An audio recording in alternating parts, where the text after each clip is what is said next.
The Cauldron's Curse. Hidden Legends, College of Witchcraft. Book 3. Written by Alicia Radez. Narrated by Logan Young and Jonathan M. Matthews. Chapter 1. Lucas. Fighting for justice could be hell. The last 3 months had felt like an eternity, yet had passed in the blink of an eye. For 3 months I'd been investigating nightshade within the Miriamic coven. 3 months, and I hadn't found one damn answer. 3 months, and I still hadn't spoken to her. 3 months. The words echoed in my mind as I strolled along the dark street, my hands shoved into the pockets of my hoodie. How had so much time passed by already? How had I failed to gather any answers? Something was going on with the coven's magic. Unexplained bouts of magical suppression. I dedicated the last 3 months to hunting down answers about black ivy, or nightshade, as it was called on the streets. It was a magical drug brewed by alchemists, intended to boost magical powers. But as soon as you went off it, withdrawals set in, and your magic didn't work quite the same. I suspected there was a connection. I just didn't know what it was yet. It was my duty to find answers. I'd been the one to give up Nadine's secret, to let it slip to the Imperium Council that she was a cursebreaker. Now they wanted her to find the Oaken Wands, powerful relics created to restore Miriamic magic should it ever be stolen, though the wands themselves had been lost years ago. I had to help Nadine find out why this was happening in the first place, even if she wasn't my girlfriend anymore. I stopped at the end of a long driveway and stared through the trees at the house beyond. The quarter moon cast the abandoned Gothic house in shadows. It was the end of August, and yet the night air sent a chill down my spine. The house always had a sense of loneliness about it, but it had never felt abandoned. Until now. It was Professor Damon's old residence. It had been empty since the night he was arrested for possession of nightshade. The whole place had been cleared out after everything went down, and it hadn't sold yet. It didn't matter how many times I'd scoured the property. There were no more answers here. I knew it, but I kept finding myself drawn back here. It was where Damon had told me about the drugs, and where I'd found his notebook containing his drug contacts. But the book was long gone, as was everything else that ever belonged to the old man. The house was nothing more than a shell, a memory. I heard the sound of a car approaching. I turned as it slowed along the street. The passenger window rolled down, and Grant leaned across the middle console to call out to me. "Lucas, I thought I might find you out here." Grant sighed before adding, "Why do you insist on torturing yourself?" "I'm not torturing myself," I insisted. "I'm looking for clues." Grant gestured toward the house. "You've been over this property 100 times. There's nothing left." I walked up to his car and leaned my elbows on the open window. "I suppose you have a better idea?" Grant smirked like he knew something I didn't. "I do. Get in the car." I had to admit he had me intrigued. I opened the door and slid into the passenger seat. Grant stepped on the gas. "I don't understand what you think you're going to find out here." I watched out the window as the house disappeared from view. Something. Anything. Damon was the one lead I had, and now he's dead. It had happened the night following his confession.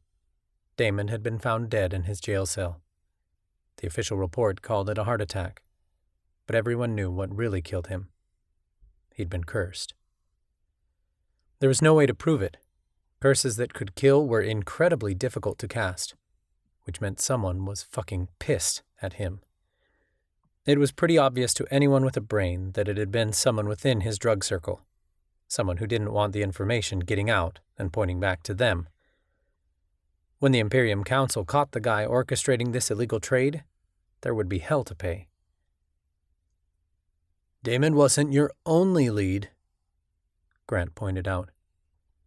We know other people at the school were dealing.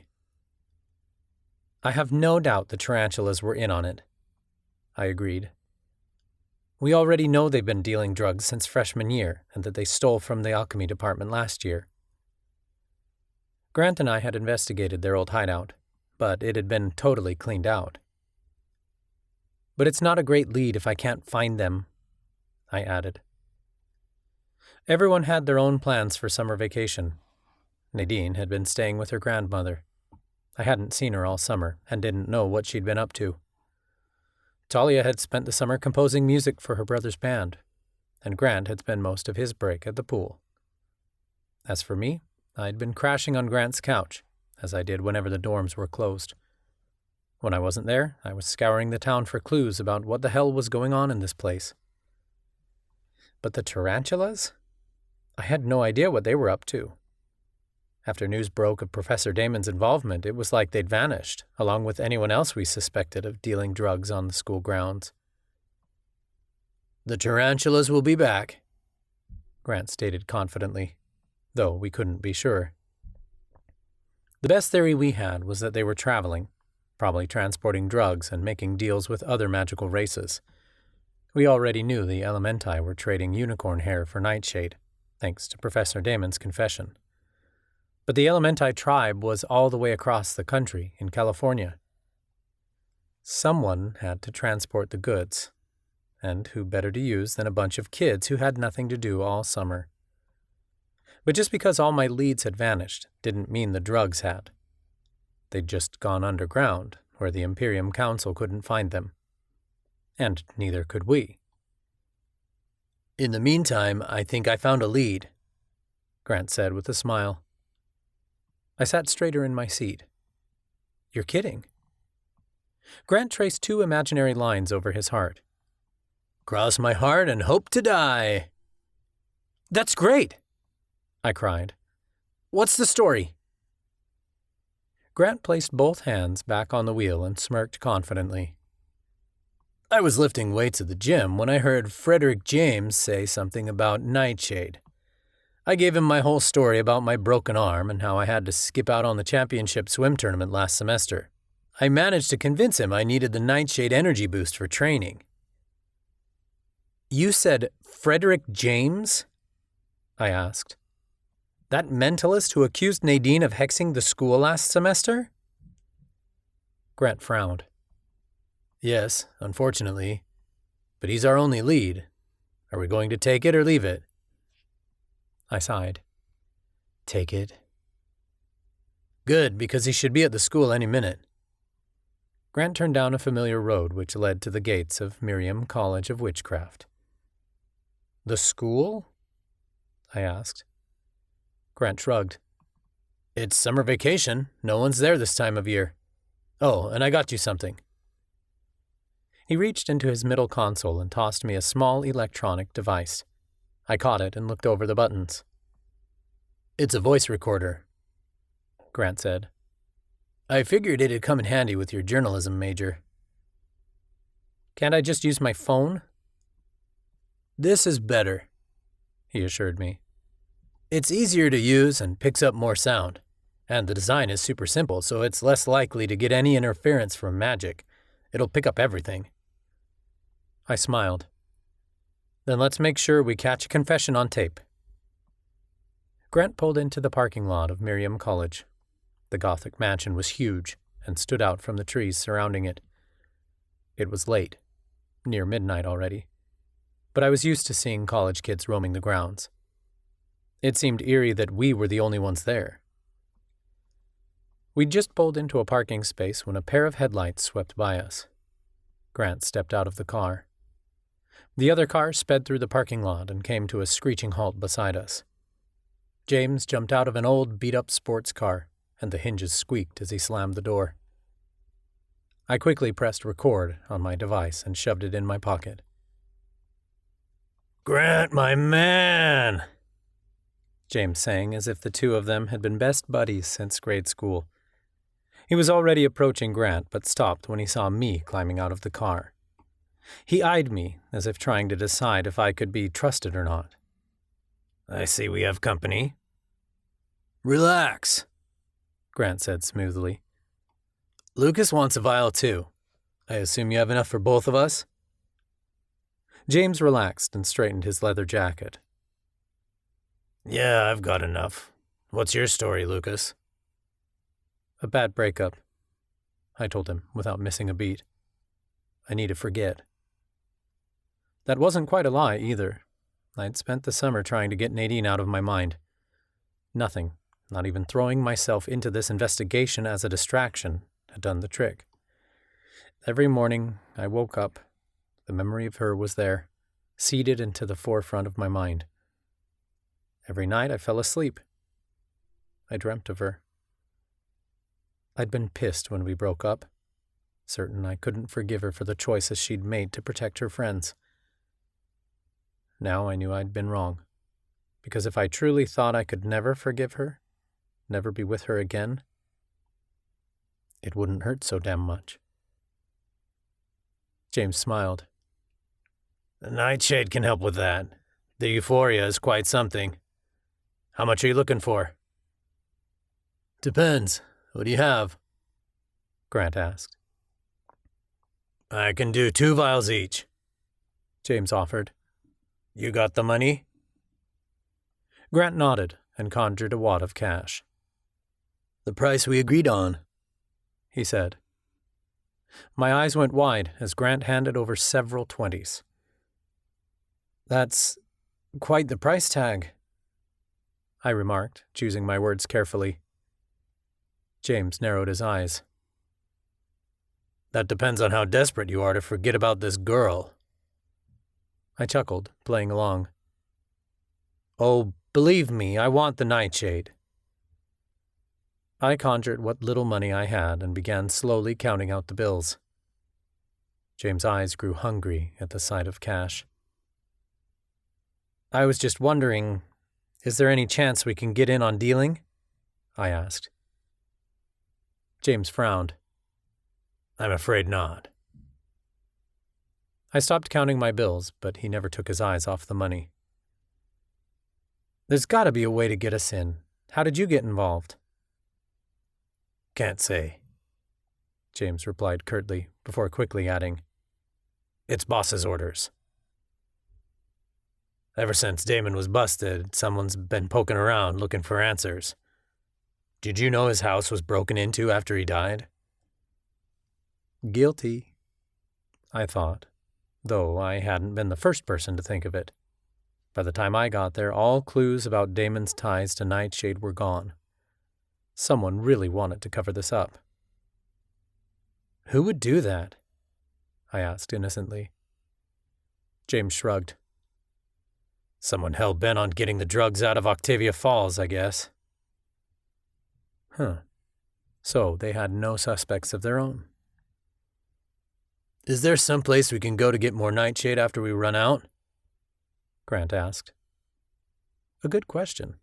They had to have some sort of headquarters, right? 2 vials should last you a while," James said. "When you're ready for more, you talk to me." "What if we can't get a hold of you?" I pressed. "Is there someone else we can get in contact with?" James chuckled. "It's not like I'm going anywhere. I'm not stupid enough to overdose or some shit like that. Look, I don't have all night. I realize you've probably never bought drugs before, but you're going to have to get quicker on the exchange. The last thing you want is to get caught buying nightshade." I pressed my lips together. I was getting nowhere with this guy. Perhaps money was the only way to get him to talk. "Will this do?" I waved a few bills at him. "Sure will." James took the cash, then conjured 4 small vials of nightshade. A purplish-blue liquid sloshed around inside them. Grant and I each took our respective vials and subconjured them. "You sure we can't get in on this?" I gritted my teeth. I was starting to get frustrated with this guy. "Positive. Boss says no newbies. James pocketed the money. Before you leave, a word of caution, since you've obviously never used before. No more than a few drops under the tongue at a time. You don't want to overdose. I narrowed my eyes. What happens if we do? James scoffed, like he found my ignorance amusing. What happens if you take too much of any drug? You'll die. My mouth went dry. It wasn't like I was going to use the nightshade we'd just bought, but the thought of anyone dying over this chilled me. No drug was worth your life. Thanks for your business, James said with a nod of his head. Oh, and I'm sorry things didn't work out with your girlfriend. Nadine, was it? My stomach twisted at the sound of her name. Yeah, I replied flatly. James got a distant look in his eyes. It really is too bad. I hope you tapped that before you broke up. My hands instantly curled into fists. Excuse me? James laughed. Nadine's totally hot. I mean, she's not really my type, but I'd still do her. Since she's single, I might just... Thwack! My fist cracked into James's jaw, and he stumbled sideways. Lucas! Grant gasped. I already had a battle orb aimed at James's face. Don't you dare talk about Nadine like that! If you even think about touching her! Back off, man! James thrust his hands outward, and a spell erupted from his palms. It rammed into my chest and flung me backward. My back slammed into Grant's car, and my elbow cracked against the back window. I hadn't been stunned, but I'd be damned if that wasn't one hell of a spell. I gasped for breath, but reacted quickly, tossing a stunning spell at him. James was fast and ducked out of the way. I didn't waste a second. I swung my knee upward while he was ducked down. It connected with his nose, and he let out a cry of pain. Grant grabbed for me. Lucas, stop! This is unnecessary! But I'd already lost it. I shrugged Grant off and grabbed James's collar, shoving him against the side of his vehicle. Blood dripped from his nose. He laughed, like the fight was nothing short of amusing. You were already pissing me off, but no one talks about Nadine like that and gets away with it, I growled. Where are the drugs? Who are you working for? Tell me now, or so help me. Go fuck yourself, loser. James shoved me off of him, and another spell blasted from his hands, more powerful than the last.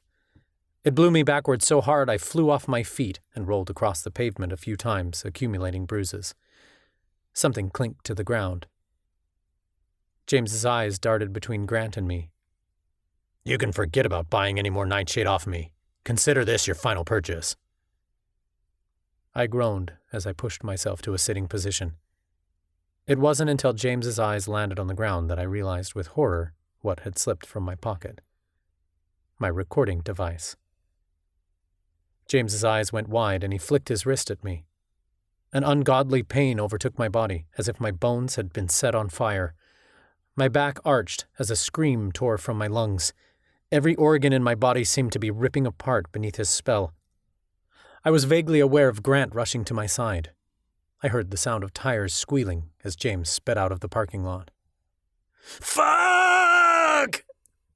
I screamed, the blazing inferno tearing through me. All at once it was gone. The fire stopped, though every inch of my body trembled. Lucas! Lucas! Grant repeated my name over and over. He slapped my face a little until I tore my gaze from James's car to look at him. What the hell happened? I demanded. James is a mentalist, he reminded me. It must be one of his specialties, tricking you into thinking you're in pain when you're not. I drew in a greedy gulp of air. That was one hell of a spell. Grant helped me up, though I was still shaking. Come on. We should get out of here before anyone comes to check it out. I bet the whole coven heard you scream. I stood on shaky knees, then bent to pick up my recording device. I turned the recording off and waved it at Grant. Thanks for the recorder, but we got nothing. His shoulders sagged. I'm sorry. I was sure we'd learned something. It's not your fault this night was a bust, I told him. I'm the one who lost it. I just hoped it hadn't cost us everything. James knew now that I was a threat. He knew I was coming for him, for all the witches and warlocks involved in the coven's drug trade. Which meant I had to get creative if I was going to beat them. Before I ended up like Damon, and the drug ring killed me for messing with their operation.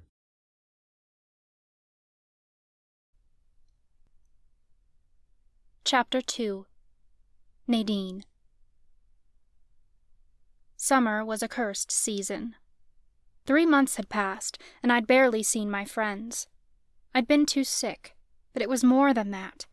I hadn't seen Lucas since the night we broke up, and that hurt more than any physical ailment.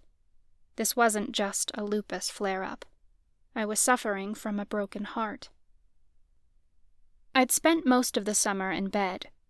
As my magic grew stronger, so did my lupus.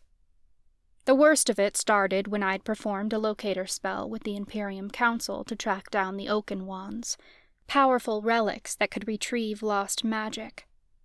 For months, our magic had been disappearing in waves. People would lose their magic for a few days, then it'd come back. Sometimes it would disappear again, but there was no consistent pattern. Anyone could become a victim.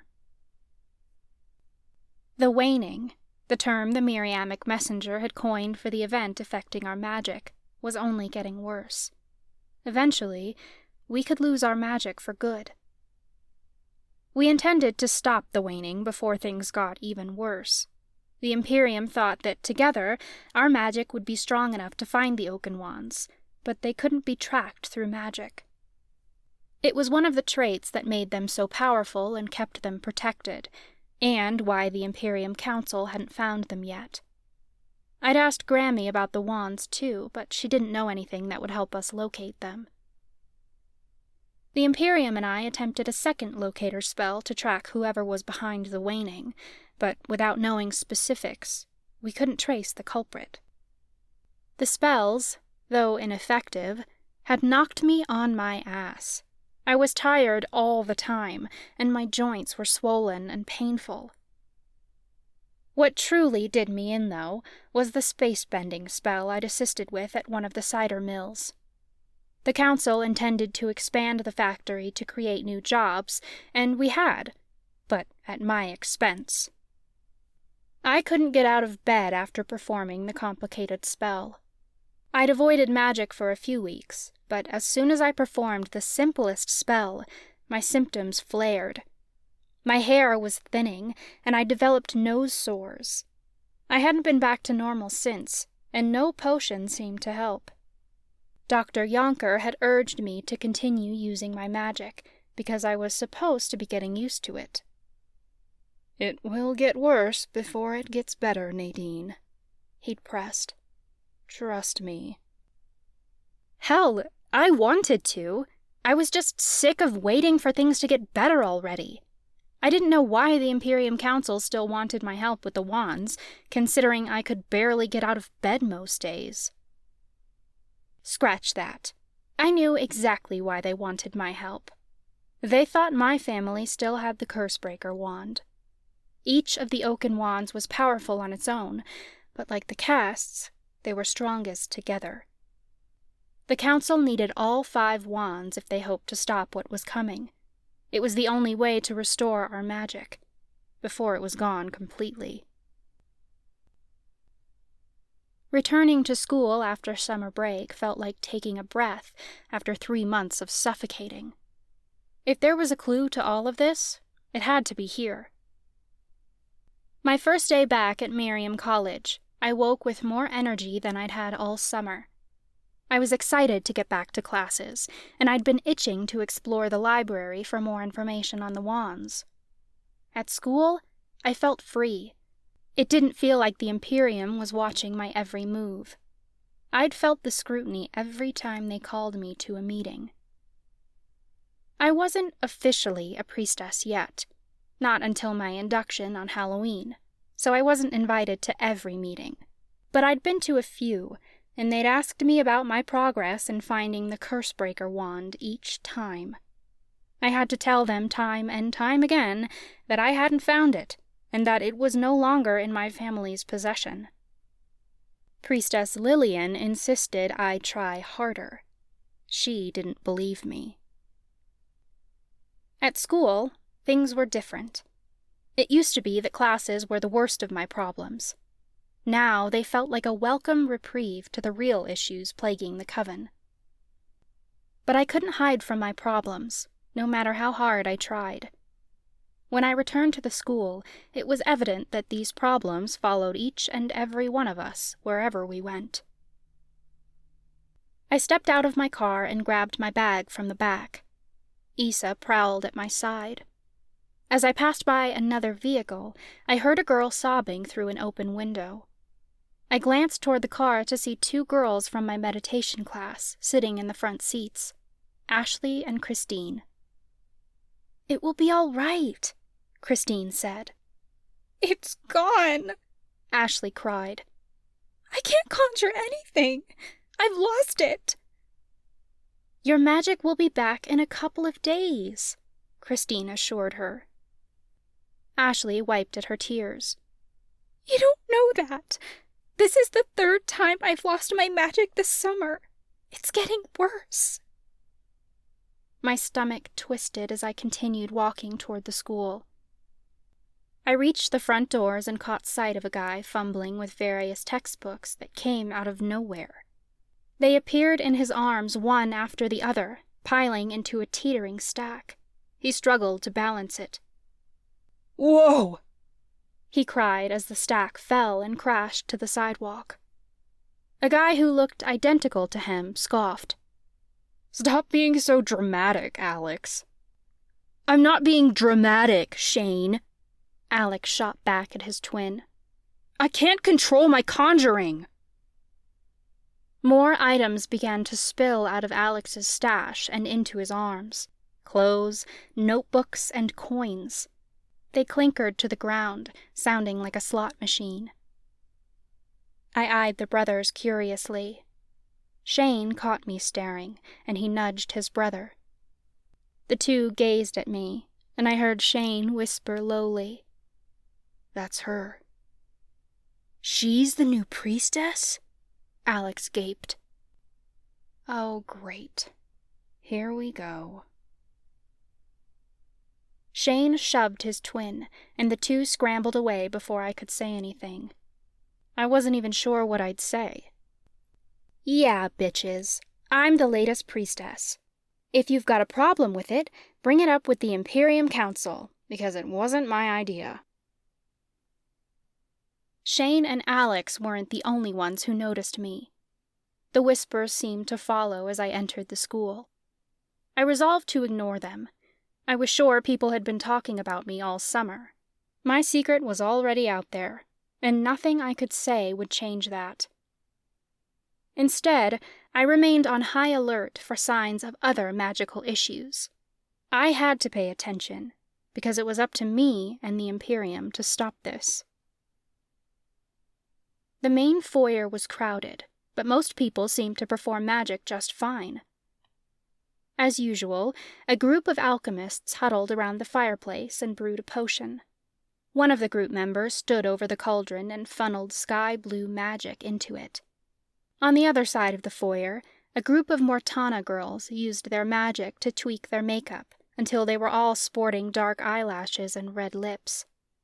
Two seers passed by me, and I heard one of them telling the other about a vision she'd just had. Apparently, she was going to miss her first class due to oversleeping. A mentalist avoided the crowd near the grand staircase and levitated himself over the balcony with telekinetic powers. Nearby, I spotted Onyx, my previous alchemy lab partner, conjure a leash for her cat and clip it to his collar so he wouldn't get lost. It was a black long hair with a white patch of fur on its forehead.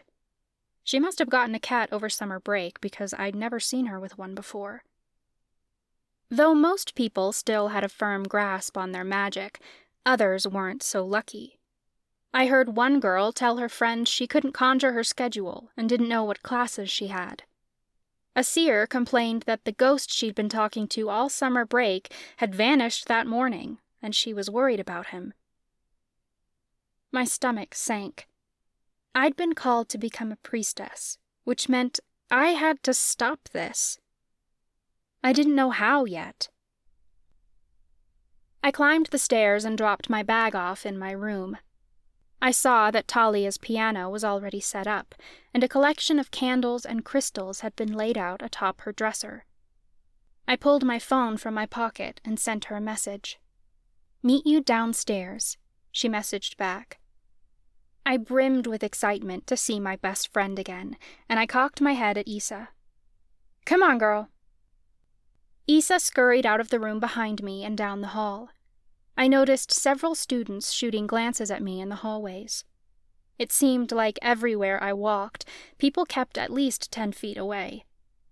I made my way downstairs and glanced around the main foyer until my eyes landed on Talia. "Nadine!" she called in a bright voice. She wore her hair in a high ponytail and had on a cute pink top. Her cat, Gus, practically skipped next to her. A girl with matching eyes walked beside her, but the facial structure was where the similarities ended. While Talia was all about pink and glitter, the girl beside her dressed in tight black clothing and fishnet stockings. She had a rebellious look about her. "Hey, Tal!" I cried as I gave her a hug. She squeezed me tightly. We'd seen each other over the summer, but it had been a few weeks, since Talia had been busy making music with her brother's band. Issa and Gus looked thrilled to see each other and started licking each other's fur. Talia drew away. "How are you? How's your magic? I hear tons of people are having problems today." I could tell Talia was asking about more than just my magic. She made it a point to check on me all the time, to see if I needed help getting through the day. I really appreciated it. "I'm all right," I told her honestly. I turned to the girl beside her. "Hi, I'm Nadine." The girl smiled brightly. "I'm Tate, Talia's younger sister. I've heard so much about you." "Tal talks about me?" I teased. "Only good things, I hope."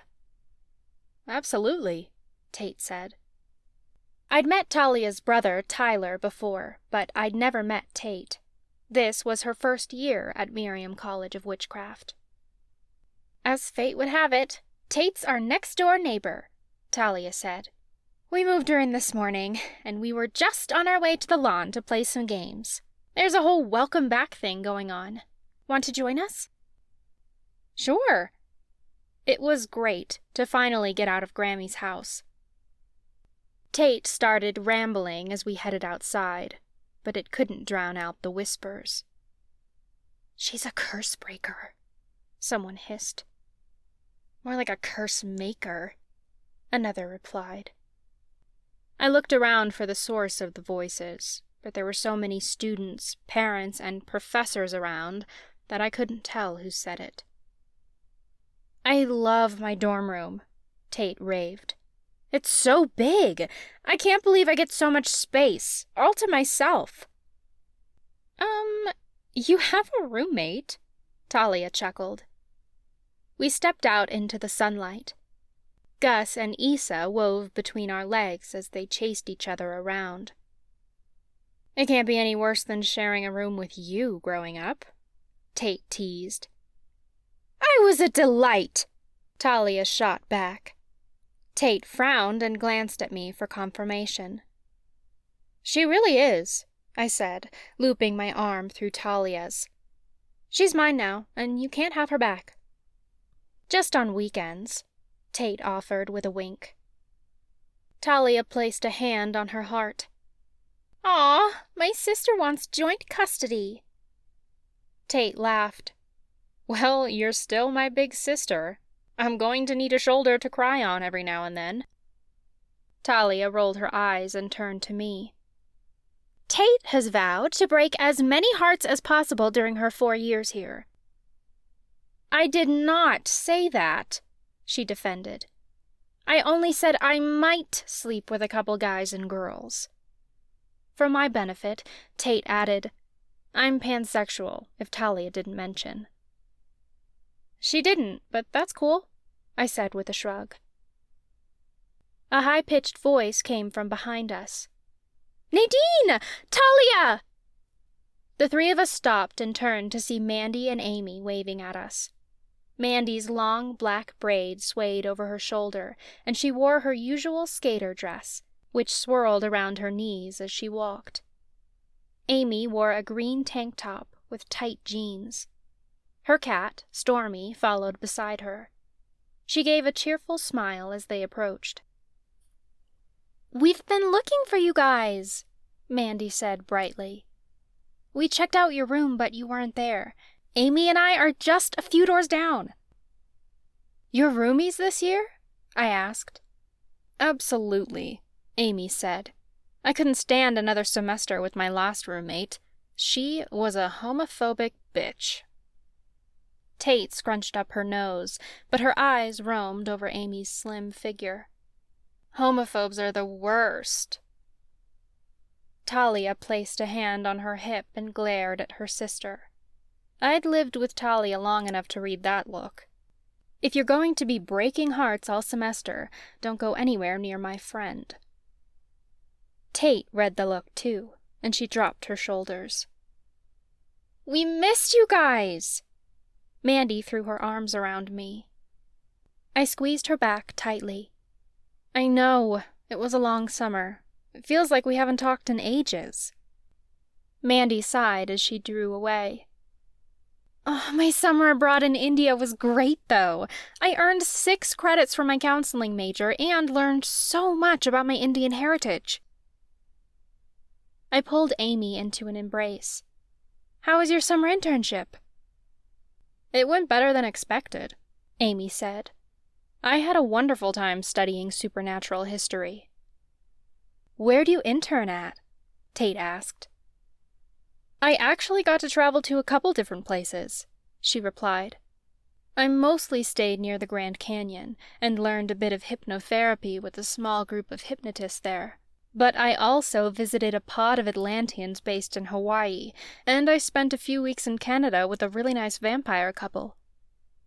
Tate's eyebrows shot up. Vampires? Now that's a kink I could get used to. Talia rolled her eyes.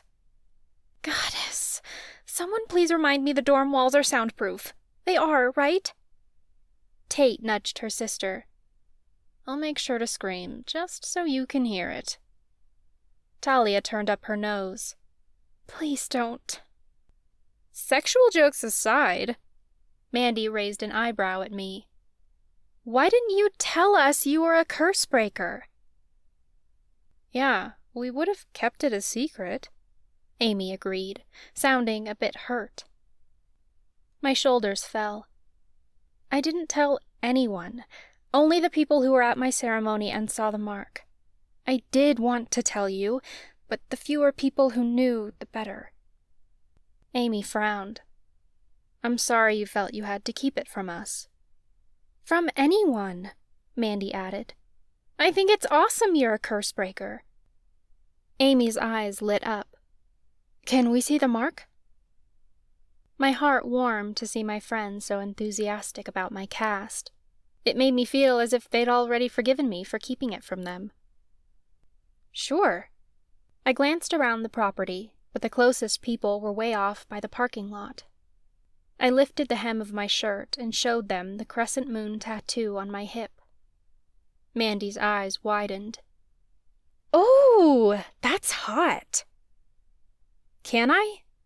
Amy gestured to my arm, and I nodded. She ran a finger over the Cauldron tattoo on it, as if trying to find evidence it was fake. So this? It's just an ordinary tattoo, I explained. I went to a tattoo parlor after my evoking ceremony. Damn, you're badass, girl, Mandy said approvingly. You fooled everyone. I frowned. Well, for a while at least. Talia seemed to notice my unease, because she quickly stepped in. We were headed to play games. You in? Mandy shrugged. I'm up for it. Me too, Amy added. Outside, several canopies had been set up in the lawn, where we could grab snacks and drinks. Several games were in action throughout various portions of the school's property, including a match of flag football, soccer, and ultimate frisbee. People shot stunning spells across the field at opposing team members. What are you guys up for? Mandy asked. Amy has a hidden talent for flag football. Yeah, if I don't want to be crushed beneath 300 pounds of muscle, Amy objected. She pointed to the guys on the field. I noticed Ryan and several of the other treacherous tarantulas running around. I'm not going anywhere near that, I agreed. What about soccer? Mandy laughed. The most talent I have with my feet is walking in heels. I can't kick a ball to save my life. Ultimate frisbee it is, Tate chuckled. I was all for it, though I knew I wouldn't be able to get around the field like my friends. But when I turned to the game of frisbee, my stomach sank, yet my heart lifted at the same time. I suddenly felt hot all over. Lucas. I tried to think about Lucas as little as possible over the summer, but I was unsuccessful. The truth was, I hadn't stopped thinking about him since we broke up. Seeing him made all these feelings I thought I'd gotten over come rushing to the surface. I became a statue as I drank him in. Lucas had gone shirtless for the game, and damn it, I'd forgotten how fucking hot he was. The sunlight glinted off his muscled chest, and my mouth went dry. His hair was longer than I'd ever seen it, and it fell into his gorgeous green eyes. The frisbee flew toward one of the players on the opposite team, but Lucas jumped from out of nowhere and caught it mid-flight. He tossed it to Grant halfway across the field, and it flew in a perfect arc over to him. Grant was nowhere near any of the opposing team members, and he caught it with ease. Amy nudged me and pointed to the edge of her lip. You've got a little drool there. I snapped my mouth shut and nudged her back. I do not. I think I'm going to sit this out. Because of Lucas? Mandy asked kindly. I shook my head. The sun's too strong today. It wasn't a lie. Sometimes the sun made my skin tingle and feel like it was on fire. But the truth was, I was absolutely avoiding the game because of my ex-boyfriend. Goddess, I just wanted to run across the field and jump into his arms. I yearned for him, but I was still pissed, mostly at myself for letting him go. But there were reasons for that, reasons I didn't think we could ever resolve. You're not the Nade I fell in love with, he'd said the night we broke up. The words still haunted me, slicing like a knife through my chest. I thought Lucas knew me better than anyone, but he only saw the good in me. He hadn't accepted all parts of me, and it was unfair of me to ask him to. Even after I broke my family curse, he couldn't understand why I killed those witches at Pinewood Manor. I'd done it to save my friends. I wouldn't change a thing I did, but I worried that Lucas was right. I acted impulsively. I'd gotten away with murder. I didn't blame him for being terrified of me. Hell, sometimes I scared myself. I couldn't ask him to be with me after everything I did, and everything I'd said. I'd been a bitch. If I could take it all back, I would. But the damage was already done. We broke each other's hearts, and there was nothing we could do to change that. How could we repair what was already broken? I'll sit out with Nadine, Talia offered, pulling me from my thoughts. You don't have to, I started to say, but Talia wouldn't let me finish. It's fine, she insisted. I don't want to play anyway. Talia and I went to sit under the shade of a tree, while Amy, Mandy, and Tate went off to join the game. Issa, Gus, and Stormy batted at butterflies in the grass. I couldn't keep my eyes off Lucas as he raced across the field. The air moved through his tousled brown locks, and my eyes locked on the perfect curve of his ass. He seemed so carefree. Perhaps we were better off apart. Grant spotted Talia, and he jogged over to the sidelines. He grabbed a water bottle, then plopped into the grass beside us. "Hey!" he said brightly. He breathed heavily and took a swig of water. "Great to see you guys." "You too," Talia replied with a smile. I'm pretty sure she was blushing. I liked Grant, but he spent a lot of time with Lucas, so I hadn't seen him all summer. "How was your summer?" I asked. "It was pretty good. Got better once my arm healed." He rolled his shoulder. He'd broken his arm fighting the horrible witches last semester. "I'm back to swimming, but I've got to build up my strength again. And you ladies?" "It was okay," I said vaguely. "Talia spent a week out in L.A. Grant turned to her. "Yeah, I heard. You and the Wicked Warlocks rented a recording studio?" "Just for the day," she said. "They recorded 3 of my original songs. They sound amazing. Want to hear?" Talia conjured her phone with earbuds and handed them to Grant. He bobbed his head to the beat of the first song. "That's really good, Tal," he said. "The lyrics are... wow." He wasn't just saying it to be nice. Talia was a really talented songwriter.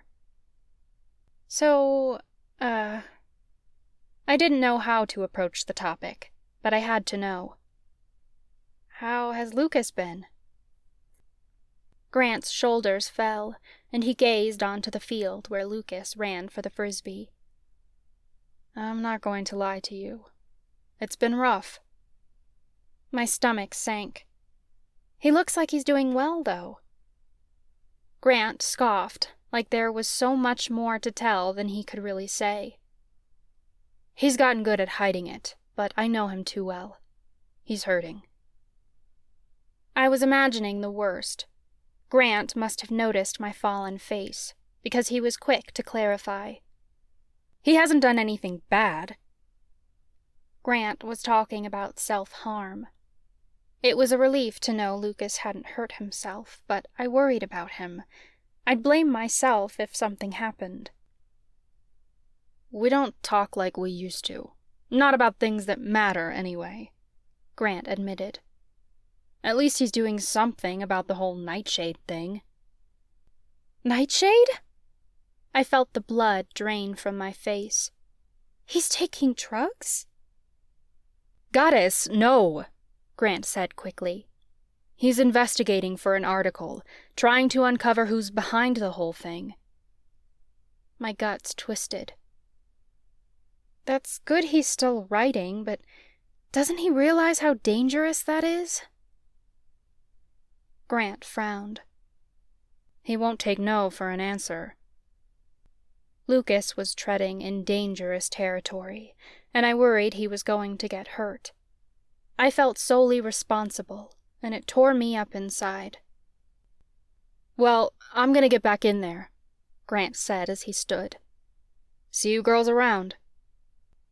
He handed Talia her phone back, then raced onto the field. My eyes locked on Lucas. Talia must have noticed me staring. "Do you think you want him back?"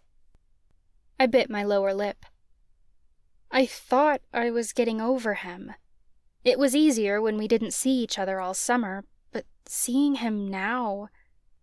His eyes caught mine for a brief second, then moved over me, like I was nothing more than a distant memory to him. I tore my gaze away from the field. "I don't think I'm over him, like I thought, I admitted. Would you take him back if he asked?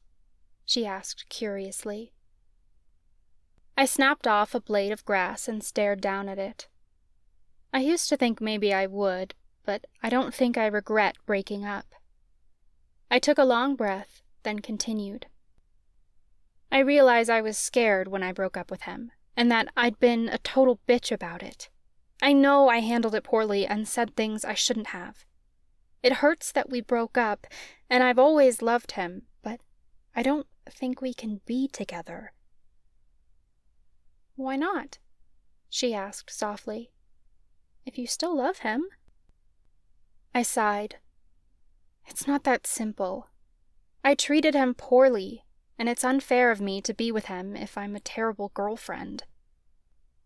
You're not a terrible girlfriend, Talia argued. I frowned. You didn't hear the stuff I said to him. I blamed him for spilling my secret about being a curse breaker. The Imperium Council never would have found out otherwise.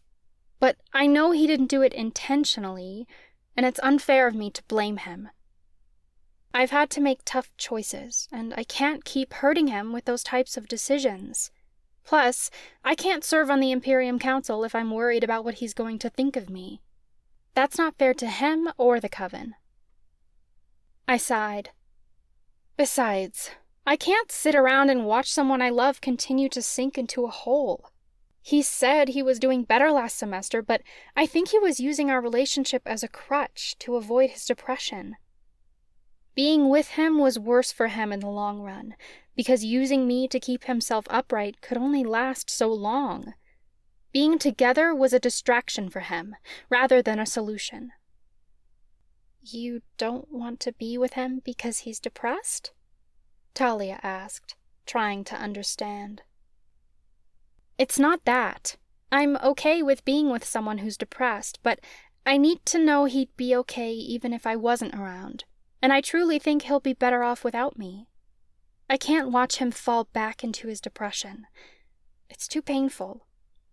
Ultimately, all I wanted was for Lucas to be happy.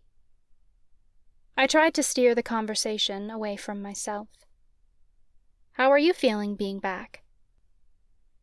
Talia took a deep breath of fresh air. I feel great. Because Cody graduated? I asked carefully. She was slow to answer, but she nodded. I didn't realize how much he held me back.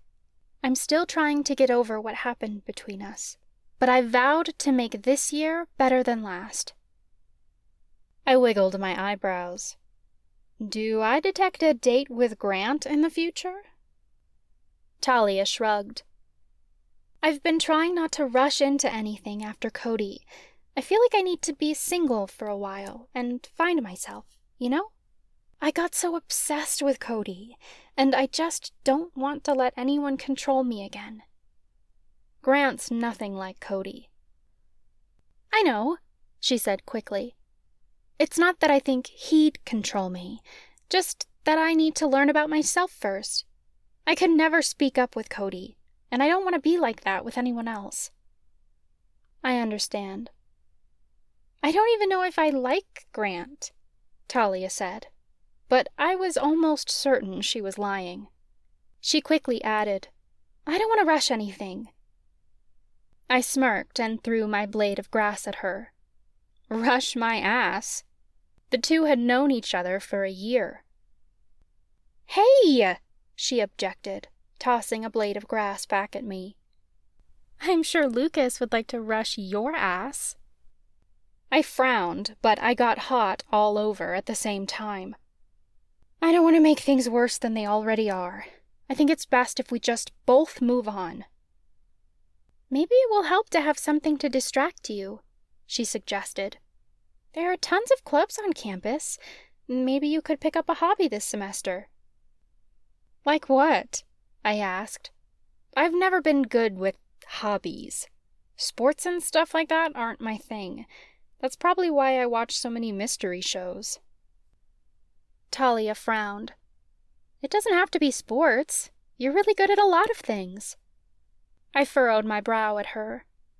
"Good at what?" "At puzzles?" she started. "Tall, there's not a club for puzzles," I pointed out. "I wasn't finished," she insisted. "You could join the music club with me, or the debate club, art club, LGBTQ alliance, community service club." "The community service club sounds fun." I stopped her, but I quickly frowned. "But I don't know if I can keep up. I'd tried joining a community service club at my high school, but I couldn't walk for miles picking up trash." "They do way more than that," Talia told me. "They made blankets for foster kids last year, and they visit the nursing home a lot. Oh, and they're always helping out at the pet shelter." I thought about how nice it'd be to surround myself with cats all day. I'll have to check it out. Talia and I spent the next half hour talking about our upcoming classes. She must have noticed I couldn't stop eyeing Lucas, because she finally said, "Do you want to get out of here? We could grab something to eat in the lounge?" "Yes," I answered, almost too quickly. Talia and I called our cats over, and we went inside. In the lounge, we ordered 2 peppy parfaits, which were new to the menu. They were supposed to put you in a good mood. As the barista handed mine over, I turned around and ran into a solid wall of muscle. I stumbled back a step and tilted my head up at the guy. He was at least a head taller than me, his black, slicked-back hair grayed at his temples. He was old enough to be my father. He frowned down at me as recognition crossed his features. Something in his dark eyes shook me, and I had the sudden urge to run far away. "Sorry," I muttered. I went to step around him, but he stopped me, his gaze roaming over me curiously. "Nadine Evers."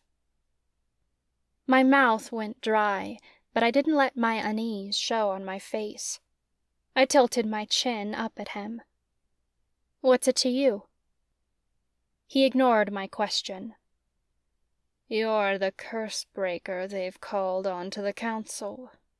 My daughter told me all about you." I didn't know whose father this was, but by the way he looked at me, I suspected he hadn't heard anything good. Talia stepped closer to me until we were almost touching, like she was ready to defend me if needed. "And who might your daughter be?" I asked. He laughed in a way that made my skin crawl. "You must know who I am." "Can't say that I do," I stated dryly. I felt a little unsettled by this cocky old man, but I didn't let it show. "Magnus Knight," he introduced, holding out a hand. "Surely you've heard the name." I'd never heard of him before, but the last name was unmistakable. He was Gwen's father. That girl had made my Alchemy 101 class miserable. I glanced down to his hand and noticed a cauldron tattooed on the back of it, marking him an alchemist, like his daughter. He noticed my hesitation and sneered. "Surely Faith didn't raise her daughter to be so rude." My nostrils flared at the mention of my mother. "No, she didn't," I said through gritted teeth. "But she also told me never to talk to strangers." Magnus dropped his hand and huffed. I'd obviously offended him, which I suspected was the last move I should have made with a man like him. Power and pride seemed to radiate off him in waves. "I'd hardly call a member of your own coven a stranger," he said bitterly. "Though for an outsider, I suppose that's the truth." I swallowed the lump in my throat and tried to keep an even tone. "What is it that you want from me?" He certainly wanted something, because he wouldn't still be standing here if he didn't. He leaned in closer, and I spotted the threat in his eyes. Before I could reply, Talia shot back at him. "Nadine never touched Gwen! It was Gwen who—" "Is that any way to talk to your father's employer, Miss Murphy?" Magnus snapped. Talia's cheeks went bright red, and she dropped her head. Holy hell, this guy was frightening. He turned back to me and growled. "Just because the priestesses want you on the Imperium Council doesn't mean the rest of the coven does. It's unfortunate that an outsider like you would be allowed such a high position in the first place. They only want you so you can break this curse." "It's not a curse," I stated. At least, the council didn't seem to think so. "Don't be so naive," Magnus snapped. "The Elementi in California suffered a plague a year ago. Someone in the coven handed them the Omnimotus curse. It tampered with their magic, just as we're experiencing now. This is the Elementi getting back at us. It's all just a political show." I cocked a challenging eyebrow at him.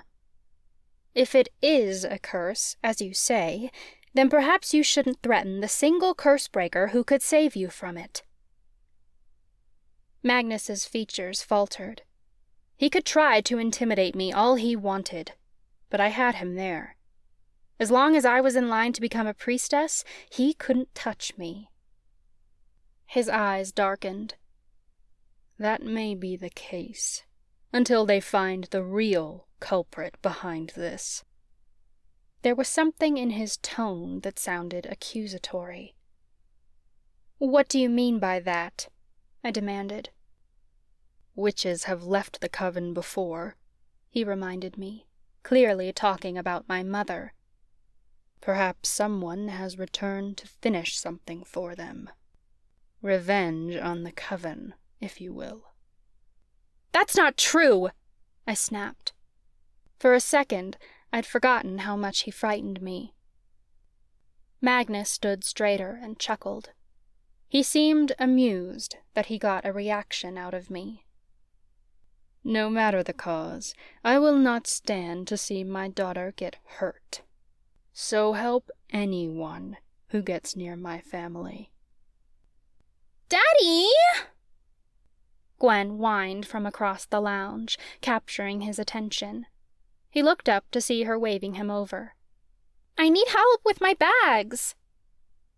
I noticed Chloe beside Gwen. When my eyes caught hers, I witnessed a softness in them that I hadn't seen before. Chloe had always been so cold and threatening toward me, but after we'd resolved our feud and broke our curse last semester, she'd seemed warm and welcoming. She waved to me, and I shot a smile back, but it was only half-hearted, because I was still shook by what Magnus had said. Talia's eyebrows shot up once Magnus departed. "That was intense." "No kidding. I've got goosebumps." I held up my arm to prove it. "What an asshole." Talia rolled her eyes. "Believe me, he gets worse." "Worse how?" I bit my lip. "My dad works for him, and he's horrible." "Really? What does your dad do?" I asked. "He's in retail. Mr. Knight owns practically half the town. Remember that alchemy shop on the catwalk we took you to last semester?" "Wicked Alchemy? Yeah, I remember." "Mr. Knight owns it," Talia told me, "along with at least a dozen other businesses." I winced. No wonder he's so threatened by me. She cocked an eyebrow. A teen girl in a position of power? Yeah, that would really mess with his ego. I sighed. This is why I intended to keep my true caste a secret. My first day back, and I'm already being threatened because I'm a curse breaker. Talia looped her arm through my elbow and began leading me to an empty table. "No one threatens my bestie and gets away with it. He can't touch you." I shot her a smile. "Thanks, but if Magnus Knight really wanted to hurt me, he wouldn't need magic. He could crush my head between his hands." Talia chuckled. "He'd have to get his hands on you first." Problem was, Magnus wasn't the only person who wanted to get their hands on me. The Imperium already had me searching for the Oaken Wands. There was no telling what, or who, I might face to restore the coven's magic. Chapter 3. Lucas. When I spotted Nadine across the lawn, my heart fucking stopped. For one split second, it was as if the world had stopped turning. Truth be told, my world had stopped turning 3 months ago when she'd called things off between us. She had been my world, and it's been shattered to bits. Seeing her now was a painful reminder of that. If I thought I'd made any progress in getting over her, I was kidding myself. I didn't let my steps falter as I ran across the field. She looked so radiant and happy, surrounded by her friends. A lock of brown hair drifted in the breeze, and though I was 30 yards away from her, all I wanted was to reach out and caress it. My heart crumbled into a million pieces all over again. That evening on the catwalk, the night we broke up, came back to me. Every word, every memory replayed in my mind. I regretted bringing up the Reaper's shadow curse. I'd told her we couldn't be together because I couldn't stand people dying for me. I couldn't stand her dying for me if the curse claimed her. I knew now that I was only pushing her away because I was scared. I couldn't handle seeing her in danger. And it had broken us. Maybe if I'd never said anything, we'd still be together. Goddess, I miss her so much. And she had obviously moved on. Sweat dripped down my forehead by the time the game finished. Grant and I headed off the field, and I grabbed my t-shirt from where it lay in the grass. I wiped the fabric across my forehead and took a swig from my water bottle. My gaze roamed the lawn, but I'd lost sight of Nadine. "She went inside with Talia," Grant said, snapping my attention to him. "Huh?" I asked. He pulled his t-shirt over his head. "I saw that look. Nadine went inside." "Oh," I replied flatly. I wasn't looking for her." "Sure you weren't," Grant said skeptically. Tate ran up to us, waving the frisbee. "You guys up for another round, or are you too scared to be beaten by girls again?" Mandy and Amy snickered, along with a few other girls who'd played on their team. Grant frowned. "We'd have won if my star player here hadn't been so distracted." "I wasn't distracted," I shot back. Tate's eyebrows shot up and she teased. "Oh, so we won by pure skill?" "Wait, no," I said quickly. "Your loss." Tate shrugged and tossed the frisbee at Mandy, who threw her hands up to block it instead of trying to catch it. Tate went running onto the field, leaving Grant and me alone on the sidelines. "Who is that?" Grant asked as he watched her run. "Don't ogle her too hard," I joked. "That's Talia's sister." Grant threw his sweaty shirt at me. "I wasn't ogling her. Shut up."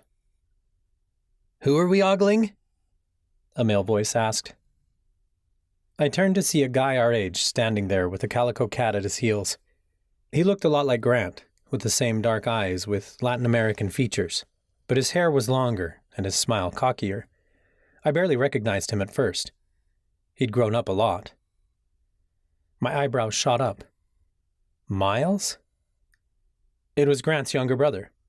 They were 2 years apart in age, but Miles had easily surpassed Grant in size. He'd always been such a string bean as a kid. Before their parents split and they moved away from Octavia Falls with their mom, I'd spent almost as much time with Miles as I had with Grant. Grant had returned to attend college, and now Miles had come back for classes too. Miles beamed back at me. "Hey, Lucas, it's been a while." "At least a decade." I reached out my hand, and he grabbed it and pulled me into a one-armed hug. His cat must have decided I was friendly, because she nudged her head into my leg and started purring. "How the hell are you, man?" "Better than this old crank," he cracked as he nudged Grant. Grant jabbed Miles in the gut, and the two started to wrestle like they did when they were kids. "Who are you calling an old crank?" Grant quipped. He locked his younger brother into a headlock, and Miles surrendered. I laughed as Miles straightened his shirt. "Just like old times," I said. "I can't believe you're a freshman already." Miles smiled. "I'm thrilled to be back. Been dreaming of this day my whole life. How have you been?" The sadness was evident in his eyes. He knew what had happened to my brother, but obviously didn't want to bring it up. Miles hadn't been back to Octavia Falls in years, so he never had a chance to talk to me about it. "It's okay," I said, but my throat closed around my words. "You can talk about him." Miles frowned. "I always thought he'd be here when I got back, you know? I miss him." Grant clapped Miles on the shoulder. "We all do, bud." I got it. Eric had been my biological brother, but he'd been like a big brother to all of us. "Hey," Miles said brightly to distract us. "Grant told me you followed through on that bet." I laughed as the memory came back to me. "You mean when I bet Grant that toad was actually a person who drank a transfiguration potion and I epically lost? Absolutely. I went through with my evoking ceremony in the abandoned mausoleum." Miles laughed. "Grant kept that toad in his room for 6 months. Grant narrowed his eyes. "That toad had a name." I know, Miles chuckled. "Toad-O." "Toto," Grant corrected. Miles shook his head. "It was Toad-O." Grant changed the subject. "You said you wanted a grand tour of campus before classes. You up for it now?"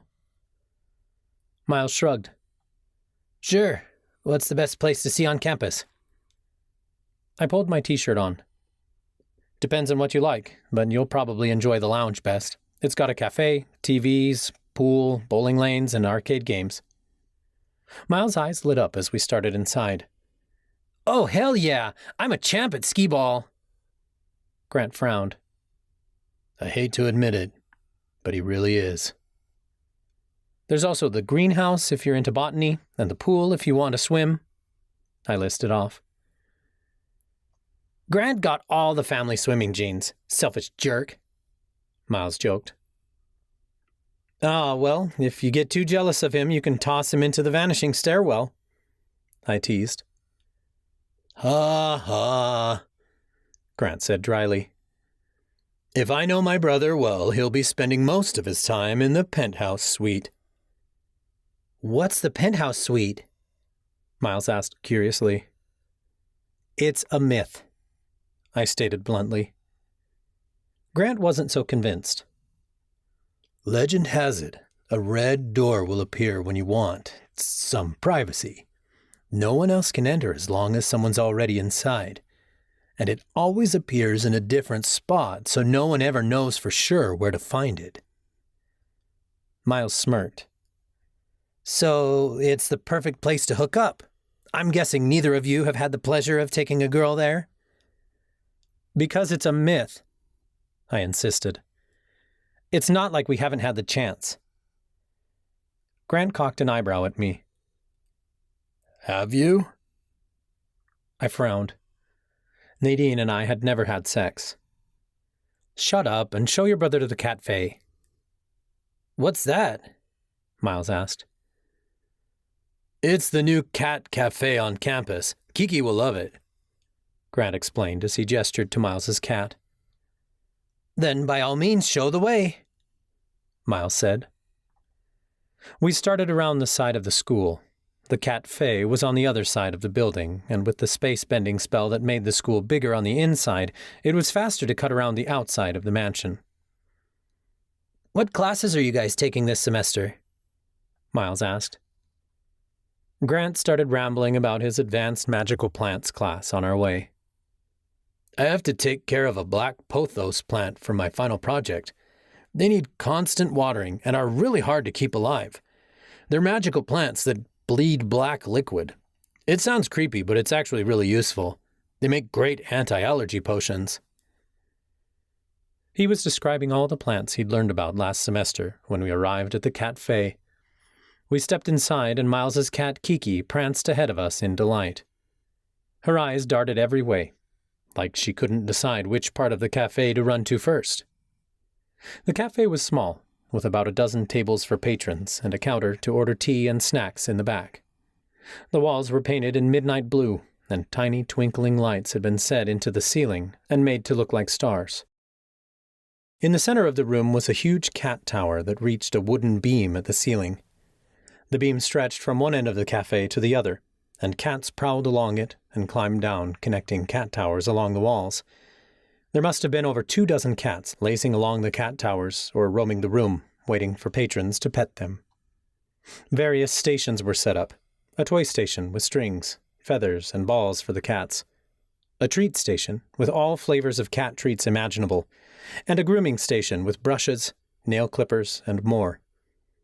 All the decorations, including the hooks for jackets at the entrance, were in the shape of cats. I'd never seen anything quite like it. Miles rushed over to the treat section first.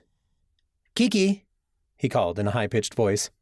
She tore her gaze from the cat tree she'd been eyeing and pounced over to him. "Want a treat? It's salmon-flavored. There you go. Such a good girl." He stroked the top of her head, and she purred as she crunched down the treat. The second she swallowed it, her eyes went wide. The treats had obviously been made by alchemists, because the magic took effect immediately. Her feet rose from the ground, and she floated into the air like she was as light as a balloon. Grant laughed and poked her in the side. She meowed loudly as she spun through the air in slow motion. Miles couldn't keep it together as the magic faded and she landed back on her feet. He bust a gut laughing as she stumbled and her eyes darted around, obviously dizzy. He fed her another one, and her calico fur changed color, fading into blues and purples, before returning to normal. "What about me?" Grant teased. "I want a treat." Miles grabbed another salmon-flavored treat from one of the containers and waved it at him. "You gotta do a trick first." Grant smirked. "I've got a magic trick for you. Hold on. What's this?"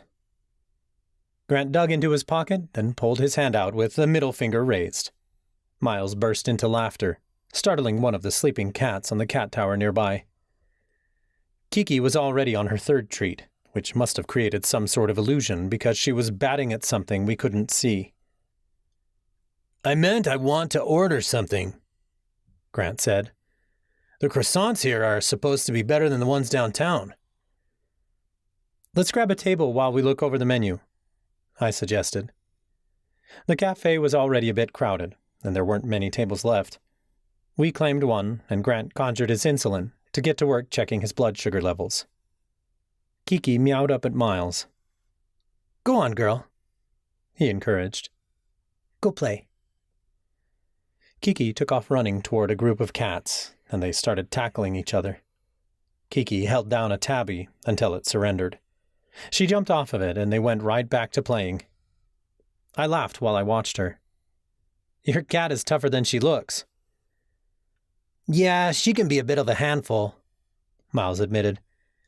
"She's really friendly, though." I glanced around at all the cats. I spotted a munchkin cat with short legs and a gray tabby that must have been nearly 20 pounds. "You don't have a cat?" Miles asked me, noticing me glancing around at the others. "No, not yet," I told him.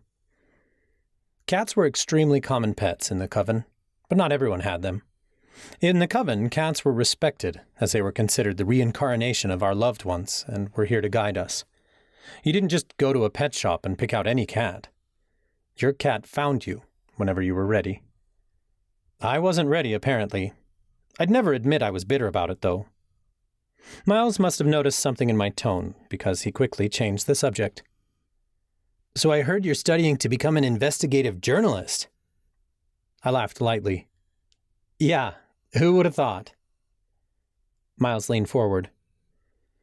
Grant tells me you're investigating something right now, but he won't spill the details. You know I said it's not my story to tell, Grant protested. I trusted Miles, so I lowered my voice and said, We're trying to investigate Nightshade, but we've gotten nowhere all summer. We've got our hands on 2 vials. Grant's going to try reverse engineering the formula. Miles' eyebrows shot up, and he looked at his brother in shock. You can do that? Grant gave a half-hearted smile. I'm going to try. It's advanced alchemy, especially with a drug like this. But we figure if we can break down the formula, we might be able to narrow down where they're getting the ingredients and figure out who's brewing it. Clever, Miles remarked. Why investigate this, though? It sounds like nothing but trouble. I think it might be connected to the waning, I told him. He tilted his head. In what way? We know that Nightshade boosts your powers when you're on it, and that it messes with your magic once you're off it, I explained. That confirms the formula is powerful enough to manipulate magic. My question is, where does the magical boost come from? Miles looked thoughtful. You think people on Nightshade are siphoning magic from everyone else? I shrugged. Even if it's unwitting, it could explain all of this. But elves were the only magical race who could ever take someone's magic, right? Miles pointed out. How could anyone in the coven do that? I don't know, but we need to figure it out, I said. It would make sense why the waning affects students more, because there are more drug users at school. It also explains why the waning is getting stronger. Miles's eyes lit up with understanding. Because the drugs are spreading. There are more users. I nodded. That's our theory. Whoa, Miles breathed. I've waited my whole life to get my magic, and this is what I come back to? Grant smirked. Perfect timing, huh? Perfect, Miles said with a frown. He eyed the menu one last time, then drummed his fingers on the table. Well, I'd like to experience magic while I can. I'm ready to order whenever you are. We approached the counter and ordered, then returned to our table. Grant ordered a ball of yarn, which was really a croissant baked into the shape of yarn, and a kitty cocktail. Miles ordered a fortunate frappe, which was supposed to give him luck, and I got a perfect peppermint tea.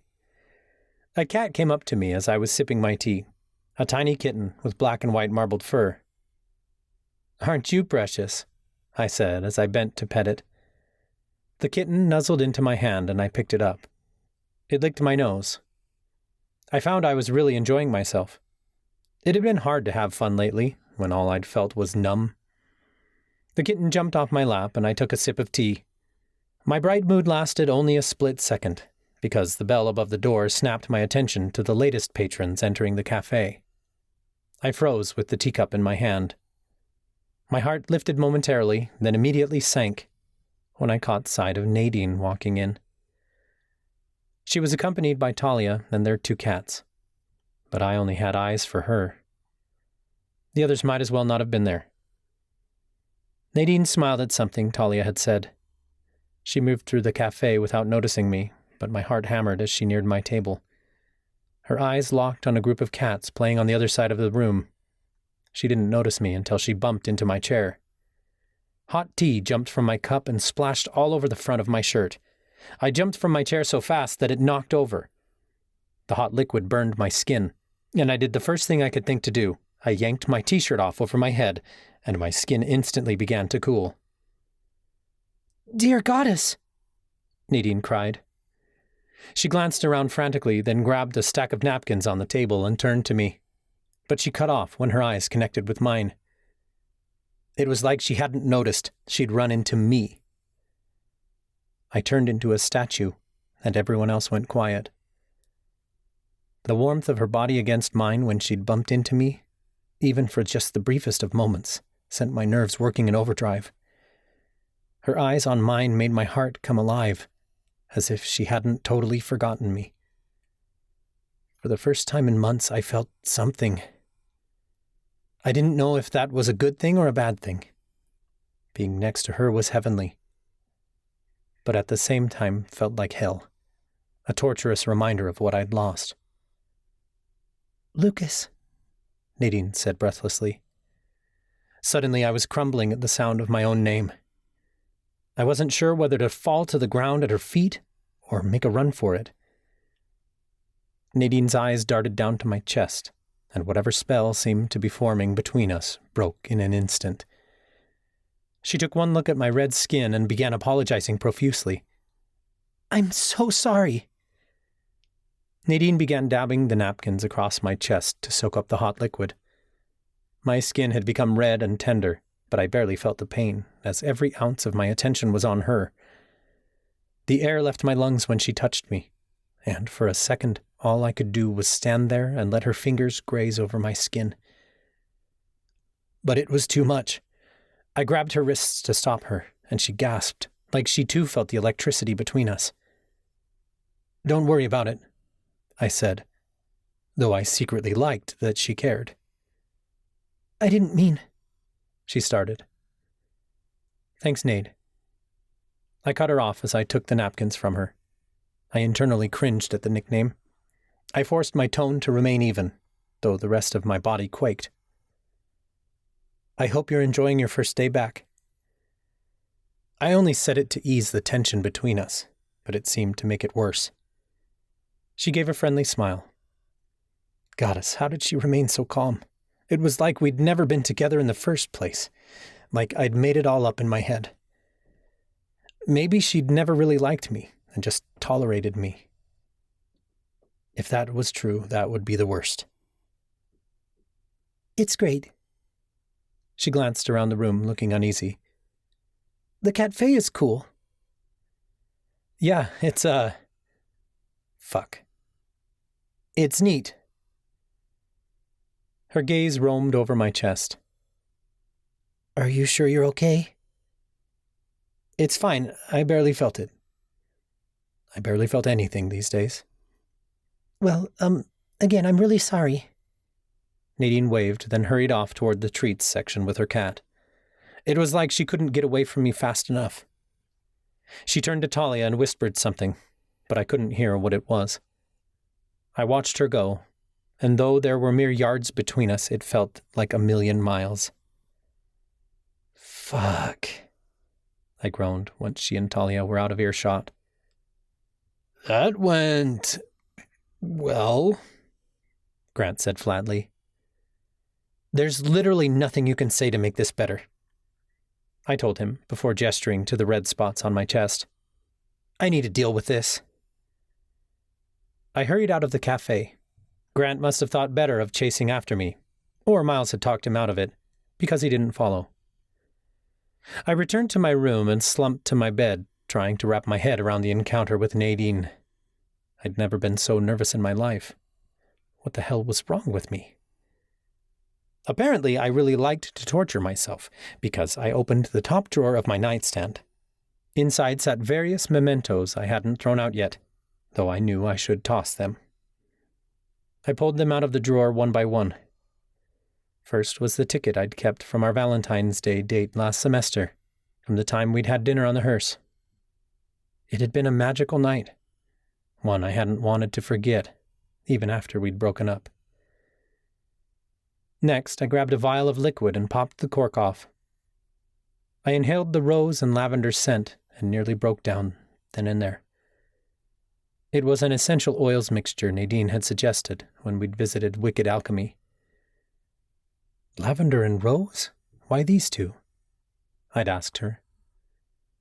"So that every time you smell it, you'll think of me," she'd said. And it worked. Every fucking time. Finally, I pulled a key from the drawer. The old key hung from a chain and was rumored to be enchanted with a protection spell, Nadine had given it to me the night we snuck into the swimming pool a year ago. I knew I should have given it back to her and tossed everything else away, but I just couldn't bring myself to do it. It was like if I let go, I'd forget the time we'd had together. And even though I didn't have her anymore, I still had these memories. I couldn't give them up. I didn't know why I tortured myself like this. On some level, I felt guilty. I'd made a mistake giving her up to the Imperium Council, and I couldn't undo it. I was scared for her, of what they wanted from her, and it was my fault. The door creaked open, and my heart lurched. I immediately shoved the mementos back into the drawer and slammed it. But it was too late. Grant had already seen. His eyes darted to me. "You doing okay?" I swallowed the lump in my throat, though my voice still came out a pitch too high. "Fine. Where's Miles?" "He's still down at the cafe," Grant said. I frowned. "You didn't have to come after me." His shoulders fell, and he sat on the couch facing me. "I'm worried about you." "It's not a big deal," I stated. "I haven't seen her since we broke up. It was bound to be awkward." "That's not what I'm worried about," Grant said softly. His gaze darted toward the drawer. "It's been 3 months. My stomach twisted. "So you've known for a while, then?" He cocked an eyebrow. "That you keep a box of her things?" "Yeah. I saw you pull them out a couple of times at my dad's." I hung my head. I don't know what to do. Everything I touch breaks. Loving Nadine was my one chance to escape that. But I broke that too. I got to my feet and started pacing around the room. It scares me how much I love her. I'd do anything. I'd walk through the abyss to be with her again. There's nothing I want more. I feel fucking crazy. "You're not crazy," Grant insisted. Frustration bubbled to the surface, and I felt my face turning red. "Maybe I am. I push everyone away, like Nadine said. I've even pushed Eric away." "What do you mean?" "Why hasn't he come back for me?" I asked. "He could have reincarnated by now. I could have really used a companion these last 2 years. Having him here, even as a cat, would have helped." "There's a lot of reasons he might have not come back," Grant reassured me. "Perhaps he has an important job in Alora, or maybe he's still working through his own stuff in the afterlife." I dropped my gaze. "I guess you're right." "Or maybe he didn't think you were ready," Grant added. I scoffed. "Ready? I've needed help for a long time." "But when was the last time you accepted it?" I paused. My initial reaction was to be offended. All I ever wanted for over a year was to have Eric back. But would I have accepted his guidance? Probably not, to be honest. I'd been trying so long to figure things out on my own, to prove I was strong enough to do it on my own. I didn't know who I was trying to convince, other than myself. "I want to help you," Grant said. "But I can't if you don't let me." Accepting help wasn't one of my strong suits. I'd been raised to believe no one was ever coming to my rescue. As kids, Eric and I had to fend for ourselves. But maybe Grant was right. Maybe there was an escape from this hell I'd created for myself. If only I was willing to accept it. "What do you suggest?" I asked. He shot a glance at my nightstand. "First, we need to get rid of anything that reminds you of Nadine. You've got to stop living in the past. It's not doing you any good." I agreed with him, but I wanted to hurl at the suggestion. "I can't. Grant stood from the couch, and his voice turned irritated. "If you won't do it, I will. I can't sit around and watch you mope over her like this anymore." He started for my nightstand, but I flung myself in front of him. "Stop!" I cried as I wrestled him away. He fought hard to get past me. "This is getting ridiculous. I can't just throw them away," I protested. "Why not?" "Because I can't throw her away!" I screamed. Grant stopped fighting against me, and he took a step away. I sank onto the bed. "If I throw this stuff away, it's like admitting she doesn't matter to me anymore. And she does." His tone softened. "You know that's not what I'm suggesting. I know she matters to you. But you should matter to you too. If I was the one standing in your shoes, what would you say to me?" I tried to picture Grant where I was. I thought of what it'd be like if he and Talia got together, then broke things off. How horrible it'd be to watch him fracture and break down when he had so much life left to live. I could see the hollow look in his eyes. I imagined what would happen when he forgot to eat, or slipped up and didn't take his insulin. The heartbreak could literally put him in the hospital.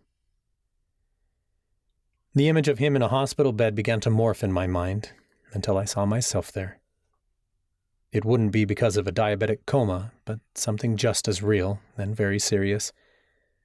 I'd be lying if I said harming myself hadn't crossed my mind.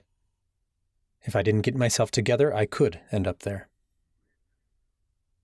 I'd tell you that it hurt to see you that way, I realized. "Exactly," Grant said. "I gave you space over the summer to grieve, but we're back at school now. Something needs to change." "I want to," I told him, and I truly meant it. No matter how much it hurt. Throwing away Nadine's things was worse than anything I could imagine. But Grant was right. I had to do it. I kept the key because it was valuable, but I tossed everything else into a bag. It hurt to throw away the blanket we'd laid on the night we'd camped out at the abandoned mansion behind the school. I almost held on to the Ouija board we'd used to summon Old Man Keller the first time we met, but I couldn't keep looking at it. I even threw out the Matus tea she'd gifted me, because even though it was useful, it was a painful reminder of what we had. I sealed the bag up tight, then walked down to the dumpsters. This was good. It felt safe. If I regretted it in an hour, I could come back down and dig the bag out. I realized how dangerous that was. If I truly wanted closure, I had to get rid of all this for good. The dumpster wasn't good enough. The only way to get rid of it all was to burn it. I snuck into the trees until I could no longer hear any noises from campus. I cleared an area of brush and conjured a lighter, then watched as my memories of Nadine faded to ash and drifted away in the wind. I wished I could say I found the closure I'd been seeking, but I merely felt empty. Letting go of these possessions didn't get rid of the memories. Those I would keep, no matter how much I tried to forget them. I slumped back to my dorm room. By the time I arrived, Grant had already left. I opened the door and stepped inside. Something crinkled beneath my feet, and I looked down to see an envelope that someone must have slipped under the door. I reached for it and noticed my name had been sprawled across the front in smooth handwriting. Curiously, I opened the letter. "A message from the spirits beyond," it read at the top. Below that, the handwriting changed. The letters became twisted and jagged, like someone had jotted it down quickly and without looking. As my eyes scanned the message, my blood ran cold. "By fire and noose the coven will fall. division and suffering, destruction to all. Great power of the chosen, the coven be made whole by the only witch of her kind, and a reaper bound to her soul. It read like a prophecy, a warning from a seer. This had to be some sort of joke. It was obviously talking about Nadine and me, the only witch of her kind, and the reaper. But Nadine and I were done. We weren't getting back together. It hurt too much to be near her. Screw the coven. Someone was messing with me, and it was cruel. Even if this prophecy were true, I couldn't tell Nadine about it. Breaking up had nearly killed me, and this prophecy wanted us to work together? I couldn't imagine doing that. Grant was right. I had to move on. The coven is just going to have to save itself.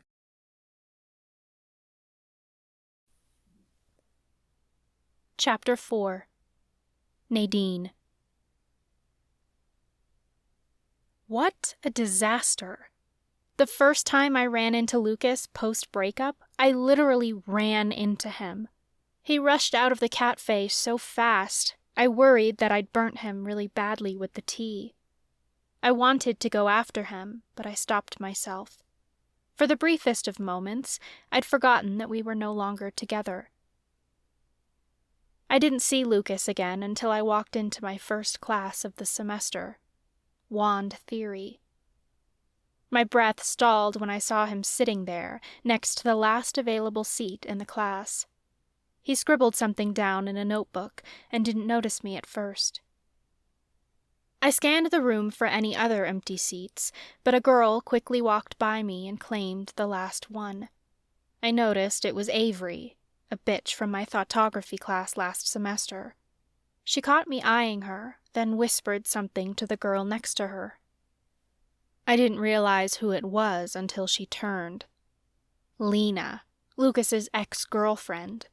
She shot me a dark glare from across the room. Issa nudged my leg with her nose, and I returned my attention to Lucas. I can do this, I thought confidently. But damn it all, this semester wasn't going to be easy if I had to sit next to him 3 times a week. We can be mature about it. We're both adults. Steeling my nerves, I walked across the room and slid into the seat beside him. Issa jumped into my lap and began purring. Lucas continued writing, but after a moment, his pen stilled. His gaze shot up to mine, and his features paled. Nadine? What are you doing in this class? He asked, sounding shocked. I didn't know what his reaction meant. Maybe I was trying to find meaning that wasn't there. I spoke in a low whisper. I thought I might learn something about the Oaken Wands. Maybe, but, Wand Theory is a junior-level class, Lucas pointed out. There aren't any classes on curse-breaking, so I had to fill my schedule with other classes, I explained. The school board had to approve me. At least I'm getting a bit of a head start on my major with my Miriamic Law class. The Imperium Council wanted me to take it early, since I'm going to be a priestess. I trailed off when I realized I was rambling. I tried to talk casually to him, but it wasn't like it used to be between us, back when I could tell him anything. The tension between us was so strong, I bet the whole class could feel it. You'll do great in this class, he assured me. I know it. I chuckled lightly, but it felt stilted. Thanks for the vote of confidence. Our professor entered the room. He was an older man with gray hair who wore black glasses and a thick sweater. A tiny white kitten was tucked into his breast pocket, purring while she slept. He turned, and I noticed a cauldron tattoo poking up beneath the collar of his shirt. "Welcome, students, to a new semester," he said kindly. "I'm Professor Blackbird. I hope you all had a lovely summer." I'd never been in one of his classes, but I'd seen him around campus before. He usually sat with Professor Wyckoff and Professor Daniels in the cafeteria at lunch. "In this class, we will be studying wand theory and spell casting," he continued. "One of your assignments will be to purchase your first wand so that we may practice using it in this class. Though many witches and warlocks settle on a favorite wand, it is a misconception that you must only choose one. Some witches choose to use a separate wand for various tasks, one for protection magic and another for defensive magic, for example. For some, this helps keep the energy around the wand purer to the intention of the spell. As you get better with your magic, you may come to rely on your wand only when performing complicated spells, the same way you can grow out of using incantations." He began pacing around the room. "Though wands can help you in casting spells, they can be tricky. This is why we wait until your junior year to teach you these concepts. In order to use a wand effectively, you must be confident in the spell you are casting. Otherwise, the wand itself is ineffective." I shifted in my chair, and my leg brushed up against Lucas's under the table.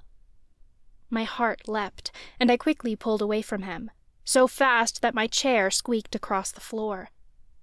Lucas cleared his throat. Crap. He definitely noticed.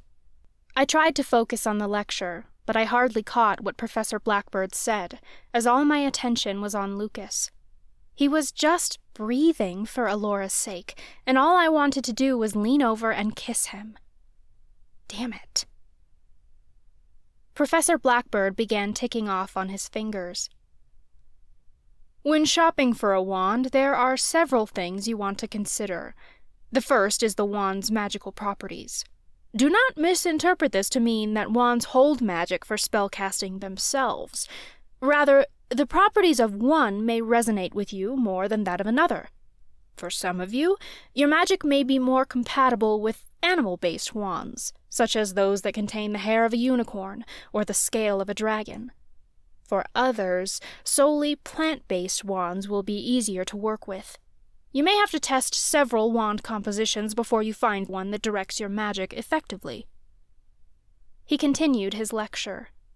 I did my best to focus, and I took notes on how the size, shape, and color can affect the way you interact with your wand. "You want something that feels authentic to you," Professor Blackbird explained.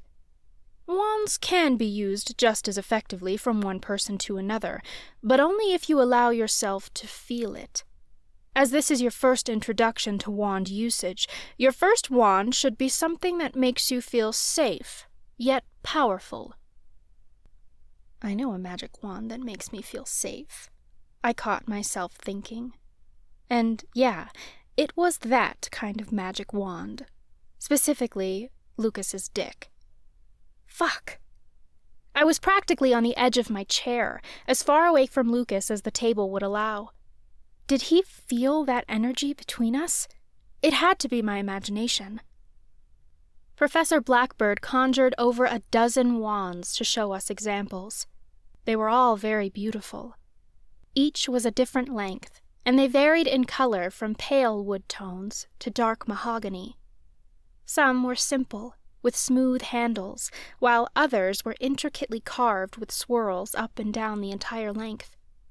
One of the wands even had rhinestones set into its base. I immediately started picturing what I wanted my wand to look like. Something with a cat carved into the handle would be cool, but Professor Blackbird's comments gave me pause. "I suggest you begin searching for your wand with no expectations," he said. "What you truly connect with may surprise you." That was his last comment before he dismissed the class. I started toward the front of the room as everyone else was leaving. I needed to get as far away from Lucas as possible, because that whole hour had been uncomfortable. Ahead of me, I heard Avery sneer. "What good is a wand going to do us if we can't use our magic, especially with the curse maker in this class?" I stopped dead in my tracks. Was everyone calling me that? I stepped forward to give Avery a piece of my mind, but Lucas had already stepped in front of her and Lena. He didn't notice me in the sea of students. "What did you just say?" Lucas demanded. Lena scoffed. "Everyone knows Nadine is a curse breaker. It makes sense she's the one who created this curse. The waning won't stop until she's gone." Lucas narrowed his eyes. "In what twisted way does that make sense? You're just scared, because she's more powerful than you will ever be." Lena chuckled.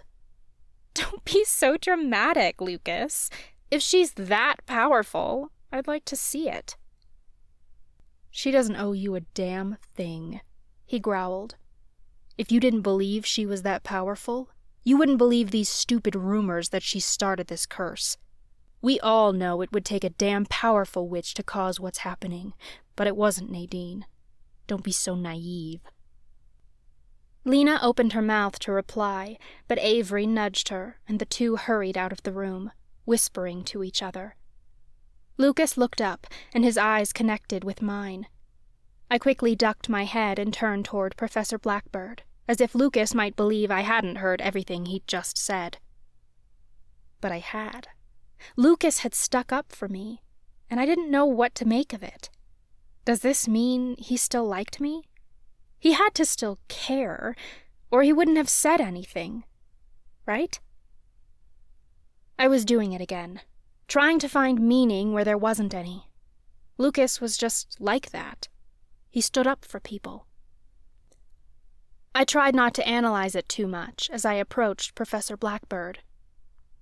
"Professor?" He looked up from the wands he was organizing. "Ah, yes. Miss Evers, is it? How may I help you?" I glanced toward the door to confirm everyone else had left the room. We were alone. "I ran across some information about wands, and I was wondering if you could help." "Sure," he said brightly. "What questions might you have?" "Do you know anything about the Oaken Wands?" I asked. I honestly didn't know if I could trust Professor Blackbird, but I had to at least try to get some information from him. He was the wands professor, after all.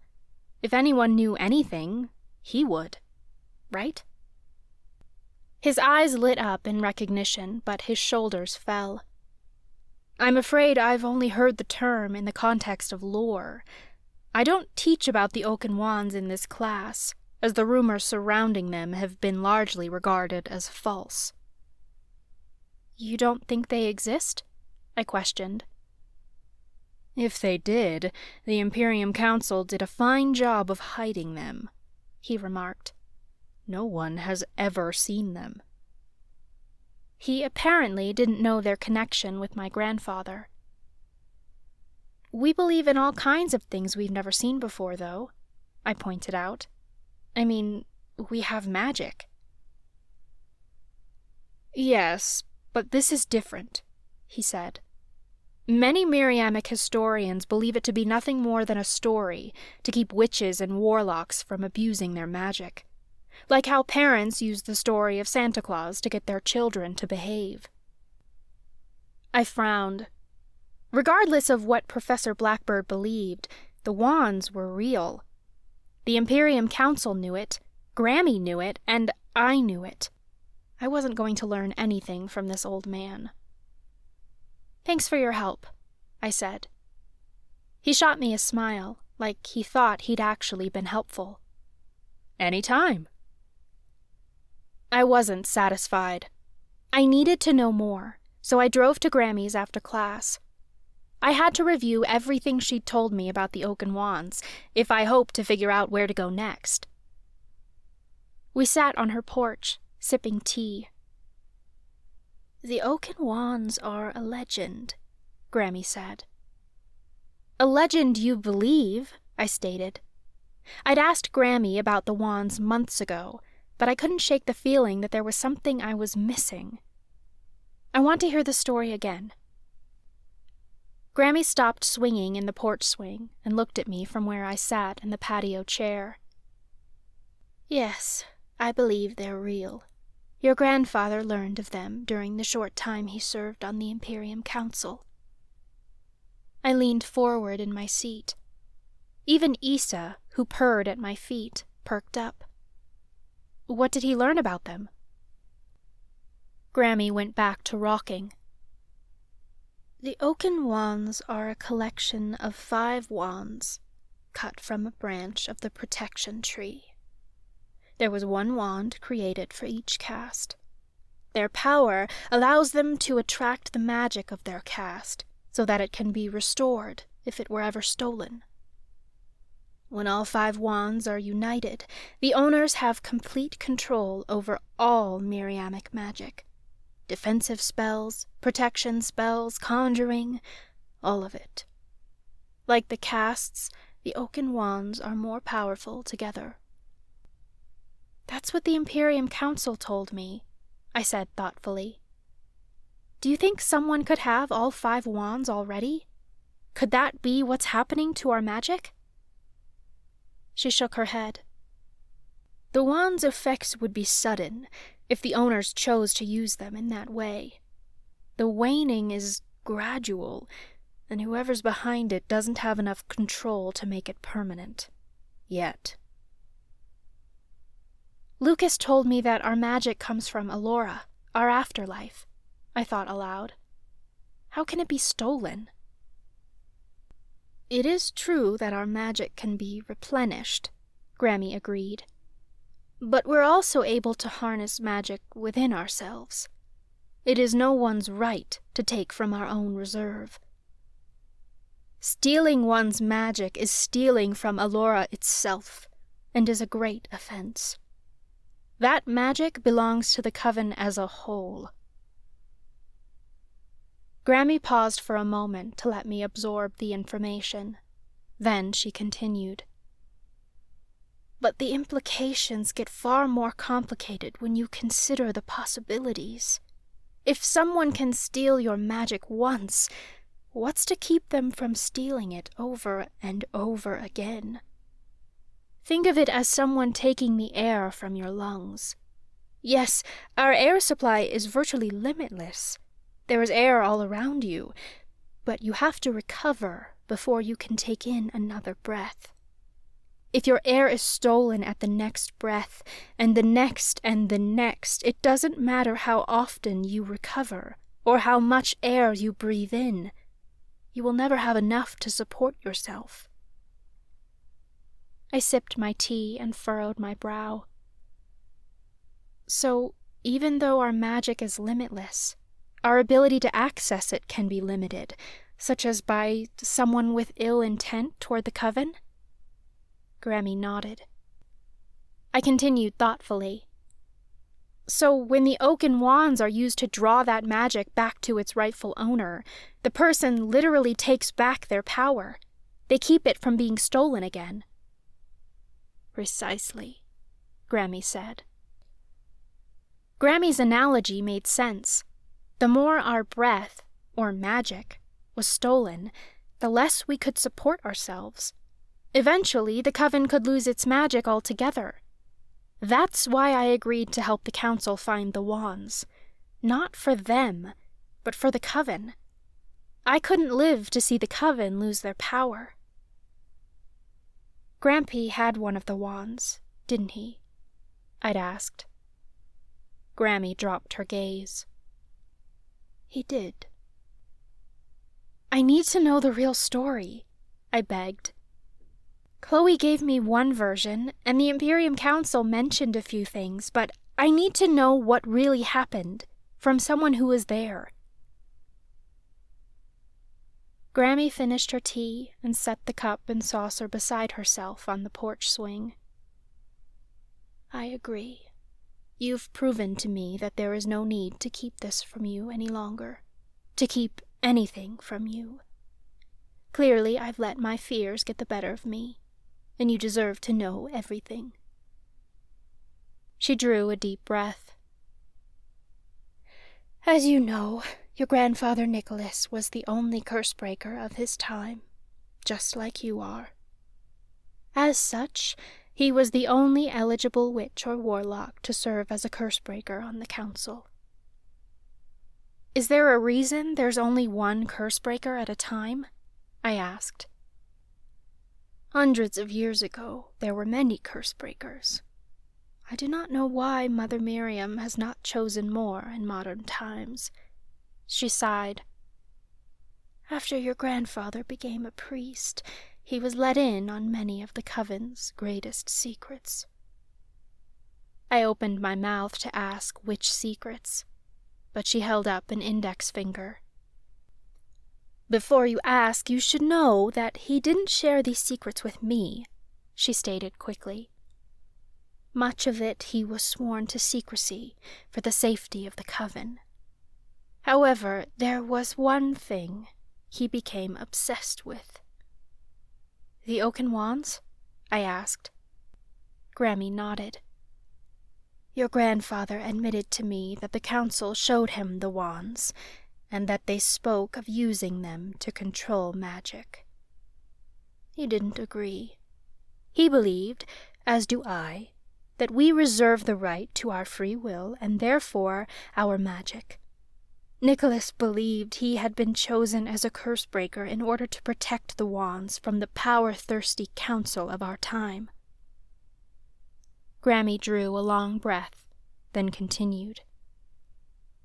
Nicholas stole the wands from the Imperium Council and intended to destroy them.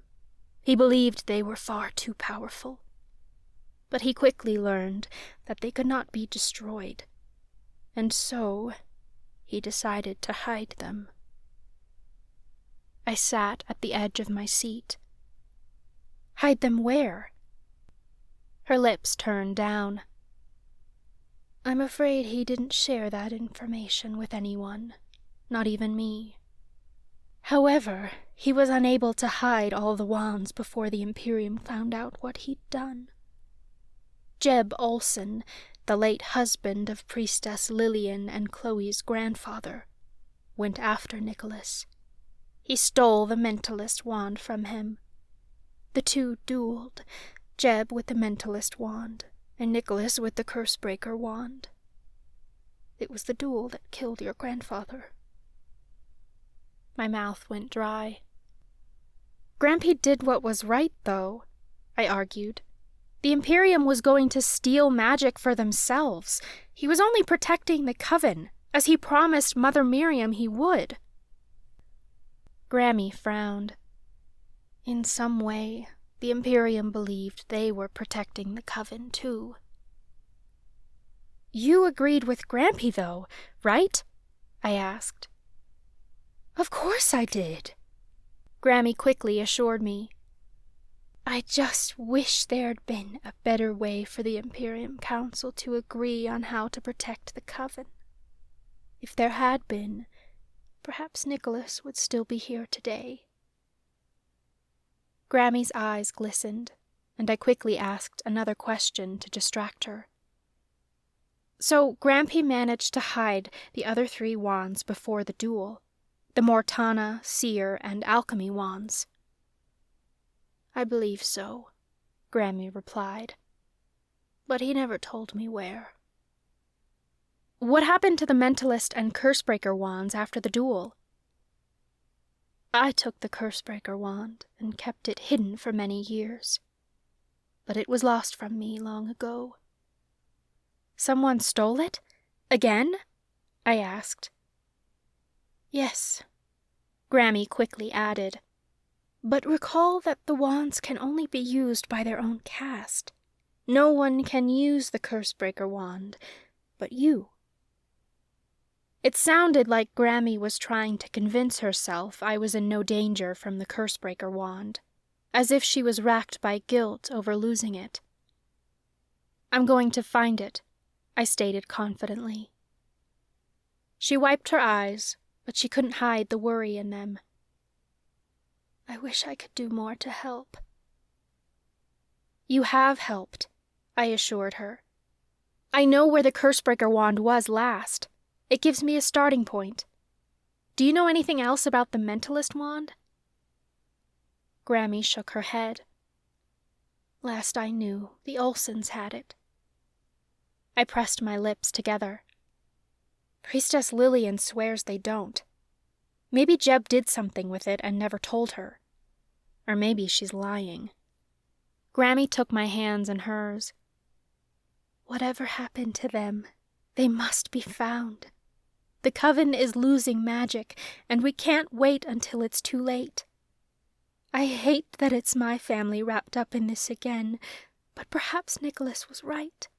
Perhaps he was chosen as a cursebreaker to protect the wands. I've always believed that Mother Miriam chose you for a reason. It must be to save the coven. I will save them, I promised, squeezing her hand back. I'll do everything I can. I really meant it. The only problem was, I still hadn't figured out what the hell I was supposed to do. Find the wands or not, I didn't have any further clues on where they might be. It didn't matter how many spells I'd tried, or how often I prayed to Mother Miriam. I knew gods didn't interfere with things here on Earth, but I hadn't received so much as a clue. It was like Mother Miriam was waiting for something, like there was something I was supposed to learn from all of this. But if that were the case, I felt like I'd walked into a class far beyond my skill level. And I had no idea how to master my powers.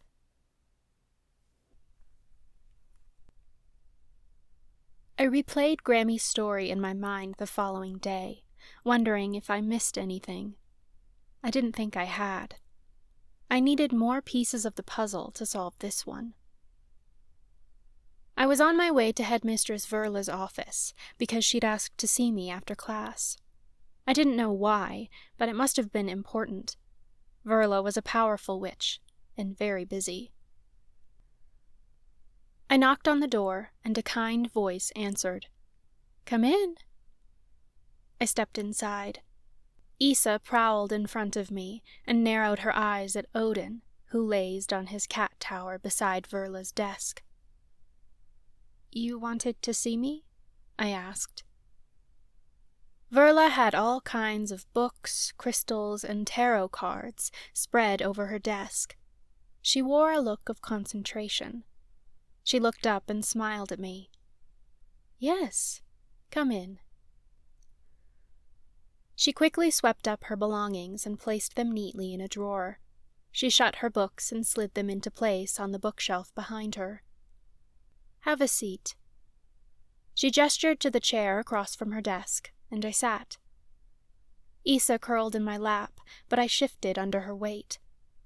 I always felt a little uncomfortable in Verla's office, as if I'd been called to the principal's office because I'd done something wrong.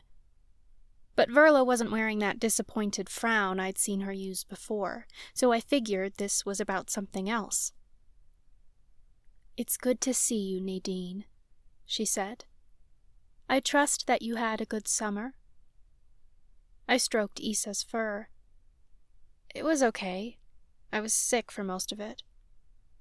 "Yes, I heard," she said sadly. "Your grandmother mentioned it.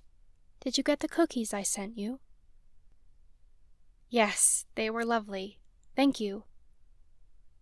Verla had sent a care basket more than once. It was obvious she was concerned. It felt so motherly of her. "Excellent," she said brightly. "You're probably wondering why I wanted to talk to you. Don't worry, you're not in trouble. I actually have an offer for you." My curiosity piqued. "What kind of offer?" Verla crossed her hands and rested them on the desk. "An academic one. As you know, our curriculum is limited for cursebreakers like yourself. It's been a long time since we had a cursebreaker enrolled at Miriam College. The previous courses have since been retired. Unfortunately, resurrecting them would be difficult, even for a necromancer." She chuckled at her own joke, then continued. "What I mean is, none of our professors have experience with curse breaking, so it would be difficult for anyone to teach you."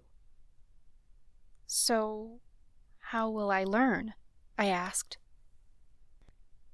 That's what I want to help you with, she offered. I would like to continue being your mentor, if you'd like. I know I don't have curse-breaking experience myself, but I'd like to learn with you. Perhaps we can develop a system inspired by the other castes, catered specifically to you. My heart surged with excitement.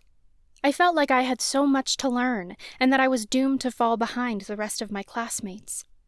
Headmistress Verla was giving me an opportunity to learn and grow, and providing me a safe place to do it. She knew so much about the other castes. Surely some of that knowledge would apply to me as well. It will, of course, count as a credit, she added. We'll meet 3 times per week for private tutoring sessions. My hope is that we can work together to unlock your potential. Yeah, that sounds great, I told her. When can we get started? Her eyes lit up. Right away, if you'd like. I shifted in my chair to get more comfortable, though my body ached no matter how I sat. It wasn't anything new. Sure, but can I ask you something? Verla was already reaching for a book on the shelf behind her. Ask away. I chose my words carefully. Did you know? That I was a curse-breaker, I mean. She gazed down at the book in her hands and took a deep breath. After a moment, her eyes met mine. Why would you think I knew? I bit my lower lip. There were some things you said last semester that made me think maybe you suspected something, and then you caught me looking for books on curse-breakers in the library, and I thought maybe you'd guessed. But you never said anything. Verla wore a calculating look. I suspected something was going on, but I didn't know what it was. I thought, perhaps...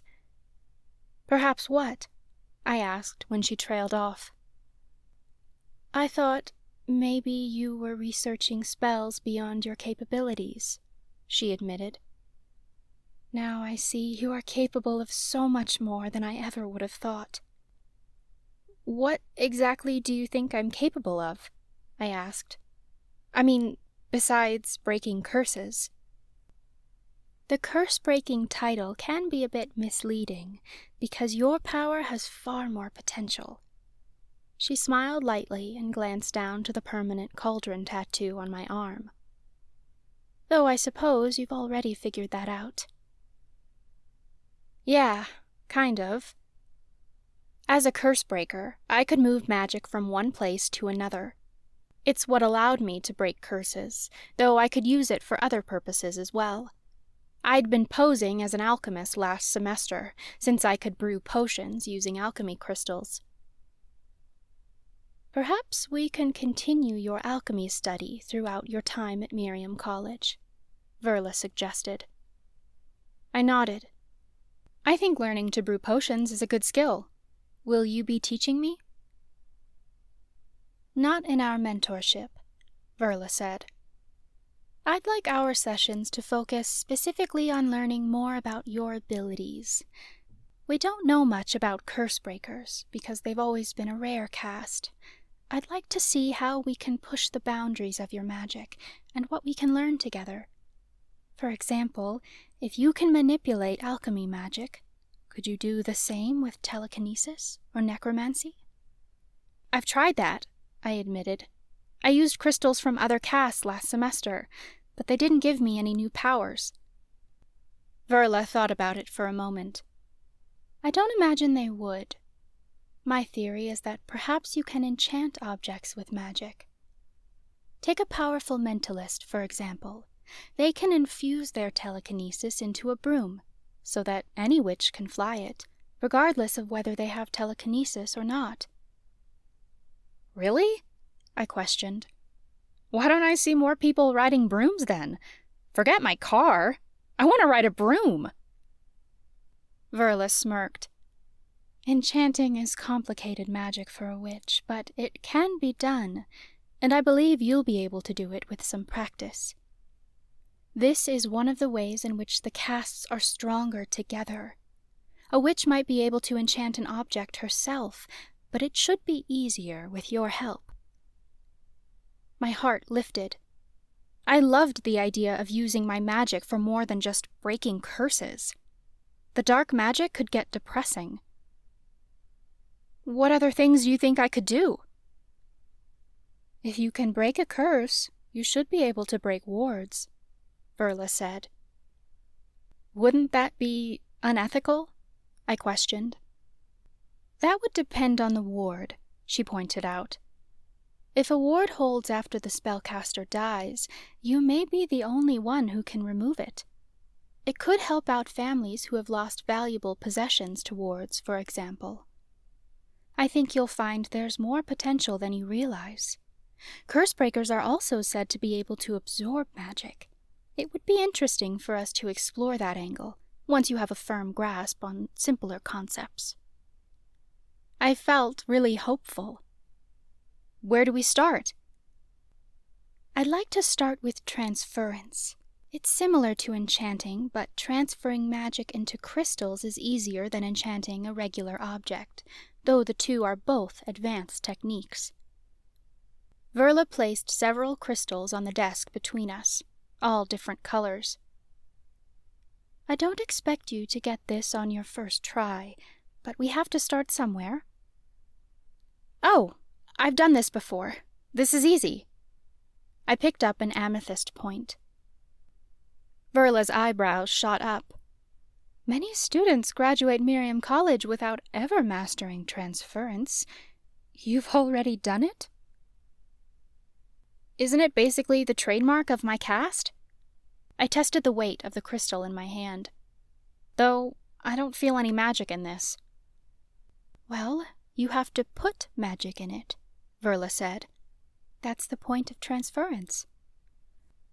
I set the crystal back on the desk. "I've never done it with my own magic. I've just moved magic around that came from a crystal. But my own magic? What would I even put into a crystal?" Verla looked confused. "What do you mean?" "Well, do I really have my own magic? Or do I just manipulate the magic of others?" "Of course you have your own, Nadine. How else do you think you conjure items or cast orbs?" "I suppose, but everyone can do that, regardless of their caste. That's just generic witch magic. Does a cursebreaker really have their own caste magic?" "You must. Otherwise, everyone would be able to do what you do," Verla answered. "Let's see if we can find that magic within yourself and put it into a crystal." I gazed down at the crystals scattered across the desk, then picked up a midnight blue one. I closed my eyes and concentrated on finding my magic within me. An energy I'd become accustomed to buzzed in my chest and swirled around my belly. I tugged at it and tried to put it into the crystal, but nothing happened. "Why don't you try this one?" Verla suggested, handing me a rose quartz crystal. I concentrated again, but it was like my magic met a wall when I tried pushing it outward. I tested 3 more crystals, but none of them worked. The crease between Verla's eyebrows deepened, and she pressed her lips together. "Perhaps a different crystal would be more effective." I tilted my head. "Does it matter which one I use?" "It can," she said. "Different crystals resonate with different types of magic.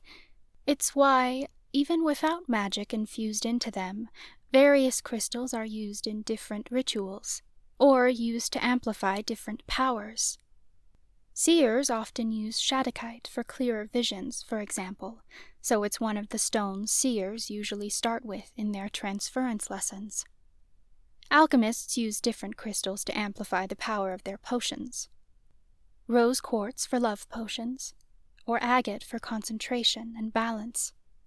But versatile crystals tend to work better for alchemists when it comes to transference. Crystals like clear quartz and amethyst. Clear quartz is probably our best place to start. She reached into her desk drawer and handed me a clear quartz point. I tried again, but my magic didn't budge. "It's not working," I told her as I set the crystal back on the desk. Verla took a long breath, as if thinking deeply. After a few moments, she stood. "Follow me." She didn't say where we were going, but I followed her out of her office with Isa at my heels.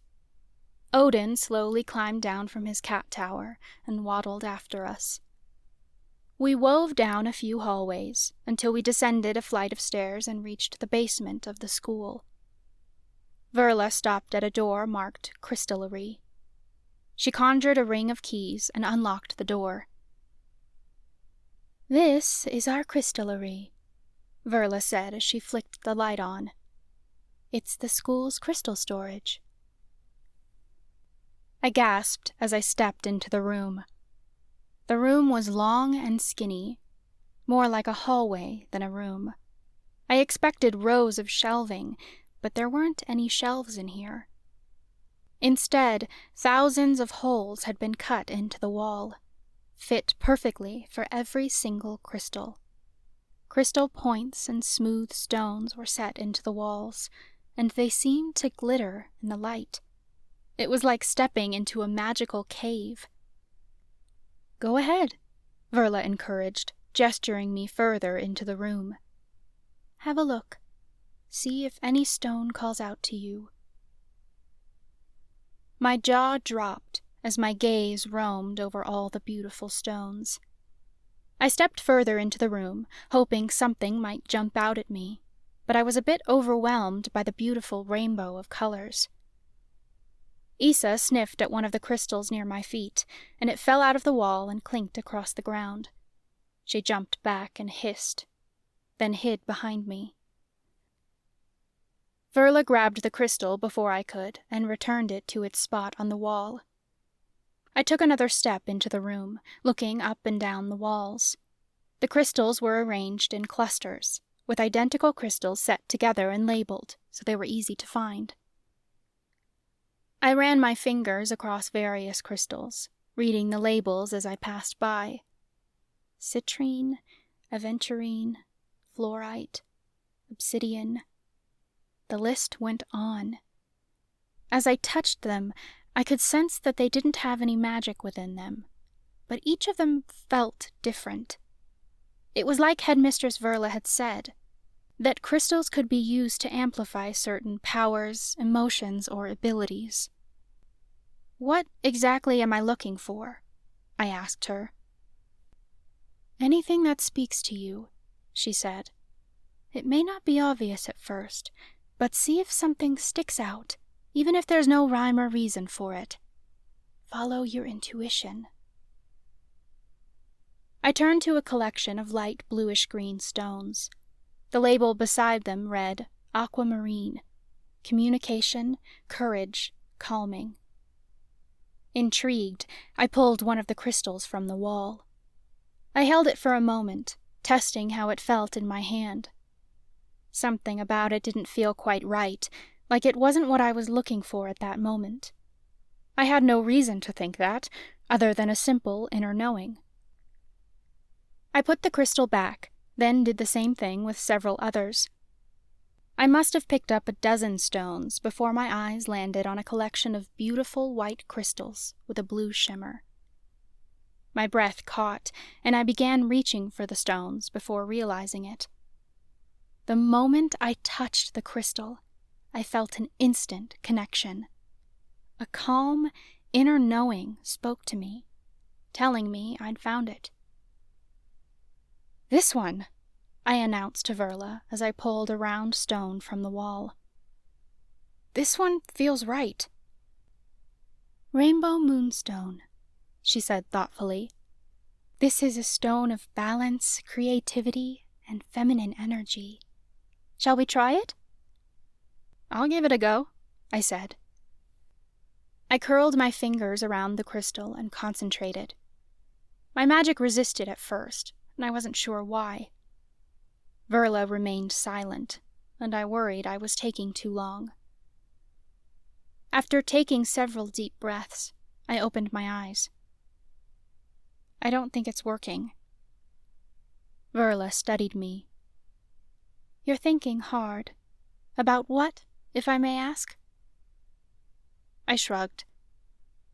I thought you might be getting impatient, like I was wasting your time. I assure you, you're not. Let's try again, but this time I want you to become aware of how you feel. I nodded, then closed my eyes again. A weight settled in my gut. After a few moments, I realized something. I think I'm scared, I admitted. I'm afraid to get it wrong. This isn't a test, Nadine, Verla promised. We have plenty of time. Relax and trust yourself. I'll try. I drew in a deep breath. Instead of focusing on my magic, I focused on my reservations. It's okay, I told my magic. It's safe to perform transference. Nothing will go wrong. No one expects anything from me. I won't disappoint anyone if I don't get it. Something shifted as I began to communicate with my magic. The nerves began to melt away, and that wall my magic had hit before seemed to crumble. My magic flowed into the crystal and stayed there. I did it! I cried to Verla. Her eyes lit up, and she held her hand out. May I see? I handed the crystal to her, and she examined it from every angle. There certainly seems to be some magic in there, she said, sounding excited. Can you keep going? I don't know, I admitted. I don't want to push myself too far. I get really tired if I use too much magic. Verla frowned. In order to learn your powers, you must be willing to push yourself, Nadine. Growth does not occur inside your comfort zone. I hesitated. I really wanted to learn more about my powers, and she had a point. I can try again, I offered. Verla handed the moonstone back. See how much magic you can place into this crystal. If we're to learn about your powers, we must know how much can be harnessed. I took the crystal and began funneling more magic into it. Verla had been right.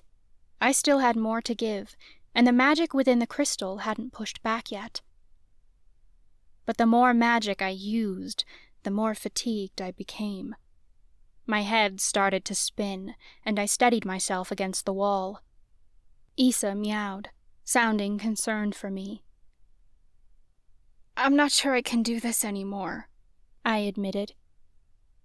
I believe in you, Verla encouraged. Keep trying. Verla understood the limits of magic better than I did. If she believed in me, then I could believe in myself. But I thought if I kept doing it standing up, I might pass out. Instead, I sat on the ground cross-legged and continued transferring magic into the stone. I really don't think I can do much more, I said after a few minutes. Every muscle in my body was starting to ache. You're doing great, Nadine, she said. You've almost charged the whole crystal. You're almost done. Verla's encouragement was infectious. I was so close to completing this task, and I really wanted to impress her, so I continued. But the more magic I pushed into the stone, the more my body fought against it. My bones started to ache, and my breath grew heavy, like I was in the midst of running a marathon. But marathon runners didn't quit. I was close to the finish line. I gritted my teeth and pushed on. I lost all sense of time. The next thing I knew, Verla was kneeling over me, shaking me. I lay on the ground with a throbbing pain in the back of my skull. Issa meowed loudly next to me, and the crystal lay beside her. I was so disoriented that it took me a moment to realize what had happened. "Ugh, I passed out," I groaned. Verla helped me sit up. Her lips pursed, and I couldn't quite read her expression. "I had no idea. I thought—" "It's not your fault," I interrupted. I was so embarrassed. I just wanted to disappear. "I'm sure most witches could handle that just fine. It's my lupus. My magic and my body don't always get along." Verla conjured a water bottle and shoved it in my direction. "Drink something. When we're done, I'll walk you to the infirmary." "That's really not necessary," I protested. "Yes, it is," she insisted. "It's important that you feel better before we continue any further." I took the water bottle and sipped on the water. "Thanks." After a moment, I stood on shaky knees and followed Headmistress Verla to the infirmary. She walked close to me, like she feared I might pass out again and she might be able to catch me. I hated being treated like I was a porcelain doll, ready to shatter into a million pieces at any moment.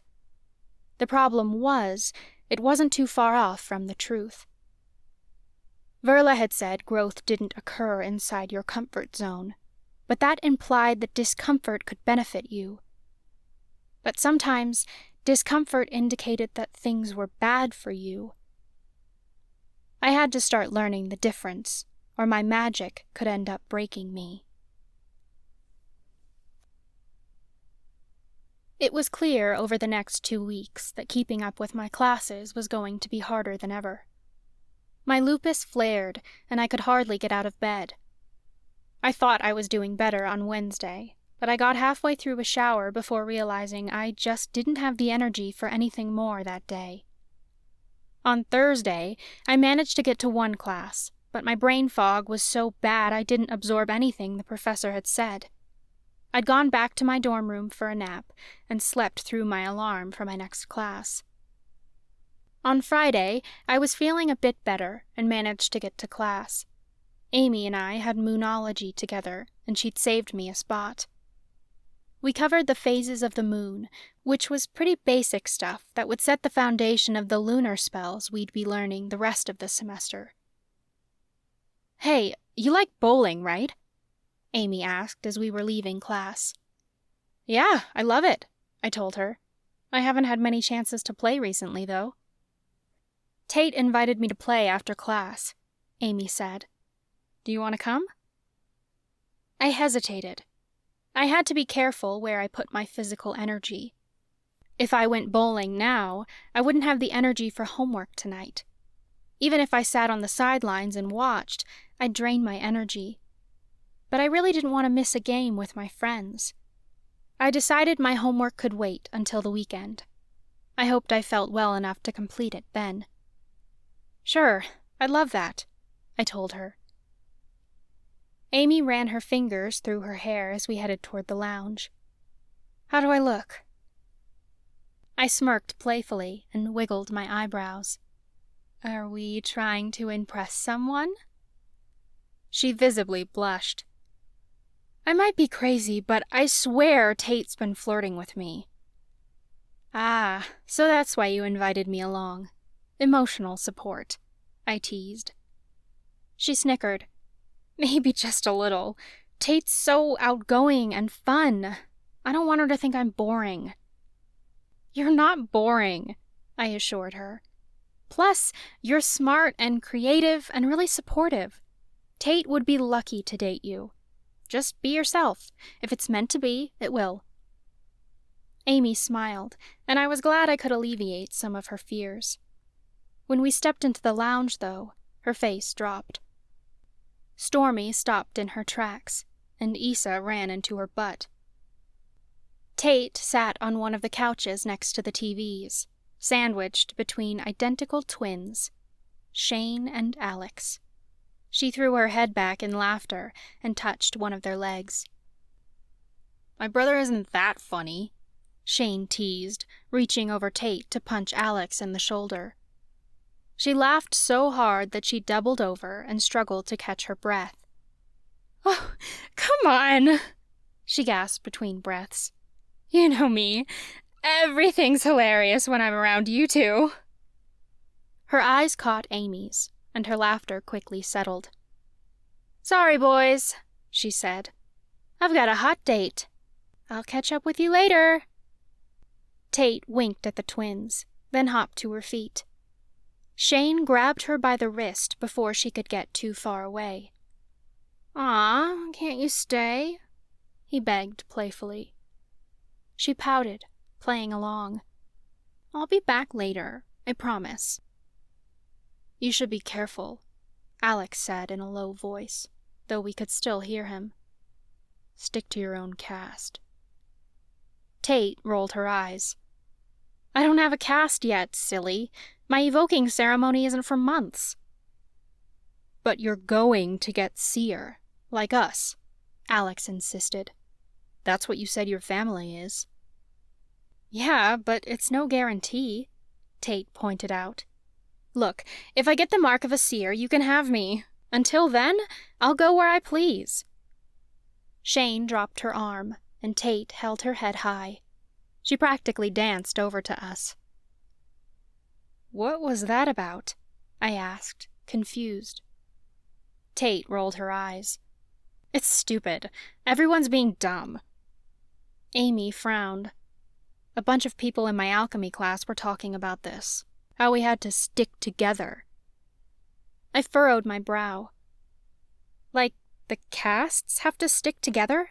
Not the whole coven?" Tate waved her hand, like it wasn't a big deal, but I was bothered by it. "You've heard the rumors. Something's wrong with Allura. There's one caste responsible for it all, so we have to stick to our own. I can't keep up with the gossip." "Are you kidding me?" I asked. "People are dividing into their castes now because they're afraid?" Tate sighed. "I said it was dumb." "Don't worry," Amy said firmly, misreading my frustration. "I'm not scared of my friends. No one is going to leave you for being the only one of your caste." "I'm not afraid of that," I replied. "I just think it's immature to say who you can and can't be friends with based on your magic." "Exactly," Tate agreed. She turned to Amy with bright eyes and looped her arm through hers. "Hey, sweet thing. How are you?" Amy must have immediately forgotten about the twins, because her features lit up. "Good. And you?" "Fabulous," Tate sang. "Who's up for bowling? Both of you? Excellent. We can share a lane. I think Talia already claimed one. What ball do you want? I have this black one I absolutely adore." Tate rambled a million miles a minute. The girl radiated energy, which I found both admirable and a tad annoying. I didn't know how to take her yet. Tate skipped past the arcade and pool tables to the back of the lounge where the bowling lanes were. Talia sat at one of the lanes next to Mandy, putting names into the scoreboard. "Perfect timing," Talia said. "Let me just put in Nadine's name and we'll be ready to go." "I'm just going to watch," I said. Talia opened her mouth, but she must have noticed something in my features. She could always tell when I was feeling bad. She was the only one. Usually, I hid it really well. She snapped her jaw shut and hopped to her feet, taking the attention off me. "I'm up first." Talia knocked over 9 pins, but missed the last one on her second try. I cheered for her and gave her a high five. Mandy stood, smirking. "Great job, girl, but let me show you how it's done." Mandy chose a sparkling black ball, then narrowed her eyes at the lane. She stood there a few seconds, as if calculating her strategy. Finally, she stepped forward and swung her arm back. The moment she let go of the ball, a shield blasted out of her palm, sending the ball shooting down the lane insanely fast. It hit the pins so hard that one of them spun through the air and landed in the next lane. "That's cheating!" Amy teased. Mandy tossed her dark hair over her shoulder. Hey, you can't blame me for using my natural talents. Amy went next, refusing to use magic to boost her score. She split the pins. I hated that I couldn't participate. They looked like they were having so much fun. Still, this was better than sitting in my dorm in pain, bored and lonely. So I put on a happy face and pretended I was all right. Tate was up after her and laughed at herself when she only knocked down 3 pins. She swayed her hips and teased. I'm a natural. Fuck it. I wanted in. Tal, mind if I give it a shot? I asked, since it was her turn. Go ahead, Talia said. She picked up a lightweight ball and handed it to me. I'm telling you, you can use magic, Mandy encouraged me. I can try, but I haven't perfected shields yet, I said. Mandy scrunched up her nose. Yeah, it's kind of an upperclassman spell. Just go with it. The ball was only a few pounds, but it felt like 100 pounds. My hands really ached today, but pain be damned. I wanted to bowl with my friends. I positioned myself in front of the lane and concentrated on my magic, but I couldn't feel a thing. After a few moments, I dropped the ball to my side and turned to my friends. Something's wrong. I can't feel my magic. Talia's face paled. You think you've been affected by the waning?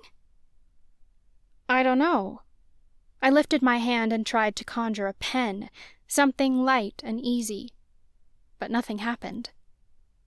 Shit, I mumbled. It's okay, Talia stammered. Your magic will be back soon.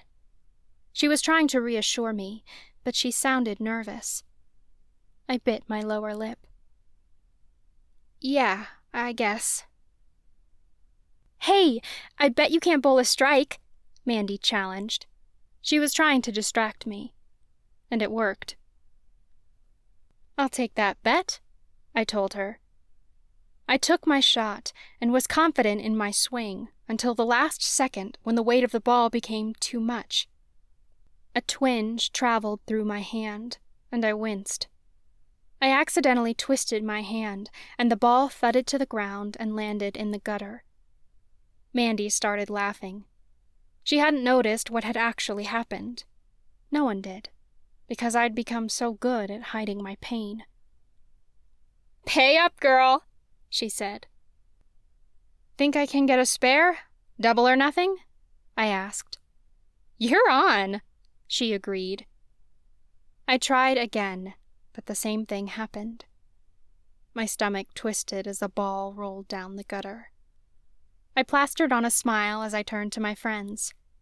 I meant to do that.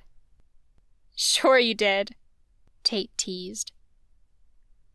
Inside, I was crushed.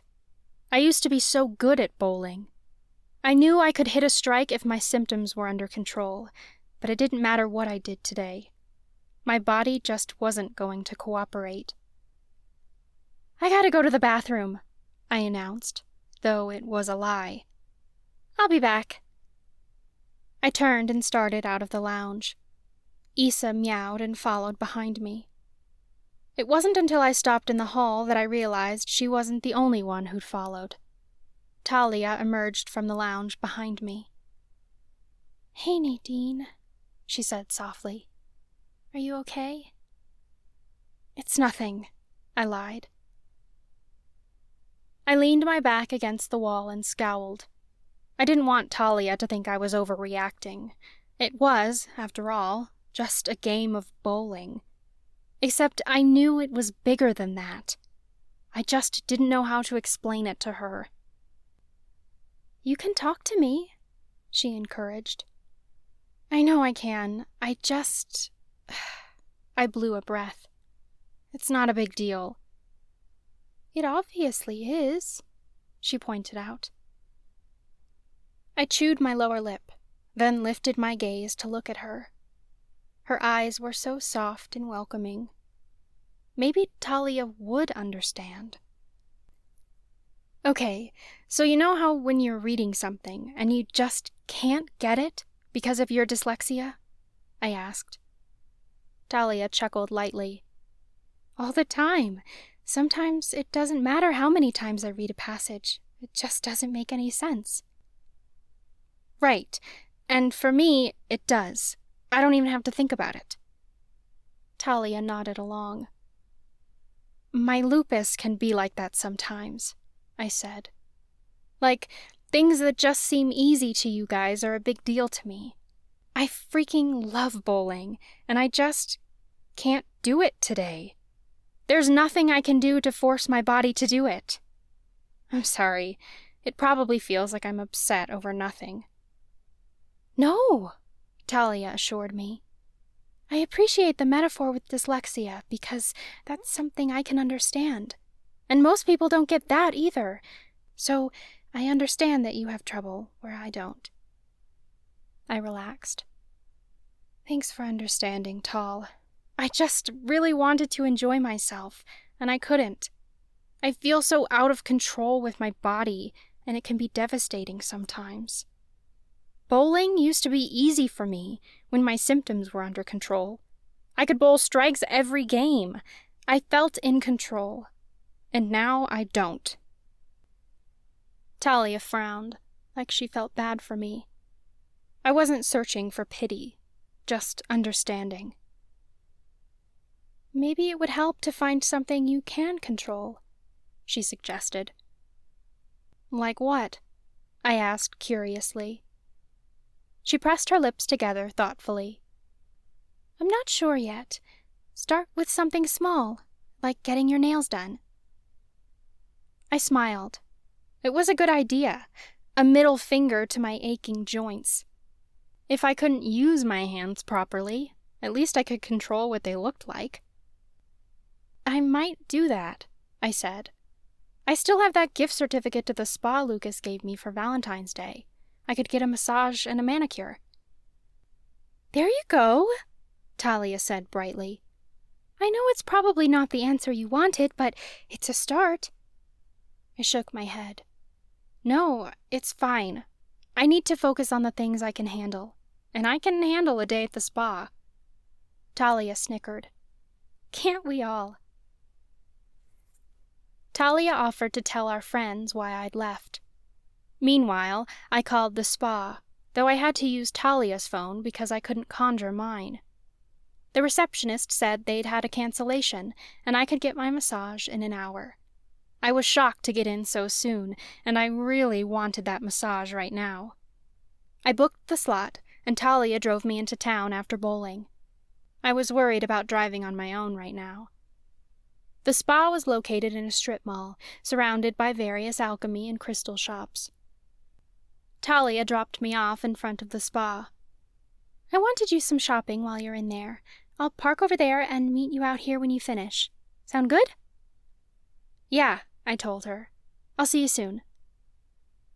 Inside, the spa was quiet and peaceful. It smelled of citrus and cinnamon, and orange light orbs floated overhead. It was so relaxing. The massage therapist was gentle with me and really nice. She asked me a little about school and my major, and I told her about how I was planning to apply to the criminal justice program. She thought that sounded cool. The massage ended, but I didn't feel any better physically. It was always a toss-up if a massage would help my flare-up. I was disappointed that the pain persisted. By the time my nails were done, I was feeling better emotionally. I could really get used to spa treatments all the time. I hoped being a priestess paid well, because I could do this every week. When I left, a group of 6 students stood outside the shop next door. I noticed Avery in the mix of them. Talia's car wasn't far from them, but I had no interest in a confrontation. I decided to loop around the parking lot so I didn't have to pass by them. But as soon as I stepped off the sidewalk, they noticed me. "Hey!" one of the guys barked. I kept my head down and kept walking, pretending I hadn't heard him. "Hey, curse maker! I'm talking to you!" Fuck. I glanced up. It was Frederick James, an asshole who'd accused me of cursing the coven more than once. "I'm not interested." James started toward me, and I began to panic. I knew a few defensive spells, but I'd only just started my defensive magic class this semester. James was a year ahead of me, and surely knew more spells than I did. I increased my pace. His friends must have thought it was funny, because they started cackling. Adrenaline shot through my system, and even though we were out in the middle of the day, I felt very unsafe. I remembered what my mom had taught me as a kid. It's better to be safe than polite. I took off running toward Talia's car. My body ached and protested, and I thought I might puke. If I could get to her car, I could lock myself inside and hopefully he'd leave me alone. I reached for the passenger side door, but James was faster than me. Before my fingers touched the handle, he slid in front of me. His back pressed against my door, blocking me from getting into the car. I took a shaky step back. "What the hell do you want?" "The truth," he snarled. "Everyone knows there's something different about you." "So I'm a curse breaker. Do you want a medal for being the first to figure it out?" "Yeah, a curse breaker," he spat. "That's quite a step up from an alchemist, wouldn't you say? If you're so innocent, why'd you lie to everyone about what you were?" "So that assholes like you wouldn't harass me," I shot back. I tried to shove him out of the way so I could get in the car, but he barely stumbled a step. He grabbed my wrist. Though my heart hammered, I stared him down, as if daring him to do something about it. "What are you going to do?" I scoffed. "Hurt me in front of all your friends?" His nostrils flared. "I'd be doing them a favor. And trust me, honey, I'd do more than that." I wanted to puke, but I spoke dryly. "To a member of your own coven? How noble!" He scoffed. "You weren't born here. You have no right to call this your coven." Yeah, I know," I said with an eye roll. "You all need someone to blame, so you target the new girl who has no other cast members to protect her. Why don't you just admit that you're scared as fuck, and that this has nothing to do with me?" James's features paled, and I knew I'd hit a nerve. "I'm not scared of you." "Oh yeah? Then let me go," I growled. "You want to call me a curse maker? I will curse your ass if you don't let me go." James just squeezed my wrist tighter, and I gasped at the pain. To anyone else, it might just feel uncomfortable, but with my flare-up, it was agonizing. I tried to conjure a battle orb to distract him, but my magic still hadn't returned fully. The second sparks flew from my fingers, he created a shield that sent the sparks flying toward my face. I pulled back on my magic and curled my free hand into a fist. I swung my fist toward him, and it connected with the side of his abdomen. My fingers ached, but James looked like he barely felt it. Near the shops, his friends roared in laughter. James's features contorted in rage. My heart leapt up into my throat as he shoved me up against the side of my car, pinning me there. "Help!" I screamed, but the only response was the laughter coming from James's friends. They were enjoying the show. Relief flooded through me when Talia walked out of a crystal shop. Her features paled when she saw me pinned against the car. "Talia!" I cried. She reacted quickly and conjured her phone. "I'm calling the police!" she shouted. Talia began racing across the parking lot, but James's friends stepped in front of her, blocking her path. My stomach twisted. "Don't hurt her!" James chuckled.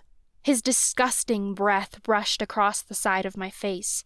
I squeezed my eyes shut and turned my face away from his, holding my breath.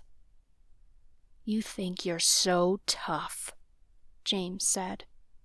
"You're nothing but a—" He cut off as someone yanked him off of me. I breathed a sigh of relief and opened my eyes to see that no one was nearby. James had fallen to the ground and clawed at the asphalt. He screamed as he was dragged across the parking lot by an unseen force. My breath stalled, and my gaze darted around.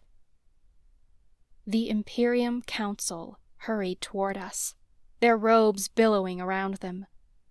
Priestess Stella dropped a pile of shopping bags she'd been carrying.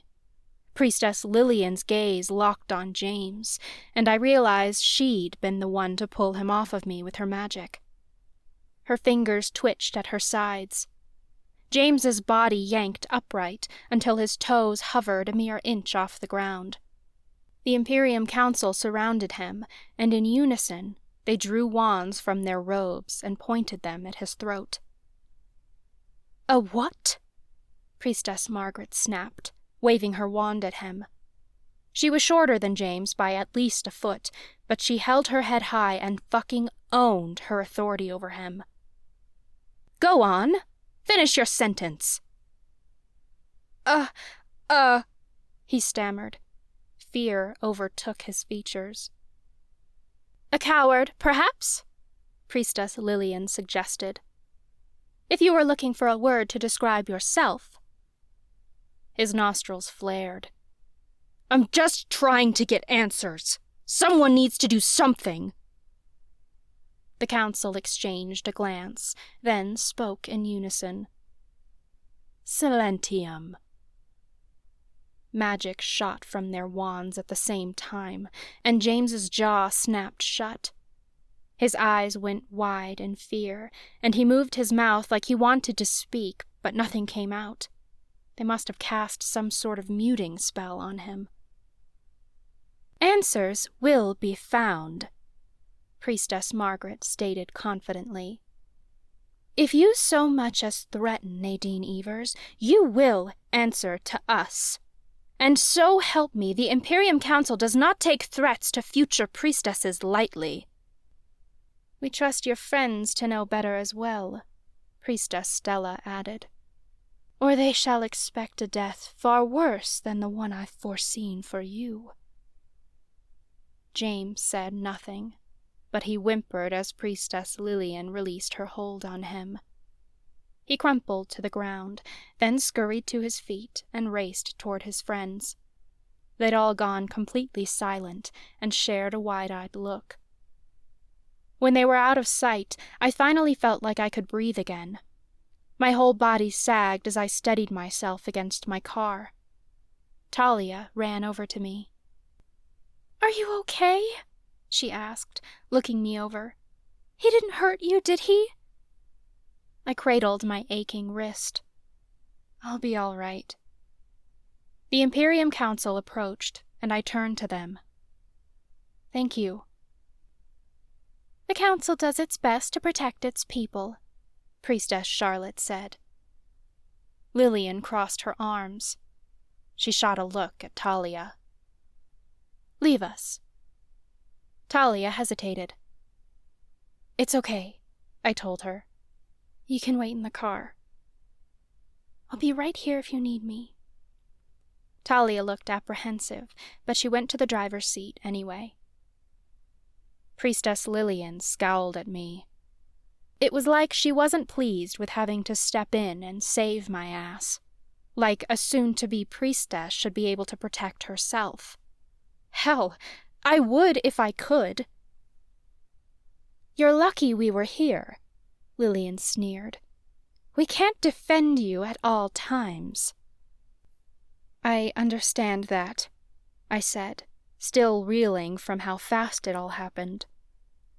Priestess Margaret glanced in the direction James and his friends had gone. "Luckily, I think we got through to them. No one else will think to lay a hand on you any time soon." My shoulders relaxed. I didn't quite meet any of their gazes. I was very grateful they'd helped me, and I suddenly felt like I'd underestimated them. I appreciate the help. Priestess Lillian tilted her nose upward. Yes, well, we've done our job. You may thank us by doing yours. I gaped at her. She was going to bring up the Oaken Wands now, after I'd just been assaulted? I got defensive. I'm doing my best. I have little to no information to go on, and forgive me if I'm not motivated to help a coven that doesn't even want me here. Priestess Margaret gasped. Of course you're wanted. Who would dare say otherwise? Chloe, James, Magnus Knight, pretty much everyone but my friends.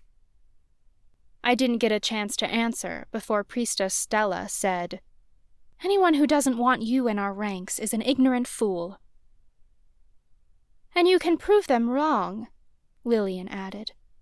Once we discover where your grandfather hid the Oaken Wands, and we restore our magic, the coven will see the truth.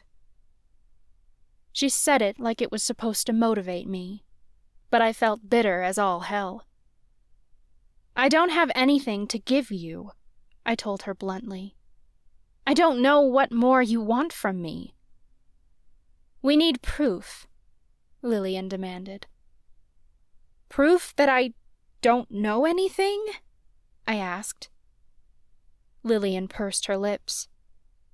Bring us everything you can find on the Oaken Wands. Perhaps there's something to be found in your grandfather's records. What records? I wanted to ask, but I didn't trust that I'd get anywhere with Priestess Lillian. She was sure I was hiding something.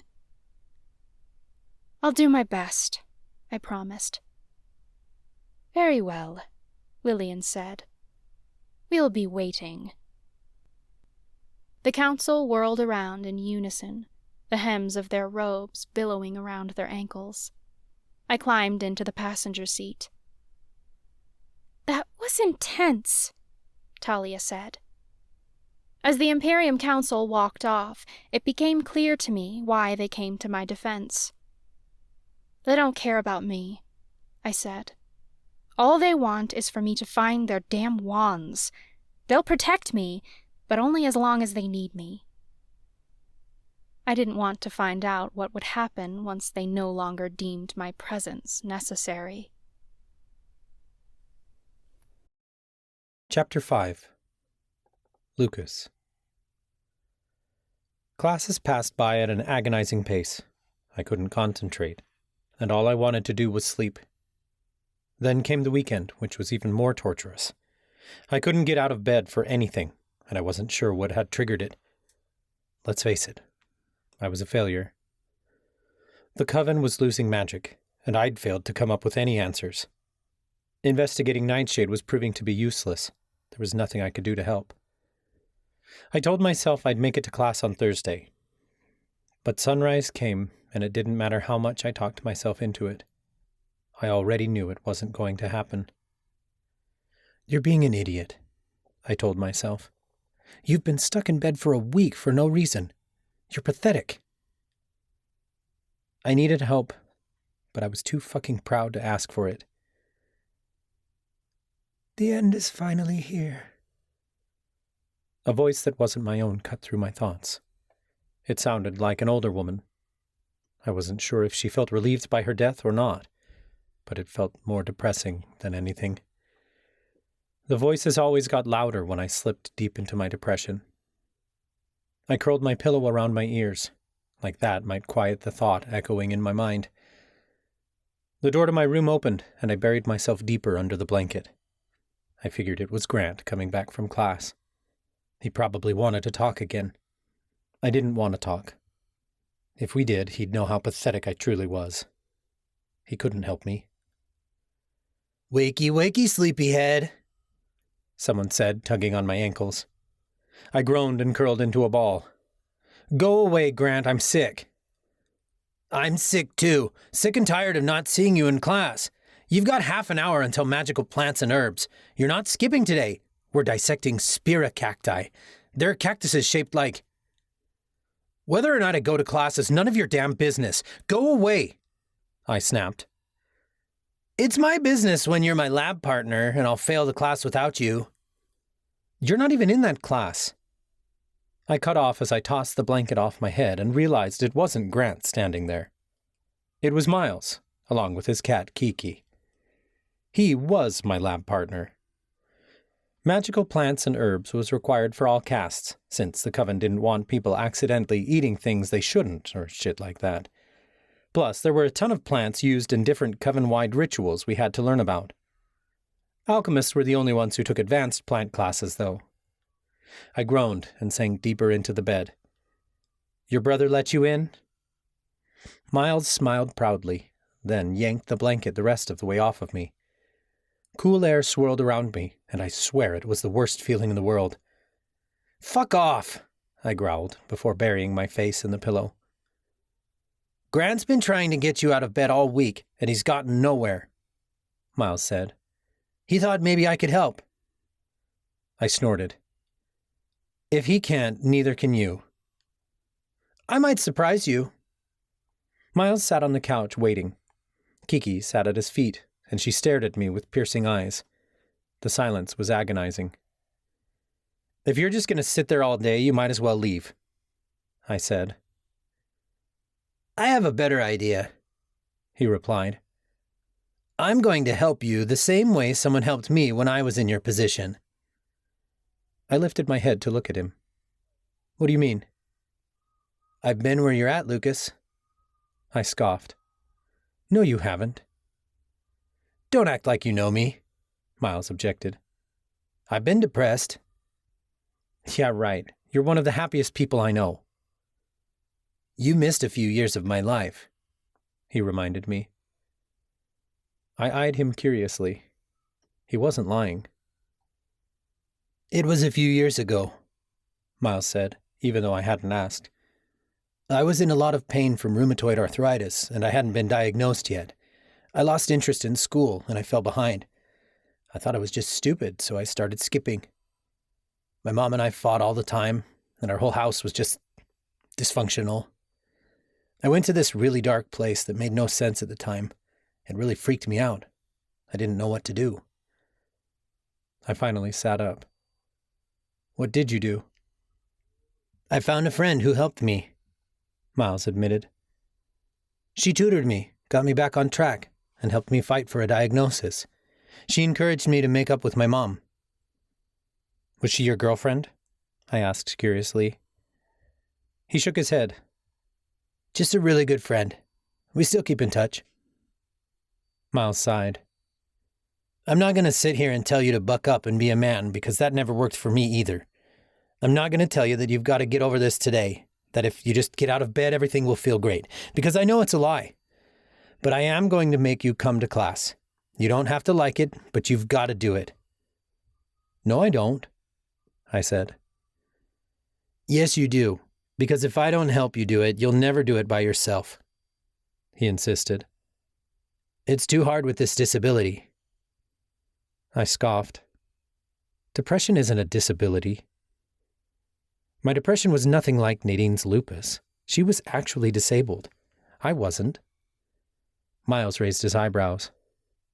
It affects your daily life. It prevents you from doing basic tasks.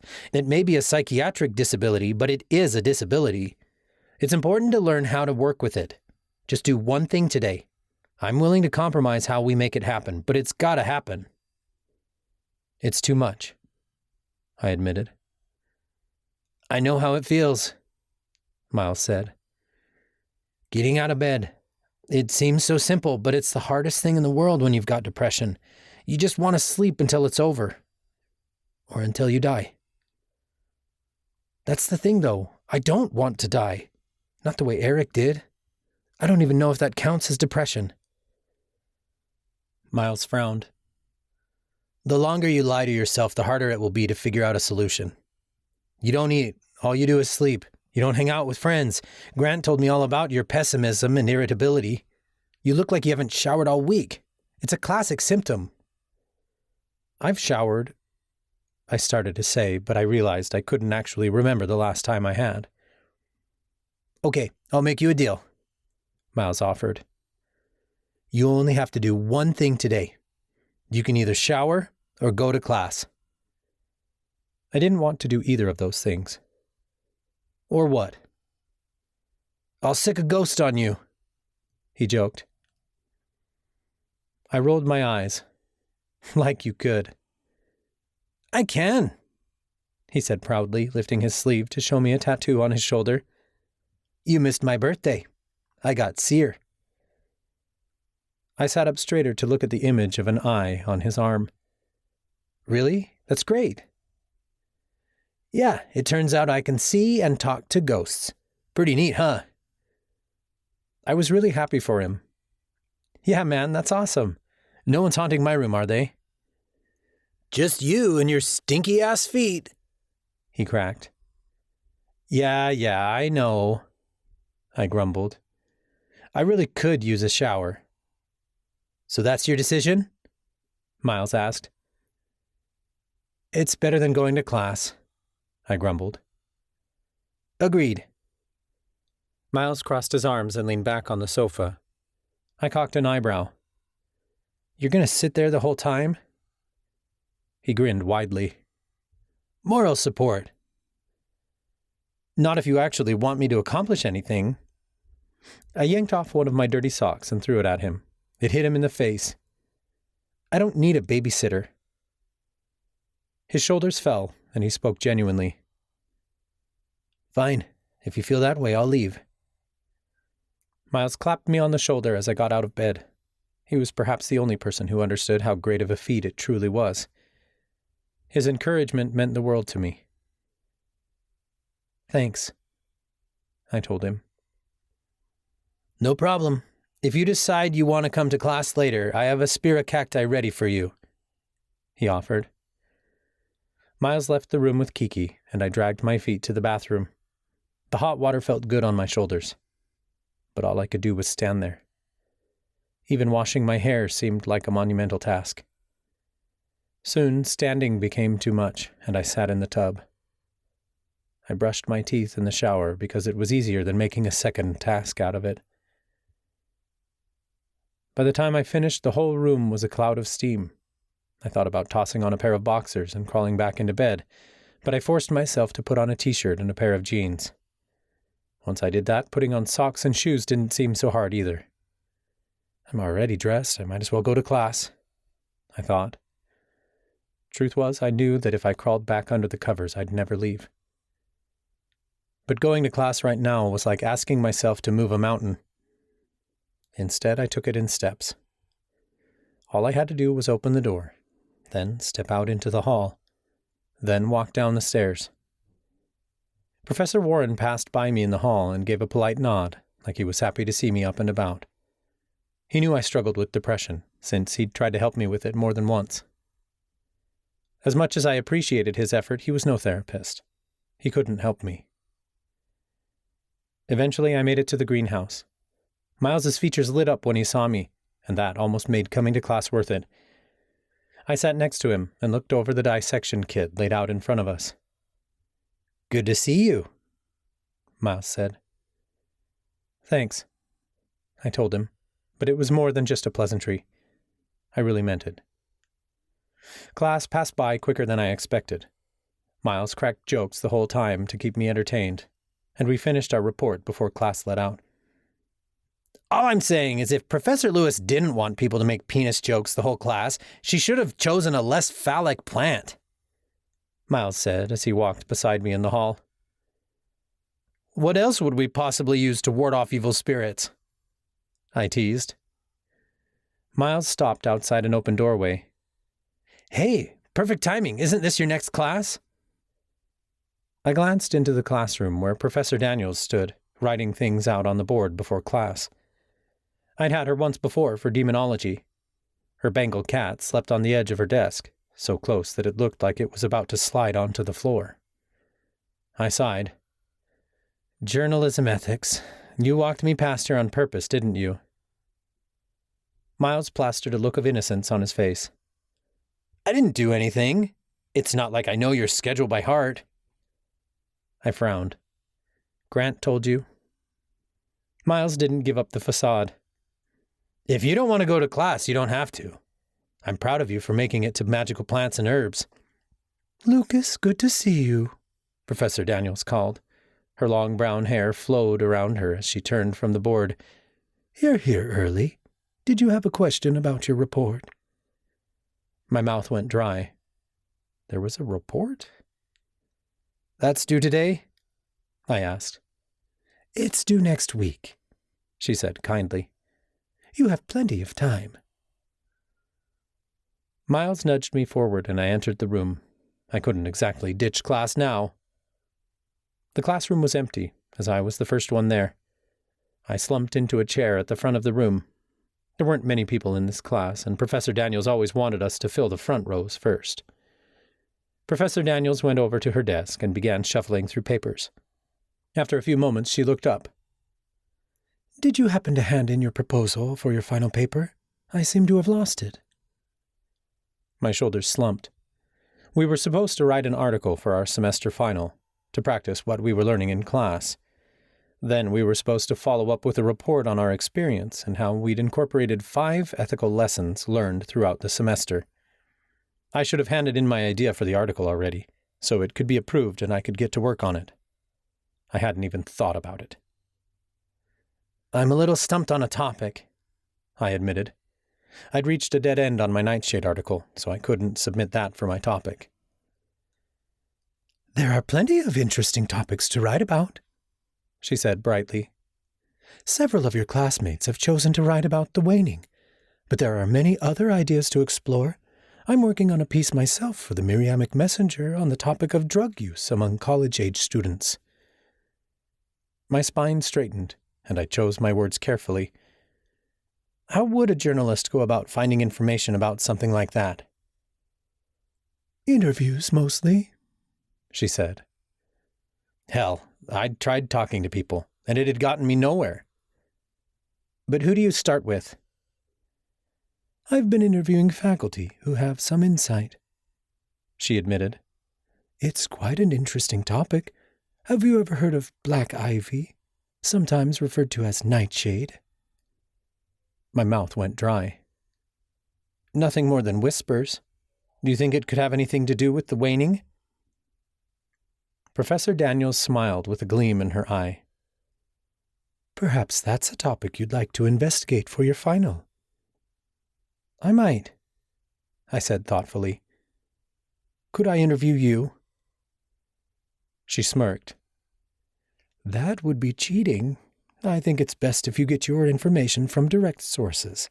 I can help you find a few. Really? I asked, feeling a spark of hope enter my chest. Sure, I'm happy to help out with whatever you need, she offered.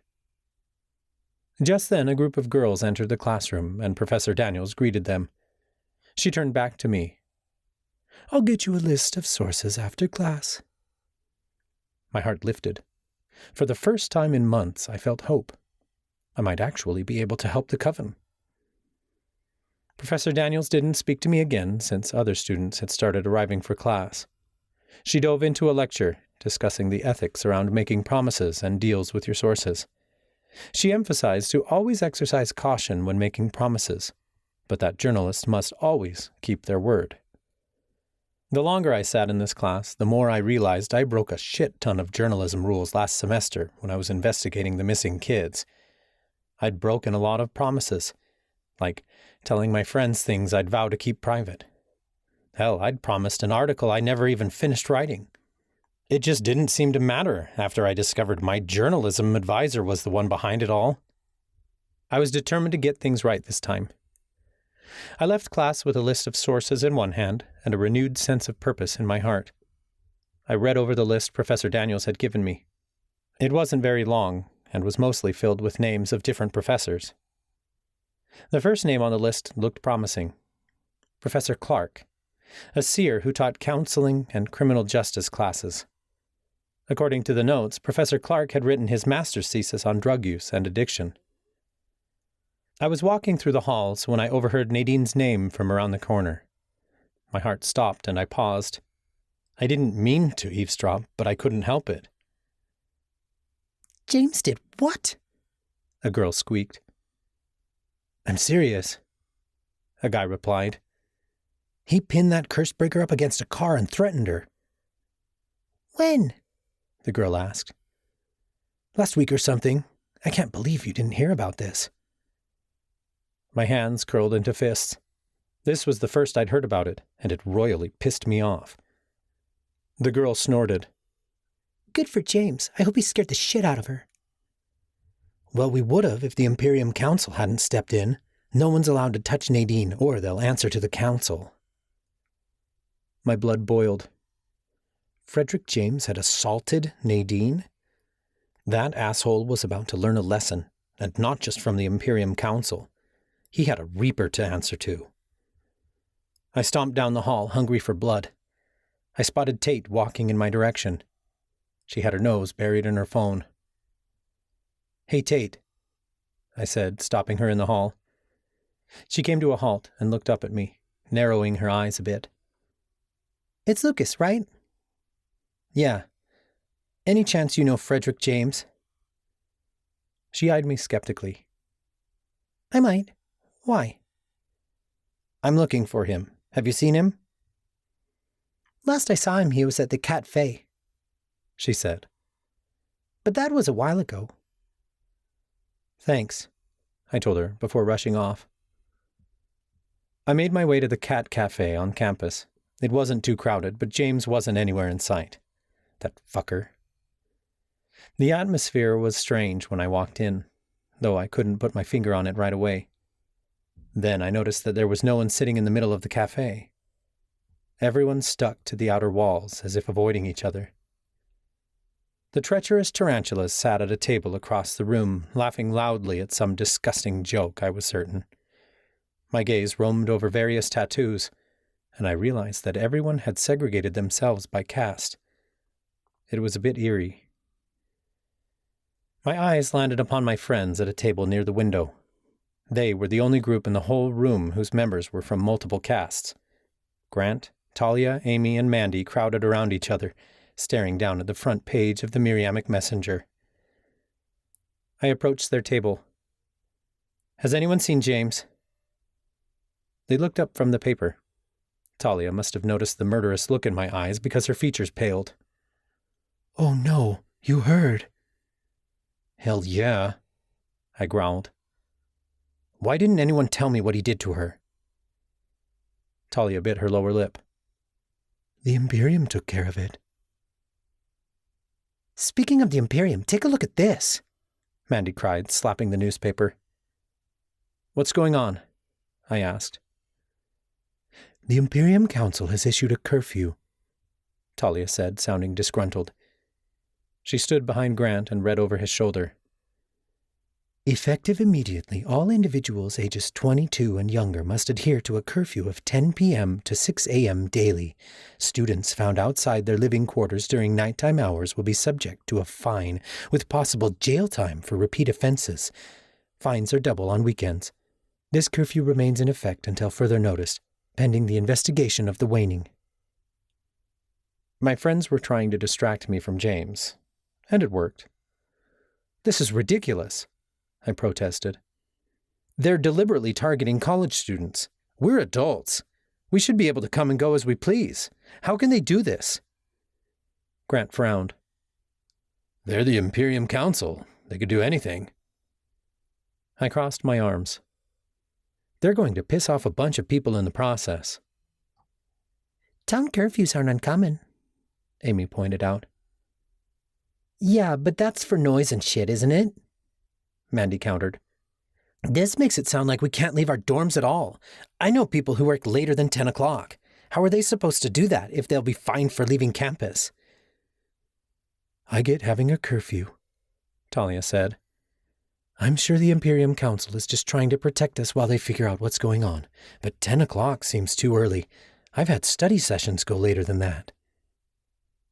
Mandy placed a hand on her hip. You know what this means, right? Pending the investigation of the waning, they think college kids are responsible. Do you think they could be? Grant asked. Mandy frowned. If they are, they're certainly not doing it alone. No one graduates with enough knowledge or power to cause the waning. We know students can't brew drugs as strong as nightshade either, and they're still getting into the school, I pointed out. Mandy bit her lower lip. True. Grant folded up the newspaper, then tossed it onto the table between us. Either way, I don't like it. What if this doesn't help the Imperium learn anything new? What measures will they enact next? It's just a curfew, Amy said, trying to sound reassuring. Do you spend that much time out of your dorm at night anyway? Grant looked at her sideways. Not really, but I'd like the option. Same, but what are we going to do about it? Talia asked. There's nothing we can do. This is the Imperium. Maybe when Nadine's inducted, she can advocate for us, Amy suggested. Wait till she hears about this. Just the mention of Nadine made my stomach flip. I tried not to let it show. I still wanted to beat James's ass for what he'd done to her. I'm going to protest, Grant announced. I'll write a poem for the talent show. Slam poetry. The Imperium Council won't know what hit them. Talia eyed him.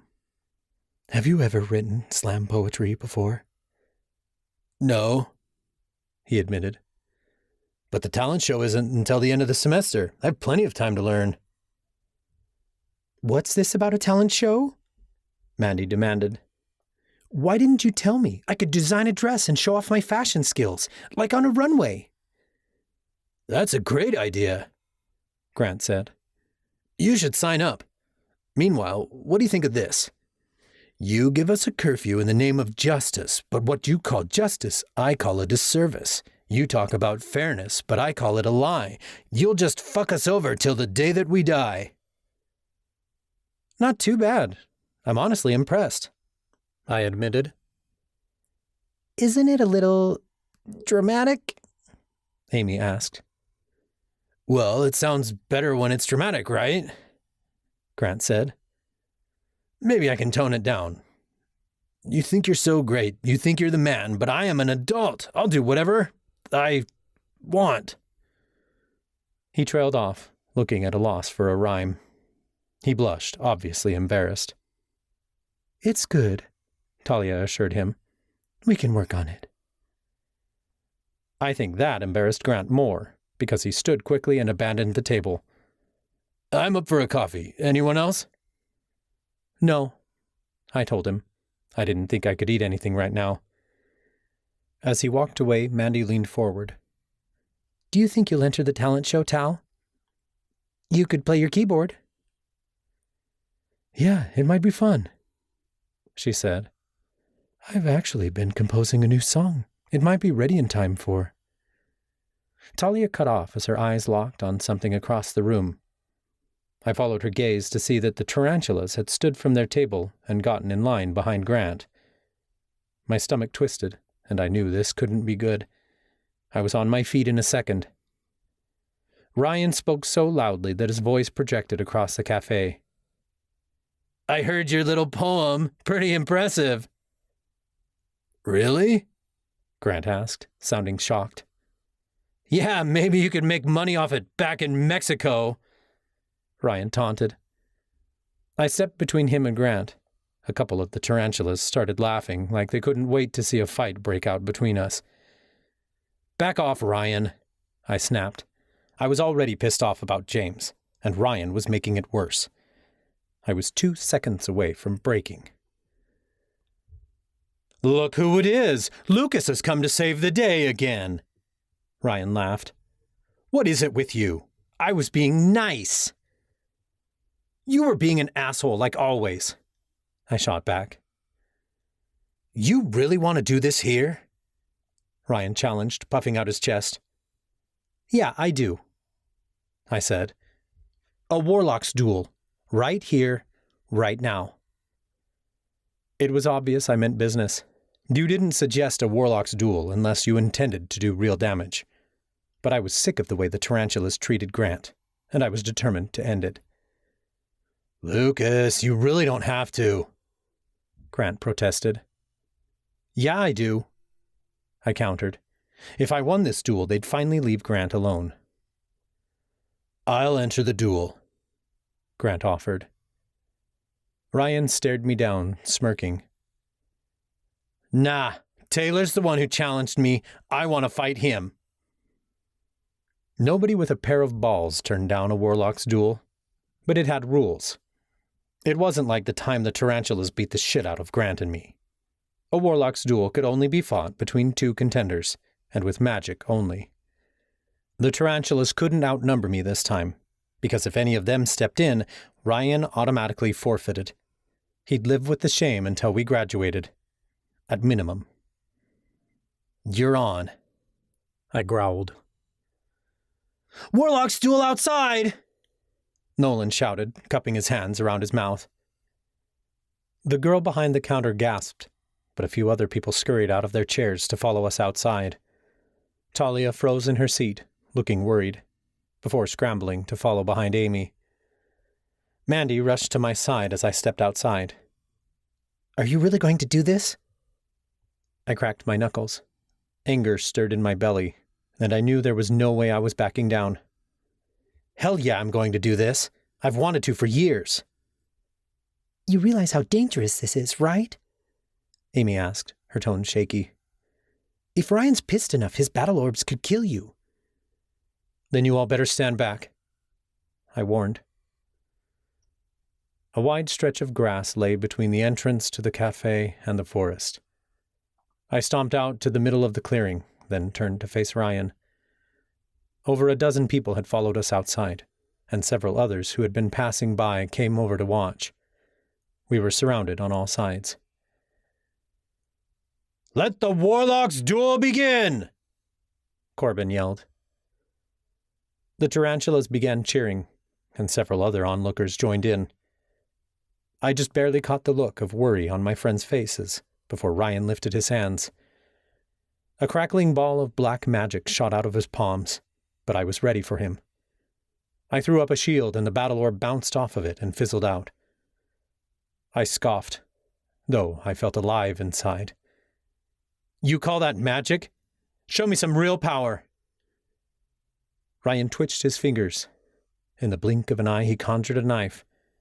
He didn't have to draw his arm back before it went spinning through the air straight at my face. He was using his telekinetic powers on it. I ducked, but only enough to avoid being impaled straight through the eye. The tip of the blade nicked my ear, and I felt the warmth of blood trickle down my neck. Several people behind me gasped.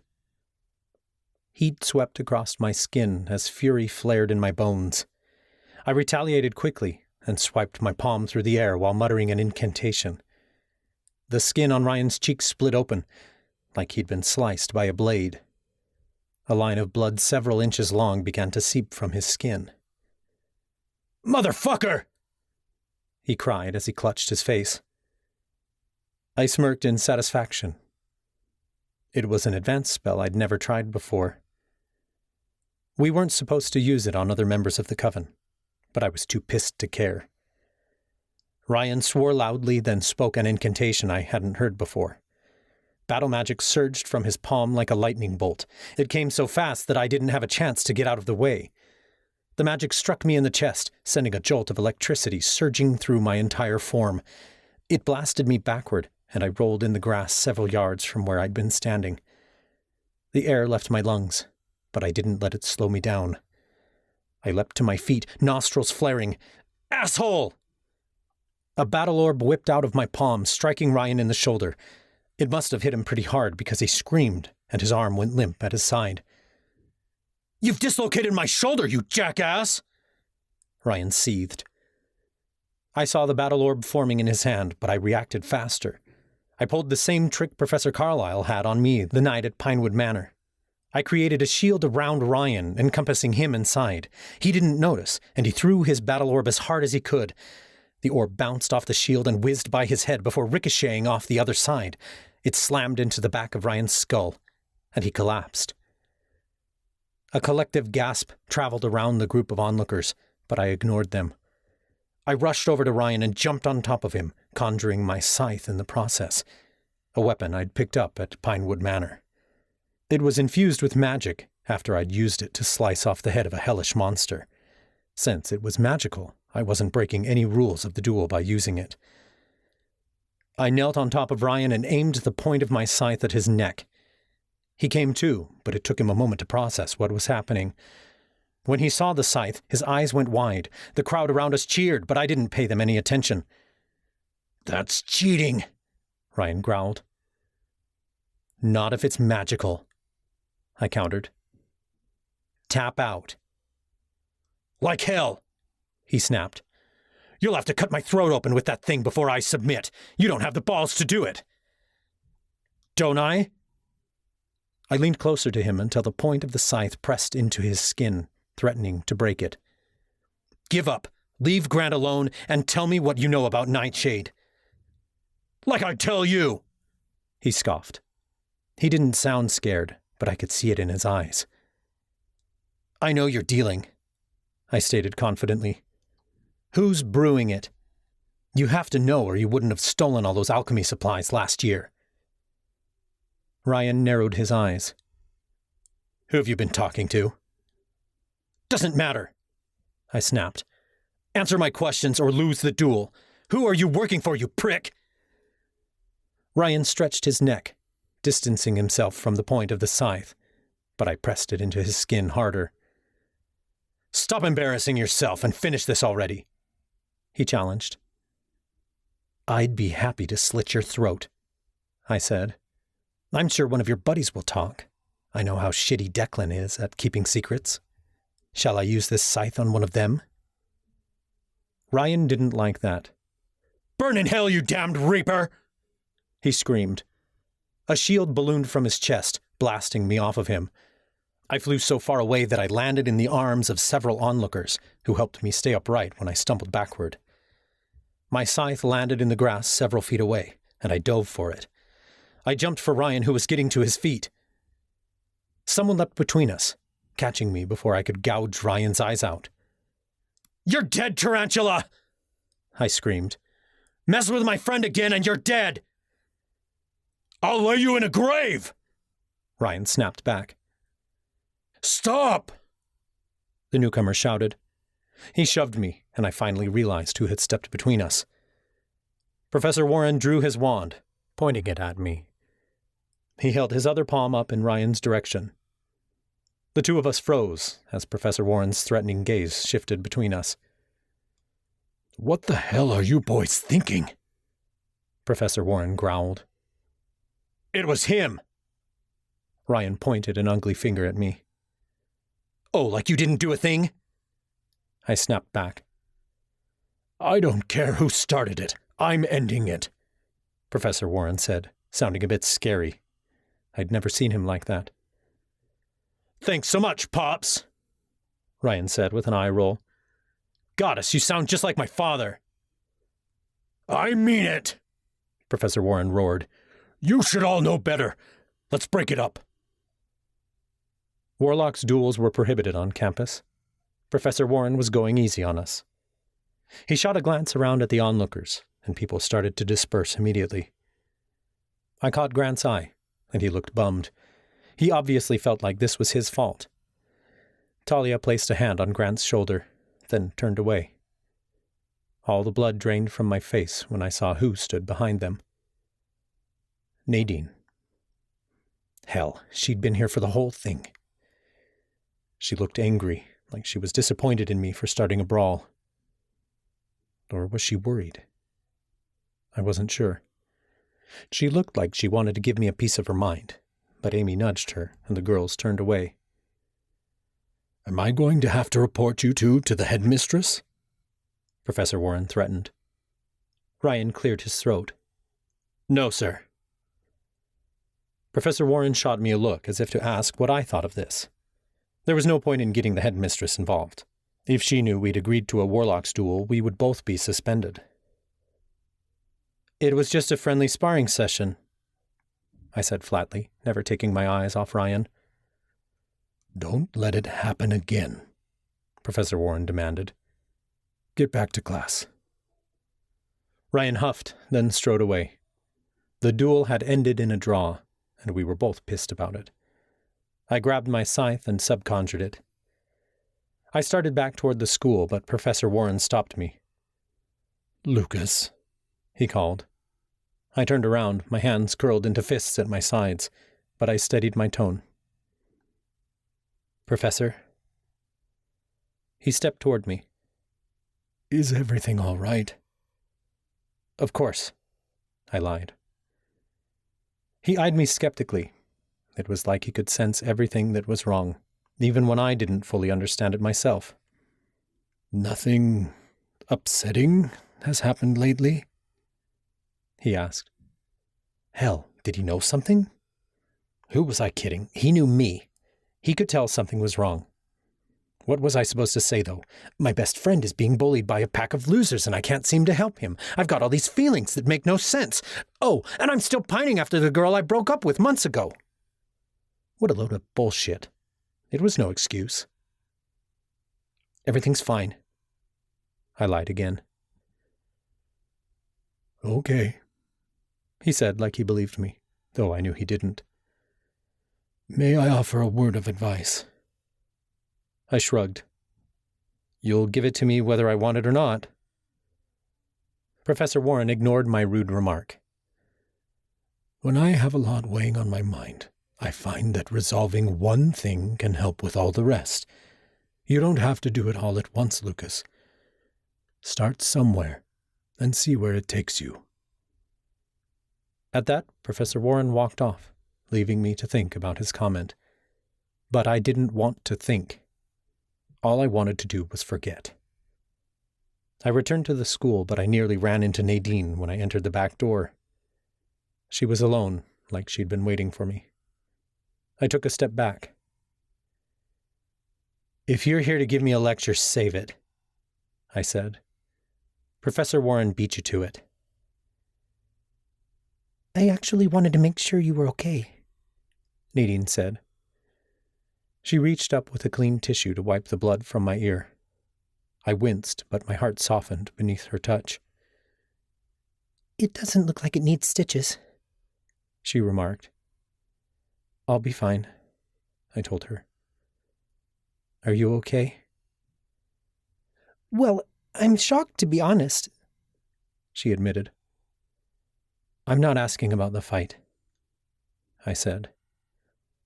I'm talking about James. I heard he threatened you.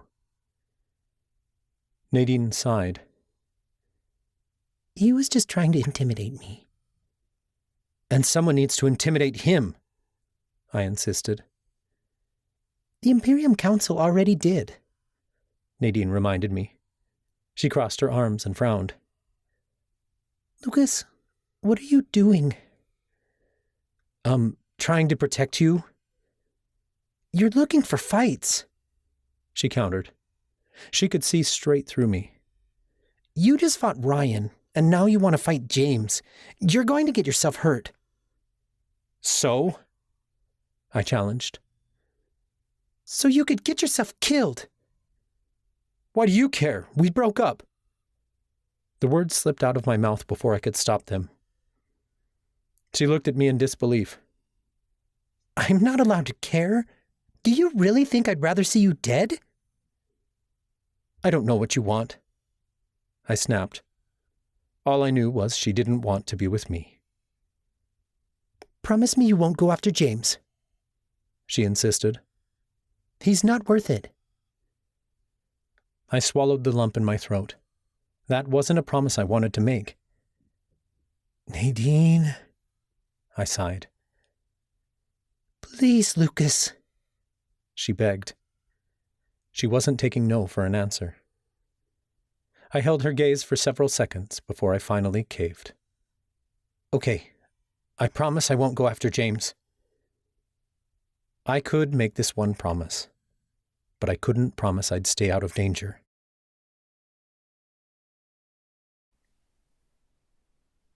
Chapter 6. Nadine. Witnessing Lucas hold a scythe to Ryan's neck was both terrifying and, dare I say it, sexy. There was something about a man standing up for his friend that made me want to jump him. But at the same time, I was worried. Lucas was already putting himself in danger by investigating Nightshade. He couldn't keep starting fights on top of that, and certainly not for my sake. It was one thing for him to stand up for Grant, but I couldn't bear it if he got hurt because of me. That's why I made him promise not to go after James. I did my best to put Lucas out of my mind the following day. I sat in the main foyer between classes, reading my Miriamic law textbook. I assumed word had spread about the Imperium Council's threats toward James, because no one had bothered me since. People had been avoiding me, so I was surprised when someone plunked down into the seat next to me. I started and looked up to see it was Grant. Issa jumped off my lap and started rubbing up against his legs. He sagged in his chair and scratched her head. "Hard week?" I asked, eyeing his defeated features. Grant's eyes darted across the foyer. "I'm trying to avoid the tarantulas. They insist on making my life a living hell." I frowned. What'd they do this time? Finn and Corbin kept throwing these tiny, piercing orbs at me in the cafeteria. I couldn't be sure it was them. They were facing away from me. But those fuckers hurt like hell. "Raise hell back," I offered. Grant shook his head. "I'll get in trouble." I sat up straighter. "Well, we have to do something. The Warlock's duel obviously didn't scare them away. These fights like this can't continue. How can I help?" Grant sank deeper in his chair. "You can't. Look, just forget about it." I wasn't going to, but I wanted to cheer him up. "Want to head down to the pool and talk?" "Coach Campbell says I'm working too hard," Grant said with a frown. "He wants me to give my arm a rest. I'm just trying so hard to get back in shape, you know? I've been pulling extra practice sessions." "Which is probably why he wants you to take it easy," I pointed out. "You need to listen to your body. Trust me." Grant offered a kind smile. "You're right. I know I'm pushing myself hard this semester. I just feel like I lost so much time when my arm was healing." I subconjured my textbook. "It sounds like you need the night off." "And sulk in my dorm room? No, thank you." "You like musical theater, right? It's Friday night. I'm sure something's playing at Starlight." Grant's eyes brightened. "That's a good idea. Do you want to come with me?" I noticed his cheeks flush, and I eyed him curiously. "Are you asking me on a date?" Grant averted his gaze. "If, that's what you want it to be. We're both single. It doesn't have to be. I just thought..." "What about Talia?" I asked. His eyes widened. "What do you mean? Did she say something about me?" "Not really," I admitted. Grant sighed. "Nothing's happening between Talia and me. I think she wants to stay friends, and I need to be okay with that." It didn't feel right, because I knew, despite what Talia said, she liked Grant. But she hadn't made a move, which meant Grant was free game. He looked really sad, like he could really use a friend right now. All I wanted to do was help. "You know what? A date sounds great," I said. It felt strange agreeing to a date with Grant, almost like I was betraying Lucas in some way. After all, he and Grant were best friends, but Lucas and I weren't together anymore. Grant's spine straightened, like he hadn't expected me to say yes. "You really want to go on a date with me?" Truth was, I didn't want to date anybody. But I didn't want to sit around pining after Lucas the rest of my life either. I had to move on. Yeah, I told him. I really do. Goddess, I haven't planned anything. Grant started to ramble. We could go to the lake. I think there's a party there tonight. Or get dinner at Applewood Brewery. They have the best burgers. Or there's the cafe with the pies that change flavor with every bite. How about we think on it for a few hours, until classes finish, I suggested. We'll meet up around sundown and see what ideas we come up with. Sure, Grant said. That sounds great. I left the foyer shortly after for my mentorship with Verla. I was nervous the whole time, anticipating the date tonight. But part of me was excited, too. I was sure we would have a good time. When I returned to my room to change, Talia was there. My stomach twisted into knots, and I knew I couldn't go on this date without her permission. Hey, Tal, I said. Something weird happened today. She looked up from her sheet music. You're not flaring up again, are you? I actually feel pretty good, I assured her. Actually, it's about Grant. Her features changed at the mention of his name, but it was so subtle I couldn't really read her. What happened? I sat on the couch next to her.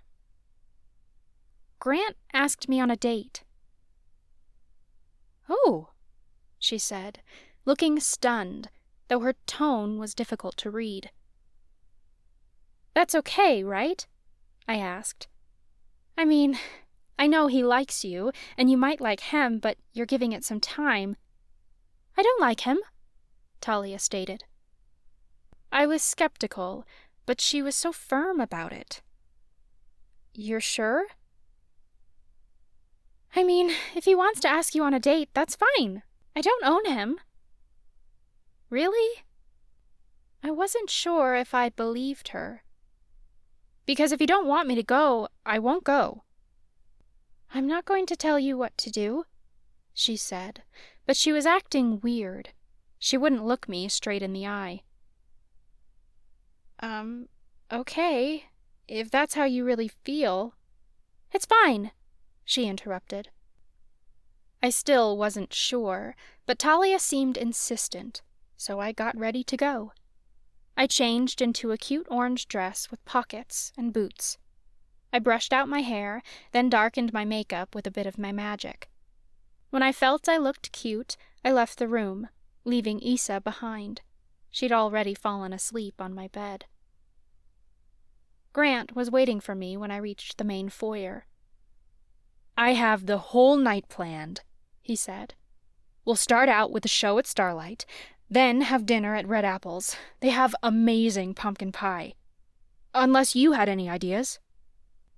I didn't really, since I didn't know the town as well as he did. I was up for anything. No, that sounds great. I gestured toward the doors. Show the way. Grant led me to his car, and we drove into town. When we arrived at Starlight, the line was really long, and we couldn't find parking. By the time we made it to the doors, the show was already sold out. Grant's shoulders fell. Shoot. Well, I guess we can go to dinner early. That's fine. I'm not in a hurry, I said. But when we made it to Red Apple's, they told us it would be a 45-minute wait. There's this really good diner on the lake called the Witch's Brew, Grant said. They make the greatest desserts. It's chocolate, layered with chocolate, layered with whipped cream, layered with chocolate, and so on. Each one is served in a mini smoking cauldron, and they're enchanted to make you feel hungry so you can just keep shoving your face. That sounds amazing. Oh, and they're low-calorie, too, Grant added. My stomach growled. Perfect. Let's do that. Grant and I drove to the catwalk. He seemed a little out of his element now that his plans were ruined, but I kept assuring him it wasn't his fault, and I didn't mind. What would you say is your favorite food? Grant asked as we started down the catwalk. The trail twisted and turned through the trees. He seemed a little uncomfortable, like he'd only asked to make conversation. I don't know if I can pick, I admitted. I like variety. Huh. Interesting, he replied. I like bread. I laughed. Bread? That's so boring. No, it's not, he argued. You can have all types of different bread. Flatbread, sourdough bread, banana bread, zucchini bread, pita bread, rye bread. Fair enough. Then I'll choose salad, I decided. Grant scrunched up his nose. That's like the most tasteless thing on the planet. Is it? I challenged. While you're over there eating your rye bread, I'll be shoving my face full of potato salad, fruit salad, macaroni salad, Snickers salad. Now you're just making things up, he accused. Snickers salad? Don't tell me you've never had Snickers salad, I said with a frown. My dad used to make it all the time. It has apples, pudding, whipped cream, and Snickers candy bars. Don't forget that I grew up on a steady diet of Latin American cuisine, Grant reminded me. My mom mostly cooked rice, beans, tamales, and stuff like that. That's right. Your mom owns a restaurant, doesn't she? I asked. Yeah. We're here. Grant gestured ahead of us. A diner sat next to the lake, with a bunch of tables set up outside and lights strung overhead. The water lapped against the shore, and the crickets sang as night fell. A host seated us at a table, and we both got lost in the menu. I didn't think either of us knew which topic to bring up next, so we just sat in awkward silence. It was pretty quiet around us, too, since there weren't many people here tonight. After a few minutes, our waitress brought us a basket of garlic bread. Her name tag read Sadie. I was sure I'd seen her around school before. Her eyes locked on Grant, like I wasn't even there. She was definitely checking him out, though Grant didn't seem to notice. I guess you don't have to order anything else, I said after she left. Here's your bread. Grant scowled at me. Maybe you should stick to this section of the menu. He pointed to the section labeled salads. I laughed.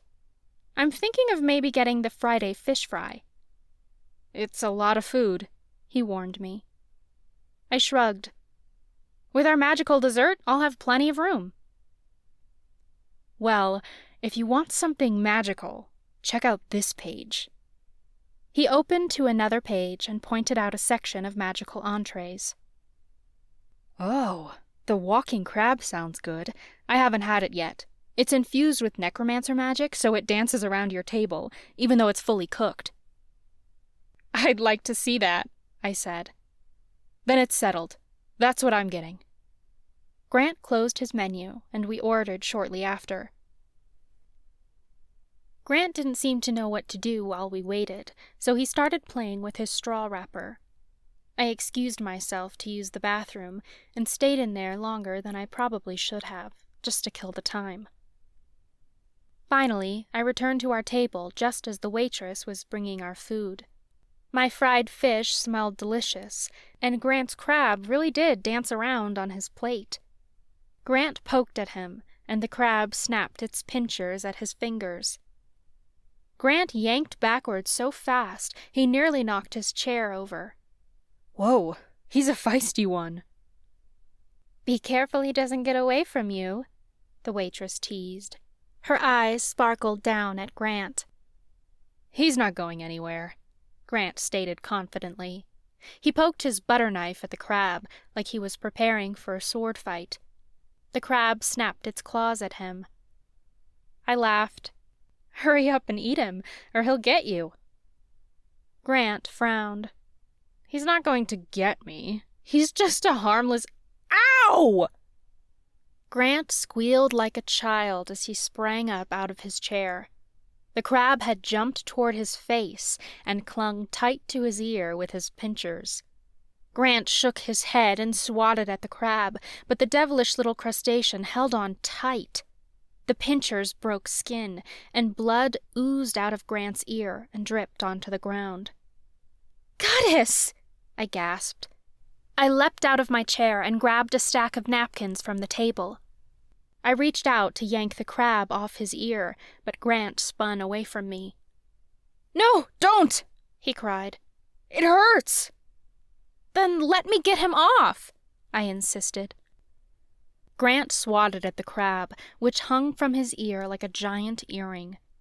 Everyone in the restaurant turned to watch Grant flail around with a reanimated crab stuck to his earlobe. People across the restaurant began laughing, and I felt bad for Grant. "Grant, stop!" I begged. "I'll get him." Grant practically whimpered as he stopped moving so I could help.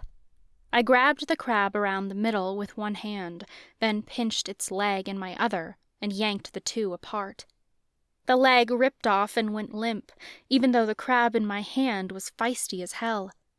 He still had one claw left and used it to nip at my hand. I squealed as I dropped him, and he went scurrying away toward the lake. "Hey, that's my dinner!" Grant cried while holding one hand over his ear. I handed him the napkin so he could soak up the blood. He held them up to his ear as he sank into his seat in defeat. Our waitress rushed over and began apologizing profusely. "This almost never happens," she assured us. "Let me get you a first aid kit." "Ugh, why do these things always happen to me?" Grant complained as he pulled his napkins away from his ear. Blood started trickling down his neck, and he groaned as he placed the napkins back in place. "I'm sorry," I said. "We can order something else." Sadie, the waitress, returned with a first aid kit for Grant. She tried patching up his wound, but only used a tiny bandage. I dug inside the kit, which she'd set on the table, then taped gauze to the side of Grant's face to stop the bleeding. All the while, Sadie couldn't stop apologizing to him. "I'm so sorry. I'll get you another one on the house. No magic this time." Even though Sadie brought out another crab that didn't move at all, Grant seemed a bit wary of it and didn't touch it the whole meal. He just ate his French fries. By the time I started eating, my fish was cold and my fries tasted like styrofoam. We were both pretty disappointed in the meal, so we didn't order dessert. "I'm sorry," Grant said after we left the Witch's Brew. "I ruined dinner, didn't I?" "Well, it was entertaining for sure," I teased. Grant started laughing. "Yeah, I guess it was. A little. Hey, girls like guys with scars, right?" I grimaced. I didn't think he'd pick up any dates with that story. "I doubt it'll scar. You don't even need stitches." Grant frowned. "Too bad. Want to stop into Wicked Alchemy? I need to pick up some fertilizer for my plant." "Your plant?" "It's a project for my advanced magical herbs class. I have to keep it alive the whole semester." "And that's why I'd never pass as an alchemist," I stated as we headed toward Wicked Alchemy. "I'd kill the plant in the first week." "Nah, I'd help you out," he teased. We entered Wicked Alchemy. It was a small shop, with various potions ingredients lining the walls, along with a fountain in the center that various essential oils flowed out from. A woman with a crooked lip sat behind the counter, her feet propped up near the register. She flipped through an old spell book and didn't even glance our way when we walked in. There was a lot of neat stuff here for brewing potions, including cauldrons of various sizes, decorative glass potion vials, and magic crystals. I picked up a black candle and smelled it. It had a sort of sweet smell, but with something unpleasant underneath, like black licorice. I made a face and put it back on the counter. Don't go messing with black candles, Grant warned. Why? Is it related to black magic? I questioned. Not really, but the plants used to make them have questionable properties, he said. The magic can be tough to work with, and spells go wrong really fast, unless you're a master. I nodded. Noted. We browsed a while longer, until Grant found the fertilizer he needed. We ended up in a line behind the only other customer in the store, a man with a long ponytail. Ah, David, the woman behind the counter said brightly. I suppose you're here for your pickup? She placed a box on the counter, which I noticed smelled a lot like the black licorice candle. She looked behind the counter for a few moments longer before saying, The rest must be in the back. Just a minute. She disappeared into the back room. While we waited, Grant poked at a scale on display nearby. The man in front of us tapped his shoe impatiently. Several minutes of silence passed before David must have decided he'd waited long enough, because he grabbed the box and whirled around, straight into me. I stumbled backward, right into Grant and the scales. One toppled over into another one, and a series of crashes sounded through the shop as the scales clanged together. They toppled into a pile of glass vials, and those shattered all over the ground. My eyes went wide at the destruction, and Grant's features paled. Watch where you're going, the man sneered. You're gonna pay for those. I froze for a second. The entire display must have cost several $100s. I couldn't replace all of it. I'm not paying for that, I said. It wasn't my fault. David smirked. It's my word against yours. The man gave me chills. I was almost certain he would convince the cashier he had nothing to do with this. And seeing as Grant and I were the only other two in the shop, she'd make us pay. Hold up, Grant said. I think I know how to solve this. You do? I asked. Yeah. Run! Grant grabbed my arm and we raced out of the shop. He left his fertilizer behind, and we hightailed it out of there. I caught a brief glimpse of the woman racing out of the back room as we ran away. We ducked into the shop nearby. I kept watch out the window, but the woman was glancing up and down the catwalk, like she hadn't seen where we'd gone. David stepped out of the shop beside her. He must have said something to her, because she turned back inside, like chasing down a couple of college kids wasn't worth her time. After a few moments to catch my breath, I turned to Grant. Is it just me, or was that guy crazy? No kidding. He gave me the creeps, he agreed. But I think we're safe now. I took a deep breath and looked around. Glass cases filled with wands lined the walls of the small shop. There were a couple of patrons here, but it wasn't crowded. Oh, this is perfect, I said. I'm taking wand theory this semester. I'm supposed to shop for my first wand. Grant's eyes lit up. I haven't taken that class yet. I'm supposed to next semester. Maybe we can both find something. I started browsing near the first case, but all the wands there had gems set into the handles. They were a bit too over the top for me. I wanted something pretty but sensible. Grant leaned over and lowered his voice. How's the search for the, wands going? I frowned. I didn't want to talk about the Oaken Wands. I've talked to my grandma, and I've tried searching the library. No one knows anything. Sometimes I wonder why I'm even helping the council. Grant tore his gaze from a wand with feathers carved up the blade. Well, why are you helping them? I thought you wanted to be a homicide detective, though I don't know if that's possible now that you're going to be a priestess. I can be whatever I want, priestess or not, I said simply, keeping my gaze on the wands. You obviously don't know anything about the wands, Grant added, I sighed. Some days it makes no sense. No one wants me here. I don't know why I'm trying to protect everyone. But then I think of you and Talia, and I know I'm doing this for you guys.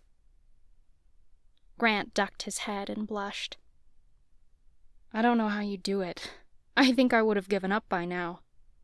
I must have made him uncomfortable, because he suddenly became intrigued by the wands across the room.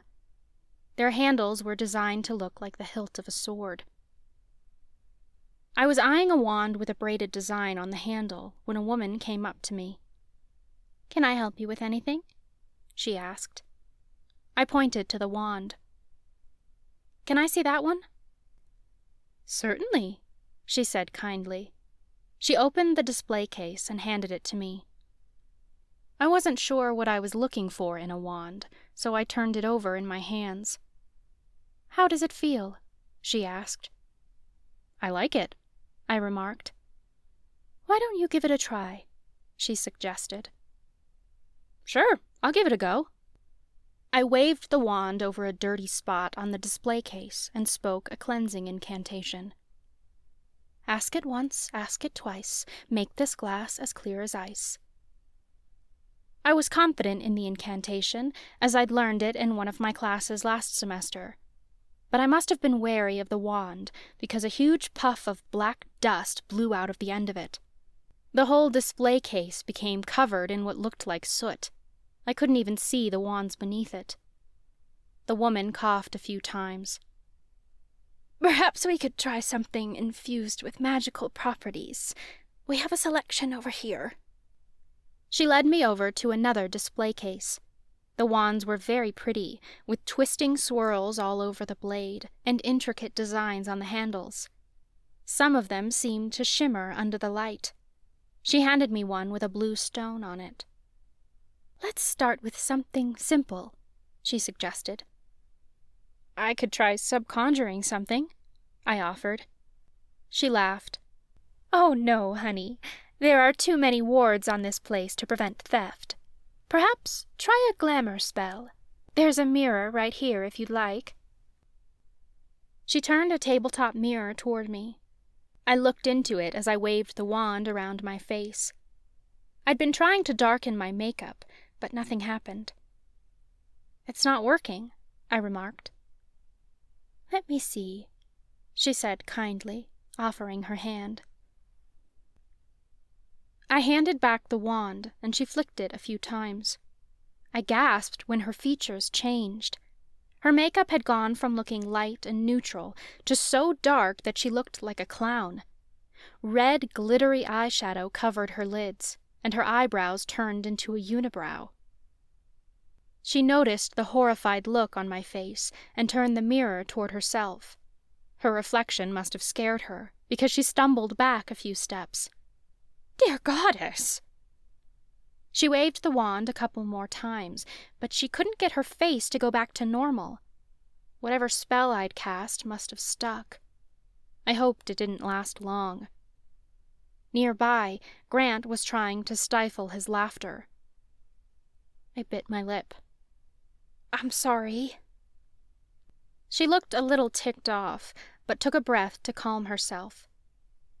Perhaps if we find a compatible wand, you can reverse the spell. Try this one. She handed me a smooth, simple wand with no special carvings. I thought it was kind of ugly, but I figured I'd give it a go. Let's try another simple spell, she suggested. A light orb, perhaps? I can do that. I swished the wand through the air, intending to create a simple light orb. Instead, a blast shot out of the end of the wand. My magic smashed straight into the display case in front of me, shattering it to bits. The woman gasped as glass rained down on her feet, and I winced. She pursed her lips and stood there a moment, like she couldn't believe what just happened. Out! She snapped. Get out of my shop! I can't help you! Grant and I exchanged a wide-eyed glance. Whoops. We hurried out of the shop as quickly as we could. It was dark outside, and we could hear music booming in the distance. Once we were out of the shop, Grant finally let himself laugh. "Oh, my goddess! Did you do that on purpose?" "Of course not!" I shoved him. "Stop laughing!" "I thought you were supposed to be good at magic," he teased. "Not with wands, apparently," I grumbled. "I guess this means our date is ruined." His shoulders slumped. "It wasn't really what I envisioned, but it wasn't all that bad." I frowned. "You're just saying that." He wrinkled his nose. "Yeah, a little. I'm sorry, Nadine." "I'm sorry, too." "Well, if it went according to plan, we wouldn't have these wonderful stories to tell," he joked. "Maybe we can still salvage this. There's that party across the lake I mentioned earlier." I thought about it for a moment and decided I really wanted to try salvaging the date. "Let's head over there." We climbed in his car and drove around the lake until we reached a bunch of cars parked along the side of the road. Loud party music and laughter could be heard from near the beach. "Are you up for dancing?" Grant asked. I smiled. "Always." Grant took my hand and guided me down to the beach. I think he was trying to make it romantic or something, to try saving the date, but his hand was sweaty, and the whole thing just felt a little awkward. This beach was different from the one I'd been to before, the night Lucas drove me home when I got too tired to drive myself. I caught myself glancing around the beach for him, and I put a quick end to it. "We're broken up," I reminded myself. "Plus, I'm on a date with Grant." I focused on my surroundings to take my mind off Lucas. The beach was small, and there was no bonfire this time, but someone had driven their car onto the beach and left the headlights on so we could see. Music played, but I didn't see anyone dancing. People mostly stood around, drinking, and a couple of guys swam in the lake. To our left stood a large rock formation. It jutted into the lake and stood 15 feet high. 3 guys climbed on top of it, then launched themselves into the water. "Cannonball!" one of them called. Their screams of delight carried over the music. "Did you still want that dance?" I asked Grant. He glanced around. "No one else is dancing." "Should that stop us?" I asked. He shrugged, then took my hands and started twirling me around. I laughed as we spun and swayed our hips to the music. People were probably looking our way, but I didn't care. Dancing on the beach was so much fun. I kicked my boots off, enjoying the feeling of the sand on my toes as Grant led me in circles. "Want to see something?" Grant didn't wait for an answer before spinning away from me. He got down on the ground and tried to break dance, but it looked more comical than anything. All he really did was kick up sand. I covered my mouth and doubled over laughing. Grant blew a breath as he stood up, like all that dancing was hard work. "I need some practice, but it was pretty good, right?" "If you were trying to entertain me, sure," I teased. "Date officially salvaged," he said proudly, puffing out his chest. I smiled at him. "To be honest, I did have fun with you tonight, even though most of it was a disaster." "But a good disaster, right?" he asked, taking a step toward me. I nodded. A good disaster. Part of me wanted this date to work out, because if it did, I could finally say I was over Lucas. I could stop thinking about him all the time and move on.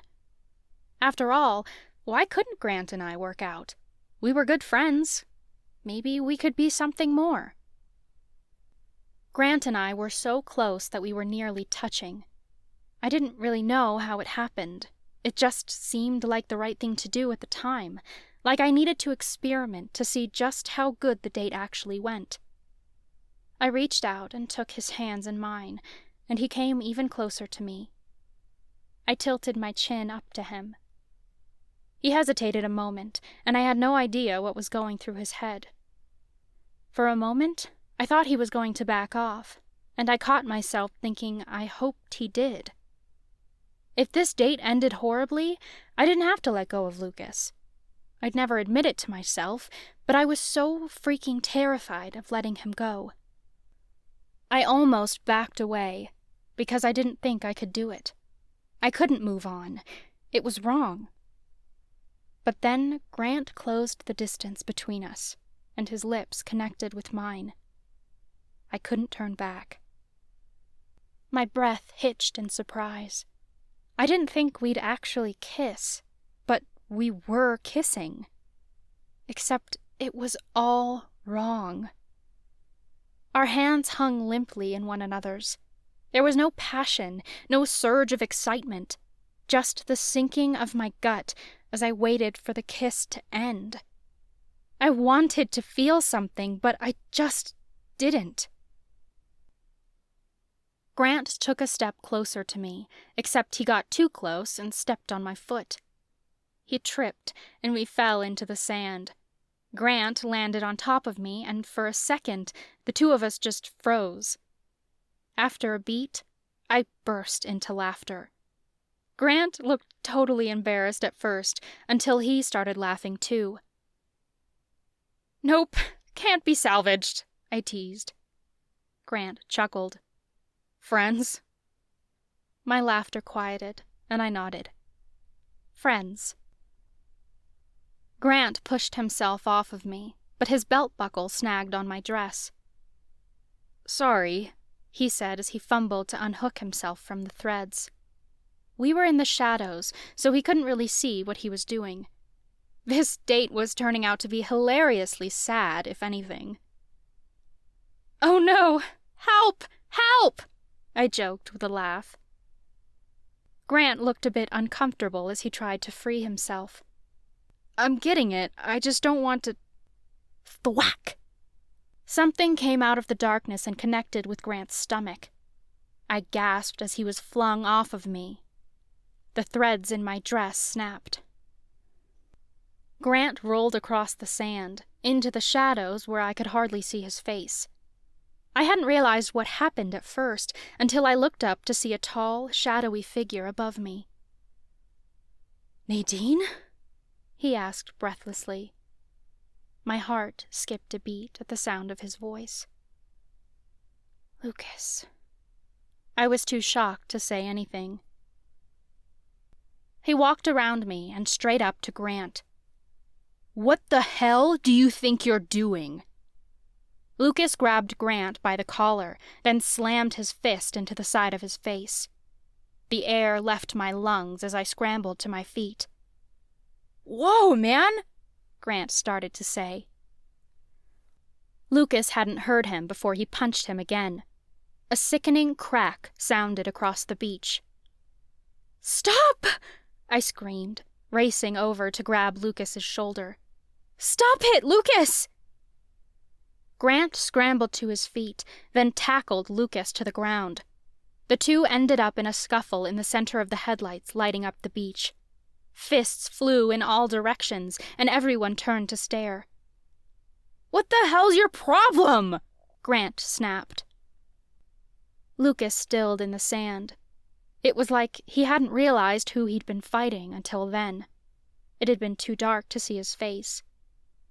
Now that they were in the headlights, though, I could see the damage Lucas had done. Grant's left eye was already starting to swell up, and blood coated his teeth. It looked like he'd hurt him pretty badly. Grant shoved Lucas. "It was just a kiss!" Lucas's eyes went wide, and his gaze darted between Grant and me. The look on his face felt like an arrow to my heart. I shouldn't have felt guilty. We weren't together, which meant I could kiss whoever the hell I liked. But I couldn't bear to watch him get hurt, either. And that just pissed me off, because I shouldn't care what the hell Lucas thought of me. I was trying to move on, and he was coming in here starting fistfights. "You guys kissed?" Lucas growled. "What the hell, man? We're best friends." "Nadine and I are friends too," Grant said. "I didn't think—" "Yeah, you didn't think," Lucas fumed. "Oh, so you get to decide who I can date?" I snapped. I didn't care who was watching. I helped Grant to his feet, but I didn't take my eyes off Lucas. "You can't go around punching my dates! I don't care if I was dating the devil himself!" "I was defending you!" Lucas yelled. He stood, and I saw that Grant had gotten one good punch in. Blood trickled out of a cut on Lucas's cheek. "I don't care what you thought!" My nostrils flared. "I'm not your girlfriend anymore, and your possessive behavior isn't cute." "You were yelling for help," he screamed, throwing his hands into the air. "I guess I'm just not supposed to help people who ask for it anymore, huh?" "I was joking," I insisted. "Grant and I were laughing and having a good time." "That's not what it looked like," Lucas snapped back. I crossed my arms. I was so mad at him for attacking Grant that I'd say anything to get Lucas to admit he was wrong.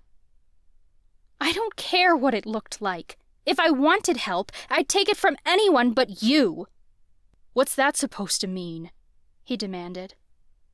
Something about speaking to Lucas again, even though we were yelling at each other, enthralled me. I felt more in my element, more alive, than I had all night. "I don't need your help, Lucas," I yelled. "I need you to stay away from me." Even as I said it, I knew it was a lie, because all I wanted was for him to take me in his arms and calm me down. I longed for him to smooth down my hair and kiss the top of my head like he used to. I wanted to cry and scream and make a scene, because it was easier than facing the truth. I missed him, and it sucked that we weren't together. Lucas gritted his teeth. "Fine, Nadine. Next time I see someone attacking you, I'll sit back and watch it happen. Would that make you happy?" "Hell no." "Yeah, it would," I lied. "I can handle myself." He rolled his eyes. "What are you trying to prove, Nadine? That you're so independent you don't need a guy?" I lifted my chin proudly. "I don't need you." But hell, I wanted him, even though I wasn't supposed to. "What are you even doing here?" I demanded. "You don't like parties." "Why should you care?" Lucas shot back. "I could ask you the same thing. Since when did you and Grant start dating?" "We're not," I stated bluntly. "I came to strip down and skinny dip for fun." "Then by all means, go right ahead," he challenged, gesturing toward the water. He was calling me on my bluff. I cocked an eyebrow. "Is that a dare?" It hurt to ask, because that used to be our thing. We didn't dare each other anymore. Lucas's face paled when he realized I was serious. "What? No." I whirled away from Lucas, but Grant caught my arm. "You don't have to do this." I pulled away. If Lucas thinks he can tell me what to do, he's wrong. I started across the sand, well aware that there were plenty of eyes on me. Lucas hurried after me, but I shrugged him off when he tried to stop me. "Nadine," he insisted, reaching for me. "Get away from me!" I snapped. I ran ahead of him, to the rock formation at the edge of the beach. There was a rocky trail on the backside, with large boulders I had to use my hands to crawl over. "Nadine, get down!" Lucas insisted. "You're going to hurt yourself." I didn't look back at him as I climbed up higher. "That's the fun of it." "Everyone's watching," he hissed, like that was supposed to get me to stop. I could see Lucas's shadow at the base of the rock formation, shifting from foot to foot like he was fighting whether to chase after me or not. Part of me wanted him to walk away. Another wished he was right behind me, jumping in with me. But more than anything, I wanted to prove that he didn't own me. I was a free woman. I yanked my dress over my head until I was standing in just my bra and panties. Several people catcalled me from below, and I just smirked and tossed my dress over the rocks. It fluttered downward until it landed on the sand next to Lucas. "Okay, you've proven your point," he said. "Now get down before you—" I didn't hear what he said next because I took a running start and screamed in exhilaration as I jumped off the end of the cliff. For a moment, I was flying, my heart flip-flopping in my abdomen as I took the plunge. It felt so damn good. I squeezed my eyes tightly shut and held my breath. Cold water enveloped me from all angles, but it felt great. I kicked my feet and stroked my arms through the water. Panic set in when, after a few strokes, I still hadn't surfaced. Fuck! I didn't know which way was up and which way was down. My eyes shot open, and I frantically looked through the water, but all I could see was darkness. My heart hammered. I'd made a terrible mistake. The pressure in my lungs rose until I thought I couldn't take it any longer. My head spun, and I feared I was going to drown. Strong hands landed on my arms, and I was suddenly being dragged through the water. I was almost certain it was a reaper, dragging my soul from my body. Then my head surfaced, and I gasped a huge breath. I must have been in shock or something, because when I tried to move my arms through the water, I couldn't get them to move right. I was terrified and shaking, still trying to recover from the terror I'd put myself in. Those hands never left my body as someone dragged me toward shore. I was vaguely aware of people shouting and screaming my name, but I barely processed it. I was just relieved to be alive. Someone dragged me onto the shore and laid me on my back in the sand. We were so close to the water that it still touched my toes. I coughed up water. "Nadine!" Lucas called, his silhouette hovering above me.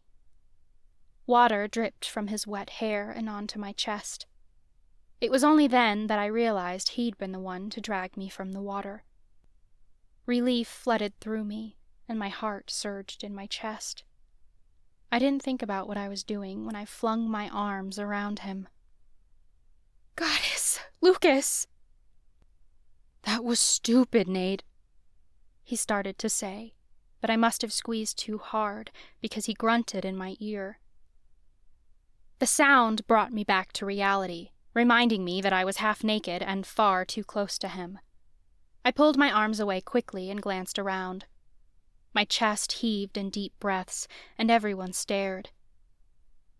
Grant rushed up to me and handed me a towel.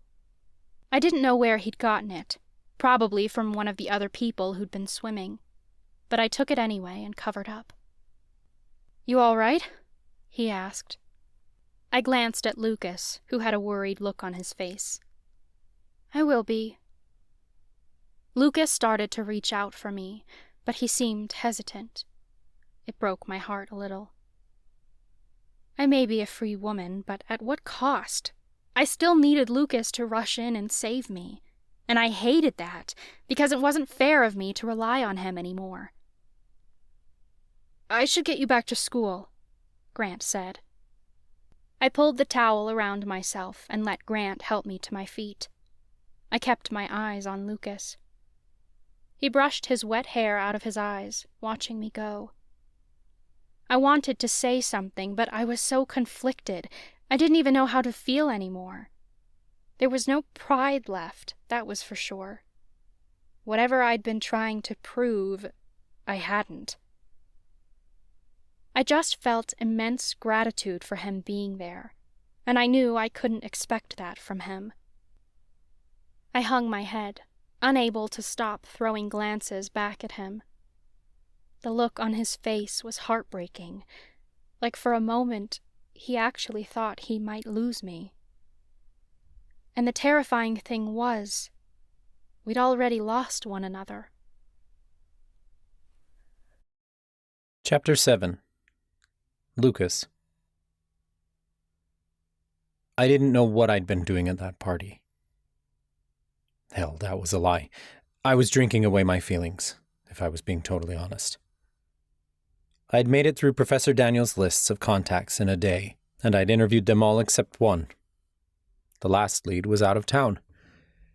But these people knew nothing. It was all expert opinion and speculation regarding general drug use, but nothing solid about Nightshade. I needed to find the real people behind this crime. I felt useless. And worse, I couldn't stop thinking about Nadine. I told myself I went to the party to get out of there, to try to move on, like Grant suggested. All while he swooped in and took care of Nadine when I couldn't. The asshole. He wasn't the one who'd jumped into the water to save her. He'd never care about her the way I did. Then again, he wasn't the reason she jumped, either. Maybe it was better this way. Nadine wasn't in danger when I wasn't around. I didn't speak to Grant the rest of the weekend. He'd tried more than once to explain to me what happened, but I couldn't be bothered to hear it. I made the mistake of opening the drawer to my nightstand, and I caught sight of the enchanted key Nadine had given me. I was too broken up to wear it, because it reminded me of her, and I hadn't had the guts to face her and give it back yet. I was about to shove the drawer closed again when I caught sight of an envelope. It was the letter that someone had slipped under my door a few weeks ago. I didn't know why I hadn't thrown it out. After all, it was nothing more than a prank. I was certain of it. So why hadn't I let it go? I pulled out the envelope and reread the letter. By fire and noose the coven will fall, division and suffering, destruction to all. Great power of the chosen, the coven be made whole, by the only witch of her kind, and a reaper bound to her soul.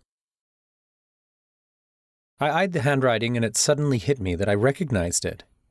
I hadn't realized it before. I conjured a piece of paper from my stash. I'd kept it there for months. I hurried over to the desk and slapped both pieces of paper side by side on the tabletop, then turned on the lamp next to me. My eyes darted from the letter that had been slipped under my door to the paper I'd conjured. It was the transcript of the encounter I'd had with Eric almost a year ago, when I'd turned to Everly Hall, the seer with automatic writing powers. The handwriting was identical. My knees shook as I stood up straight. I couldn't deny it any longer. This was no joke. It was a prophecy. Nadine and I had been chosen. If we didn't work together to save the coven, everyone would perish. I had to do something. It was nearing sunset when I left the school. Grant's car sat parked in the corner of the school's parking lot. He'd given me a key a few weeks ago, with an open invite to drive his car whenever I wanted. I think it was his way of helping me with my depression, by giving me options. He was mad at me now, but he'd never revoked the invite, so I hopped inside and drove into town. The car tires squealed as I skidded to a stop along Main Street. I did a shitty job parking the car, but I didn't really care. I jumped out of it and hurried inside a psychic shop. A couple of teenage girls giggled in the corner as they flipped through this month's edition of New Moon horoscopes. Nearby, a woman arranged a tarot display behind the counter. She gave a start when I whipped the door open. "Out!" I growled at the girls. They both went dead silent and shot each other a look, before dropping the magazine and scrambling out of the shop. I was pretty sure they were nearly in tears. The woman behind the counter straightened her spine. "Lucas?" "Everly," I said, sounding less than pleased. She didn't seem affected by my shitty mood. "What can I do for you?" I conjured the sheet of paper she'd left at my dorm room and slammed it onto the counter. "You can give me answers. What does this mean?" Everly took the paper and scanned the prophecy. It was like she was seeing it for the first time. She didn't say a thing until she handed the paper back. I'm afraid I can't help you, she said in a soft tone, like we were discussing nothing more than the weather. You have to know, I insisted. You wrote this, didn't you? It looks like my handwriting, she admitted. But my understanding only goes so far. My powers of automatic writing allow me to convey messages, not to necessarily understand them. This isn't just any old message, I stated. This is a prophecy, isn't it? It's going to come true one way or another. Everly swallowed. I believe so. It's talking about me, right? I'm the Reaper? And the only witch of her kind, that's Nadine, the curse breaker. That's my assumption as well, she said, looking slightly worried. What do we have to do? I begged.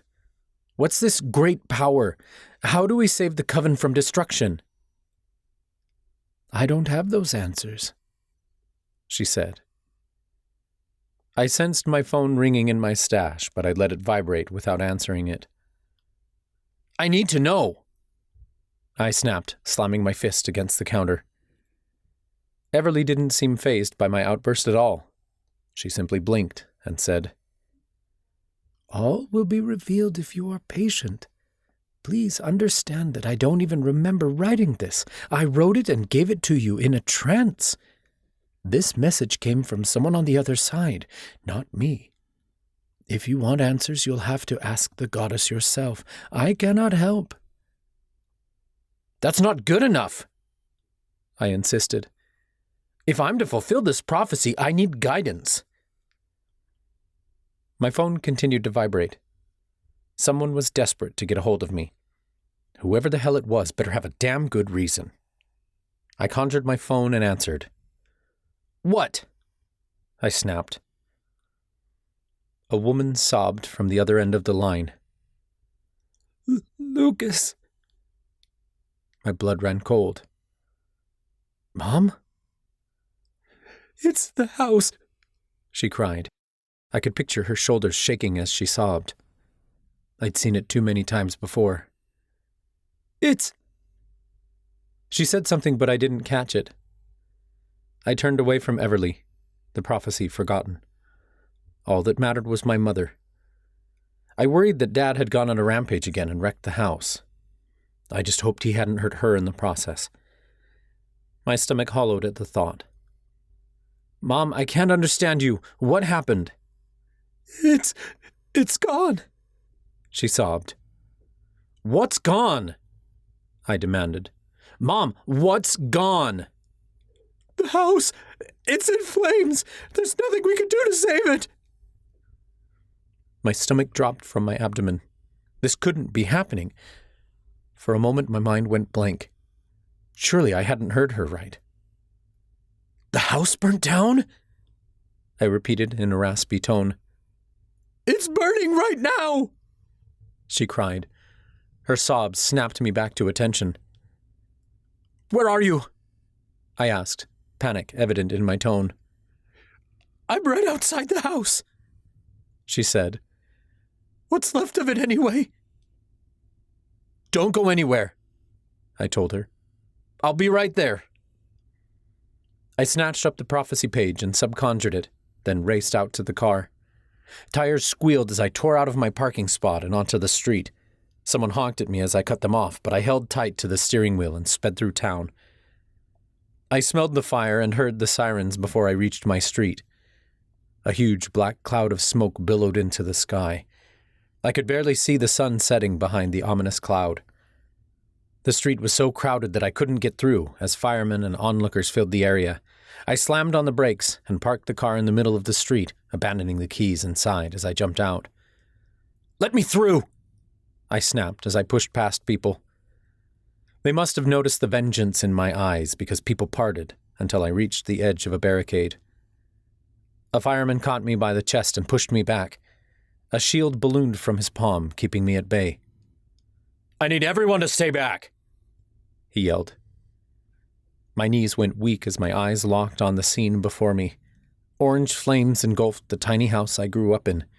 Then smoke billowed out broken windows, The front door had been knocked off its hinges, and I could see furniture inside ablaze. Every single one of my mother's possessions had been inside. My soul felt as if it was burning along with the house. There weren't many memories of that house that I cherished, but there were enough that the sight shot bile into my throat. I wanted to puke, scream, and weep all at the same time. The shock of it all riveted through me until my whole body shook. A crew of firemen used hoses and spells to try to kill the flames, but it was already too late. There was nothing left to salvage. Nearby, a woman wailed, and my stunned gaze snapped in her direction. I saw my mother on her knees beyond the barricade, holding a shawl around herself and shaking. My father was nowhere to be seen. "Let me through!" I shouted at the fireman. "That's my mom!" His features fell, and the shield dropped. "Come on through, kid." I immediately jumped over the barricade and raced to my mother. I dropped to my knees beside her and wrapped her in my arms. She shook against me as tears streamed down her cheeks. "There's nothing," she sobbed. "How did this happen?" I demanded. "Where's Dad?" "He's on his way home," she said, though she didn't mention where he'd been. Out drinking his feelings, I was sure. I gritted my teeth. "He's responsible for this, isn't he?" Smack! Her palm cracked across the side of my face. It took me a second to realize she'd slapped me. "Mom!" I gasped. My hand came up to cradle the side of my face. I expected this kind of reaction out of Dad, but never from my mother. It happened so fast that I could barely process it. "How dare you!" she growled.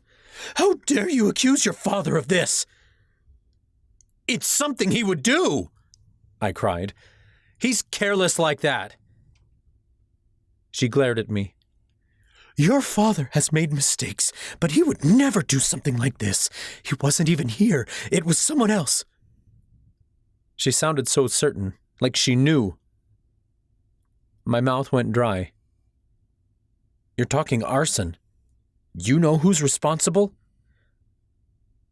Her lips tightened, and she shoved a crumpled piece of paper into my hands. "What's this?" I asked as I unfurled it. "A message," she stated. The street seemed to spin as my eyes roamed over the paper. My hands shook so fiercely I could hardly read the words typed in big, bold letters. "Belladonna has come for you, Lucas." Fuck. This was my fault. Belladonna was another name for deadly nightshade, an ingredient in poisons that were only brewed by the coven for warfare. It was a message from the drug dealers. They were warning me that I was dead if I kept pursuing answers. They must have found out that I'd been asking around. Fuck. I'd stirred up some serious shit by pursuing those contacts and demanding answers from Ryan. The dealers had gone after my parents as a warning, and it was doing one hell of a job scaring me away. If they were willing to attack my parents like this, what else would they do to the people I loved? "Where did you find this?" I demanded. Mom swallowed. "It was attached to the mailbox when I ran outside. Lucas, are you doing drugs?" I ignored her question and bellowed, "You were inside the house when this happened?" She nodded solemnly. My hands curled into fists. These fuckers couldn't mess with my family like this. I shoved the paper back in her direction. "You have to turn this into the police." "So these people have more reason to hurt us?" she asked. "No." "So they can be caught!" I cried. "They have to be stopped before they can hurt anyone else." Mom gazed down at the paper, her hands shaking. "Just leave." My jaw dropped. "What?" "I said leave." She finally lifted her gaze and her eyes glistened with tears. "I called you because I thought you'd want to know what you did. Now you know, and you can go. It's your fault this house is gone, Lucas. I don't know what it is, but you got involved in something you shouldn't have, and now we all have to pay the price. I'll clean up this mess like I always do. Mom. My stomach hollowed and my face heated. I wasn't sure I believed what I was hearing. Let me help. Like you helped Eric? She snapped. My whole body trembled. She didn't blame me for that, did she? She couldn't mean it. But it didn't matter. The accusation stung like a motherfucker. She shoved me away. You've helped enough. My lungs must have been collapsing because my chest became so tight I couldn't breathe. The pain of rejection permeated into my bones and I couldn't think straight. My mother blamed me, and she didn't want my help, or my apology. I didn't know how to fix this. I didn't know if I could. I couldn't handle the pain, so I did the only thing I knew how. I shut down. I barely remembered returning to the car. Even when I got back to school, I felt like a zombie, just going through the motions. My consciousness was somewhere else entirely. I'd let myself go numb again, because that was easier than facing the emotions welling up inside of me. I stepped into the main foyer, and my feet carried me up the grand staircase. I reached the second level when a voice caught my attention.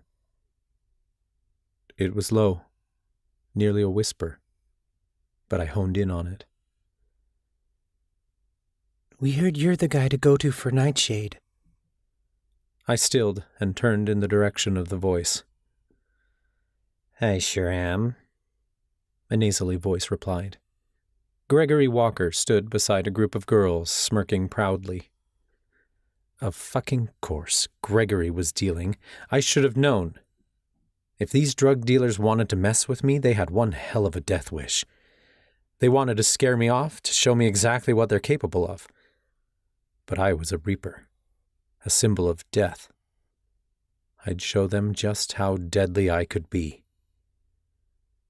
I was dead set on murder when I stomped up to Gregory and grabbed his shoulder. "Whoa!"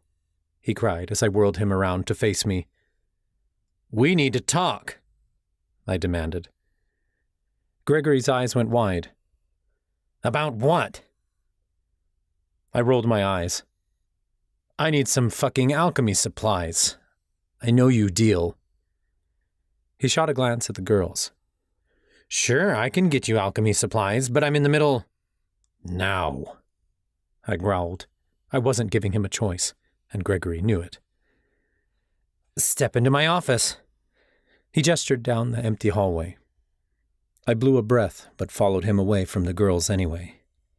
He stopped halfway down the hall. "Before we do business, I have to ask who referred you to me."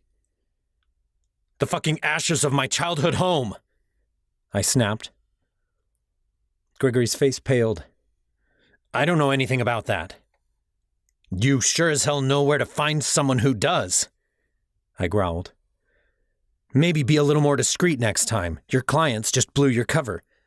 Tell me what you know. Who's your boss?" "I have no idea what you're talking about," he said innocently, but he was a terrible actor. "Yes, you do," I accused. "Give me the info or I'll report you for dealing nightshade."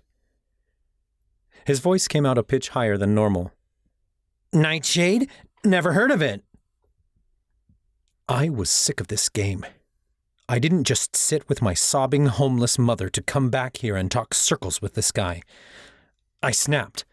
I grabbed Gregory by the collar and shoved him hard against the wall. "Don't play dumb with me!" I growled. My fist slammed into the wall next to his head. It was only a warning, but he shook in fear. "Get off of me!" he yelled. "If I weren't affected by the waning right now, I'd shove a battle orb up your ass!" His attempt at intimidation fell flat. There was nothing terrifying about this guy. I'd get him to fold. We were attracting the attention of everyone in the hall, and people lifted their phones to record. I didn't care. "I just heard you and saw you last year with Ryan," I accused. "He said you owe him money. It was for nightshade, wasn't it? I don't care if you're dealing or buying, but you know something. And you're going to tell me now. Gregory whimpered. I don't know anything, I swear. The guy was a liar, and I was going to prove it. Fury blazed through my veins, and I acted without thinking. I curled my fingers in Gregory's shirt and yanked him behind me. At the end of the hall stood an archway that no one dared step into. Gregory must have noticed where I was headed, because he began to flail and scream. No, you can't! He tripped as we reached the vanishing stairwell.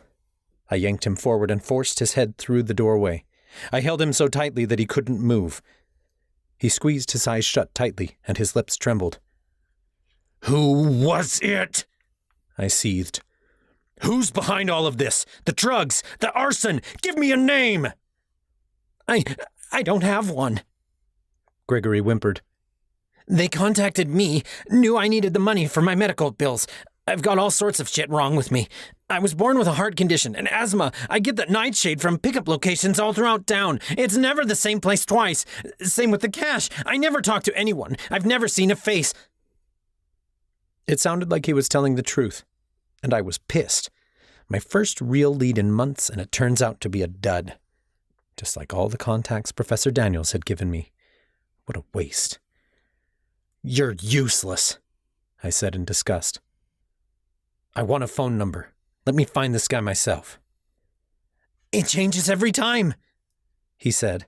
I couldn't get a hold of them even if I wanted to. Then try harder! I yelled so loud that my voice echoed down the hall. Lucas! Someone snapped and a hand landed on my shoulder. They yanked me away from Gregory, and he fell into the middle of the archway. He scrambled to his feet so fast I was sure he'd pissed his pants. I whirled toward the newcomer, and all the blood in my body drained to my toes. She was like an angel, so beautiful and majestic. But angels and reapers didn't belong together. I couldn't even say her name. What the hell is wrong with you? Nadine shouted. Everything! I seethed. She didn't like that answer. She crossed her arms and glared at me. You said you wouldn't get into any more fights! I said I wouldn't go after James, I reminded her. Why should I do what you say anyway? You won't listen to me. You're putting other people in danger, she cried. You don't know when the staircase will disappear. You could have killed Gregory. Like you didn't do the same thing to Chloe? I snapped. I never meant to, Nadine growled back. Thank the goddess that Chloe got lucky. Gregory might not have. Gregory needs a fucking wake-up call. And you should be the one to give it to him? She challenged. Where'd you earn that right? Today, when he and his buddies tried to kill my mom! Nadine opened her mouth, but her words stopped dead on her tongue. Her tone softened. What happened? My shoulders shook. They burned my house down. Her eyes went wide. Who? I don't know, I admitted, shoving my hands into my hair. I was a fucking mess. I don't know a damn thing. That's the problem. Lucas, Nadine started to say, but she cut off when the crowd gasped. It was him! Someone shouted. Gregory burst through the crowd with Headmistress Verla behind him. He visibly shook as he pointed a finger at me. Verla wore a tight-lipped expression. She was not pleased. Gregory, you fucking tattletale. What is this, grade school? Lucas, Headmistress Verla said. Gregory tells me you held him over the vanishing stairwell. Is this true? I tugged hard at the strands of my hair, wishing to pull them out. That pain would be far more bearable than the turmoil swirling in my gut right now. But instead, I dropped my arms to my sides. Yeah, it's true, I admitted between gritted teeth. Very well, Verla said. Come with me. I huffed a breath, but I followed her. Might as well get my expulsion over with. I shot one last glance back at Nadine. She wore a sorrowful expression that broke my heart to pieces. It was almost easier to bear her presence when she was mad at me. Now I just had her pity. Nausea hit me when I noticed the wall behind her. The wall was flush, the vanishing stairwell gone. If Nadine hadn't stopped me, Gregory might be dead. I was a fucking idiot. Verla didn't even wait until we were in her office to interrogate me. She stopped in a quiet hall and turned on her heel. Do you want to tell me what's going on? I couldn't meet her gaze. Not really, to be honest. I heard a rumor of a warlock's duel that occurred several days ago. You wouldn't happen to know anything about that, would you? I swallowed the lump in my throat, but I didn't answer. Verla pursed her lips. You do know that threatening another student is grounds for expulsion. Yes, I answered flatly. Might as well just get rid of me. I'm not going to pass this semester anyway. I expected her to tell me to go pack my bags, but instead her features softened. Are you all right, Mr. Taylor? My fists shook at my sides. Well, my parents' house just burned down because I'm a royal fuck-up. The sympathy in her eyes deepened. I think you need to take some time off. I furrowed my brow. You're not expelling me? I'm suspending you, she said with pursed lips. You're... what? I couldn't blame her for punishing me. I'd screwed up. But I didn't have anywhere to go. Take a week off to help your parents, she said, like she was going easy on me. And she was, to be honest. She could have expelled me. I know you're trying to help, but my parents don't want me around, I admitted. Then take some time for yourself, she said kindly. I hope you feel better when you return. Yeah, me too. The thing was, I wasn't lying this time. Headmistress Verla was giving me a chance to redeem myself. I told myself I was grieving, but all I was really doing was letting myself go. Something had to change. I didn't care what the fuck it was. I just couldn't keep going on like this. I returned to my dorm room to gather my things. What's going on? Grant asked. I fought with Gregory. I've been suspended, I said flatly, feeling embarrassed. I hope your dad will be okay with me crashing at his house for a week. Yeah, of course he will. I must have looked like a mess because Grant seemed really concerned. He didn't ask too many questions, and part of me resented him for it. I wish he'd just yell at me or something. It'd be better than the silence. Neither of us mentioned his date with Nadine, though I was sure we were still pissed about everything that happened. Mr. Bryant was more than happy to let me stay in Grant's childhood room. He was more of a dad to me than my own father. I slept on the floor that night, knowing full well that if I crawled into bed, I'd never leave. Besides, it was Grant's bed. It didn't feel right. Sunlight streamed in through the window the next morning, casting light across my face. By the time I woke, Mr. Bryant had already left for work. My whole body felt stiff as I rolled over and stretched. My eyes caught sight of something under the bed. It was a few of my things Grant had let me store there when I'd moved out of my parents'. I noticed a skateboard, which reminded me of Eric. He'd bought it for me years ago, back when we were dumb kids who would take our boards up the mountain trails and ride them all the way down on the twisting roads leading into town. The adrenaline rush had been incredible. I'd never forget the way the wind whipped through my hair as I sped down the mountainside. My heart gave a start as an idea struck me. Eric and I used to do all kinds of extreme sports together. It's what made us feel alive and free when Dad wasn't screaming his head off at us. I knew how to handle my grief because I'd been doing it for years. I'd forgotten all that. I'd given it up once Eric wasn't around anymore. It was time to feel something again. I didn't think it through as I grabbed the skateboard and my backpack, tossed on some clothes, and headed outside. It was a nice day for a hike. Cool, but clear skies. The hike could take hours, but I didn't mind. There was a trailhead not far away. I blasted music in my earbuds as I took in the scenery along the trail. It helped keep me from overthinking things. Hell, who was I kidding? I wasn't thinking at all. I didn't know how long it took me to get to the top of the trail, but it seemed like no time at all. The trail ended at a scenic outlook, which gave a perfect view of the town below. Octavia Falls was beautiful this time of year, as the trees began to shift from green into shades of orange and red. Peak autumn beauty was only a few weeks away. Below me, the peaks of Miriam Mansion rose above the trees. In the distance, Lake Santos spread several miles across the landscape. The trees were so thick that most of the town was hidden beneath them. It was gorgeous. But the view didn't seem to matter to me right now. I came here for one thing. I was hungry for adventure. I walked across the parking lot next to the scenic outlook. There was no one here but me. It felt as if endless possibilities lay ahead of me. I took my skateboard from my bag and placed it on the pavement. I put my foot on it, testing the wheels under my weight. They glided with ease, just like I remembered. My gaze locked forward on the winding road ahead, which dipped downward and disappeared into the trees.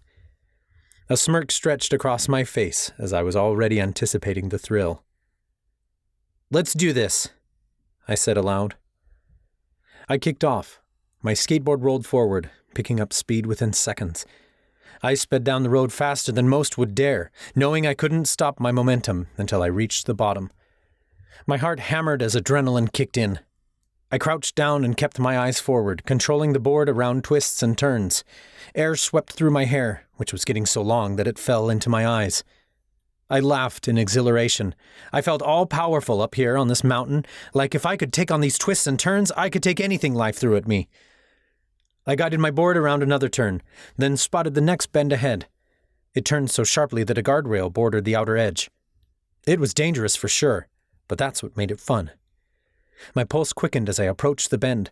Something inside of me begged to be let free, and I was done pushing it downward. I screamed and laughed at the same time. My thrilling cry echoed off the mountains around me.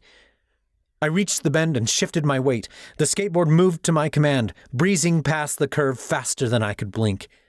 The road straightened for barely a moment before the next curve came. I had a mere moment to calculate my movements before I was twisting around the bend at record speed.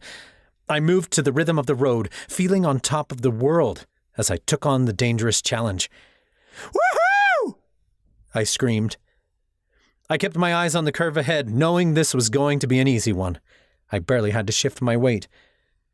The road beyond came into view, and my hammering heart suddenly stalled in my chest.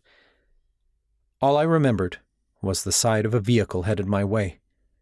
Nadine's wide eyes staring back at me from the driver's seat, and a second of indecision. The next thing I knew, I was blinking my eyes open to fluorescent lights above me.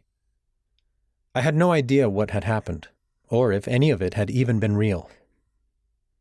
"It's good to see you awake," a woman said. I tried to move, but my back ached like a motherfucker. Cuts and bruises covered my entire body, and my hip throbbed. I glanced toward the voice to see a woman in scrubs changing my IV. It took me a second to realize I was in a hospital room. Fuck. I laid my head back on the pillow. "What happened?" I asked in a scratchy voice. "How long have I been here?" I glanced to the window to see it was already dark out. I must have been here for hours, if not days. "You were brought in 8 hours ago," she said. "You're going to be all right." "Was I hit?" I asked. I honestly couldn't think straight to determine how much pain I was actually in. "The car clipped you," she said. "And the driver?" I asked. Had it really been Nadine? "She's fine," the nurse said. "She was here for a while. She seemed pretty upset about the whole thing." I wasn't sure whether to appreciate that she cared or be pissed that she hit me. I don't remember anything, I admitted. The nurse looked worried. I'll have the doctor come in and explain your injuries. As she left the room, I did a quick assessment of my body. I could move my toes, which was good, but I had bandages all over my arms and legs, along with one hell of a pounding headache. After a few minutes, a man stepped into the room. I hear you can't remember what happened to you, he said. Is that concerning? I asked. He dodged the question. Let's see what we can do about that. The doctor shone a light into my eyes and asked me a bunch of questions, like if I felt nauseous or had ringing in my ears. I told him all I had was a headache. It doesn't look like you have a concussion, he told me. But you weren't wearing a helmet, so I am concerned. I'd like to run some more tests. As far as your other injuries, nothing's broken, so that's good. Just a bit of road rash. You got very lucky. Your split-second decision to abandon your skateboard made the difference between a few injuries and something more serious. I heard it in his tone. I could have died. The goddess really was looking out for you today, he said. This has nothing to do with the goddess. This was all thanks to my own stupidity. Way to go, Lucas. Yeah, I guess so, I said anyway. I'll get those tests ordered, the doctor said. We'll do our best to make sure you're okay to walk out of here. Thanks, I said before he left the room. My head spun as I lay there going over what had happened. I wished I could remember, but no matter how much I tried to recall what happened after I saw the car, nothing came back to me. The doctor ran a bunch of tests, but he didn't seem to think I had a head injury, which didn't make a damn bit of sense. I must have fallen asleep at some point, because when I woke, the sun was shining. Someone knocked on my door, and I looked up to see Grant enter the room. Something seemed different between us, like we were both sad we'd been fighting, when I very well could have died before either of us apologized. Grant never took his wide eyes off me as he sat down. You okay? I offered a light smile, though it was clearly forced. I'm fine, considering the circumstances. I'm sorry for everything that's happened recently, he said. For dragging you into the shit with the tarantulas, then your house, that thing with Gregory, and then this. And, well, for dating Nadine without asking you. It was a really shitty thing of me to do. I sighed and laid back against my pillow. I wish you would have asked me first, but Nadine and I broke up. It's not my place to tell you who to date. Besides, I'm the one who should be sorry for starting the thing with the tarantulas in the first place, and there's nothing you could have done about the rest of it. A beat passed before I added, You know Ryan only picks on you because we're friends, right? They can't stand that I left their group and chose you over them. They're jealous of you. You really think so? I scoffed. I know so. If they can lose me, they can lose anything. It scares them. I guess I never realized how close you guys used to be. We were like a band of brothers in high school, I admitted. Ryan was my best friend. That was before they all became assholes.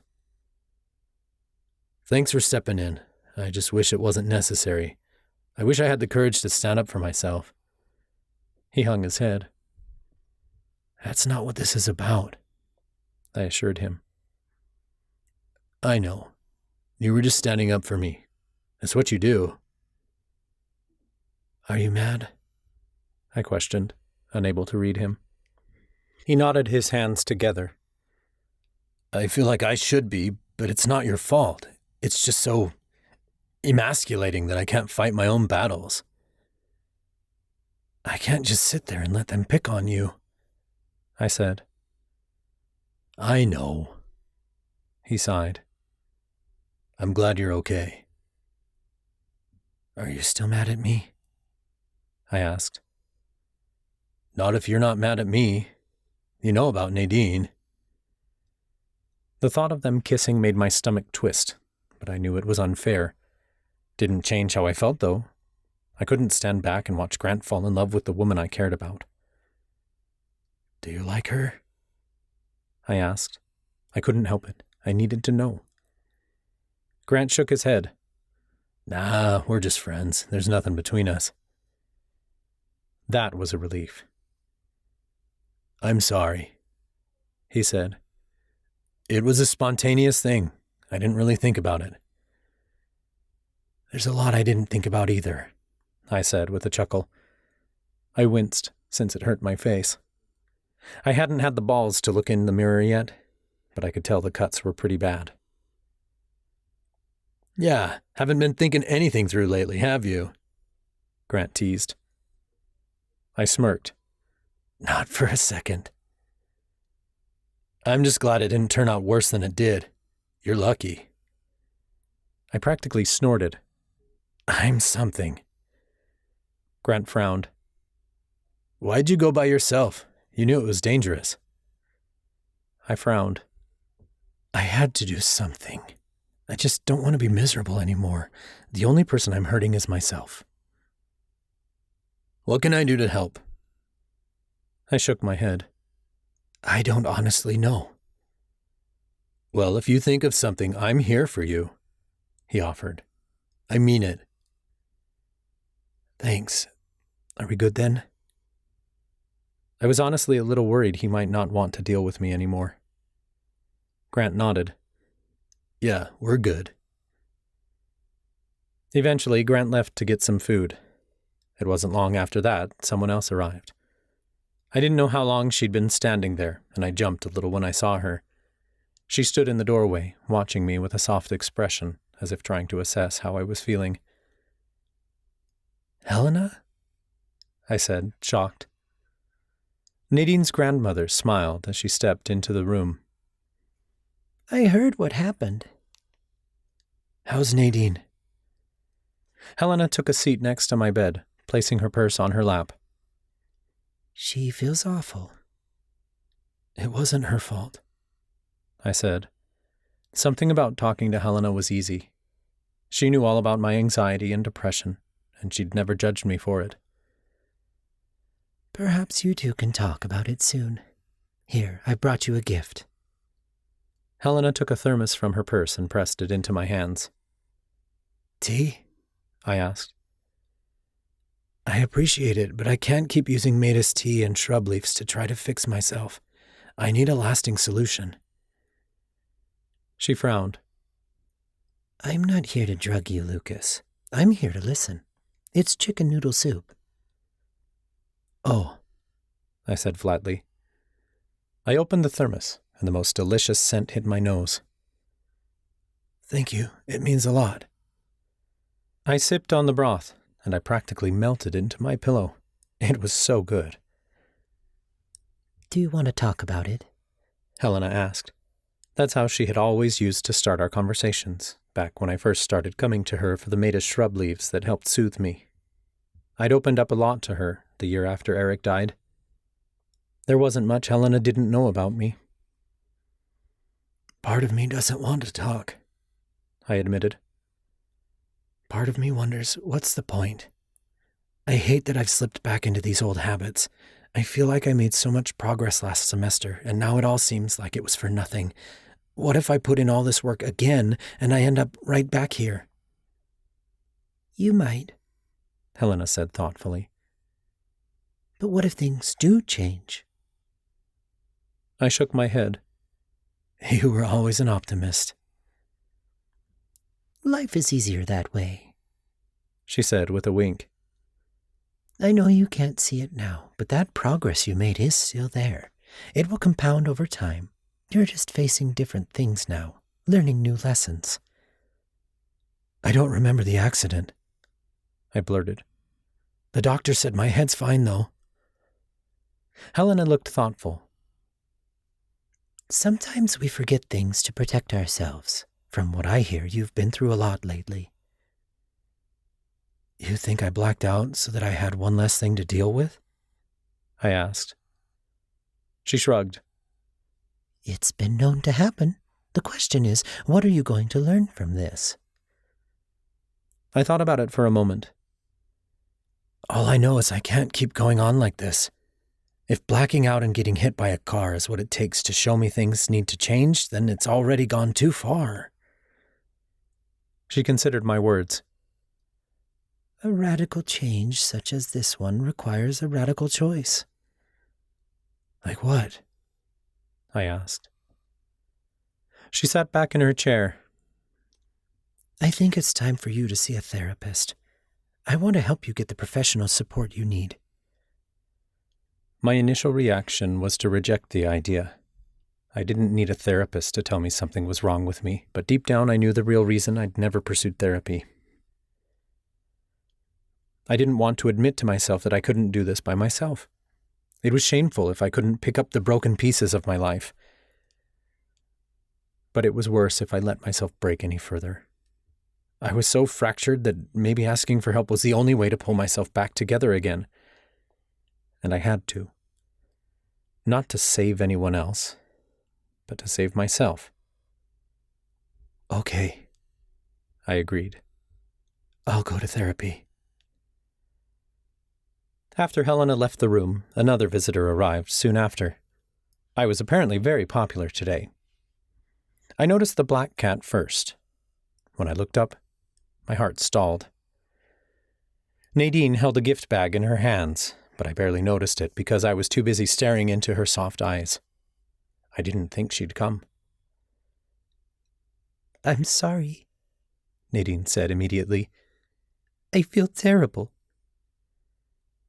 It's not like you ran me down on purpose, I said. Though I am curious what you were doing on that road. I just wanted to be alone, Nadine admitted. She fidgeted with the strap of the gift bag. I was going to check out the scenic outlook. When I saw you, I panicked. I thought... I'll be okay, I said quickly. You don't have to blame yourself. I'm the one who put myself into danger. Nadine gazed down at her feet. The tension between us was palpable. Neither of us really knew what to say now that we weren't yelling at each other. I got you this, Nadine blurted. She gingerly approached me and handed me the gift bag. I took it from her. You really didn't have to. It's the least I could do. I did hit you with my car, she reminded me. I smirked. It seemed a bit comical when she said it out loud. So this gift makes us even then? She chuckled. I mean, you could run me over with a car.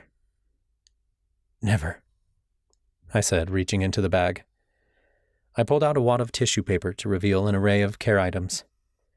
Inside sat magical salves to help with the road rash, painkillers, shampoo, and warm socks, anything that could help during recovery. Tears welled in my eyes, but I blinked them back. Thank you, Nade. The sound of her nickname made me pause, but she didn't seem to notice. I hope it helps, she said. I'm sure it will. Consider us even. She smiled, and though I could tell it was forced, it was welcome.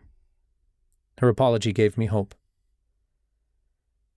Nadine and I were over. We were never getting back together. But maybe it didn't have to hurt so much anymore.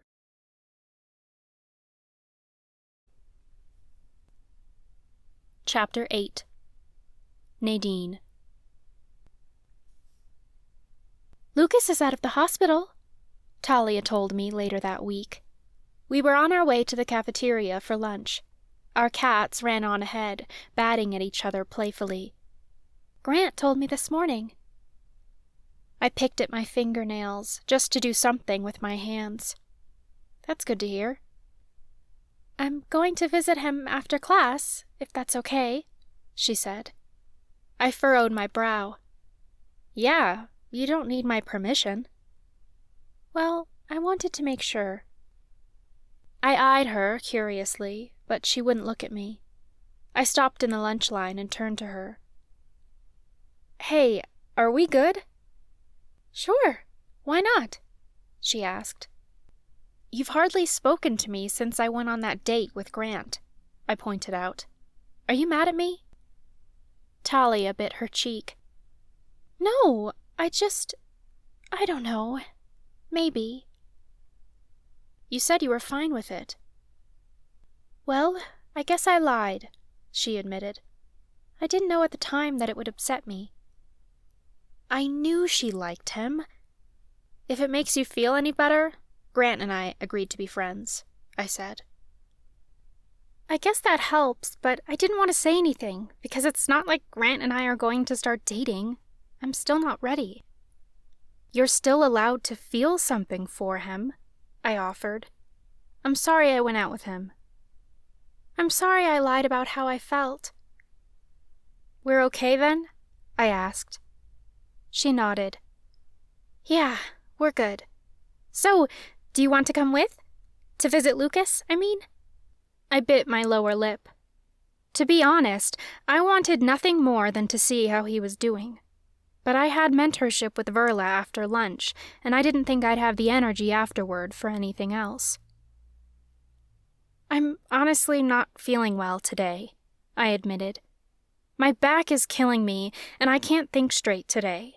But I can't skip my mentorship with Verla. I've already missed 2 sessions." "I thought your magic was getting better," Talia remarked as we started filling our plates. "Didn't Dr. Yonker say your symptoms would improve as your magic got stronger?" "Yes, but my body better get with the program pretty damn quick, because this is a far cry from a walk in the park." I piled my plate full of salad, a baked potato, and beef tips. My stress levels have improved now that I'm not worried about Chloe all the time, but my magic is still triggering symptoms. It's like my body thinks my magic is foreign, but my immune system doesn't know how to get rid of it, so it attacks my other organs. Once I get used to my magic, my immune system will calm down. Dr. Yonker thinks I'll be in remission soon. I've just got to get past the worst of it. Then my magic won't affect me like this anymore. Talia turned toward an empty table, and our cats followed. "I really hope you start feeling better soon." "Me too," I agreed with a sigh. "I just hope I don't fail the semester." "That would be unfair," Talia stated as she popped a French fry in her mouth. "You're disabled. The school has to give you some sort of accommodations." I stabbed my salad. "I've visited the disability office, but the paperwork is insane." "We need to do something to push them," Talia insisted. "I can talk to Verla about it at my lesson." Talia agreed that was a good place to start. I intended to bring it up right away, but when I entered Verla's office, my attention was stolen entirely by the array of carcasses laid out over Verla's desk. 2 fresh mice, a bird, and the skeleton of a cat. My stomach twisted when I saw the dead creatures. It looked as if Odin had caught the mice fresh this morning. What's going on?" I asked Verla. She punched a few keys on her computer, then turned to me. "Nadine, great to see you're feeling better today." Not really, I thought, but I didn't tell her that. "Have a seat," she invited. I scooted the chair further away from her desk so I wouldn't have to sit so close to the dead creatures. Issa stood on the armrest, sniffing the air. She reached a paw toward the desk, but I pulled her back.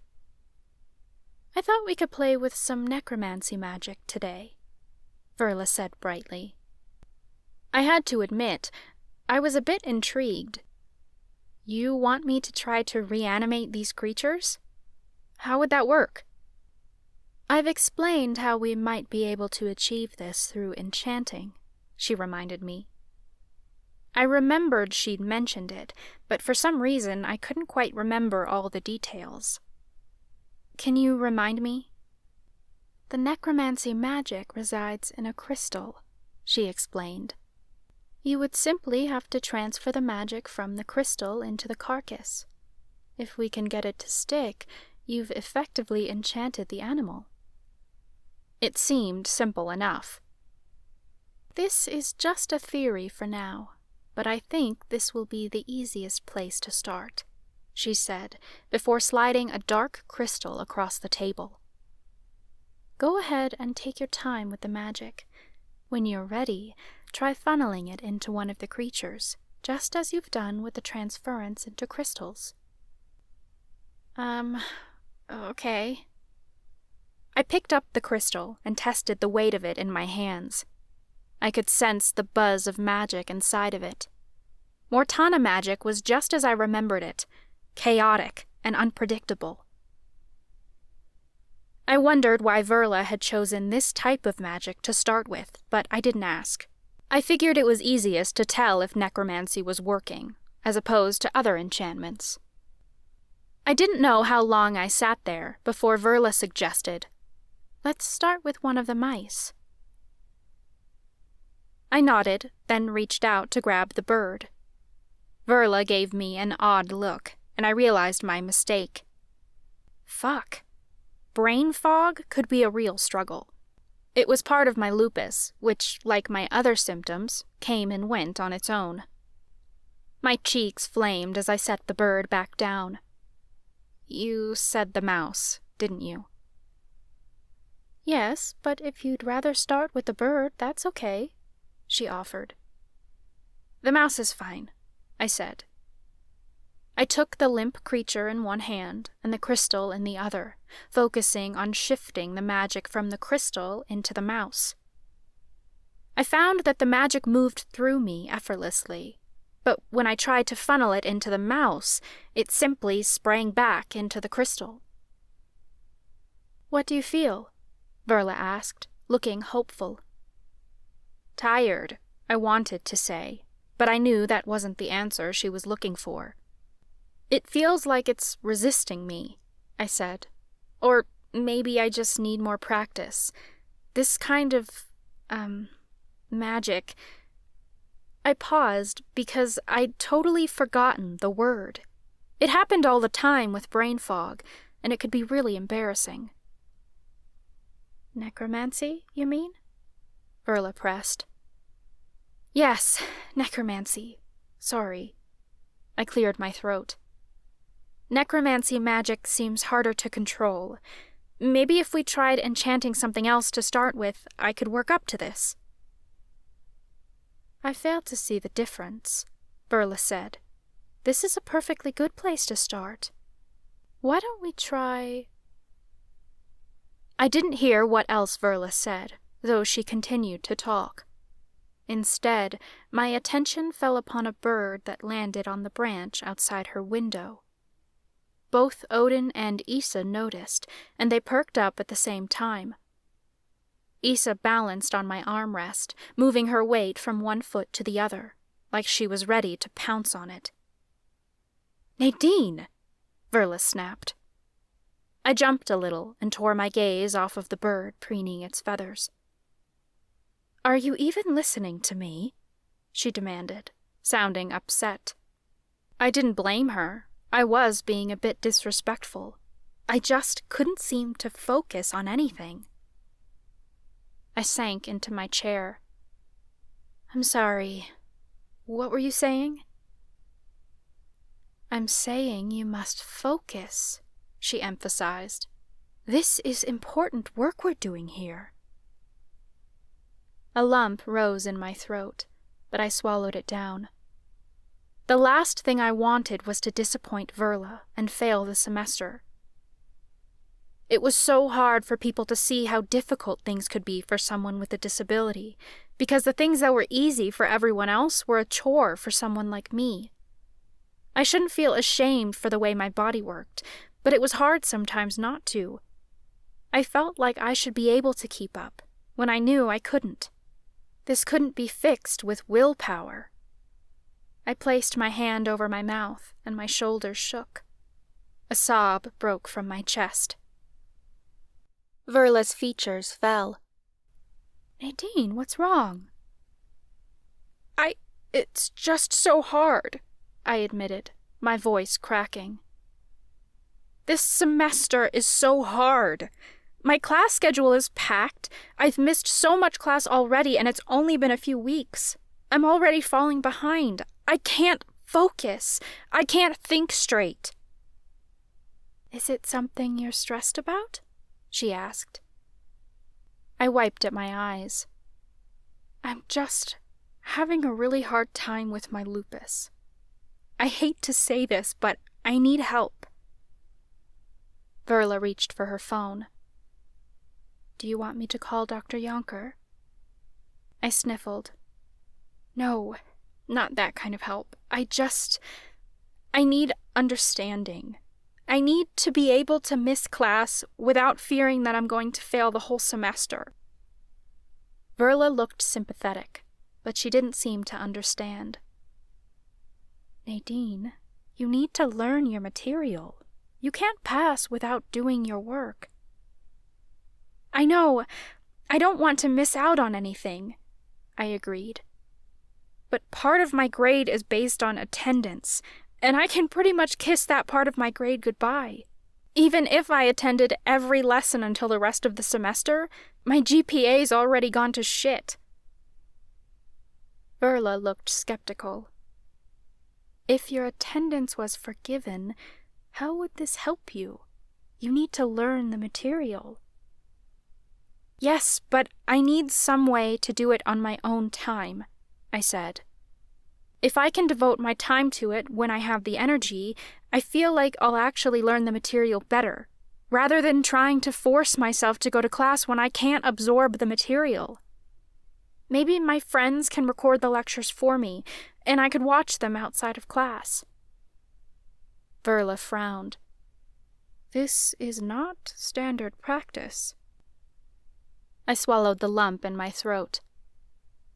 No, but I'm not your standard student either. Because you're a curse breaker? She asked. No, because I'm disabled, I replied, a bit bluntly. I witnessed a calculating look in Verla's eyes, though I couldn't quite read her. After a few moments, she leaned back in her chair. I may never understand what you're going through, but your education is important. I'll do what I can. There is, of course, paperwork you'll have to fill out with our Student Services office. Dr. Yonker will have to sign it as well. I just want to pass the semester without killing myself, I said desperately. Very well, Verla said. She gathered the paperwork I needed, then excused me. Before I left, Verla stopped me and added, I expect to see your grades improve with these accommodations. I did too. I just hoped it was enough. After my appointment with Dr. Yonker later that week, I was feeling a lot better. He had no problem signing my papers to prove to the school that I was, in fact, disabled. Verla had made sure my paperwork was processed quickly. Dr. Yonker also prescribed me new meds, which seemed to help my symptoms. For the first time in a long time, I didn't feel like passing out after class. Mandy invited me to the library after class today, Talia said on our way out of defensive magic. She's working on a jewelry design for one of her classes and wants to go through some magazines for inspiration. You up for it? Yeah, that sounds like fun, I started to say, but I cut off when we turned the corner. Lena, Camille, and Gwen were walking our way. Lena immediately noticed me, then turned to whisper something to the other girls. In unison, the three of them conjured miniature wooden crucifixes and held them up in my direction, like they were repelling a vampire or something. Issa hissed at them, and Gwen hissed back as they passed us. Cursemaker, Lena sneered. Talia and I both stopped in our tracks. The girls walked away laughing. Were they fucking serious? Honestly, it was more comical than anything. If they thought they hurt my feelings, they were nuts. Talia's lips pursed, and her hands curled into fists. I'll show them a cursemaker. She started forward, but I grabbed her wrist. Hold on. Talia raised her eyebrows at me. They're tormenting you. I want to give them a piece of my mind. Yeah, but beating them up isn't going to do us any good, I pointed out. I learned my lesson with Chloe. Talia narrowed her eyes. You sound like you have a better idea. I held my head high. I know exactly how to deal with them. I'll meet you in the library. Bye. Talia must have been too shocked to follow me, because she just stood there with her mouth agape, like she was still trying to process it. Issa followed me back to my room, where I dug through my closet until I found a tight black top and a pair of low-rise jeans. I brushed my hair into a high ponytail and shot myself a look in the mirror. It was perfect. Heads turned as I walked down the hall, midriff on full display. The crescent moon tattoo above my hip was fully visible, and boy, did it draw the eyes. I'd never shown people my Cursebreaker mark before, and it was one hell of a fuck you to my bullies. James and Avery sat with a group of students in the main foyer. James spotted me coming down the grand staircase and smacked Avery's arm. I smirked as the two of them watched me breeze through the room, unaffected by their stunned gazes. Outside the library, Gwen, Camille, and Lena were surrounded by half the dance team. They looked into a trophy case and argued about which alumni in the photos wore the best costume. Our outfits for the next recital have to be the best, Lena said, but she cut off when she saw me coming. I saw her jaw drop as her gaze locked on my tattoo, but I otherwise didn't spare her a glance. I breezed straight into the library with Issa on my heels. What is she wearing? Camille hissed from the hallway.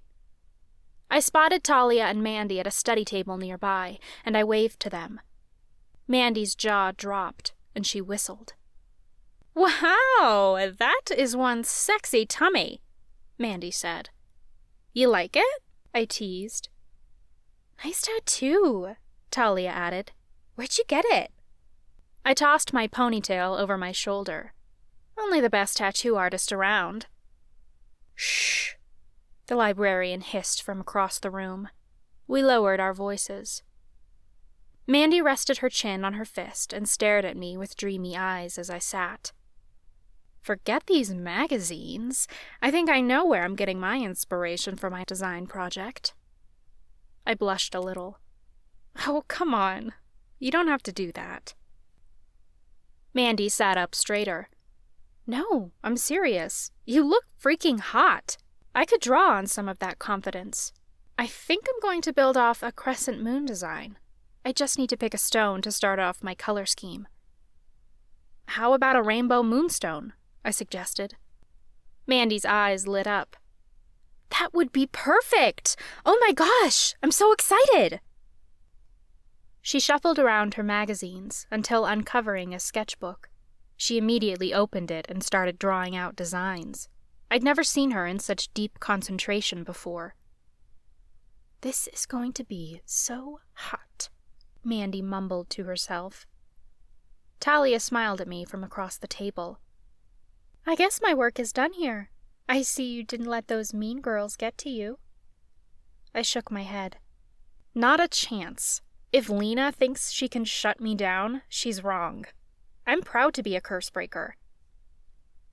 You handled it much better than I would have, Talia praised. It takes practice, I joked.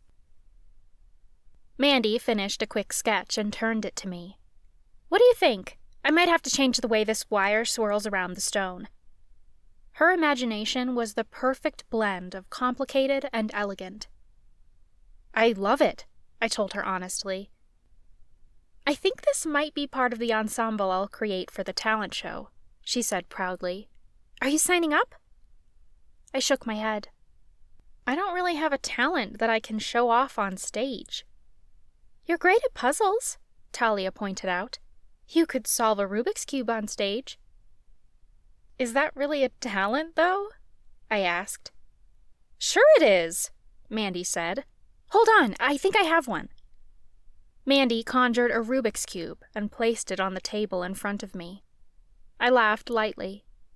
You just wanted to get rid of that, didn't you? Her shoulders sagged.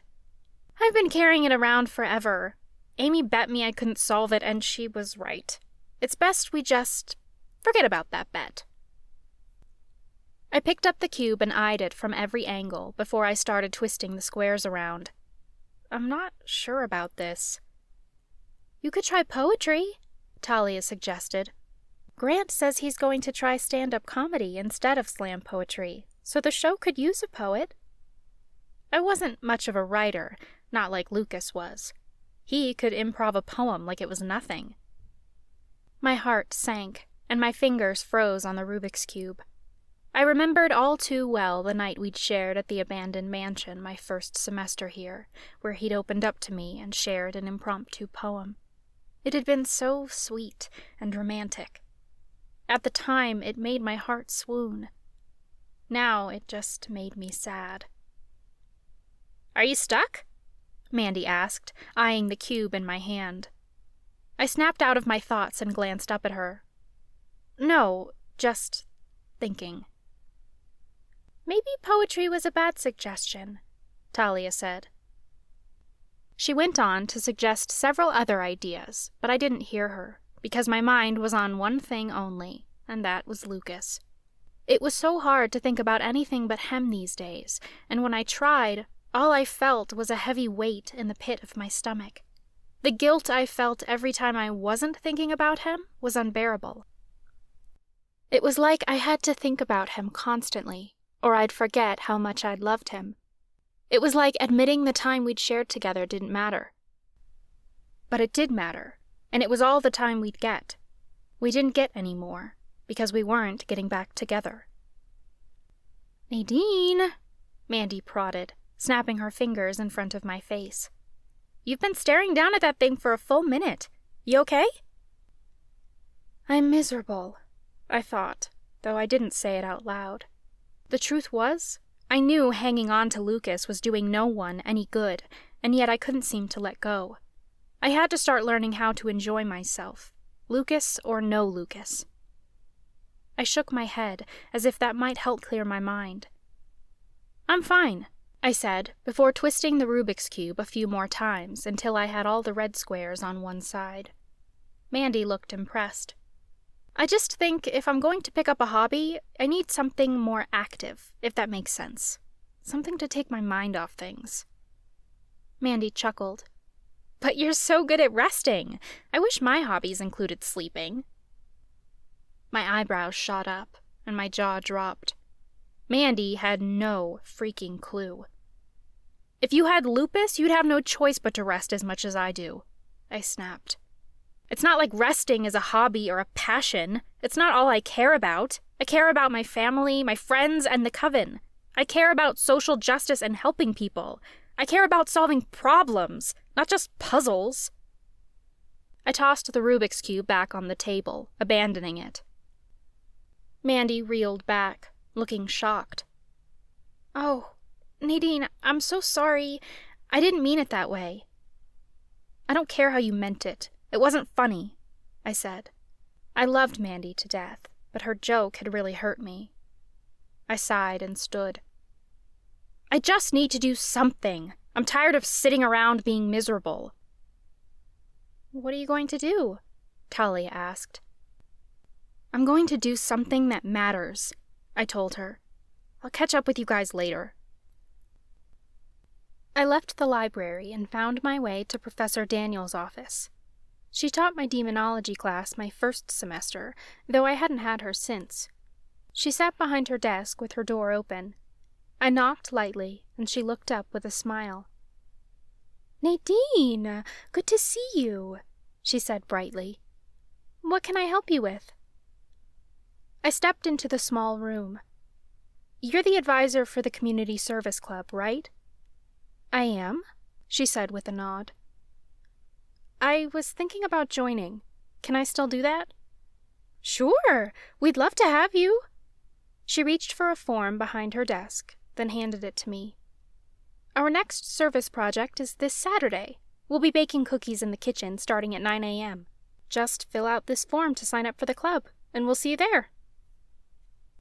My heart swelled as I filled out the form and handed it back to her. "Thank you so much. I can't wait to help." I left the room feeling really good that I'd taken a step in joining a club on campus. Even better, I got to do something that mattered. I hadn't been able to do much lately, and I finally had a chance to prove to myself that disability or no disability, I could still help others. I showed up in the kitchen at 9 o'clock on the dot Saturday morning. I felt pretty good and ready to get to work. Students weren't usually allowed in the kitchen, so I'd never been there before. I had to admit, though, it was pretty cool. The walls were made of brick, and the room housed 3 brick ovens. A cauldron hung over the ashes in the huge fireplace. It reminded me of a cottage. I witnessed students opening cabinets, and I saw that they were bigger on the inside. They must have been enchanted with mentalist magic, because when a girl listed off ingredients, they floated to the front of the cupboard for her to retrieve with ease. Several students had already arrived and were setting out ingredients. I was a bit surprised to see Chloe on the other side of the room, donning an apron. A black and white kitten followed her around. It was the first time I'd ever seen her with a cat. She noticed me, but we didn't exchange anything more than a glance. The only other person I knew was Grant's brother, Miles. He was accompanied by a cat, who seemed very interested in Issa. The 2 cats eyed each other curiously. "Need an apron?" he asked, holding out a black one with a cauldron embroidered into it. I took it and began tying it around my neck. "Thanks. I don't think we've met yet. I'm one of Grant's friends."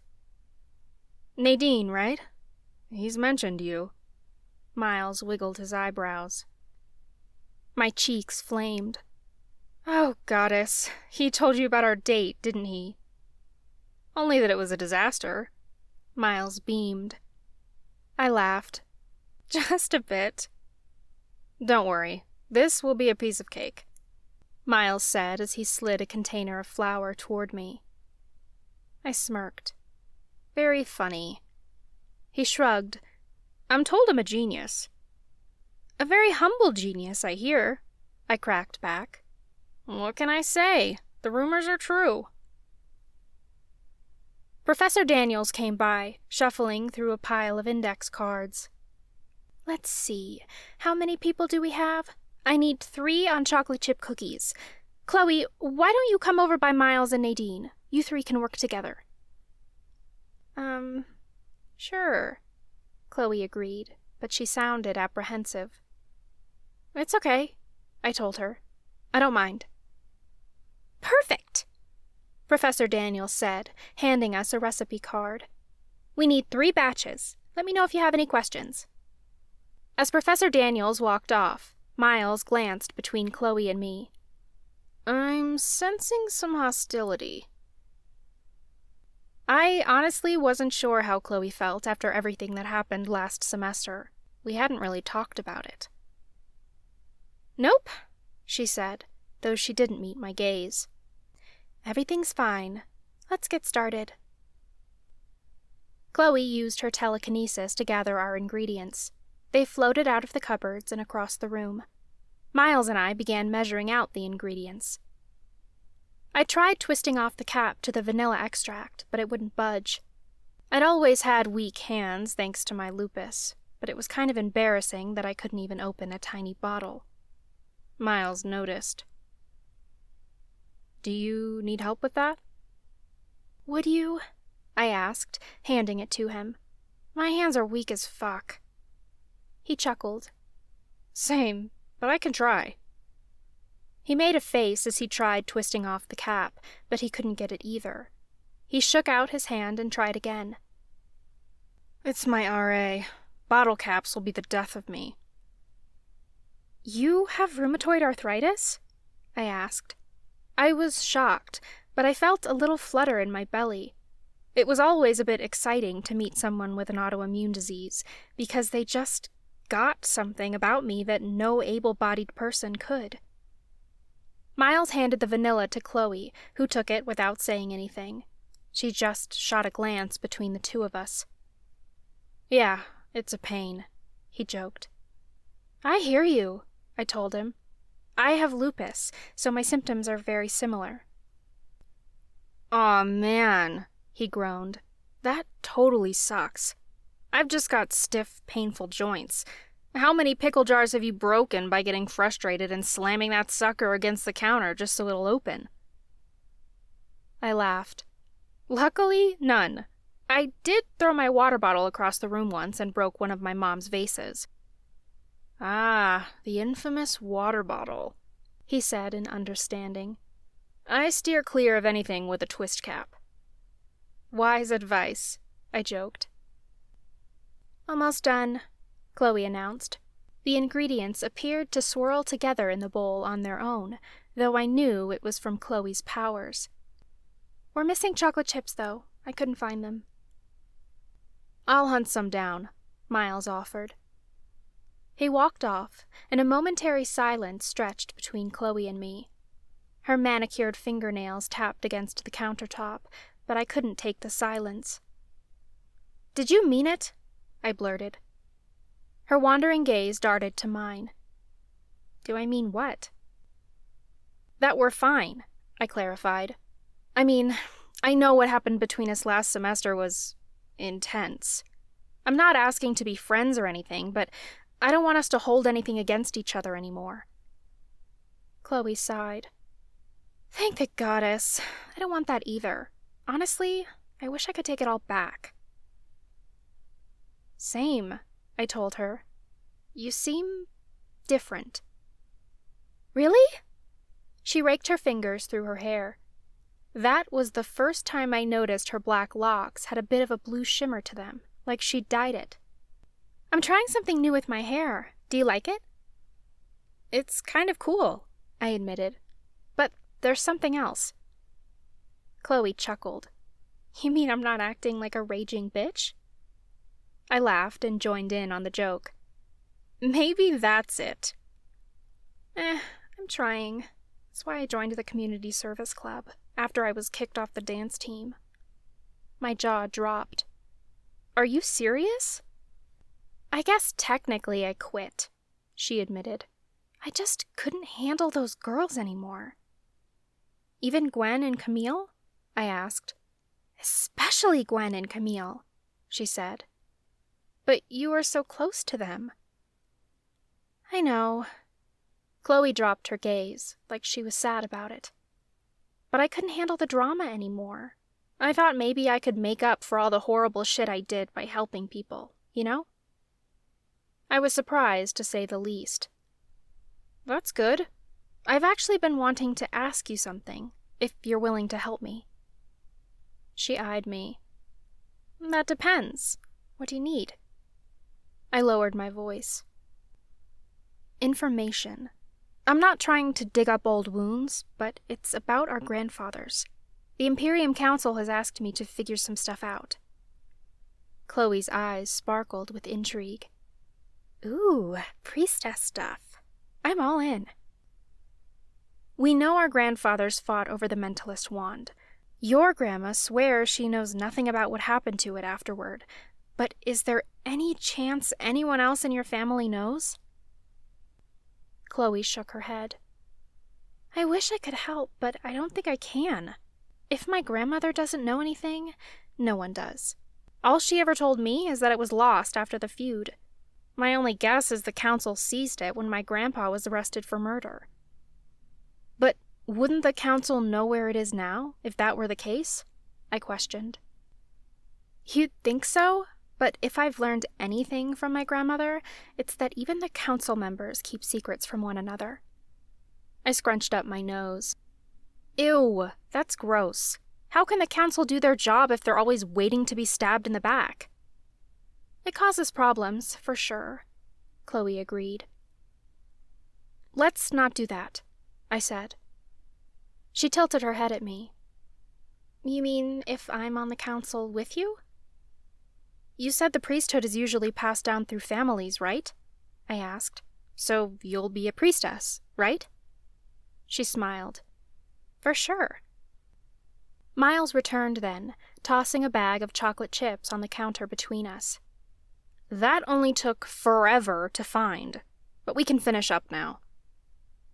We mixed in the chocolate chips, then began scooping spoonfuls onto cookie sheets. It smelled so sweet and delicious. When do we get to deliver these? I asked. Deliver them? Miles questioned. Yeah, like, where are we taking these? I asked. I mean, I thought we were making these for sick kids or the nursing home or something. Oh, no, Miles said with a shake of his head. These are for the bake sale, to raise money for new equipment for the fitness center. I gaped, and Chloe must have noticed. Lame, right? She asked, before turning and sliding her full cookie sheet into the oven. If you think it's lame, why are you doing this? I asked. She shrugged. I thought it'd be a fun service project. This isn't a service project, I protested. This is free labor. I signed up to make a difference, not to fund the athletic department. Miles shoved a wad of raw cookie dough in his mouth. They're paying me in cookies. They just don't know it. Yeah, it's dumb, Chloe agreed. The trash cleanup, the fundraisers, it's all really just free stuff for the school. But at least I'm doing something. I shook my head. I wasn't here for this. When Professor Daniels wasn't looking, I yanked off my apron and threw it on the counter, before stomping out of the room. Community Service Club was an absolute joke. If I wanted to help people in this coven, I needed to step up and be the priestess they expected me to be. Any good priestess would be doing all she could to understand and resolve the waning. I hated that I couldn't help with the last investigation with the missing boys, but I was sick of being ill. I wasn't going to sit this one out. If I was being honest with myself, I knew exactly why I'd avoided pursuing answers. Because the only person I knew who'd give them to me was Lucas, because he was investigating Nightshade. I just didn't want to deal with him right now. Screw Lucas. If he could find answers on Nightshade and its connection to the waning, so could I. And I knew exactly where to start. I slipped into the shadows in a corner of the main foyer that night. Issa sat beside me, her eyes darting around the foyer like she was watching for threats. I paid close attention to each student passing through, awaiting my target. The sun had dipped below the horizon, and the sconces in the main foyer had been lit before I saw him. Gregory stepped out of the hall behind the grand staircase, glancing around as if to make sure no one was watching him. There were a few other groups in the foyer, but no one paid attention as he exited the building out the main doors. "Come on, Issa," I hissed. I followed behind Gregory, keeping a safe distance so that he wouldn't spot me. I hugged the side of the building, staying in the shadows as he turned the corner of the building. Issa and I hurried forward, and I peeked around the corner. Gregory stopped at the edge of the trees, then shot another glance around the lawn. He didn't see me watching him. I moved quickly but quietly across the grass and entered the forest behind him. Gregory wasn't particularly good at sneaking around. I could hear the crunch of leaves and the breaking of sticks up ahead. I was stealthy, though, and my feet didn't make a sound as I followed behind him. We must have been walking for 15 minutes by the time the trees cleared. The sound of trickling water met my ears, and I crept behind a tree as I watched Gregory step out of the forest. We'd reached a river bend of one of the small creeks that flowed into Lake Santos. I conjured my night vision goggles and watched him through the darkness. Gregory shot a quick glance behind himself, but I was well concealed. Assuming he was alone, Gregory stepped forward and bent behind a large boulder. I swore I saw him grab something, but I didn't see what it was before it had vanished. He must have subconjured it. Issa growled, just loud enough for me to hear, and she took a step forward. My foot shot out in front of her to stop her. "Not yet," I whispered. I had no intention of confronting Gregory. Lucas had already tried that, and he'd gotten nothing out of him. What I wanted to know was where his drop-off point was, and who was coming for his supplies. But this wasn't a drop-off location, I realized in frustration. This was his pickup. Didn't mean I wouldn't find any answers, though. A stick broke from behind me, and my heart lurched. Gregory must have heard it too, because his head snapped in the direction of the forest. A moment of hesitation passed, and then he took off running. Fuck. My heart hammered, and my magic tingled in my palms, ready to fry a mother if they spotted me. I flattened myself to the tree, listening closely. If it was one of Gregory's contacts, I had to figure out who was involved. I listened for the footsteps, but I didn't hear any. Then came the sound of a voice that turned my blood to ice and fire all at the same time. I wasn't sure whether to be relieved or royally pissed off. "It's all right, Nadine. It's just me. You can come out now." My breath caught. I kept myself pressed against the tree as I asked, "Is that a dare?" "Do you want it to be?" he challenged. I drew a breath as I stepped out from behind my tree. Lucas stood in the middle of the forest, looking as tall and handsome as ever in the dim light. I wanted to slap him as much as I wanted him to hold me. "Are you kidding me?" I demanded. "What are you doing out here?" He shoved his hands into his pockets. "I could ask you the same question. I saw you follow Gregory out of school." "Oh, so you're following me now," I huffed. "What? No." He sounded genuinely hurt by the accusation. I crossed my arms. "It sure sounds like it." "I came to tell you that Gregory's a useless lead." I lifted my chin. "Oh, and I suppose you have a better one?" "Actually, I do," he said proudly. "Professor Daniels gave me a list of sources. Most were a total bust, to be honest, but I'm hopeful about this one. Apparently, she's seen Nightshade firsthand. She's been out of town for a few weeks, but she's back tonight, and I think I can finally get some answers." I hesitated. I wanted to go with him, but my feet remained rooted in place. Working together would be too painful, for both of us. "What's wrong?" Lucas asked. "I don't know if we can work together," I admitted. "We can still be civil, Nade." "But can we trust each other?" I asked. "You heard my mom's last thoughts, and you kept it from me because you thought it was too dangerous. Investigating Nightshade, the Waning, and the Oaken Wands is far more dangerous. How can I trust that you'll tell me the truth, even when things get difficult?" He looked taken aback. "The last thing I want is for you to get hurt. But I also know I can't save you from everything. We need to figure something out, because we're going to have to work together one way or another." "What do you mean?" I demanded. Lucas hesitated, like he hadn't meant to say anything. "The fire at my parents' was started by the drug dealers. I don't know who they are yet, but they made it pretty damn clear that they were coming for me unless I stayed away. Problem is, I can't seem to do it, and I don't know if you can either." He yanked a piece of paper from his pocket and handed it to me. I furrowed my brow. "What's this?" "It's a prophecy. About us."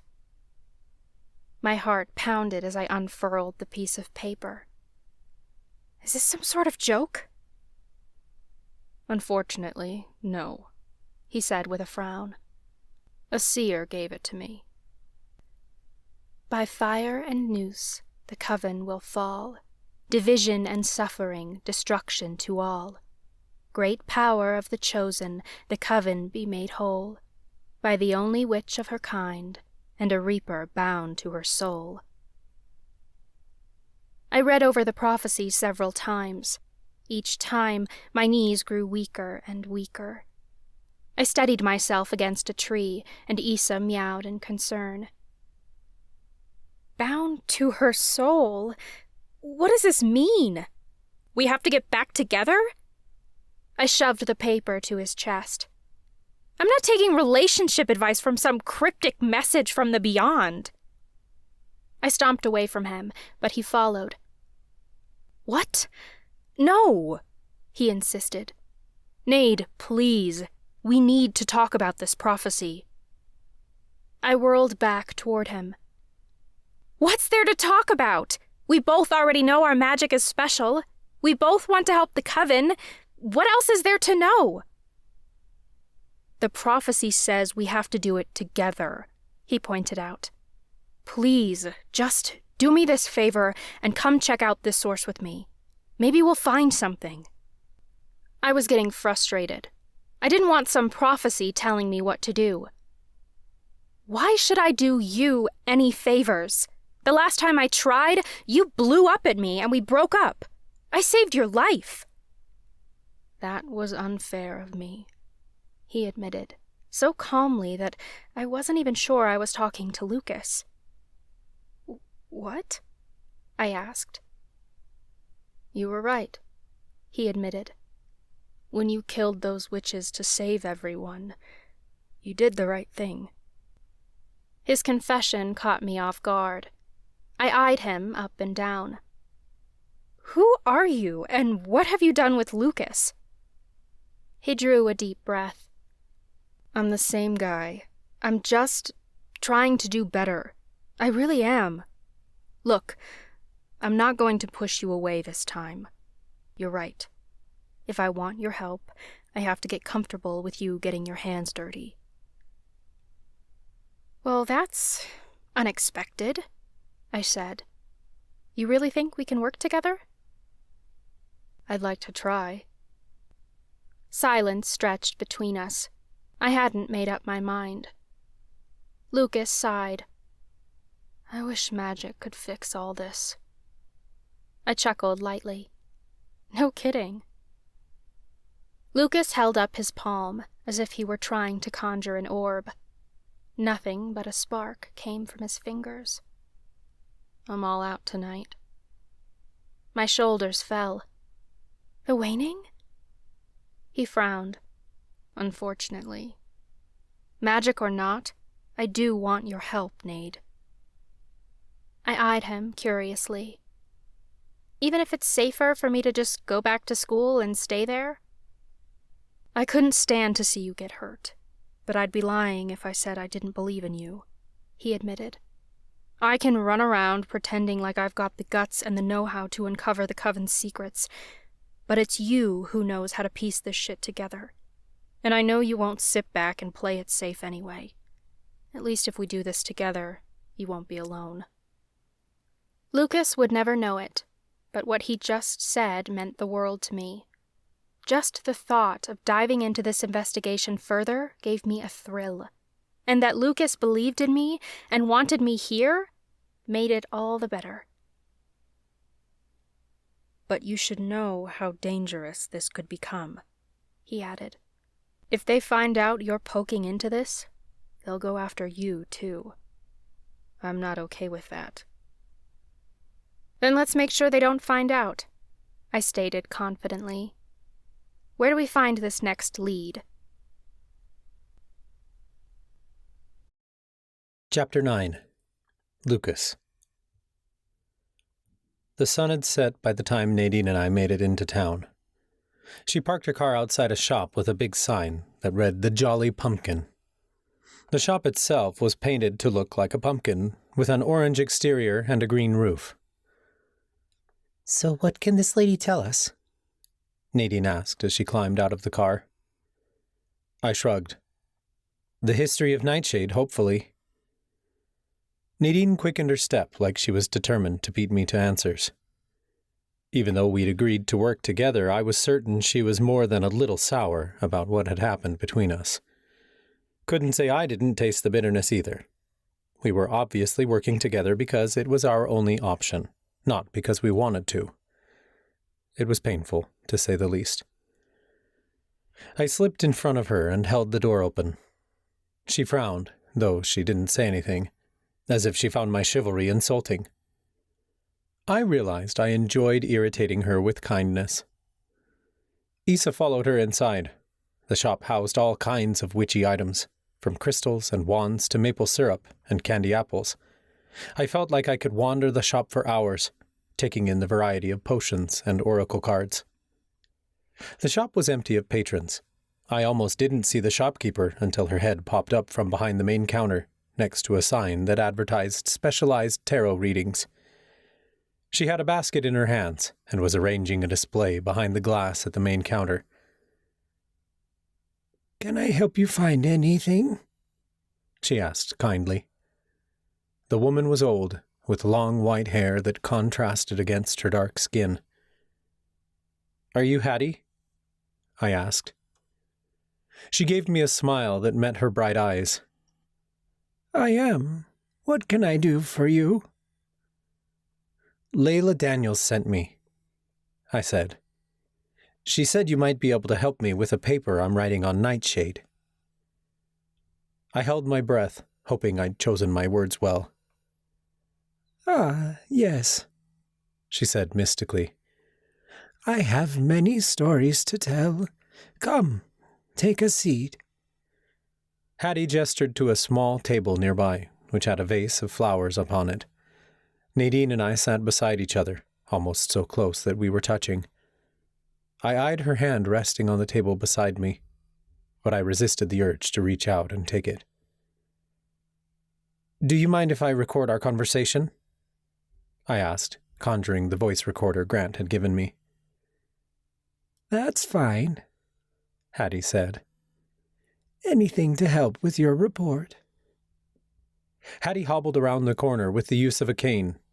It was only when she stepped around the corner that I realized she was followed by a companion. Not a cat, like most witches, but a canine. "That's an interesting dog," Nadine commented. "She's a gray wolf," Hattie said as she sat. "And she's more than just a companion. She's my familiar. Go ahead, you can pet her." The wolf sniffed Nadine's outstretched arm, then started sniffing Isa. Isa sniffed her back, and the two looked like they'd get along just fine. "Familiar? That's from the Elementi culture, isn't it?" Nadine asked. "Yes," Hattie confirmed. "I'm half witch, half elemental. I have both witch powers and the power to control Earth." She waved her hand over the vase of flowers, and they withered before our eyes. Another wave of her hand, and the flowers were back in full bloom. Nadine's eyes brightened. "That's amazing. The Elementi seem like such an intriguing people." Hattie frowned. "They are when they aren't in the midst of a civil war. That's why I had to leave." "You grew up there?" Nadine asked. "I grew up in many places," Hattie said. "I lived with the Elementi for many years, but they never knew of my witch heritage and empathic powers. Things became too dangerous there, especially if my secret were to come out." Nadine exchanged a glance with me before turning back to Hattie. "What do the Elementi have against witches?" Hattie sighed. "A year ago, a plague took over our home, a terrible illness that affected our familiars and in turn our magic. Many people died. We discovered that the plague was caused by a curse which was sold to us by someone within the Miriamic coven." I gaped. Who would do that? That's cruel. Hattie shook her head. "Cruel indeed, which is why I didn't flee right away. I just couldn't stand the thought of being in Octavia Falls with someone who might seek to hurt my familiar. I went off the grid, waiting to emerge once the war between the elementals ended. But things kept getting worse, and I had to leave before they found out what I was, or I'd be blamed and executed. The priestesses welcomed me back to Octavia Falls, and I was lucky enough to open this shop, which is what I've always dreamed. You've been gone for several weeks, I mentioned. Did that have anything to do with what's happening with the Elementi? No, I was traveling and sourcing magical items from the mermaids, Hattie said. But that's neither here nor there. During my time off the grid, I met some wonderful people, but I also saw some terrible things. I even witnessed nightshade spread among my own tribe, the Navita House, which is where my earth powers came from. That's what Professor Damon's confession said, before he died. I pointed out. That the coven was trading nightshade with the Elementi for unicorn hair. Hattie frowned. Unfortunately, I heard many rumors about nightshade while in hiding. Would you like to hear them? I leaned in closer, curious. What can you tell us about nightshade? I need to know everything. It begins with the crock of death, Hattie said ominously. This story is one of Fey legend, which I learned many years ago during my travels to Malovia. You visited the Fey? Nadine asked. I thought they didn't like witches. Oh, I've traveled to many places, Hattie said. Of course, they thought I was a full-born elemental. What's the crock of death? I questioned. The crock of death is a cauldron belonging to Milona, the Fey goddess of love. It was in the possession of the Fey for many years, until it was stolen during the Great Supernatural War 80 years ago. Legend says that treasures can be hidden inside the cauldron and later retrieved. The caveat: the Fey can only guard this treasure. They cannot possess the treasure themselves. It was said that long ago the Fey were protectors of this treasure. Someone other than the Fey could retrieve the treasure, then? Nadine sounded engrossed by the story. Yes, Hattie confirmed.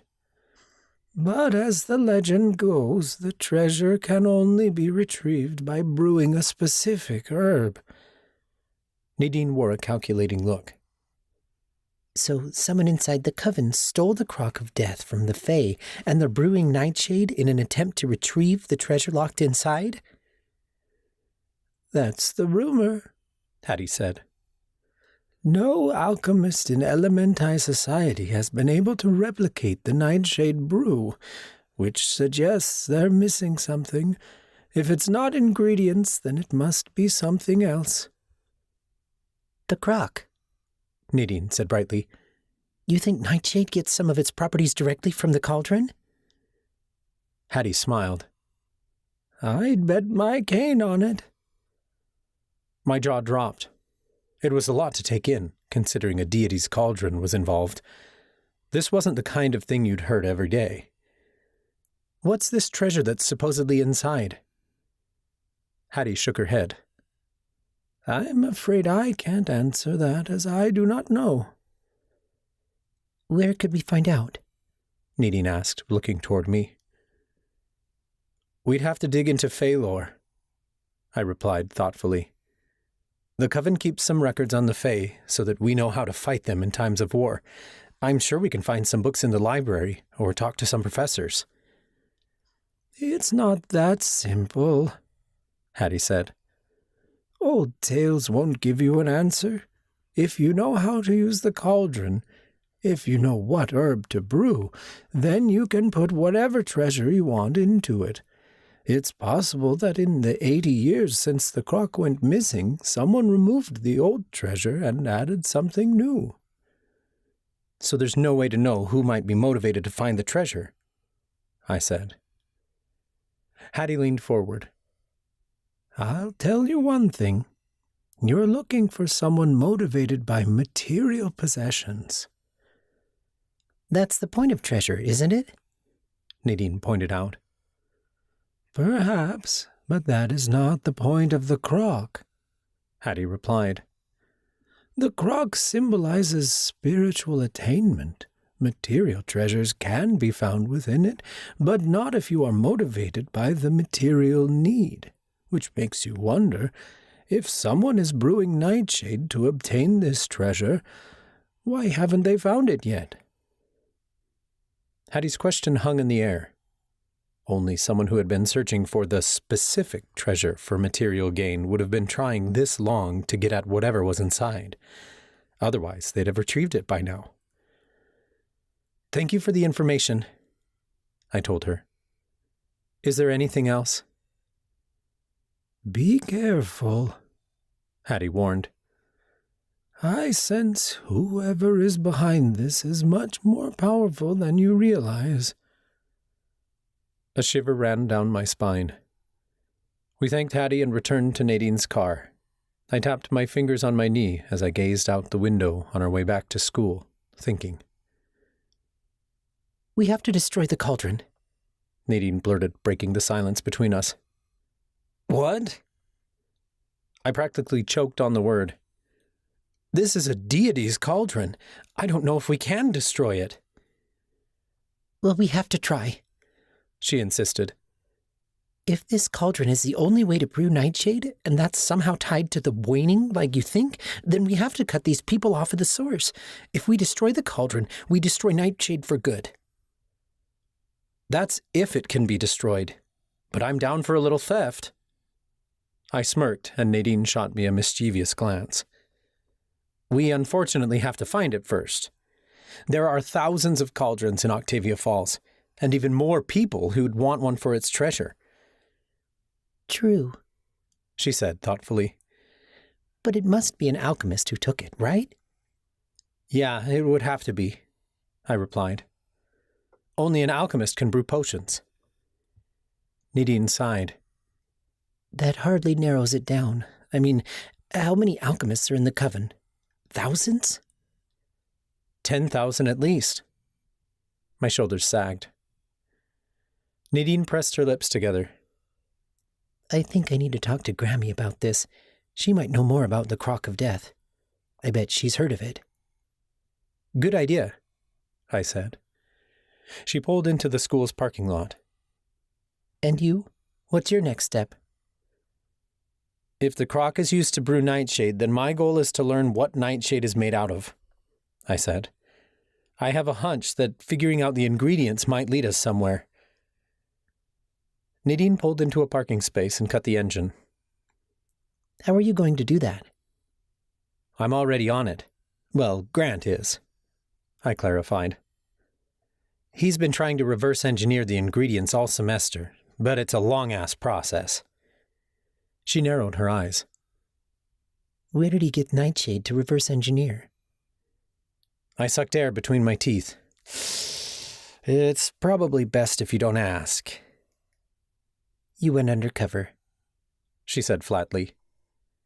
I wasn't sure if she was teasing me or trying to hide how impressed she was. This investigative journalism stuff is getting really serious.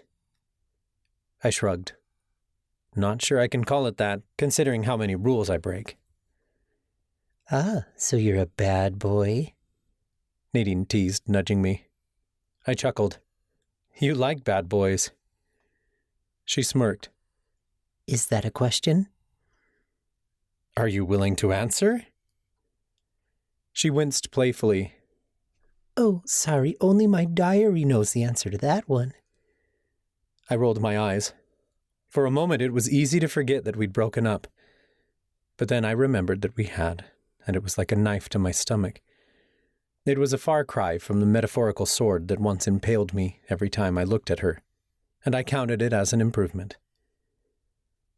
bummer, I said before redirecting to our previous conversation. I'm going to follow the tarantulas. Let's see if we can find out who they're working for. Nadine wrung her hands. What is it? I asked. She lifted her gaze to mine. It was hard to tell in the moonlight, but I swore her eyes sparkled with tears. I was going to say you shouldn't, because if they found out you're following them, it'll be worse than a house fire next time. But I did the exact same thing, so... So who are you to tell me what to do? I finished for her softly. She nodded, gazing back down at her hands. I don't want them setting you on fire next. Valid point, but we gotta take this risk, Nade, for the sake of the entire coven. She nodded, gazing up at me past a waterfall of hair. I know, but stay safe, okay? I tucked her hair behind her ear before realizing what I'd done. I promise that nothing's going to happen to me. After all, they already burnt down my house. What more can they do? Nadine looked doubtful. I don't know. Just be careful.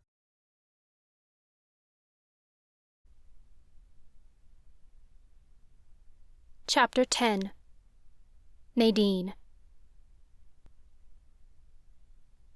I called Grammy the second I got to my dorm room that night. "I've heard of the Crock of Death, yes," she admitted. "Why do you want to know? Is this for a class?" "It's something I'm researching," I said vaguely. "Where did you learn about it? I'm trying to find sources so I can learn more." "Your grandfather was obsessed with it years ago, almost as obsessed with it as he was with the Oaken Wands." She huffed. She sounded grumpy, like the very thought of the crock made her uneasy. "It's all he ever talked about for months. Crock this, crock that. His obsession nearly ended our marriage." That must have been why Grammy had never mentioned it. If she thought it was important to finding the wands, she would have said something.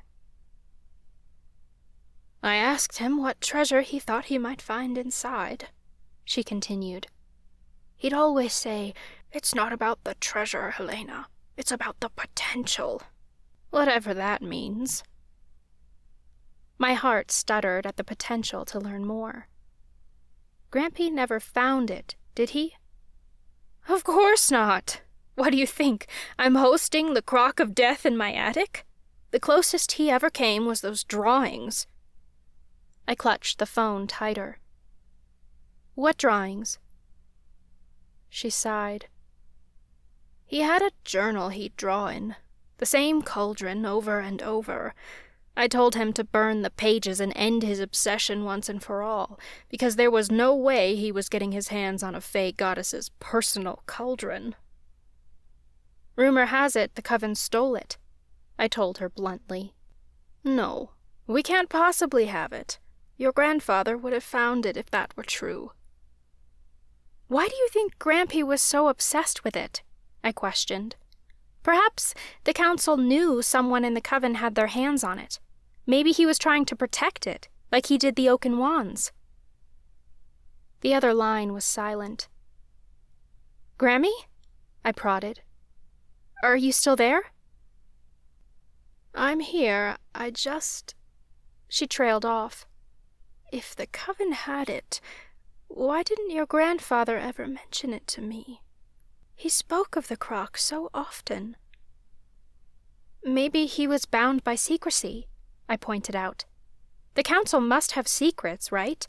He must have told you as much as he could." She mused. "Grammy, you don't happen to still have those drawings, do you?" I asked. "I doubt it," she said. "Eventually, your grandfather gave up on the crock, just stopped talking about it one day. I never heard about it again until now.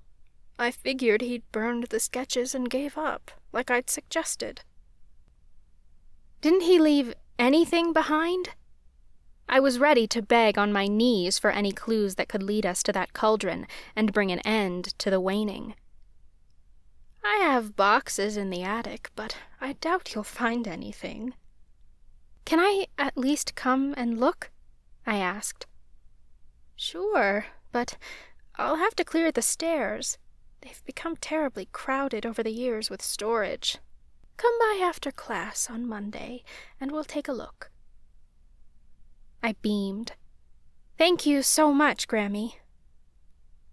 I could barely pay attention in class on Monday, as I kept thinking about the crock of death and what it could possibly mean for our investigation.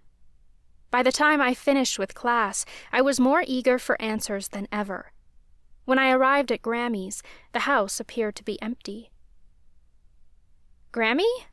I called as I stepped inside. Cornelius came running down the stairs, and he sniffed Issa curiously. The two cats started licking each other. No answer came, so I called for Grammy again. Up here, darling, she called from somewhere in the house. The stairway looked like a mountain to my swollen, aching joints, but I wanted answers more than I wanted a nice long nap. I slowly climbed the stairs to find boxes piled up and down the hallway. At the end of the hall, a door stood open, with an ascending staircase beyond it. You up there, Grammy? I called into the doorway. Yes, I've been cleaning all day. Come look at what I found. I grabbed the railing and pulled my aching body up as I climbed the dusty stairwell, which creaked beneath my feet. Issa followed behind me. I emerged into a large attic, which was piled high with storage boxes that looked like they hadn't been touched in years. Grammy sat on an old rocking chair, her form illuminated by a small window beside her. She held a book open in her lap, and tears filled her eyes as she stared down at it. Grammy, what's wrong? I asked curiously as I stepped toward her. I eyed the book, wondering what had upset her. She wiped her eyes.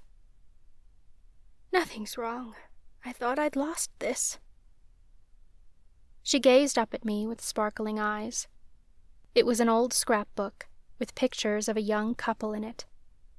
In one of the photos, they stood in front of a large, pale house with a big turret. The man had his arm around the woman, and they both wore a big smile. The yard looked different, as there weren't as many bushes growing in the photo, but the wraparound porch was undeniable. It was Grammy's house.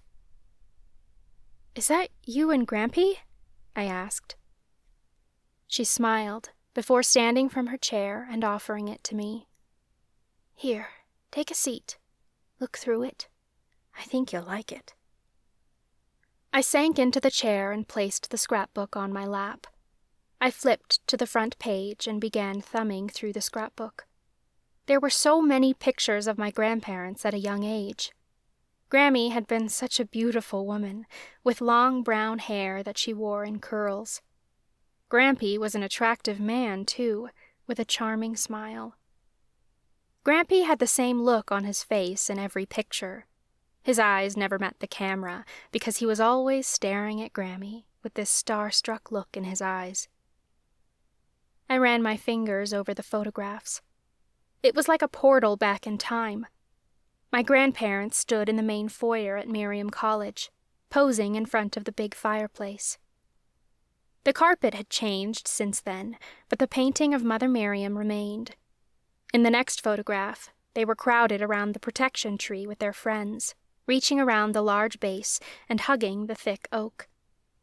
Another photo showed them laughing in front of the abandoned mansion Lucas had taken me to more than once, only it wasn't abandoned in the photograph. The lawn was well manicured, and the windows were all intact. It was so beautiful. You've been to this house? I asked her.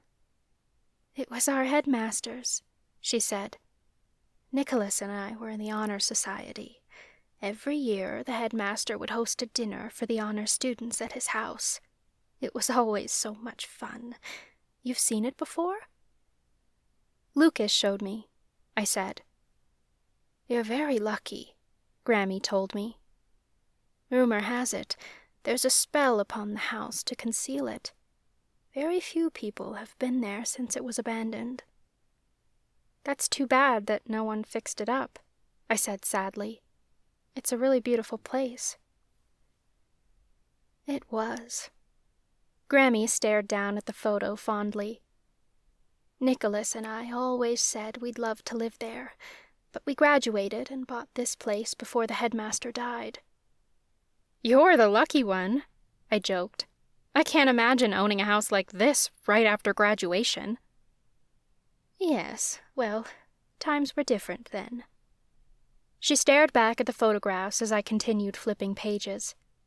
In one, Grampy stood on a dock, holding up a big fish. He had the proudest smile on his face. He has the kindest eyes, I told Grammy. It looks like you guys had a lot of fun. We did, she said fondly. He was truly the best partner I could ever ask for. Is that why you never remarried? I asked softly. She nodded solemnly. Nicholas was it for me, in a romantic sense. But I had so many other people in my life that I've loved. I have plenty of friends, and for a long time I had your mother. Now I have you. She smiled sweetly, but it couldn't mask the tears rising to her eyes. I set the book aside and wrapped my arms around Grammy's waist, leaning my head into her belly from where I sat on the chair. I love you too, Grammy, I said. She stroked my hair and sniffled before saying, Let's see if we can find anything that might help you on this research. Grammy moved some boxes toward me, and I rocked on the chair as I went through them. I quickly learned why Grammy's attic was so full. She didn't throw anything out. She had boxes full of Grampy's old things, even down to his old razors. All of my mother's old stuffed animals from when she was a kid were in boxes, along with jewelry, worn birthday cards, and even clothes that my mother must have worn as a teenager. Oh, I'm kind of digging this dress, I told Grammy as I held up a long gown with puffy sleeves. That was your mother's midnight formal gown. She cleaned houses all summer before college to save up enough money to buy it. Her features turned sad. That was only a few weeks before her evoking ceremony. She only got through one semester of college before she left town. I ran my fingers over the fabric. I bet she felt like Cinderella. It's funny you say that, because her friends found a spell to transform a pumpkin into a carriage that night. She laughed. They couldn't get the mice to turn into horses, though, so they had nothing to pull the carriage. I chuckled. That sounds like Mom. For my 5th birthday, I asked for balloons, and she bought them, but forgot the helium. I think she was more upset than I was. I turned back to the box and grabbed another dress. I wonder what else she... Oh, my goddess! I turned to a statue when I saw what lay beneath the dress. At the bottom of the box sat a long, intricately carved piece of wood. I reached down for it, my hands shaking. I could sense the magic within it before I touched it. The magic felt smooth and calm and tasted like honey in my mouth. Grammy turned from the box she'd been going through. What is it? Is this Mom's wand? I lifted the wand, rolling it around to view the carvings from every angle. The blade of the wand was made of maple, with swirling designs all the way down to the handle. At the base of the wand, the wood wrapped around a rainbow moonstone crystal. The stone was set deep into the wood, as if the branch the wand was cut from had grown around it naturally. My eyes widened as I stared down at it in wonder. I was so engrossed in the design that I could have teleported to the Arctic and never noticed. I barely remembered I was sitting in Grammy's attic at all until she broke the silence. That was your mother's wand, but something tells me it's yours now, she said. My gaze snapped up to hers. Can I keep this? If you'd like, she nodded, looking curious. I'm not sure how it got there. I thought for sure she would have taken it with her when she left. She had it designed before she even got her magic. Maybe she found one she liked better and left this one behind. I tested the weight of the wand in my hand. I couldn't imagine a better wand for me. There's something magical inside the wand. Is it the crystal? Grammy took a deep breath, and her features turned serious. You must never tell anyone this. Such magic is demonized in the Miriamic coven. I leaned forward in my chair, intrigued. It's not black magic, is it? It doesn't feel dark. No, everything used to make this wand was ethically sourced, Grammy said. But it was designed by a friend, a wand maker who had some unconventional ideas. If anyone asks, you say it contains unicorn hair. I shook my head. That can't be right. I've touched wands with unicorn hair, and none of them felt like this. That's because it's not unicorn hair, Grammy said. It contains hair from a faekin. Fae hair? I balked. No, faekin, she clarified. Faekin are companions to the fae, which share their blood. I eyed the wand skeptically. But witches don't like fae magic. Which is precisely why the coven has failed to explore its potential, Grammy pointed out. Witch and fae magic are far more compatible than most would believe. It's just that the coven and the fae aren't willing to explore their magic together. They'd rather slaughter each other. So how did the wand maker find faekin hair? I asked. You must never repeat this, do you understand? Grammy said. I will not tell you his name, in order to protect him. My lips are sealed, I promised. This friend of mine, he was half fae. The faekin was his own companion. My jaw dropped. But if fae and witches hate each other, how did they have a kid? Grammy chuckled. The same way everyone does, Nadine. Sometimes enemies become lovers. Or lovers become enemies, I thought, though I quickly pushed it out of my mind. I looked back down at the wand. This is really incredible. You're sure I can keep this?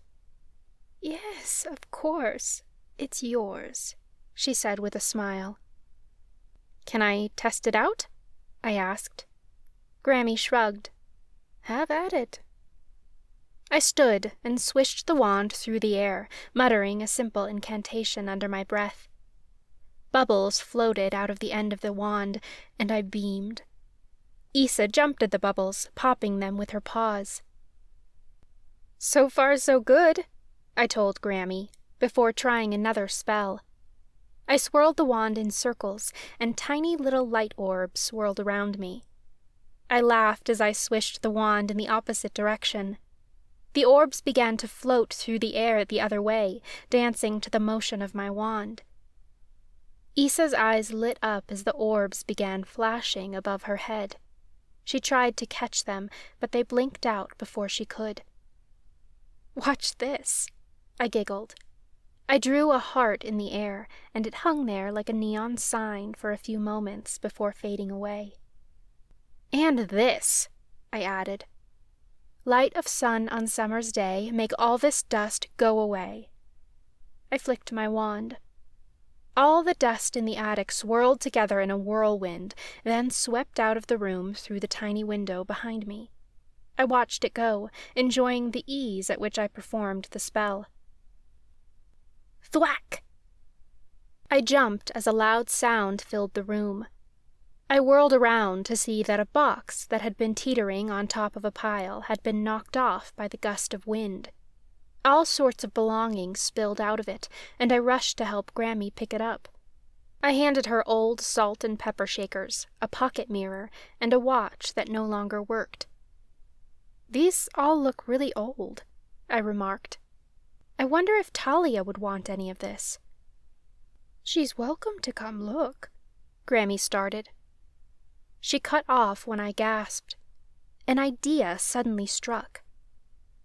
What if Talia could get a vision from some of these things? Maybe she'd see a conversation, the journal pages, anything that could lead us to the cauldron or the wands. Grammy frowned. "I knew this was more than just a school project." I bit my lower lip. "I didn't want you to worry. I technically never said it was for school." Grammy looked thoughtful, then said, "I guess you didn't. If you want to take any of this back to school, you can. I'll find you an empty box to put it all in." Grammy left the attic while I finished cleaning up the contents of the spilled box. I tossed a few more items inside before my gaze landed on an old, tattered piece of paper. My heart stopped. The paper was thick and ripped on one side, like it had been torn out of an old journal or sketchbook. The page had yellowed over the years, but I could still make out the prominent image in the center, a sketch of a cauldron. It was unique, with handles shaped like tree branches. I reached out with shaking hands to inspect the drawing. Beside the cauldron was a drawing of a wand. Below that was a symbol of another very specific cauldron that I'd seen many times before. Specifically, the mark of an alchemist. My heart hammered as my gaze darted over the page. Most of the words had faded, but there were several words I was still able to read, all capitalized. Croc, death, and wand. In the bottom right-hand corner of the page, I could barely read the word finished. That's when I realized what piece of the puzzle I'd been missing. All the blood drained to my toes. Issa nudged me, but I was so dumbstruck that I couldn't move. The sound of Grammy's footsteps on the stairs snapped me back to attention. She gave me a weird look. "Everything all right?" I swallowed the lump in my throat. "I found something." I showed Grammy the page, and her eyes widened. "He did it," she breathed. "He found it." "He must have," I said, "which means I need to find it." Grammy wore a mask to hide her worry, but I saw it in her eyes. I didn't want her to worry about me. "It's getting late," I said. "I think I should head back to school and see if Talia can find anything in her visions." "You don't want dinner?" Grammy asked. "I ate before I came," I said. "I'm getting tired." She nodded in understanding. "Stay safe, Nadine." "Thanks for your help, Grammy." It was all I could say, because I couldn't make any promises. She helped me pack a few things into the box, and I hurried out of her house as fast as I could. Issa jumped into the back seat, licking her leg and purring. I couldn't stay calm. I conjured my phone and dialed Lucas's number. I hated to admit that I'd memorized it by heart. Deleting him from my contacts hadn't done me one bit of good. "Nade, is everything okay?" he asked, sounding worried. Apparently, he hadn't forgotten my number either. "I'm on my way back from my grandma's," I told him. "Can you meet me at my dorm? I have something to show you. Make sure Grant and Talia are there." "I'm on my way," he said quickly, before I hung up. I could barely think on my way back to the school. I made it back as quickly as I could. Lucas had to know what I'd found. I walked into my dorm room to find Lucas, Grant, and Talia sitting on the bed. "Did she say what she had to show us?" Talia asked Lucas. She didn't. It sounded... Lucas cut off as Issa and I walked into the room. I barely had the energy to explain to him what I'd found. Instead, I conjured the page and handed it to him, before plopping down onto my bed. Lucas stood from the couch and began pacing as he looked over the sketch. "What is this?" "Is everything all right?" Grant asked. His eyes darted between me and the page, searching for an explanation. "I found it in a box of my grandpa's old stuff," I explained. "Grammy says my grandpa was interested in the Crock of Death, but that he just stopped talking about it one day. I think I know why." Lucas's face paled. "You think he found it?" I nodded firmly. "Wait, hold on. What's the Crock of Death?" Talia asked. "That's a Fae legend, isn't it?" Grant said. "I read about it in one of my alchemy books, though it didn't go into detail." "Yes," Lucas confirmed. "We're pretty sure it's tied to nightshade." Lucas dove into an explanation of what we'd learned from Hattie, how the Crock of Death could hold treasure inside, which could be retrieved by brewing a specific herb. Talia furrowed her brow. "If your grandfather found it, who could have it now?" "Anybody," I answered. "Just because he found it doesn't mean he took it." "But he used it," Lucas theorized. I nodded. It says finished in the corner, which means he wasn't just making plans. He actually carried them out. I think he found the crock, and he traded the treasure inside. That drawing is of the alchemy wand. "We're not just looking for this crock to end nightshade production," Lucas realized. "We're looking for this pot to retrieve one of the Oaken Wands." "Exactly," I stated. "This means whoever is brewing nightshade is looking for the alchemy wand, too. They're close to beating the priestesses to it, so that they can control magic." Grant paced around the room, running his fingers through his gelled hair. "This isn't good. Whoever possesses the alchemy wand could take all alchemy magic for themselves. The waning is just a precursor. At least with the waning, our magic returns after a few days. That won't be the case if someone uses the wand. If the entire alchemy cast loses their powers, the coven's health infrastructure will fall apart. All the medication we brew will be useless." "You're working on something, aren't you?" I asked Grant. He swallowed, looking worried. "I've been trying to identify the ingredients used in nightshade, but it's a complicated and timely process. The nightshade I have is almost gone." "We need to do something else in the meantime," Talia suggested. "We don't even know if finding the formula will lead us anywhere." Grant chewed on his thumbnail. "I'm worried about that too. I don't want to keep wasting time."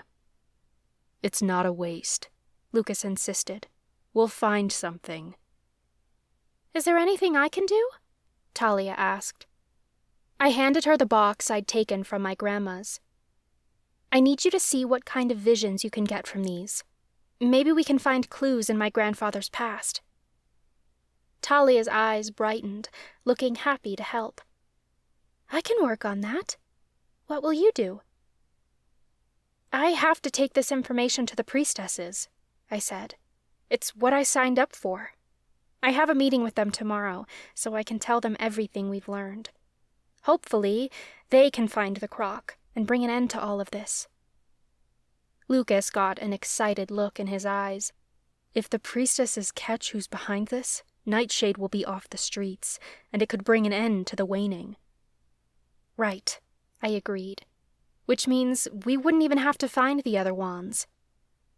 "In the meantime, I'm going to read up on the Crock of Death legend," Lucas offered. "I might find something Hattie missed that can lead us to answers."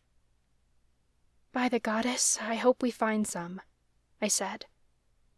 We had no other option. We had to find the cauldron and retrieve the wand, before the alchemists lost their magic completely. The sun had already dipped below the horizon by the time I arrived at Octavia Hall. I parked out front and waved to the new guard stationed at the doors. Ever since the council learned they couldn't trust their own people, they had instituted new security measures. The guard, Lincoln, let me through, and I climbed the stairs to the Imperium headquarters. Issa followed behind at my heels. The door was open when I arrived. Priestess Margaret turned when she heard my footsteps. "Nadine, come inside, please." She gestured me forward, then shut the door behind me. The room was dark, with nothing but 5 flickering candles illuminating the attic. The candles were arranged in a circle on the meeting table, encompassing a crystal ball in the center. Next to each candle sat a bowl of herbs. The other priestesses sat around the table, but their expressions were hard to read. Priestess Lillian had a stone-cold look on her face, like normal. Stella appeared a bit excited, while Charlotte looked apprehensive. I had no idea what was going on. "Have a seat, dear," Priestess Margaret invited. "We have something to discuss." I sat, and Issa jumped on my lap. "I have something to discuss, too." "We'll get to that," Priestess Margaret assured me. "First, we have business to attend to." "But this is—" I started to say, but Margaret was already speaking over me. "As you know, our tracking spells have failed to identify who is behind the waning. Whatever magic the culprits are using is strong enough to conceal themselves from us. However, we have been working on a spell that should help us narrow down the perpetrators." "In what way?" I asked curiously. "While we may not be able to identify the specific people behind this, we've developed a spell to read the energy signature behind the waning," Margaret explained. "So you could narrow it down to the cast," I realized. Margaret nodded. "Or if it's coming from outside the coven. After tonight, we'll be able to confirm once and for all where the threat is coming from." I glanced between the priestesses, my stomach twisting. "I'm guessing this is a spell that can only be performed by all 5 casts together?" "Yes, it's very advanced," Priestess Margaret said. Priestess Lillian stared down her nose at me. "You're hesitating. Why?" She made it sound like she suspected me of something. "Last time we tried advanced spells like this, I could hardly get out of bed for 3 months, I reminded them. Lillian scoffed. "Don't be so dramatic, Nadine. Do you really think your health is more important than the safety of the entire coven?" "If I'm going to keep helping you, it's pretty important," I snapped back. "Or would it be better if I die and you lose all access to my powers?" Lillian gaped, but Priestess Stella quickly stepped in. "No one is going to die," she said quickly. I wasn't entirely sure how her powers worked, but I'd heard she could foretell death. Maybe I could trust her judgment. Lillian smirked. "Then Nadine should be perfectly capable of performing this spell with us. She looks healthy to me." "I didn't say I wasn't capable," I started. "I only meant—" "Ladies," Priestess Margaret said sternly, cutting me off. "We cannot perform this spell when there is such contention among us. Nadine, of course we do not want to overwhelm you, but this spell is crucial to our investigation. We cannot do it without a curse-breaker. It is your duty to help the coven." My chest compressed, and guilt rattled around in my chest. All I wanted to do was help the coven. I wasn't suggesting otherwise. I just wanted to take precaution so I can continue helping wherever I'm able. Lillian blew a breath and rolled her eyes. It was obvious she had no faith in me. She clearly thought I was weak, but she couldn't do anything about it, because I was her only option. Stella caught Lillian's expression and quickly spoke up. I believe in Nadine. She can perform this spell. We'll get the person behind this. I shot her a kind smile. It was nice that at least one of the priestesses was sticking up for me. Priestess Margaret locked her eyes on me. Are we ready to begin? Yes, I told her. Very well, she said. Everyone, join hands. I took Priestess Stella's hand on one side of me and Margaret's hand on the other. Issa stood on my knees, looking alert. I was glad she was here, because I wasn't sure if I could do this without her. The tension in the air was palpable, and I was certain the priestesses could feel my racing pulse. We will begin with a prayer, Priestess Margaret explained. Then we will light the sage to cleanse this space. When the cleansing is complete, we will speak the incantation we've written and light our herb mixtures. She gestured to bowls of herbs set in front of each of us. If successful, symbols will appear in the crystal ball to identify the magic behind this. Let's begin. The priestesses all bowed their heads in unison, and I followed their lead. Mother Miriam, Margaret prayed, we welcome you into our presence to clear our minds and cleanse our hearts. We seek to identify the threat plaguing the coven. We pray for the power and strength to complete this spell and protect the coven as we've all pledged ourselves to do. So shall it be. So shall it be, the rest of us repeated in unison. We dropped our hands, and the priestesses reached for their bundle of sage and their herb bowls.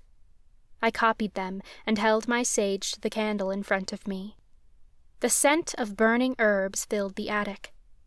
Everyone remained silent, apart from the deep, heavy breaths they took.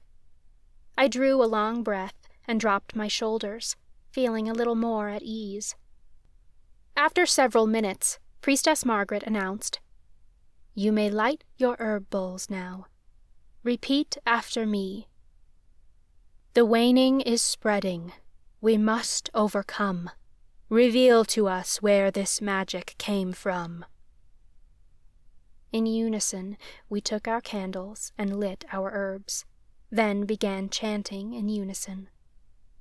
My herbs smoldered, filling my nose with a sweet scent. Margaret reached out for me again, and we joined hands as we continued chanting. As the other priestesses continued, Margaret spoke directly to me. Nadine, you must channel our magic into the crystal ball. I nodded firmly. I've got this. She closed her eyes and joined the others in the chant. The waning is spreading. We must overcome. Reveal to us where this magic came from. I spoke the incantation with them, but my focus remained on the crystal ball in front of me. I narrowed my eyes, gazing deep into the clear glass. As we continued the incantation, our magic began to swell. I could feel it, pulsing around the circle, moving in and out of me in multiple directions. It was a lot of magic to manage at once, and if I lost my focus, it could very well break me. I took several minutes to get a feel for the energy of the magic surrounding me. It was powerful, but chaotic. Getting a handle on it and directing it wasn't going to be easy. I drew a deep breath, then gave it a try. The magic stabilized for a mere second before slipping from my grasp. Instead of moving in all directions, it began to move clockwise around the circle. It appeared as a white light, dim at first, but it slowly grew in intensity as the chanting continued. The energy swelled within me before moving through Priestess Margaret, and so on. I tried to control it again. This time, I gained control of the magic for a few seconds longer, but as more magic pulsed through me, I lost control. My head spun as I tried to capture the magic and make it my own. There was so much at once. I tore my gaze from the crystal ball and closed my eyes. I had to stop chanting to gain my focus back. I tuned everything out until all I could sense was the magic flowing in and out of me, swirling through our circle over and over again. Our magic was like a spinning top, ready to topple over at any moment. My brow furrowed as I concentrated, reading the energetic patterns of our magic. Heavy, light, heaviest, lightest. The pattern continued surging through me. I had to even it out so that the magic flowed effortlessly. I had to time it perfectly, but how? After a few more moments of observation, I realized it was nothing more than a puzzle. I waited for the heaviest of the magic to hit me, and I held on to it for a second before letting it go. When I touched it, it was like grabbing onto a spinning merry-go-round. My whole body yanked to the side, but the priestesses held on tight to me so that I wasn't knocked out of my chair. I sat upright again, but my shoulder hurt from the sudden force. The magic sprang out of me, surging through our circle like an electric current. As the magic swelled through me again, I realized it had stabilized, but it wasn't perfect. I timed the magic again, moving it and rearranging it until the current flowing around us evened out, becoming one constant stream of magic that I could manipulate with ease. I opened my eyes again and gazed into the crystal ball. When I felt confident, I guided our magic into it. Colorful smoke began to swirl in the ball, shifting from green to red to midnight blue, like it was shuffling through its options. "It's working," I announced. Everyone opened their eyes to watch as images formed within the crystal ball. The smoke turned completely black. It twisted, creating the solid image of an animal-like skull with long, curved horns. The priestesses gave a collective gasp, and a shiver traveled down my spine. That was all we saw before the image turned into smoke again, then dissipated. Priestess Margaret stopped chanting, and the room went dead silent. For a moment, we all sat there, staring at the crystal ball like it might show us something else. Margaret's hands shook as she drew away from me. My shoulders sagged, and I swayed in my chair. "What did that mean?" I asked, breaking the silence. "Are they Mortana?" "It's not my cast," Priestess Charlotte said, her voice shaking. She wore a wide-eyed, horrified look. Priestess Margaret swallowed. "It's not cast magic at all." "It's someone outside the coven?" I questioned. Margaret blinked a few times, like she was still trying to process the symbol. "It could still be happening inside the coven." "So this means what?" I wondered. "The waning is being caused by demon magic," Lillian spat. My mouth turned to sandpaper. I'd learned in my demonology class how dangerous that kind of magic could be. "Someone made a deal with a demon?" Priestess Stella sounded disgusted. "That's one theory," Margaret said. "We can't know for sure. There are many other ways to get your hands on demon magic, though they're all forbidden." "How?" I asked. "A demon artifact, for one," Margaret said. "Or a demon themselves could be behind this," Lillian added. "What? Like they want revenge on the coven?" I asked. "It could happen," Lillian replied. "The question is, how do we stop such a thing?" I sat there, dumbstruck. I wished I had an answer. "The wands," Margaret said. "When we find all 5 wands, we'll restore our magic and defeat this demonic force." I snapped to attention at the mention of the wands. I quickly conjured the journal page I'd found in my grandfather's stuff. "I found the alchemy wand," I blurted. Stella's gaze snapped in my direction, like she couldn't believe it. "You have it?" "Not quite," I rushed to explain. "But I learned where it is." I placed the drawing on the table, and the priestesses leaned in to view it. "There's a legend of a Fey goddess's cauldron called the Crock of Death," I explained. "It's said to hold treasure. I believe my grandfather hid the alchemy wand inside of it." Margaret placed her reading glasses on the end of her nose, then picked up the paper to inspect it. "Yes, we've heard of the Crock of Death. It once belonged to the Imperium Council. I was meant to inherit it as the alchemy priestess, but it was lost before my induction. The last priestess's family was questioned, but they didn't know anything about it. Your grandfather found it?" "I believe he did, but I don't think he kept it," I admitted. "I've never seen a cauldron that looks like the one in his drawing." "May I?" Lillian asked, holding her hand out to Margaret. She retrieved the paper and eyed it skeptically, like she thought it might be a fake. After a few moments, she relaxed and looked up at me. For the first time, I saw something other than disdain in her features. I swore I had actually impressed her. "Well, this is useful information." "Do you have any idea where to find the crock?" Stella asked. I shook my head.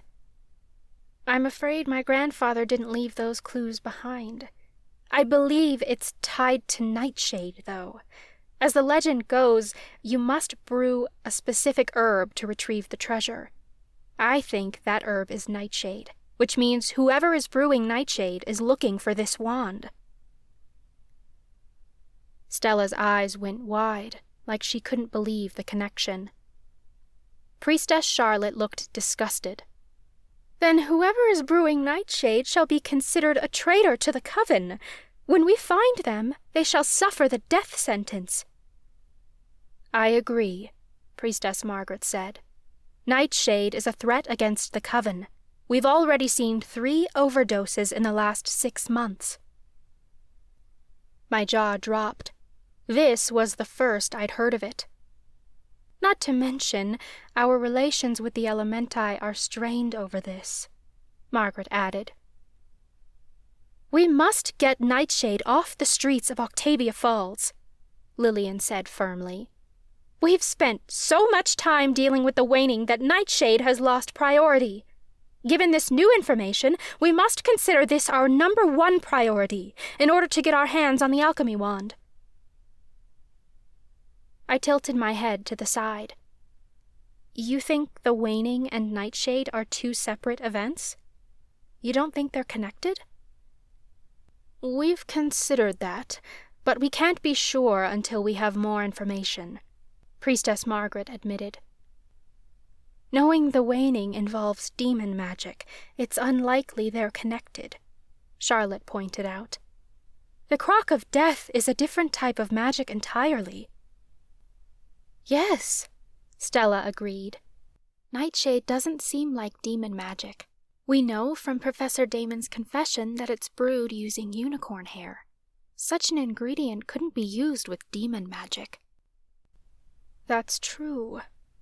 Margaret looked thoughtful. "I see we have much to consider. If that's all you have for us, Nadine, you may go." "Isn't there anything else I can help with?" I asked. "You have done all you can for now," Margaret said. "You should get back to your dorm before curfew." My stomach sank as she ushered me out of the room. The way she spoke of curfew suggested I was nothing more than a child to her, and not a real priestess. After everything I'd done, I expected more than that. I didn't object, because I was exhausted after performing that spell. My shoulders ached from when the magic had yanked on me. I felt like I could curl into a ball at the bottom of the stairs and sleep until morning. Issa purred against my leg and looked up at me, as if offering me encouragement. At least I did something to help, I told her on my way downstairs. That's all I can ask for, right? I winced as I headed outside, because I ached everywhere. My head spun, and I grabbed the railing to steady myself. When that didn't work, I sat on the concrete steps and pressed my head against the cool metal of the handrail. Issa pawed at me, but I didn't respond.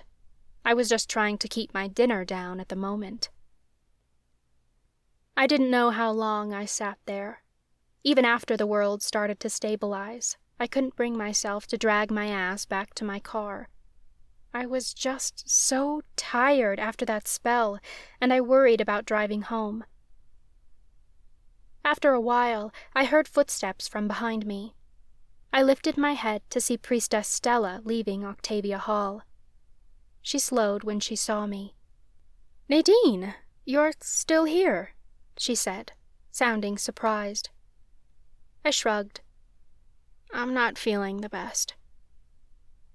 "May I sit?" she asked. I nodded. She sat beside me, looking concerned.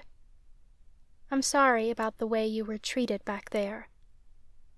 I eyed her curiously. "What do you mean?"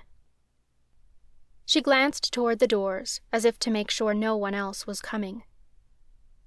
"I noticed the way Margaret dismissed you when you said you had something to show us, and the way no one seemed concerned about your health. And then Margaret brought up curfew, like you're not to be respected as one of us." I couldn't help the smile that touched my lips. I didn't particularly like the Imperium Council, but I suddenly liked Stella a whole lot more. "Thanks," I told her. I felt the same way. I mean, I'm going to be a priestess. I wish I was treated like one. "I know the feeling," she admitted. "I was inducted shortly after graduation. I've been on the council nearly a decade, but because I'm the youngest, I still don't feel respected." "It's like you constantly have to prove yourself," I said. "It can be exhausting." "Yes," she cried, chuckling. I glanced down at my hands. "I get that I haven't proven myself yet. I wasn't hand-picked like the rest of you. I'm only here because I'm the council's only choice. But for them to treat you the same way, that's unfair." She shrugged. "It is what it is. I'll serve the council until I die, so I'm sure there will be many other priestesses to work with in my lifetime." "But you shouldn't have to wait," I argued. "You hold all the same power. You're on the council for a reason." "Yes, that's true, but not everyone sees it the same way," she said kindly. "Then challenge it," I suggested. She shook her head. "The council must work in unison, Nadine. It's better to work in harmony than in disagreement." "Disagreements aren't always bad, though," I told her. "Speaking up can lead to good changes." "Sometimes, but you must pick your battles," she replied. "My power lies in seeing future catastrophes. I can tell when bad things are going to happen." "Like when people are going to die?" I asked carefully. She nodded. "Sometimes, yes, but my power is broader than that. Something big is coming. I know it. And we must be very careful about how we proceed. As a priestess, your greatest asset is respect. If you lose that, you lose your power. It's important that you remember that." I let her words sink in a moment, then spoke carefully. "I wish to earn my respect from the coven, but I won't do that at the expense of my own voice. It is my voice that will earn me respect, or I'll have none at all." Stella pondered my words. I can see you're going to be a powerful priestess one day." I smiled. It was the first encouraging thing any of the priestesses had ever said to me. Stella was officially my new favorite priestess. "Thank you." "In the meantime, take it easy," she suggested.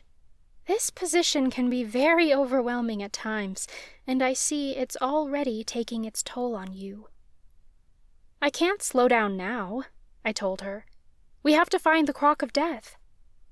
"You let us handle that," she offered kindly. "There's nothing more you have to do. You leave that up to us." "But I want to help," I told her. "You have helped," she reminded me. "The Imperium Council has resources. We will find the Crock of Death, and we'll retrieve the alchemy wand. The coven can't afford for you to get hurt right now, Nadine. You must consider your health." I sighed. A piece of me was disappointed to be told to slow down. Another part of me felt a weight lift off my shoulders. I felt relieved to hand over this burden. "Thank you, Priestess Stella," I said. She smiled kindly. "Please, just Stella. After all, we're going to be priestesses together." Stella walked off, and for the first time I felt good about becoming a priestess. It appeared that I had an ally on the Imperium Council. Stella could help me with all of this, and I decided to trust her. That was more than I could say about the rest of the priestesses.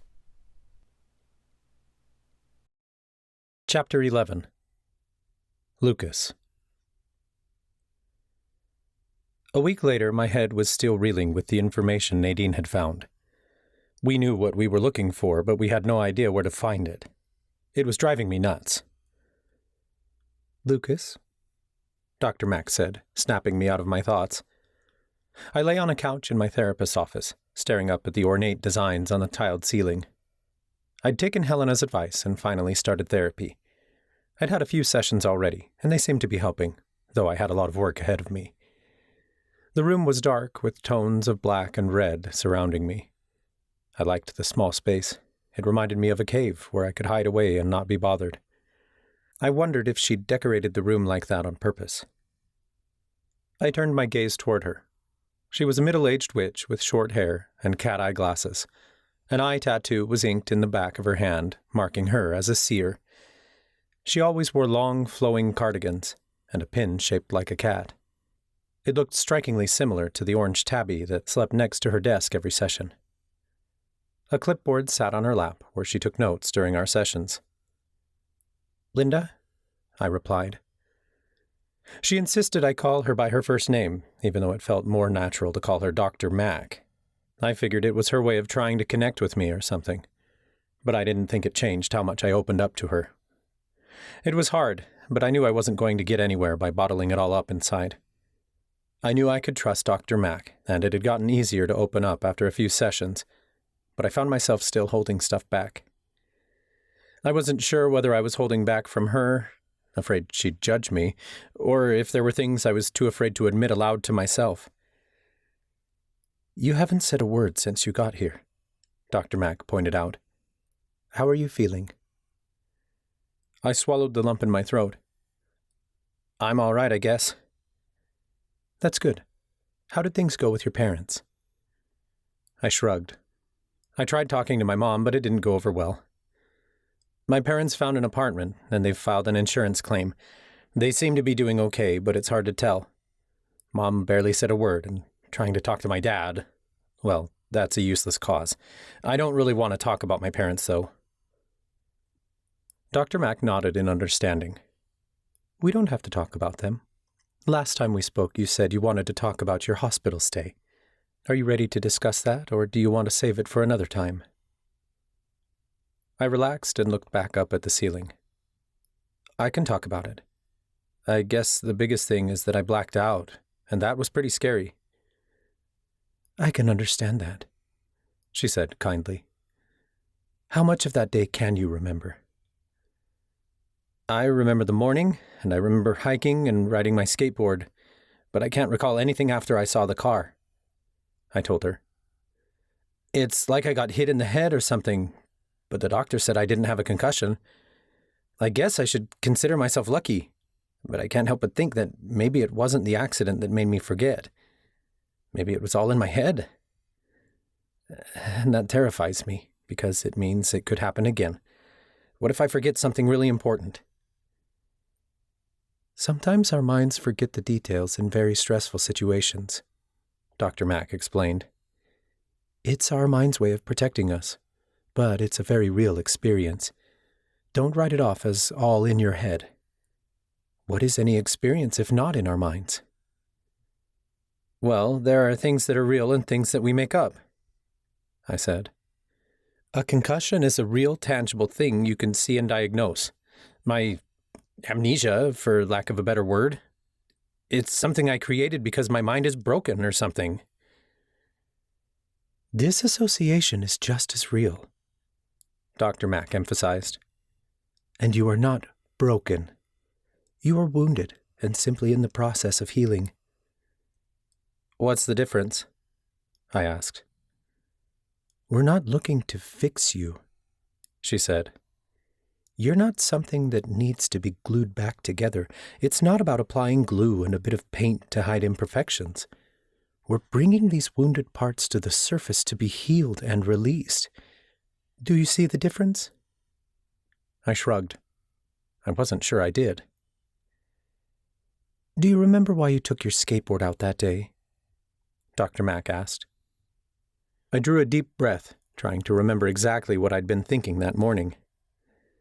I guess I was trying to forget about things.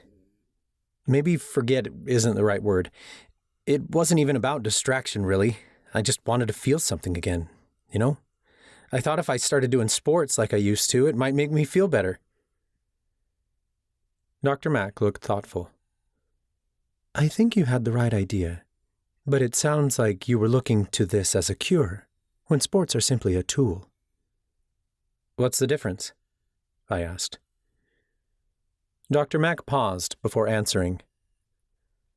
I have some concepts I want to share with you, Lucas. I think you're ready for them. But before I do, I want to remind you that I'm a coven therapist, which means that I speak first and foremost from the spiritual perspective of the Miriamic belief system. These beliefs were taught to us by Mother Miriam, and they don't necessarily translate to other cultures. I combine our belief system with psychology to assist you.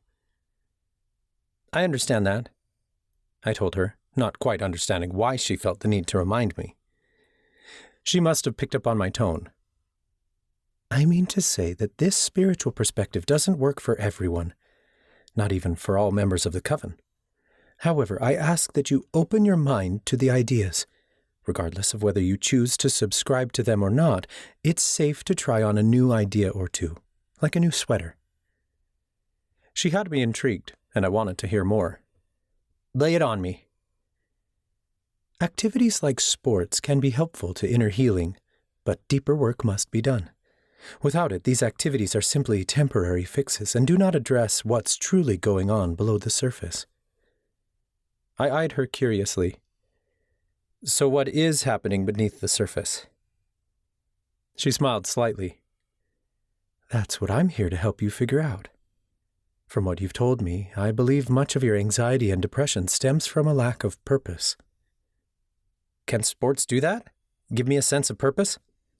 I questioned. I mean, I feel like they used to, but now the only thing that seems to give me purpose is Nadine, and I lost her. I'd spoken to Dr. Mack about Nadine many times before. Nothing I said seemed to surprise her.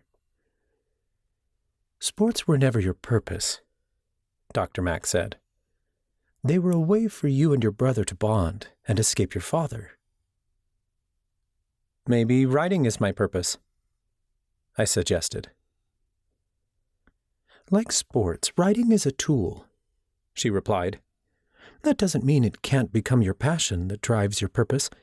However, when we began these sessions, it sounded like you were using writing as a way to avoid Nadine, or take your mind off her. Now it seems that you are using it to reconnect with her. Writing can be a wonderful, effective tool, but the question is, who are you doing it for? I became more frustrated as Dr. Mack spoke. If writing isn't my purpose, then I guess I don't have one. She wasn't bothered by my harsh tone. You are mistaking your passions and desires for your purpose. I fail to see the difference, I said. If I'm passionate about writing, isn't that why I'm here? She shook her head. You are not here to fit into a job or a hobby or labels. It's my belief, and the belief of many other coven members, that we incarnated here to learn and grow, and to become the best version of ourselves, our spiritual selves, which makes your purpose, Lucas, to be yourself, whatever that may be. I must have had a confused look on my face because she continued to explain. I say writing is a tool because it can help you learn, grow, expand, and support who you truly are at a soul level, she said. But you are not here to simply write. There are hundreds, even thousands of other things you could be doing to bring your spirit into the world and contribute, love, and shine. You are not here to produce for someone else. You are here to be you, and when you can do that, you touch everyone around you, and the whole world benefits, simply because you exist in your natural, beautiful state. I went speechless. No one had put it in words like that for me before. It made so much sense. It sounded like everything I ever wanted. How do I reach this purpose? How do I become the best version of myself? Her eyes lit up, like she was happy to see I was getting it. Don't you see, Lucas? You're already doing it. Your beautiful existence is not a destination. It is a journey, one full of many, many imperfections and endless learning opportunities. Seeking growth does not make you more worthy of love and care. You have always been deserving of everything you desire. You care for yourself because you are already worthy. Worthy. It was such a strong word. I didn't realize how much I felt unworthy until now. Oh, I said in realization. So, if I'm already living my purpose, why do I feel like shit? From a spiritual perspective, your body and mind are out of alignment with your truth, she explained. You are trying to create a reality that is one thing, but you don't see that in your environment, and so you are suppressing your true spiritual self. We can use this perspective to figure out what may have triggered, or what may be perpetuating your depression. What is it about your external world that isn't aligning with your internal? The question was rhetorical. Dr. Mack and I had discussed such things in length in my previous sessions. I've become my own victim by losing touch with my reality, I thought out loud. Dr. Mack nodded. That is one way to see things. Are there other ways to see it? I asked. There is a scientific approach dealing with hormones and neurotransmitters, Dr. Mack said.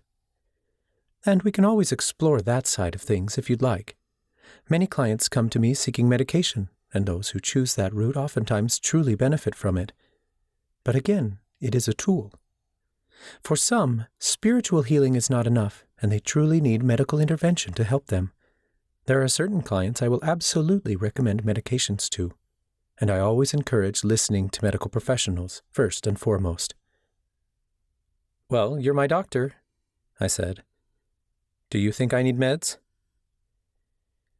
She didn't answer my question directly. Instead, she asked, Are you asking me for them? I thought about it for a moment before answering, I'm asking if that's the only way for me to get better. Not your other patients. Me. I think it's still too early in your journey to tell, Dr. Mack answered. If medication is something you'd like to consider, I can make recommendations, but many of my patients choose to forego medication altogether. I don't want meds if I don't need them, I told her. I'm glad to hear that, as I prefer to take a holistic approach to therapy myself, she said. But I want to make sure you're choosing that route for the right reasons. There is absolutely no shame in taking medication. It's not about that, I assured her. I just want to try other things first and see if they work. If I can make a lasting impact without meds, then I don't want them. Then that's what we'll do, she said kindly. Just know that if you ever change your mind, we can revisit this conversation in the future. I appreciate that, I said honestly. Silence stretched between us as I stared up at the ceiling. I sense you have more to add, Dr. Mack said kindly. She was right, and that was probably why it was so easy to talk to her. Her empathetic powers made her perceptive to my feelings, and it felt like she actually cared. I pushed myself to a sitting position and stared down at my feet while I spoke. It's the thought of moving forward with all of this. All this inner work just seems so heavy. I feel like I'm lying at the bottom of Lake Santos or something, with all this weight pressing down on me. Dr. Mack nodded like she understood. That's very common. If you don't feel ready... I'm ready, I interrupted. At least I want to be. It just scares me. She tilted her head. What about it frightens you? I shrugged. I guess I'm scared to do all this work for nothing. How do I do it, Linda? She remained calm as she explained. Your current identity is nothing more than a belief. And what is a belief but simply an idea with emotion behind it? You have power over your emotions, which means you have power over your beliefs. You can change who you believe yourself to be, and the rest will follow. I considered her words. I'm not sure I understand. How do I follow my purpose and become who I'm meant to be? It's not about who you're meant to become. It's about who you already are, beneath all the layers. You are not your body. You are not your hobbies. You are not your religion or race or relationships. Well, no, I'm not just one thing, I said simply. I'm all of it. Every little piece of my life comes together to make up who I am. That's a sense of self you've created, Dr. Mack explained. Let me explain it better. She flipped a page in her notepad and turned her clipboard around to show me. She drew a small circle in the middle of the blank page. This is you, she said, pointing to the center circle. This is a beautiful, glorious you before you incarnated into human form. When you were born, you formed an identity of self at a young age. She wrote my name next to the circle, then drew 2 small stick figures. Your identity included things like your name and who your parents were. She drew a circle encompassing all of the images, then started creating more doodles outside of the circle. When she finished those drawings, she drew another circle, creating layers that looked like a target. As you grew, your identity expanded, adding more and more things to your identity. Your house, your pets, your brother. You didn't see yourself as Lucas. You saw yourself as Eric's brother, a pet owner, a kid, a warlock, and many other things. Over the last year, you've added more and more things to your identity. Mortana, the Reaper's apprentice, Nadine's boyfriend. For some, even depression becomes one of the markers of their identity. I opened my mouth to protest until I realized she was right. I had adopted depression as part of myself. That is why I've struggled with depression so much? Because I made it part of my identity? It could be, she answered. It isn't the case for everyone. As I said, many clients need medical intervention. But from what you've told me, I believe this may be one of the reasons you're having such a hard time. You see, we must create a sense of self in order for our limbic system to do its job. Our brain has to categorize what is self and what is not to keep itself safe. When we encounter a lion in the wild, we need to know what we must protect and what we can abandon in order to get to safety. It's a survival mechanism. I nodded along, absorbing her lesson. Perhaps I'm getting ahead of myself, she said, slowing down.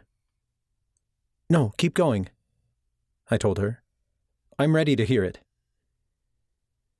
She smiled, looking proud of me. When your depression becomes your identity, overcoming it can become very difficult. Your ego resists help because it sees it as an attack upon yourself. I brushed my hair out of my eyes. That makes so much sense.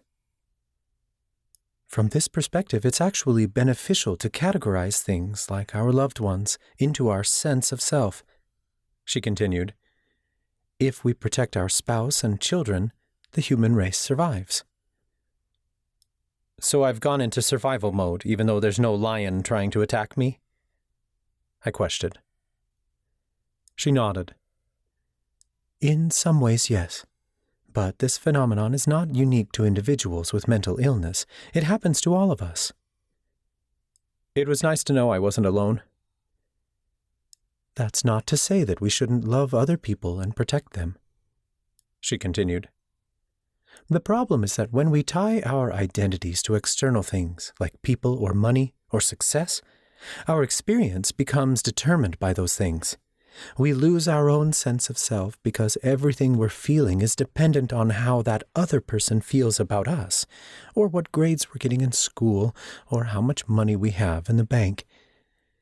If we lose that person or that job, we feel like we've lost ourselves. Do you see where I'm going with this? I nodded.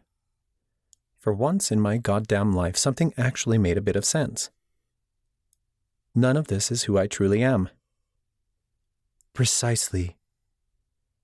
Dr. Mack ripped the drawing from her notepad, then held it up. She tore the page at the edge, pulling off bits and pieces as she came closer to the center. Your depression does not rule you, Lucas, nor do any of these other things. It's in your power to peel away these layers. Rip. Some of them we get to keep, not because they are us, but because we love and appreciate how they lift us up and expand us, because they're good for our souls. She tore off the piece that said Nadine and tucked it into her shirt pocket. She did the same with writing, hiking, and Reaper's Apprentice. Others we can choose to abandon because they no longer serve us. She tore off depression and placed it into the wastebasket beside her. The weight that had been resting on my shoulders all session seemed to lift slightly. I felt like I could breathe easier.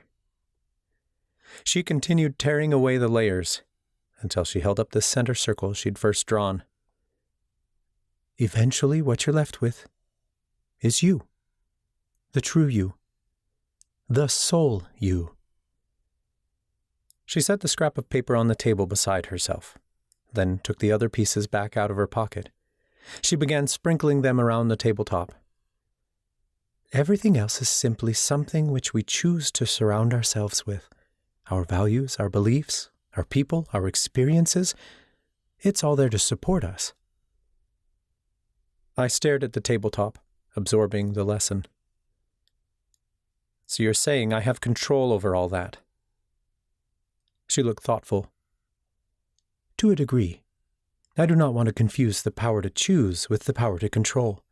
For instance, you can choose to love Nadine, but you have no control over whether she loves you back.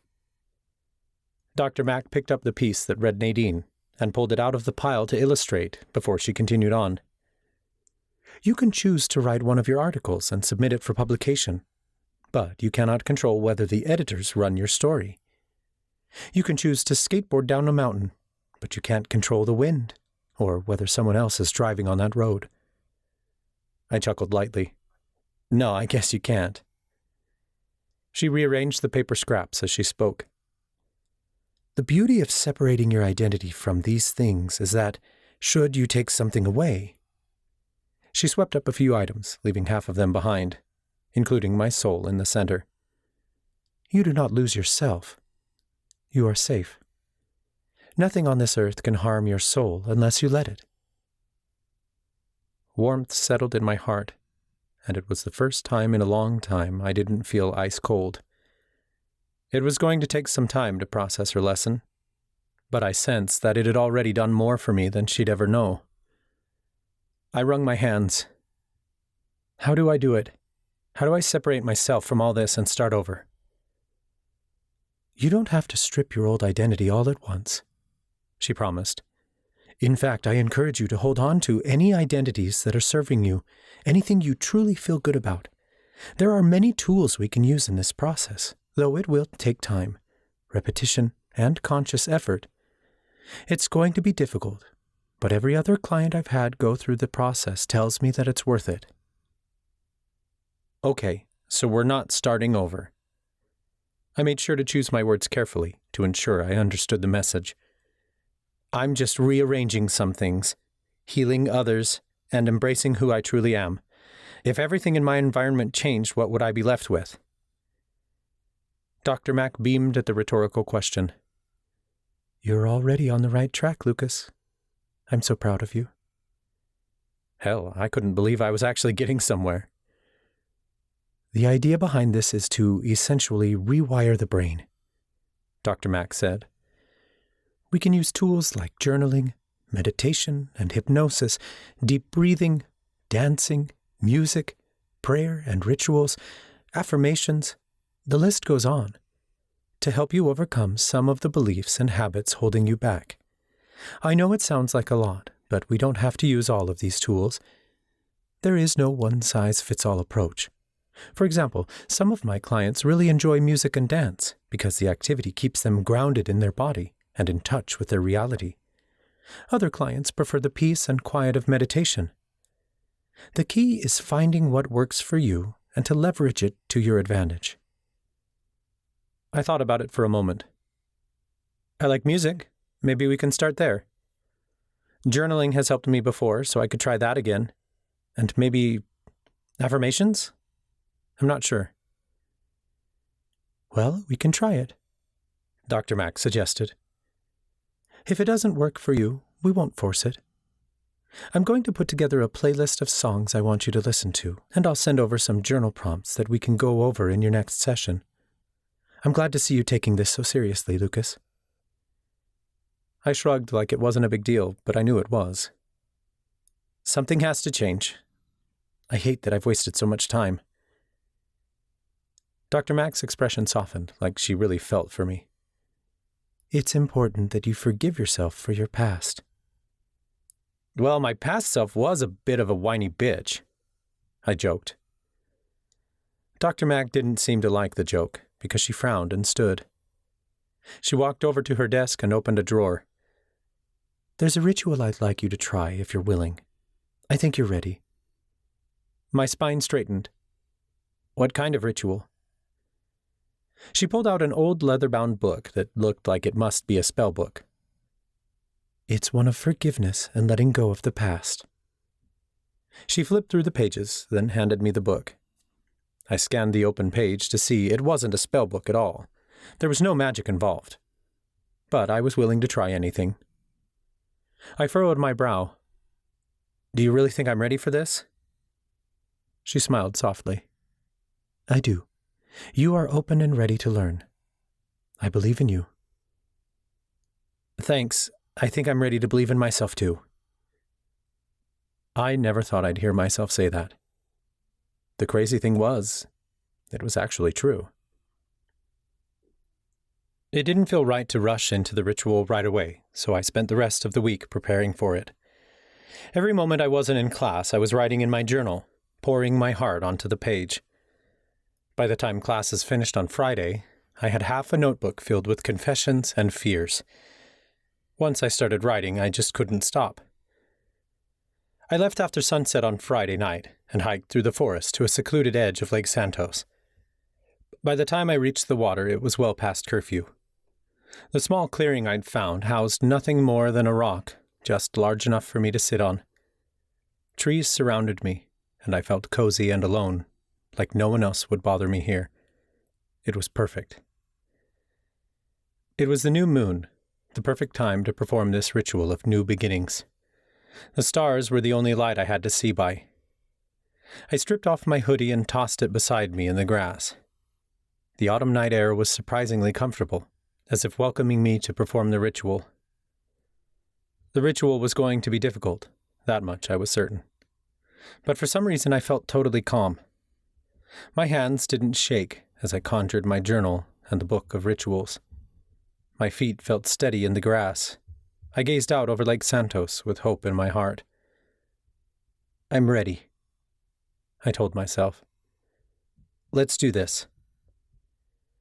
I climbed onto the boulder and sat upon it cross-legged. I placed my journal beside myself, then conjured an Amazonite crystal to calm my mind. I situated 5 candles in a circle around the journal and lit them. I conjured a pair of scissors and set that beside the other items. My long hair tickled my eyelashes as I gazed down at the book of rituals to review it one last time. There was no incantation to speak, no magic to cast. This wasn't about using magic to heal my emotional turmoil. This was all me. When I was ready, I subconjured the book of rituals and placed my hand over my heart. Mother Miriam, I prayed. An innate sense of fear shocked my heart. I'd usually push it aside, but tonight I welcomed it. The ritual wouldn't work unless I felt my emotions and let them pass through me. Bottling them up had done me no good in the past, and so I had to resolve to feel them. I drew a deep breath, then started again. Mother Miriam, I am ready. I ask for your strength and guidance as I embark on this journey of self-reflection and forgiveness. A gust of wind rustled through the trees, and the fear in my heart began to melt away. It didn't disappear, but it became easier to bear. Tonight I make a choice to let go, I said aloud. I choose to set myself free of my past and to open my heart to the future. No more will I hold myself back. I welcome the fear. I welcome the risks. I welcome the love and the beauty and the strength that I have within me. I know it all is here to guide me, and so I will no longer push it aside. I will listen. I closed my eyes and soaked in the sounds of nature. The water against the shore, and the trees swaying around me. It was peaceful, but painful all at the same time. Part of me wanted to run away and hide, to say fuck it and forget about the ritual altogether. It wasn't like saying this stuff out loud would magically change me, but that wasn't the point.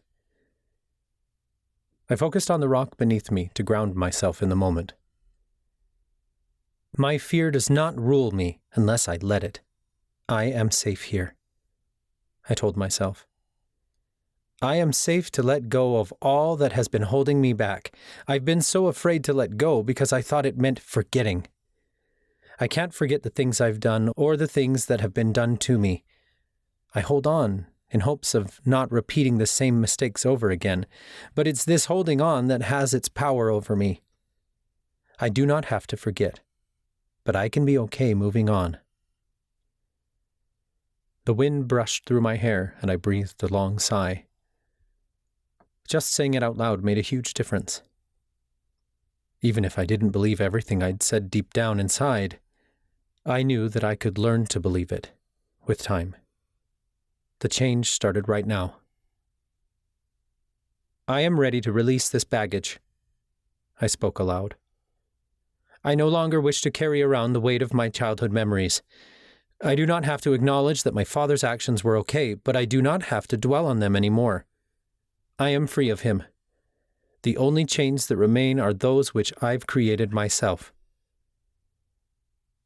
I lifted a strand of my hair, then grabbed the scissors in the other hand. I am not my father, and I cannot control or change his actions. The experience taught me how to better treat people, and I will forever hold that lesson in my heart. But I choose to let go of this resentment. It will take time to fully heal, but I am ready to accept that the past cannot be changed and that the future will be brighter. I am not a little kid anymore, and no one can abuse me like he did, ever again. I brought the handle of the scissors together and the lock of hair fell to the rock. My heart swelled and tears sprang to my eyes. I had no idea how powerful such a speech could be. I took another strand of hair in my fingers and raised the scissors. I choose to let go of the resentment I have for my mother. She never stepped in when my father lashed out, but I know she did the best with the resources she had. My mother loves me and always has. I cannot convince her to do anything she doesn't want to do. I cannot save her in the way I want, but I can choose to move on from this anger. I cut another strand of hair, and it fell into the pile atop the first. A wavered breath left my chest, and a tear spilled from my eye. I choose to look back on Eric's memory with fondness, to accept that I cannot go back and change the past. I continued. I loved my brother dearly, and I still do, but no amount of dwelling on it will bring him back. I didn't realize until I said it that I still felt bitter about what had happened. I'd forgiven him for the choice he'd made. I no longer felt any resentment toward him. But there was something there, something deeper, that I hadn't realized still lingered. Life was hard before Eric died, but his death triggered something inside of me, something I realize now I've been unable to move on from. I realized for the first time. It's like I clung to him for my worth because Dad always told me I was never enough. Nothing I ever did was good enough for him, for anyone. But Eric made me feel like I was worth a damn. And when I lost him, I lost that sense of worth too. As the truth of it dawned on me, tears began streaming down my face. I paused to catch my breath, but the emotions twisting in my chest made it hard to breathe. I couldn't put a name to what I was feeling because it was good and bad, all rolled into one. So complex there wasn't a name for it. But for the first time, I chose to feel it. For a brief moment, I thought I was weak to do this. But I realized that was the voice inside of me that I'd formed to defend myself against my father. That voice was trying to protect me, convince me of that weakness. Men don't cry, my father would say. I'd done everything in my power to protect myself against him, that I had demonized the expression of my emotions. But I wouldn't do that anymore. It was safe to cry. It was safe to let this all go. Something Nadine had said to me last year came to mind. It was the day I'd taken her to the abandoned mansion for the first time, when I'd opened my heart to her. Crying doesn't make you weak. It's an opportunity to grow. I didn't understand what she'd meant at the time. I thought she was just trying to make me feel better about crying in front of her. But I got it now. It was a release. Everything that I'd bottled up until now came pouring out of me in one big, sobbing wave. I couldn't stop it even if I tried. Though it was difficult and painful, it was worse to keep it all inside. I wasn't weak. I was strong because I could face this. I could use my emotions as a tool instead of a weapon. I had to tear myself open to do it, but I wouldn't run from it any longer. I doubled over, pressing my forehead into the boulder. My shoulders shook and my sobs filled the clearing, but I didn't give a shit. I needed this. Tears streamed from my cheeks and formed tiny rivers along the boulder. For a long time I didn't speak. I just let everything I'd bottled up inside flow out of me, until it felt like there was nothing left. And then I cried some more. I punched the boulder with my fists and I wailed. My chest twisted as if it was alight with the fires of the abyss. It was a beautiful moment. I broke when Nadine and I split up because I thought it meant I'd failed, I said as my feelings bubbled to the surface. I never believed I was good enough for Nadine, so I pushed her away. But in doing so, I pushed away everything I'd tied my worth to. A sob broke from my chest, and another realization dawned on me. I gasped as I lifted my head, gazing out over Lake Santos through the tears. Oh my goddess. I keep doing that. I self-sabotage over and over. I pushed away my gift as the Reaper's apprentice because I never felt worthy of such a gift and responsibility. I've never been able to understand why Mother Miriam chose me. The realization hit me like a landslide. No amount of journaling or counseling I'd done had ever unearthed such a realization. Everything about myself suddenly seemed to make sense.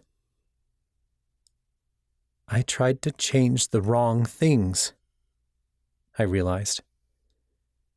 I've been trying to force myself to feel better by responding to my gifts in new ways or throwing out Nadine's stuff, but it only helped on the surface. Deep down, I never felt worthy of anything. Tears streamed down my face, but this time, my body didn't heave in sobs. This time, my emotions moved through me with ease. I felt so free, as if giving words to my deep-seated feelings gave me power over them. I grabbed my journal and held it over the candle flames. The pages lit, and all the fears I'd placed into the journal burned to ashes. I set the journal aside on the rock and watched it burn. An incredible spiritual feeling overcame me as my worries seemed to disappear.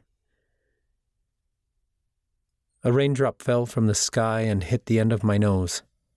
I turned my gaze to the sky and opened my arms wide, welcoming the storm.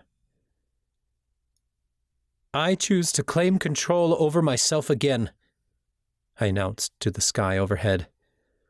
I have the power to work through my depression and anxiety.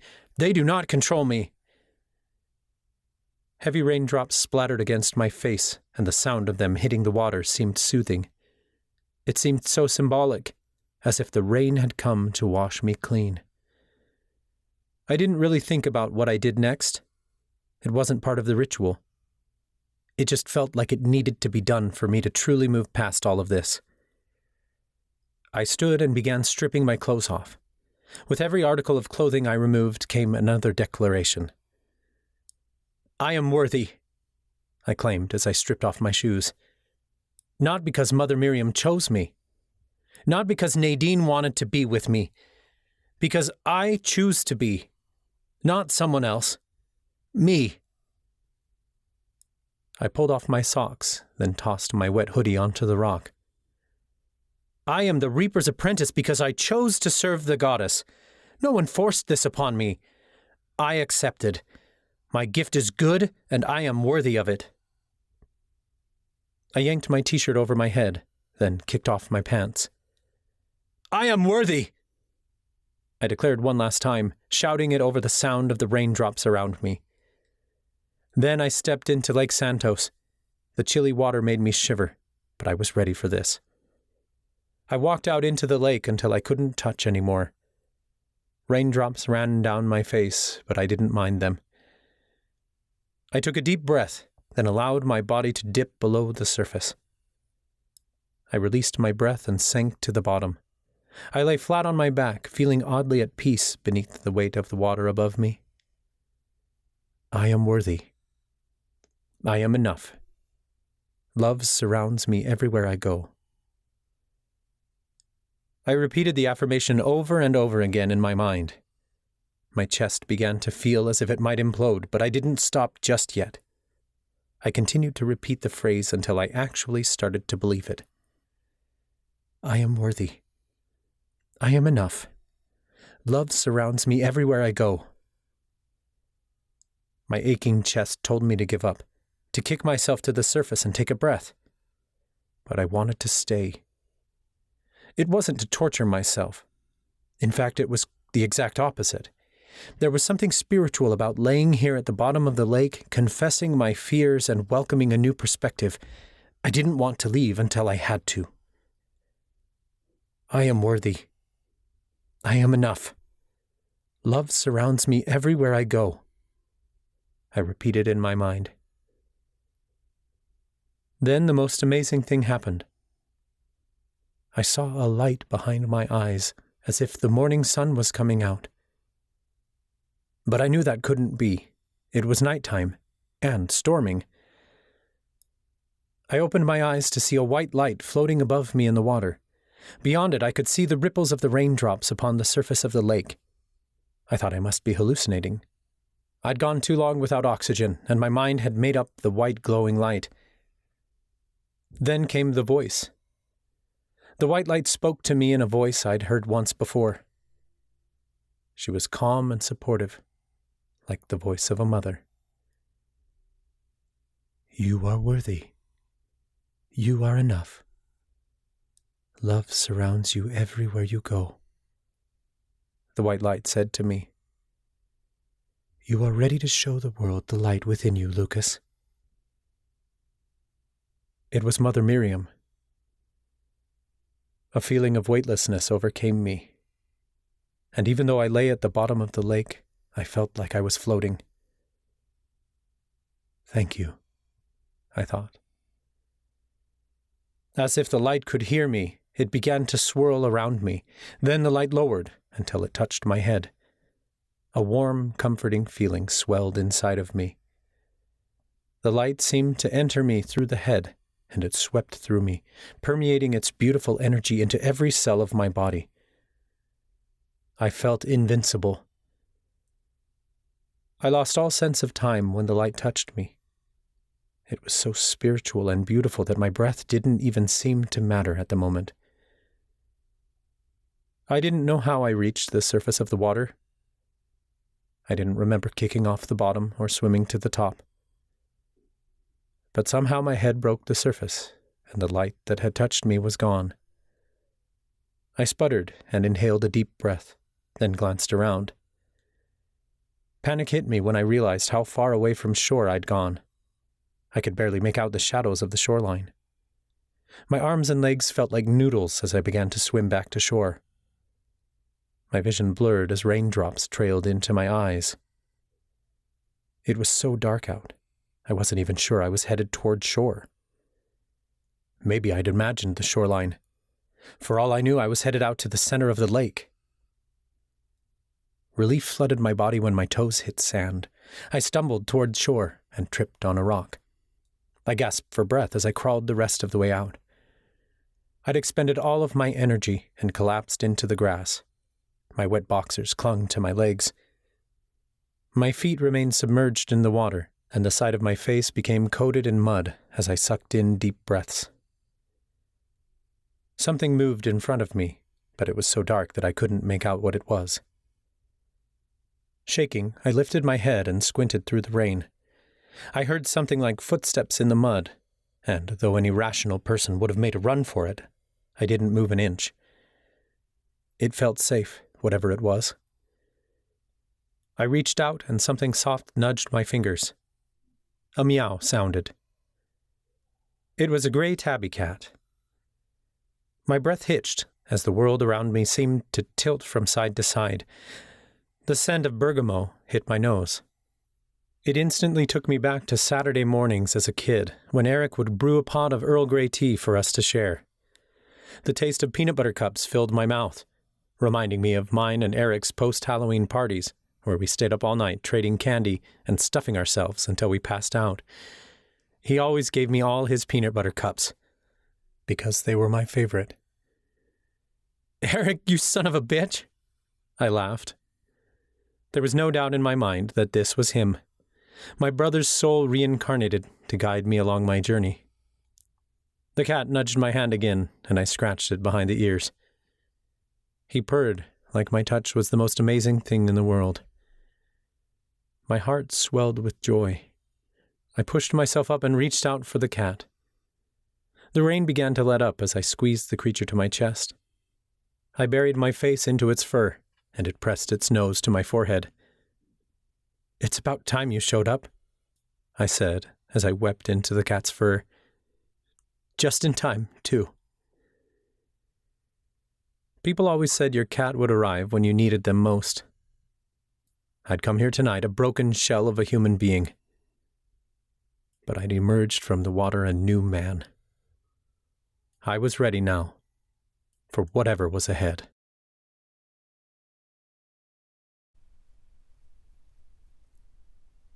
Chapter 12. Nadine.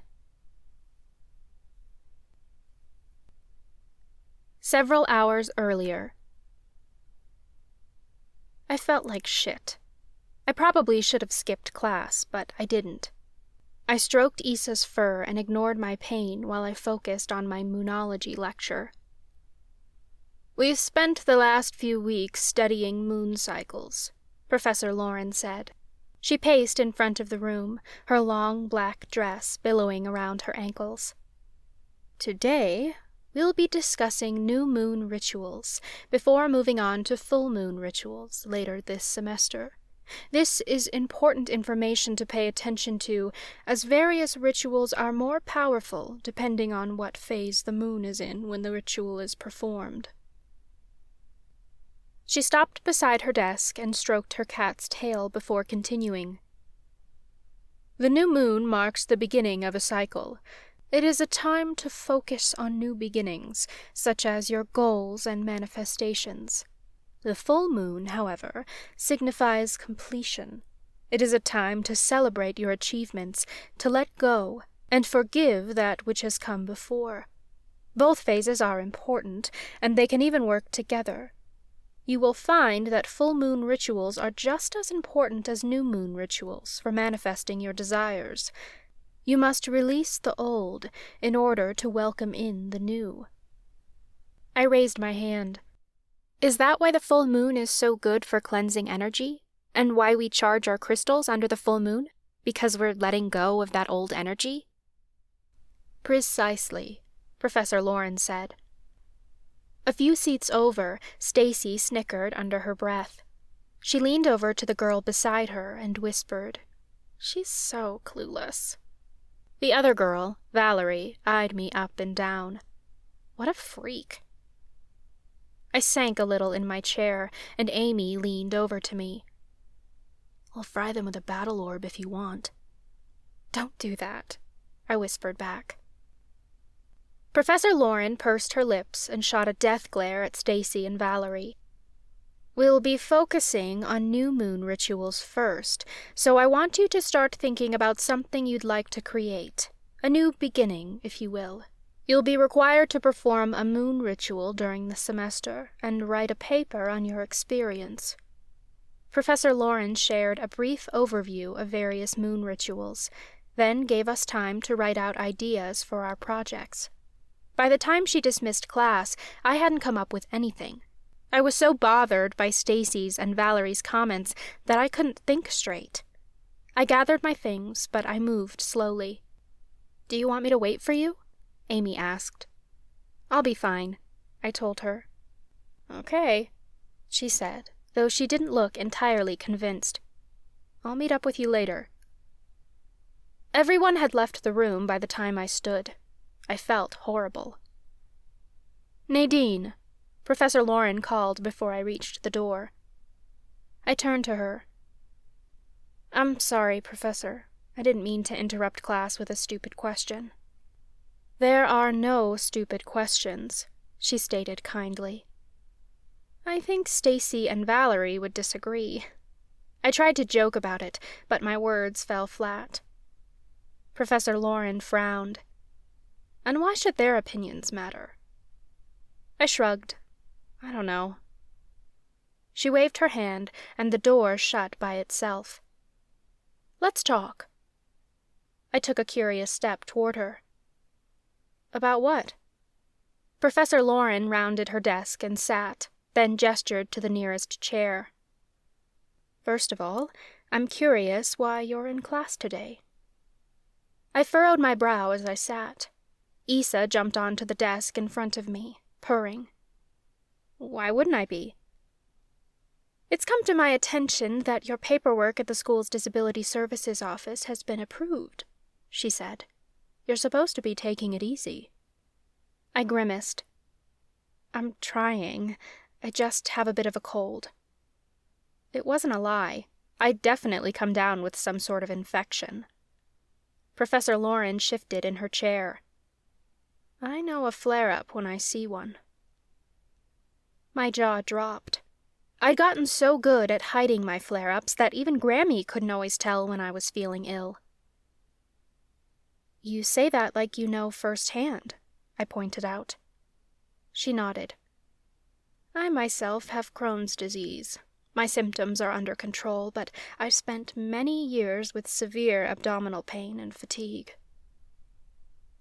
I'm so sorry, I told her. Goddess, was that all I could say? I hated when people said that to me. It's nice to have someone who understands. I just want you to know that I'm here for you, whatever you need, she offered. Her kindness was almost overwhelming. Even though she was legally obligated to provide accommodations for my disability, most professors did the bare minimum. They didn't actually understand. Professor Lauren did, to some degree, at least. She eyed me. Though she wasn't a seer, she was quite perceptive. Something's bothering you. I frowned. I know I shouldn't care, but I'm bothered by what Stacy and Valerie said in class. People keep saying stuff like that, like I don't belong in the coven and I should leave. And sometimes I think maybe I should. Do you truly believe that? She asked, sounding a bit off guard. I shrugged. Sometimes. Mother Miriam wouldn't have gifted you your powers if she thought you didn't belong, she pointed out. That's one of the reasons keeping me here, I guess, I admitted. So far, I've been too stubborn to let anyone drive me out of town, but I thought things would get better the longer I stood my ground, you know? Professor Lauren pressed her lips together thoughtfully. I'm not supposed to do this, but I have something that I think might help you. My spine straightened. You do? She conjured a small drawstring bag that fit in the palm of her hand. These are seer herbs, she explained. They're a unique blend of herbs mixed by alchemists. Traditionally, they're used by seers to induce clearer visions, but they can be used by all castes in prayer. These can help provide you with the clarity you seek. I reached out for the baggie, intrigued. How do I use them? Tonight would be a good time, as it's the new moon, a time for new beginnings. You'll want to find a quiet spot where you won't be disturbed. Meditate beforehand to clear your mind. When your mind has quieted, light the herbs and inhale the smoke as you pray to Mother Miriam. I eyed the bag. And this will provide me clarity? It can help, she emphasized. But you must be willing to confess your fears and open yourself to answers, whatever may come through. I can do that, I told her. I'm ready for anything. Then I wish you the best, she said. Thank you. I left the room with Issa at my heels, feeling excited about my upcoming new moon ritual. I was already on the edge of what I could handle for the day, so I had to be careful about where I put my energy. I decided to put off homework and take a nap to prepare for tonight. By the time I woke, the sun had already set. Talia had left a note telling me she'd be in the music room until curfew. I wrote back saying I'd be back as soon as I could, but to cover for me if I missed curfew. Something told me this was going to be a long night. There was only one place I could think of where I could be alone.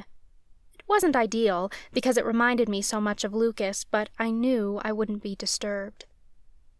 I walked through the forest, illuminating the trees ahead with a magical orb. Issa walked ahead of me, following the glowing orb and trying to catch it. After 15 minutes of walking, the clearing came into view. It was hard to see at first, because the forest was so dark and storm clouds were rolling in, but my orb floated overhead, illuminating the abandoned mansion. I conjured the key Lucas had given me, the one he'd found inside the mansion. I unlocked the doors and stepped inside. The mansion was quiet, but in a peaceful way. To most people, this place would feel eerie and frightening, but for me, it felt like coming home. Issa sniffed the dusty, broken staircase and sneezed. Issa, I cocked my head toward the living room. This way. The large room was a bit chilly, so I conjured a lighter and built a fire in the fireplace. Issa curled up beside it and closed her eyes. I conjured my yoga mat and sat upon it to begin my meditation. Quieting my mind wasn't easy. 100 questions raced through my thoughts. Do I belong here? Where do we find the Crock of Death? How do we stop the waning?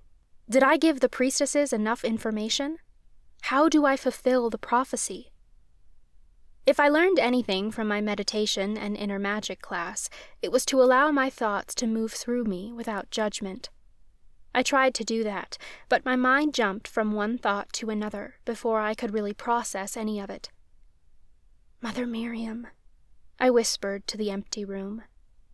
I am seeking guidance. Please, show me a sign. I didn't truly know what I was asking for. It wasn't like Mother Miriam was going to light fireworks above the mansion or something. I was just so desperate for answers. You have to be ready to receive them, I thought. I didn't know where the thought had come from, but I realized it was right. There's no rush, I told myself. You have all night. I didn't care about curfew. I had to remind myself that I was safe here, and that demanding answers from Mother Miriam would get me nowhere. I shifted uncomfortably on my yoga mat. I hated just sitting here. I felt like I had to move. I drew a deep breath and moved onto various yoga poses. I stretched my muscles and focused on my breath. The minutes stretched into a half hour, then even longer. I fell into a trance, moving my body in whichever way felt good in the moment. I became so focused on my breath that the thoughts racing through my mind quieted. Finally, when I felt my mind was clear, I sat back on the mat cross-legged. I conjured the baggie Professor Lauren had given me, along with a bowl. I emptied the seer herbs into the bowl and lit them. A sweet scent filled the room, and I lifted the bowl to my face, inhaling the smoke. I breathed a heavy sigh as my shoulders dropped. As I continued to breathe in deep breaths, I placed the bowl in front of me, then put my hands over my heart.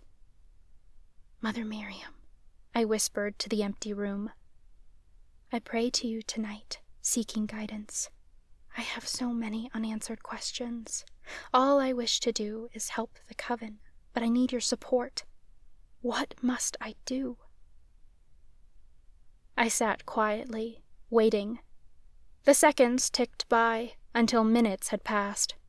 I was met with nothing but silence. My hands shook at my heart.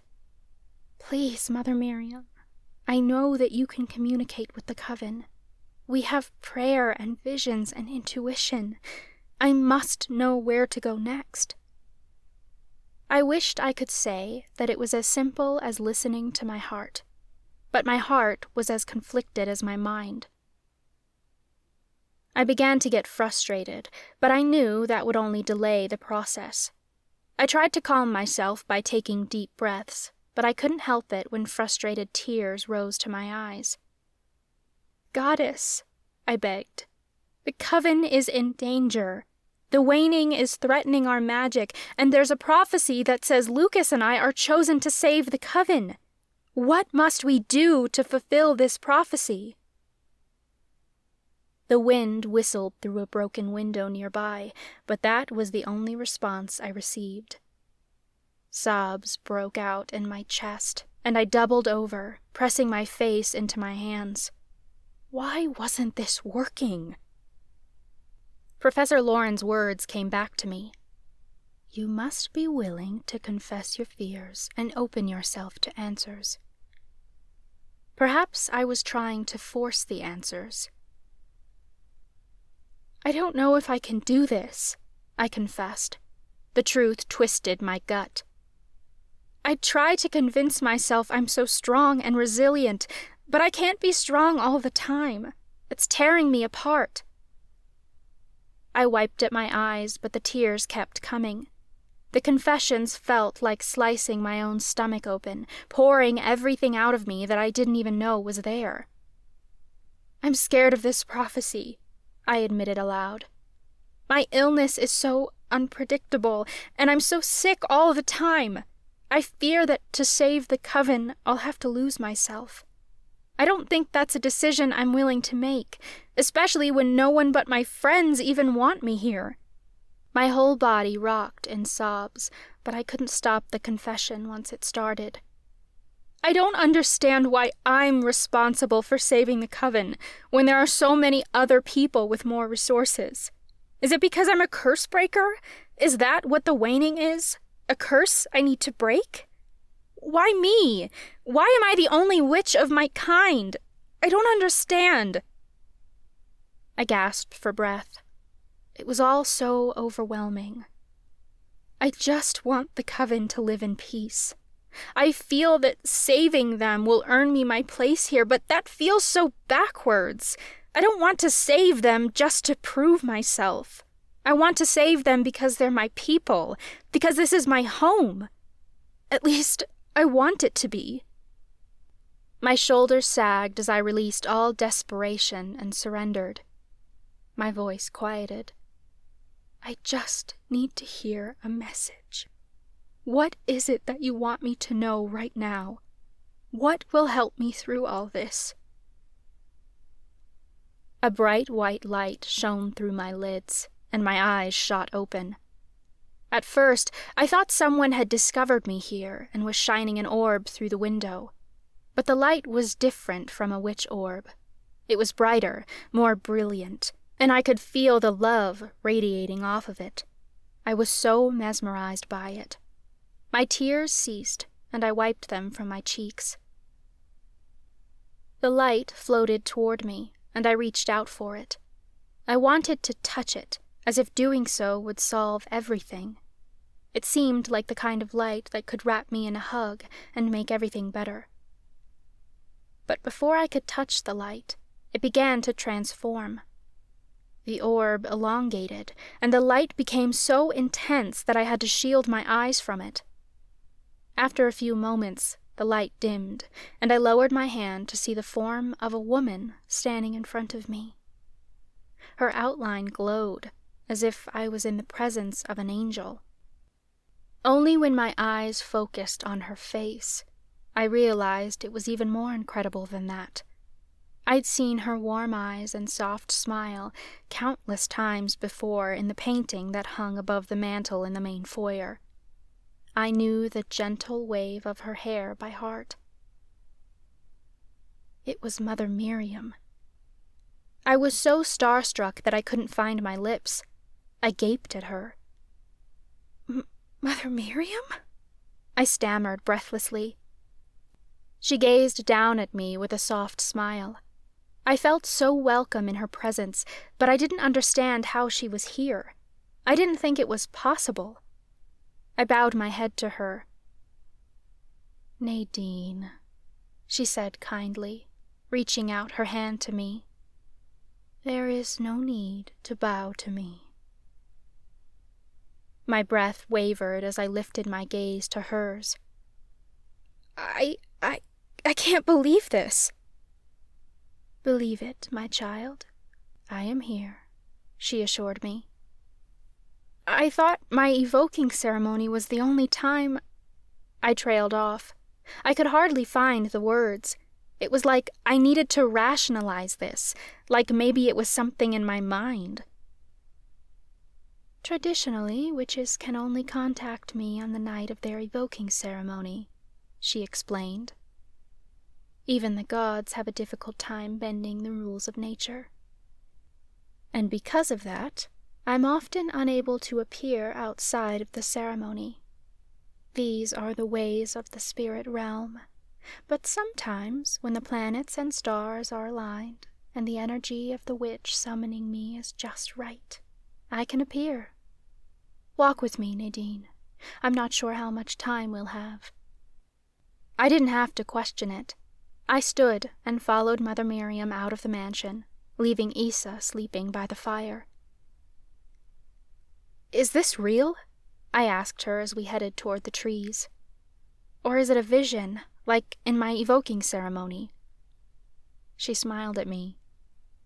Are visions not real? I thought about it for a second.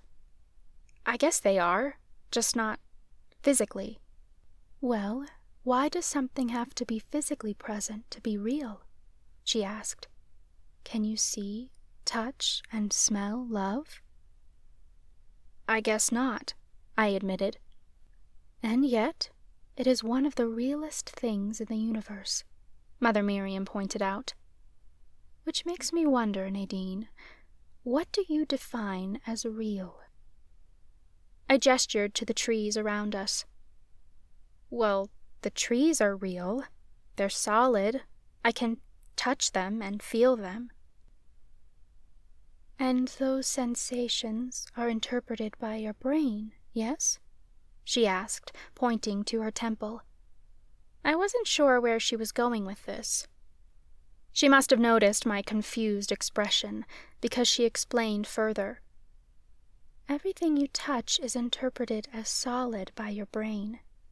Everything you see is light made into an image by your mind. Every taste you encounter is experienced by your brain. Your emotions are chemical reactions and interpretations of what is happening to your nervous system. Everything you experience is in your head, and you can't prove that something is real or otherwise. Reality is what we make it, Nadine. Her words hit me harder than I thought they would.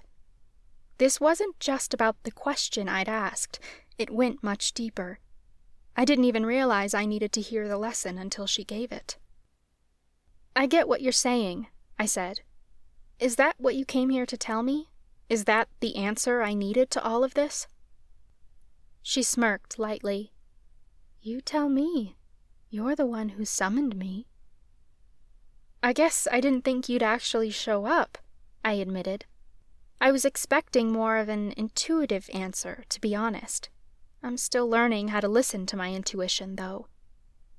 We wove through the trees, and she moved as if she was as solid as I was. Even her cloak billowed around her ankles in the breeze.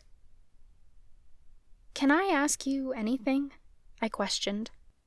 She stopped and turned toward me. Always, my child. Anxiety buzzed in my chest. I had so many questions. I hadn't been sure I'd ever have a clear answer to them. I was both excited and scared to get those answers. I'm curious if I'm meant to be here. In the coven, I mean, I said. I wasn't born here, and people don't seem to want me around. What do you want? She asked. I bit my lower lip. Well, I love Octavia Falls. I love Grammy and Talia and all my friends. I feel like I could live here forever if the coven wanted me. I'm not asking what others want, she pointed out. What do you want? Her question struck me. I didn't think I'd ever asked myself that before. I was too worried about whether people wanted me here and if I belonged. What did I want? I wanted to live a beautiful life here with my friends and family. I wanted to stay at Miriam College, where I could grow my powers. I was a witch, and no one could take that from me. I want to be here, I stated confidently. Then this is where you're supposed to be, Mother Miriam told me. A weight seemed to lift from my shoulders. That's my life path, then? I asked. To stay in Octavia Falls. That is up to you, she said kindly. You're not supposed to be here because I said so, or because the coven demanded it. You are meant to be here because you want to be, because you chose to be. There is no other reason to consider. I furrowed my brow as I considered her words. That's comforting to know. I'm still wondering, though, why did you choose me as a curse breaker? What was it about me that made me worthy of this power, to be the only one of my kind. Isn't it obvious, Nadine? She asked. I did not choose Cursebreaker for you. I don't understand. She turned from me and kept walking. I didn't choose this for you. You chose this. I hurried to keep up with her. Wait, what? But my evoking ceremony is not a test, she finished for me. I do not determine your worth, Nadine. You do. It's a common misconception that your evoking ceremony is a chance to prove yourself to me, but it isn't a test. It's a demonstration. It's a way for you to show me who you choose to be. I simply unlock that magic for you. My knees shook as I walked. It was such a beautiful revelation that I didn't have words for it. But something didn't fit. In my evoking ceremony, you gave me the choice to trade my soul for Lucas's, I said. And I chose to go to the abyss. Was that not a test? If we can choose, then why send one of us to the abyss? It was your final demonstration, the one that confirmed which caste you truly belong to, Mother Miriam said. But it was also a demonstration for Lucas, to show how badly he wanted to get rid of his gift. But people have gotten exiled because of their evoking ceremony, haven't they? I asked. They didn't pass. Only because the truth of their heart showed that they did not want to be here, she answered. I have never rejected anyone. It is they who have rejected me. She stepped around a tree before explaining further. This is why people tend to end up in the same caste as their family. It's because they grew up with similar ideas about the world as their parents, so they chose the caste they resonate with. You can choose a caste outside of your family because you always have the power of choice. That is your free will. My eyes widened as she spoke. It was such a lovely concept. So I'm the only Cursebreaker because nobody else chose it? Precisely. Why hasn't anyone taught me these things? I asked. Misconceptions and misguided intentions, she said simply. But the coven worships you, I pointed out. How could we have strayed so far from the truth? Mother Miriam didn't answer right away, as if considering my question. Finally, she spoke. Why do you think there are no cathedrals in my name? She asked rhetorically. I do not wish to be worshipped as your savior, Nadine. I am your mother, your guide. I am always here for you, and will lead you toward paths I believe will serve you best, but ultimately, the decision to walk them is your choice. The coven moves in whichever way it chooses, due to free will. I will not step in the way of that. Your free will is your greatest gift. That comforted me and confused me all at once. What about the prophecy? I asked. It says I was chosen to save the coven. Do I have free will over that? You always have free will, she said gently. Prophecies by members of the coven are not about writing your destiny for you. They're about seeing the road you're already on. I stopped dead in my tracks, and my jaw dropped. You didn't choose me, then? I realized. The prophecy is talking about my choice, isn't it? I can choose to save the coven. Mother Miriam nodded. Is it a sure thing, though? I practically begged. If I choose to do this, will I win? And if I don't, will the coven be destroyed? Mother Miriam's features softened. I'm afraid I do not have the answer. This is the nature of free will, my dear. But I can tell you this. You are stronger than you believe, Nadine. You have everything you need to save the coven. You mean my magic? I questioned. Then the waning is a curse. Can you tell me who's responsible?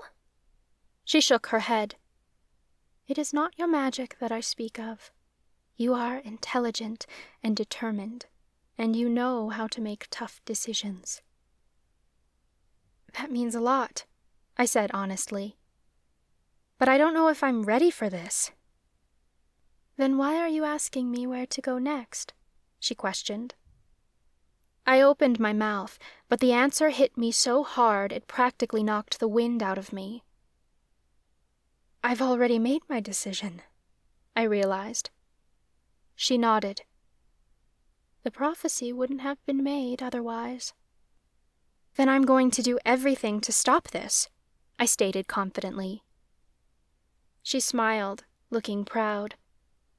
You are a true member of the coven, Nadine. Don't let anyone tell you differently. If I'm to stop this, I need to know more, I insisted. You must know who's behind the waning, and where the Oaken Wands are. Can you tell me? It was at that moment that the storm began to pick up. Wind swirled around me, and heavy raindrops splattered the top of my head. Mother Miriam began to fade. Her cloak became translucent, and her hair fell neatly to her shoulders, no longer affected by the wind. Wait! You can't go! I insisted. Please, tell me who's behind this. Where do I find the wands? How do I stop this? She began talking quickly, like she knew our time was up.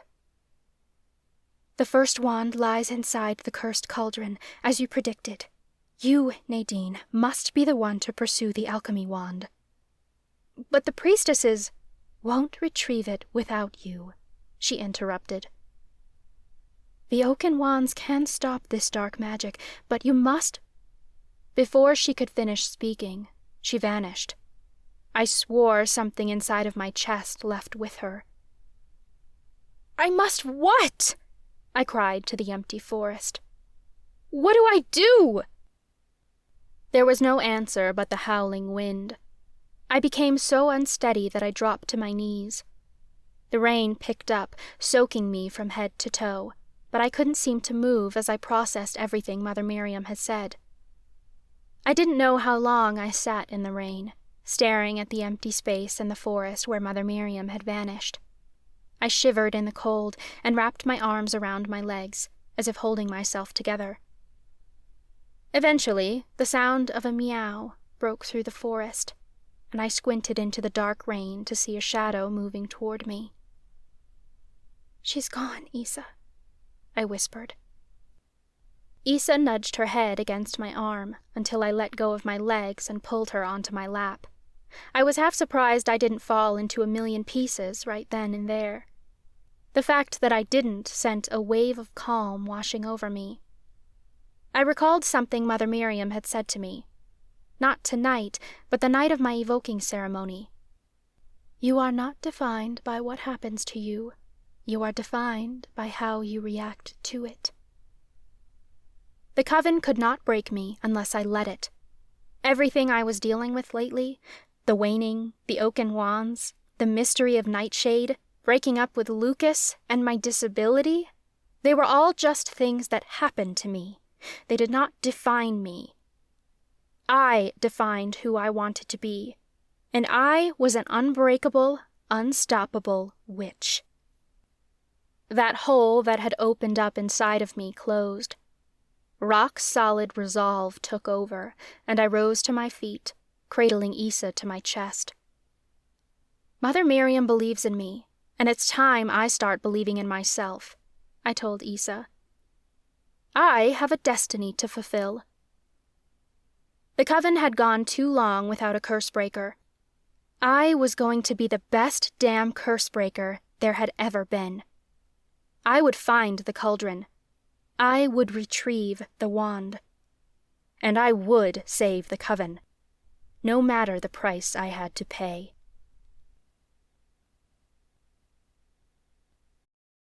Chapter 13. Lucas. The week following my spiritual awakening was odd. I found myself sleeping all the way through the night, and colors seemed more vibrant during the day. I hadn't felt this alive in ages. What was even more strange was that I wasn't unsettled by it at all. I was more optimistic than ever. Halloween was approaching. It was always the best time of year in the coven, a time to celebrate our magic, to perform rituals while the veil was thin, and even talk to our loved ones on the other side. This year was particularly special because Halloween fell on a full moon, a blue moon, which meant any rituals performed that night would have extra power behind them. I heard the conversations in the hallway. Everyone seemed to be prepping for their ritual, whatever it may be. Professor Warren asked me about it in my advisory meeting on Wednesday. I sat in his office, Oliver curled up in my lap, purring softly. I'd struggled to come up with a name for him at first. I just wanted to call him Eric, but it was customary to give your cat a new name, to separate their experience in this life from their last. I remembered how Nadine had named Issa after her mother's middle name, and it seemed so perfect. I started calling him Oliver after Eric's middle name, and it stuck. "This Halloween is very special," Professor Warren remarked, leaning back in his chair. "Have you thought of performing any rituals during the full moon?" Not really, I admitted. You? Professor Warren frowned. "This meeting isn't about me, Lucas. I'm worried about you." I'm doing better, I told him honestly.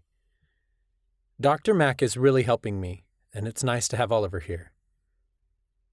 Professor Warren's shoulders relaxed. "I'm glad to hear that. Perhaps you and Dr. Mack could discuss rituals that might help you this Halloween. The full moon is a good time for letting go and forgiving old wounds." I know, I said simply. Dr. Mack already gave me a ritual to try, and, well, I did. It helped. I mean, it's no cure, things aren't perfect, but I just need time to process this first before I start shedding new layers, you know? Professor Warren's eyebrows shot up. "That's a very insightful perspective. I'm proud of you." I shrugged, though it meant a lot to hear him say that. Thanks, I guess. Professor Warren sat up straighter. "This is all good news. I know you've confided in me in the past, but I'm not a licensed therapist. It's good to see you talking to someone who can help in ways that I can't." Oh, come on, I jabbed. You're not completely useless. He smirked. "I like to think I've taught you something." Sure you have. I now know that necromancers shouldn't try to reanimate dead tortoises, or they might spontaneously combust. I joked. "That was one time," he sighed. "Will I ever live that down?" Not as long as I'm alive, I chuckled. He laughed, and the corners of his eyes crinkled.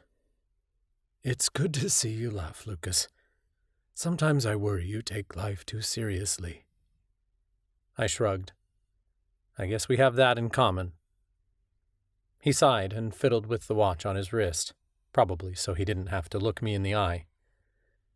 "Unfortunately, when you've been through what I have, it's hard to not take everything so seriously."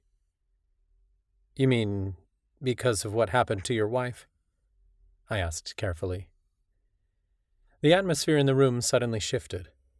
I knew his wife had died years ago from terminal cancer, but I'd never heard him speak about it. He nodded solemnly. "That and other things that ended in disaster." He stared off into the distance, and his brow furrowed at the painful memories. I wondered what he was talking about, but I didn't get a chance to ask. He straightened. "Those are stories for another day. We're here to talk about you. Your classes sound like they're going well. I think your attendance rate can be salvaged if you don't skip any more classes this semester.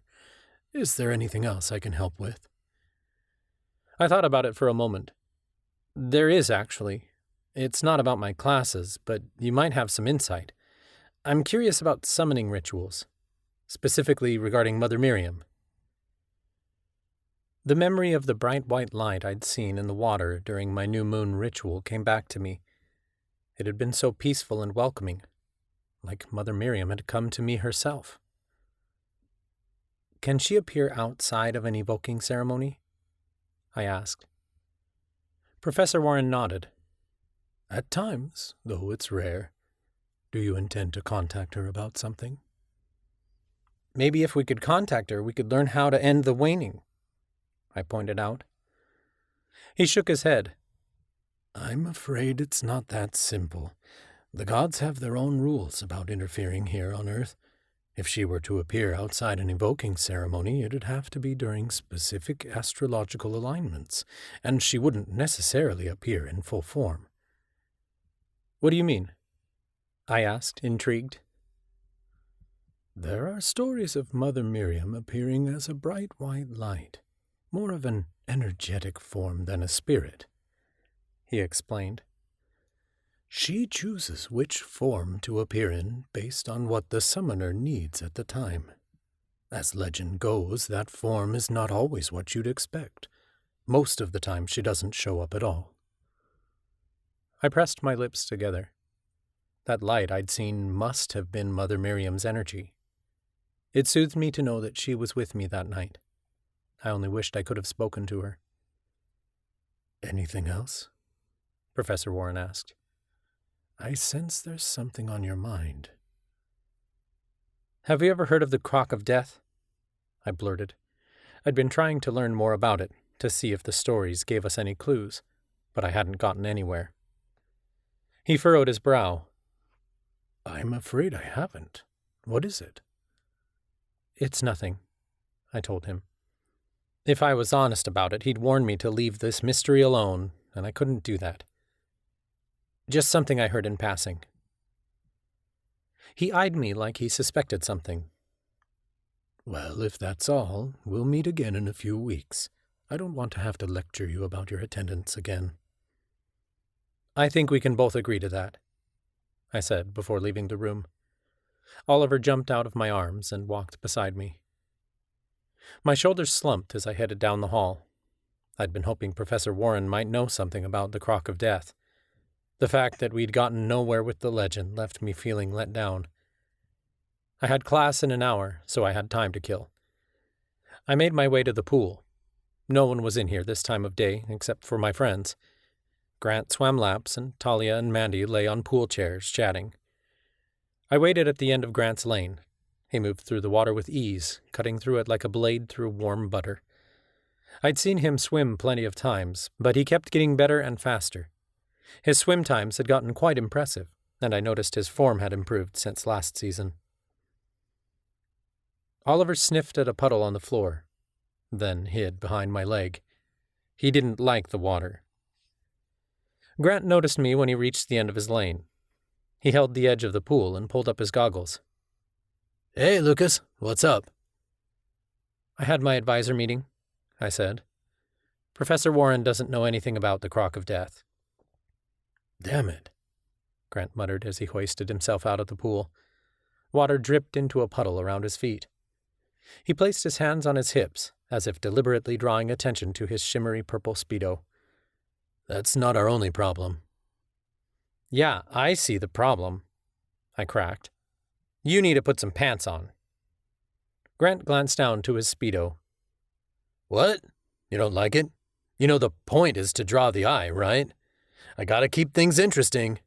That's why I'm thinking of picking up juggling for the talent show. I've already started practicing. Grant walked over to a cart full of pool toys and grabbed a few diving rings. He started juggling them and caught one before promptly fumbling with the others. Oliver chased after them, but he backed off when they rolled into the pool. I winced. Mandy chuckled under her breath, a few pool chairs away from us, but Talia couldn't seem to take her eyes off Grant's chest. The tarantulas were going to have a field day tormenting Grant about his new talent. It's a good start, I said. Grant's shoulders slumped. I've been mostly practicing with balls. I'll bet you have, Mandy snickered under her breath. Grant whirled toward her, narrowing his eyes. You're one to talk. Mandy smirked. Let's not make this dirty. Talia laughed. Too late. Mandy shrugged and sat up straight in her pool chair. She waved her hand nonchalantly. Fine. Balls, butts, boobs, they're all great. Moving on. Did I hear you mention the Crock of Death? Nadine filled you in, I guessed. Mandy held her head up proudly. Yes, and I've been tasked with eavesdropping on any and all gossip regarding Nightshade. Is that why you're hanging out at the pool between classes? I asked. Actually, Talia and I are here as Grant's moral support, Mandy replied. It's better than... She cut off, and I eyed her curiously. Better than what? I questioned. It's nothing, she said. Girl drama. Talia finally tore her gaze off Grant's naked torso. What's this problem you mentioned, Grant? He stared at the floor. Well, you see, Amy and I have been working on figuring out what's in Nightshade. We have a list of ingredients, but it's incomplete. We almost finished when... I felt the blood drain from my face. Tell me you didn't. Grant winced. I'm sorry, man. I fucked it up. One wrong move and poof, it's all gone. I groaned. Where are we going to get more? After all our encounters with the tarantulas, James, and Gregory, I'm certain we've ruined any chances we have of getting our hands on more. Everyone knows not to sell to us. I know, Grant sighed. I've tried finding dealers, but no one will talk. I'm having a hell of a time. Mandy held her head high. I think I might know someone who's dealing. Really? Talia asked. Who? Mandy grimaced. It's best if I don't say to protect you all. Give me a couple of days to fill them out, and I'll give you your nightshade. Thanks for the help, I said. It means a lot. She brushed her dark hair out of her eyes. Hey, I want to catch these creeps as much as you do. Anything you need, I'm here to help. I blinked a few times. You could help by finding me some eye drops. My eyes are burning at the sight of Grant's Speedo. Mandy doubled over in laughter, and I chuckled loudly. Talia tried not to laugh, but she couldn't help it. Meanwhile, Grant drew himself up proudly. It's called confidence. You should try it sometime. I was laughing so hard that I threw my hand over my mouth. I didn't mean anything by it, honestly. Grant smirked like he was having a good time, but wouldn't admit it. You think you're such a funny guy. I'll give you something to laugh about. He shoved me playfully, and I lost my footing. My heart lurched as I tumbled over the edge of the pool and splashed into the water. At any other time I would have been pissed, but when my head surfaced, I was still laughing. Oliver's head had been drenched in the splash, and he glared at me in displeasure. He shook his head, spraying water droplets everywhere. Very creative, I said, my tone dripping in sarcasm. Grant beamed proudly. That's what you get for... I grabbed his ankle and yanked him into the water. He squealed, but it was silenced as his head dipped underwater. He came up for air a second later. I'm not even bothered, he said. I was already wet. Saved by the Speedo, Mandy snickered. Hey, they're not just for speed, he said. They're pretty comfy, too. I pulled myself out of the water. Well, you're going to have to put pants on before protection magic. Class starts soon. Grant glanced up to the clock on the wall. Shit, you're right. I'm going to hit the locker room. Here's a towel, Talia offered me. Thanks. I patted my face dry, but the towel became soaked pretty quickly. I've got to change. I'll catch up with you in class. Let us know what you find, Mandy. I will. She saluted me as I left the pool. By the time protection magic started, I was in dry clothes and Grant had changed. We stood outside on the lawn where Professor Ward was holding class today. It was a beautiful autumn day.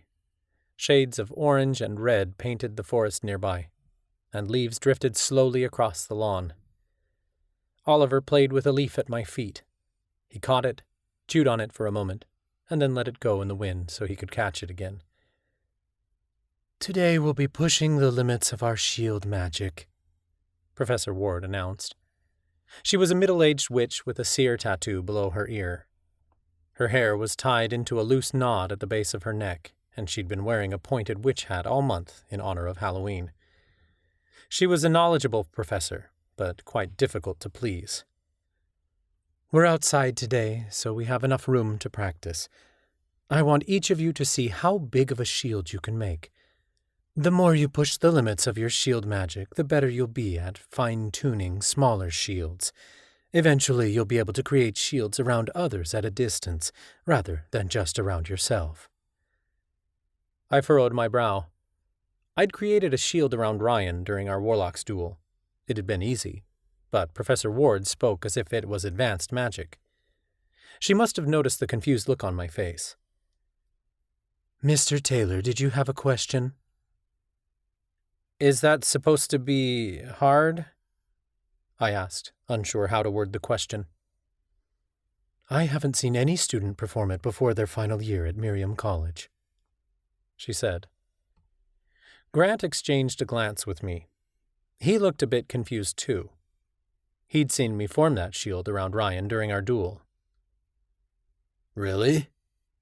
Grant asked her. "Nobody?" She shook her head. "Not a soul." Grant nudged me in the side and chuckled. "Guess you don't have a soul, buddy." Professor Ward narrowed her eyes. "Are you suggesting you can perform such magic, Mr. Bryant?" Grant's eyebrows shot up. "Me? No. Lucas can, though." He shoved me forward, and I stumbled to the front of the class. All eyes were on me. I shrank a little under my classmates' gazes. Professor Ward eyed me. "You can create a shield separate from yourself?" I guess," I admitted. She lifted her nose like she didn't believe me. "When was your evoking ceremony, Mr. Taylor?" "November 29th, 2 years ago. Why?" She ignored my question and asked, "So you'll be 21 in November?" "Yes," I said, glancing around at my classmates. I wasn't sure why she was grilling me on my birthday. She shook her head. "There's no way you can create such a shield. You don't have enough experience." I shrugged. I didn't think it was that hard to do. I have friends who created shields and battle orbs in their first semester. "But to what degree?" she challenged. I don't know." "Show me," she demanded, like she still wasn't buying it. I furrowed my brow. "Is this going to be graded?" "I'll give you extra credit if you can complete the task," she offered. I shrugged. Sounded like a good deal to me. I could use the extra credit. I lifted my hands and created a shield around Professor Ward with ease. I barely had to think about it. A transparent dome surrounded her. I could see the corners of the shield shimmering in the sunlight. She reached out and skimmed her hand along the edge of the shield. The skin on her palm flattened like she was pressing her hand to a pane of glass. She spun in a circle, testing each side of the dome to see if the shield was complete. I noticed her lips twitched slightly, like she was impressed. Professor Ward was impossible to impress. I could fart butterflies out of my ass, and she'd complain that the butterflies weren't colorful enough. To bewilder her even slightly was a great feat. She stopped with her back to me. I barely saw the battle orb form in her hand before it shot from her palm and slammed into my shield. I felt the magic ricochet through me, vibrating up my arms. But I kept my palms up, and my shield held. The high-powered orb bounced off my shield and flew back toward Professor Ward. She caught it, and it fizzled out in her hand before she turned back toward me. I dropped my shield. "Very well done, Mr. Taylor," she praised. "The extra credit is yours." "Do we all get extra credit?" A guy named Leroy Benson asked, as if it was unfair.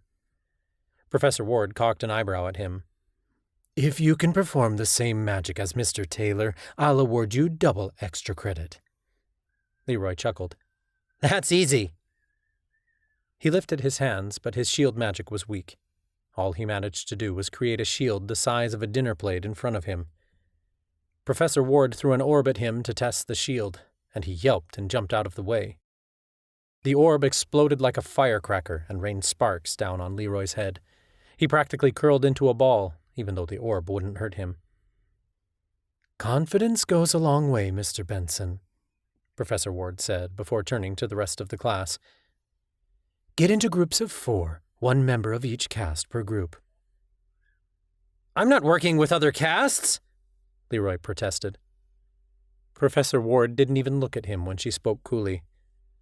Then you shall fail this assignment. You will be joining your magic with that of your group mates. The object of this exercise is to see how large of a shield you can create together. Since Mr. Benson seems so desperate for extra credit points, I'll award 5 points to each member of the team who can create the biggest shield. She shot a glare at Leroy, like she was challenging him. You may begin. The 2 girls closest to Grant and me turned to us. You want to team up? The one with the seer tattoo on her arm asked. Her name was Ashley Blake, and though we'd hardly spoken before, she'd always seemed really nice. Better you than Leroy, I shrugged.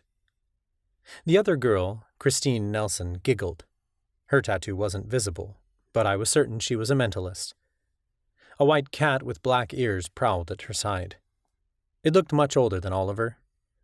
The cat sniffed Oliver's nose, and the 2 must have decided they liked each other, because Christine's cat started licking Oliver's ears.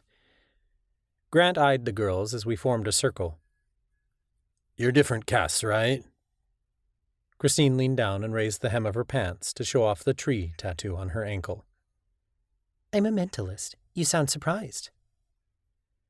Everyone else seems to have claned up with their own castes, Grant pointed out. I swear Lucas and I were the odd ones out. We're all odd, Ashley joked. And proudly, too, Christine added. If you ask me, all this division of castes is stupid, Ashley said. It's going to cause nothing but problems. Yeah, Christine agreed.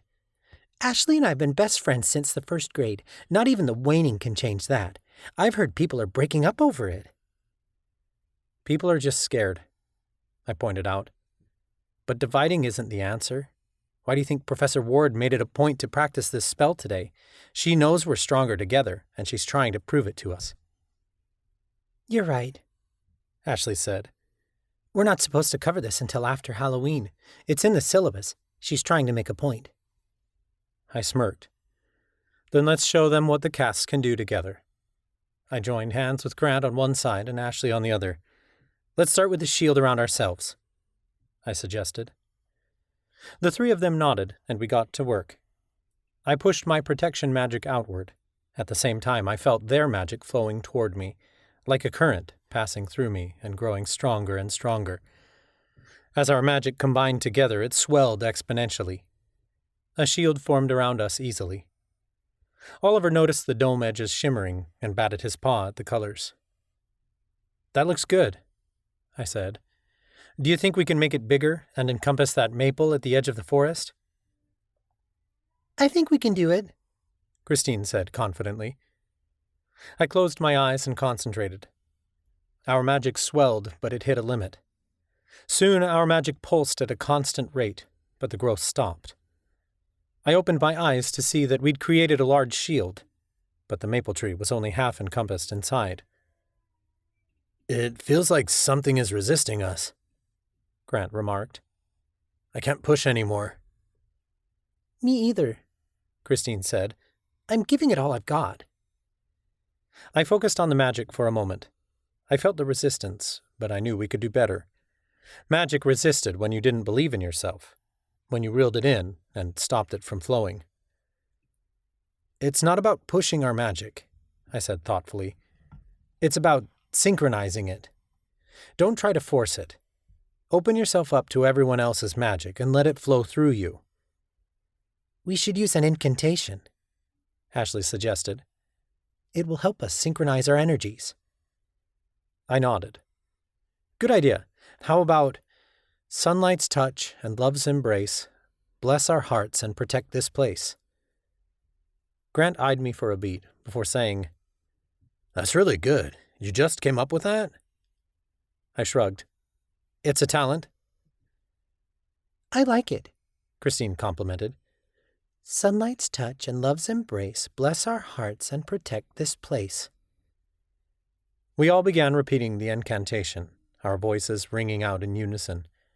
As we did so, our magic seemed to match frequency, and I witnessed our shield grow larger until it encompassed all four of us, our two cats, and the maple tree.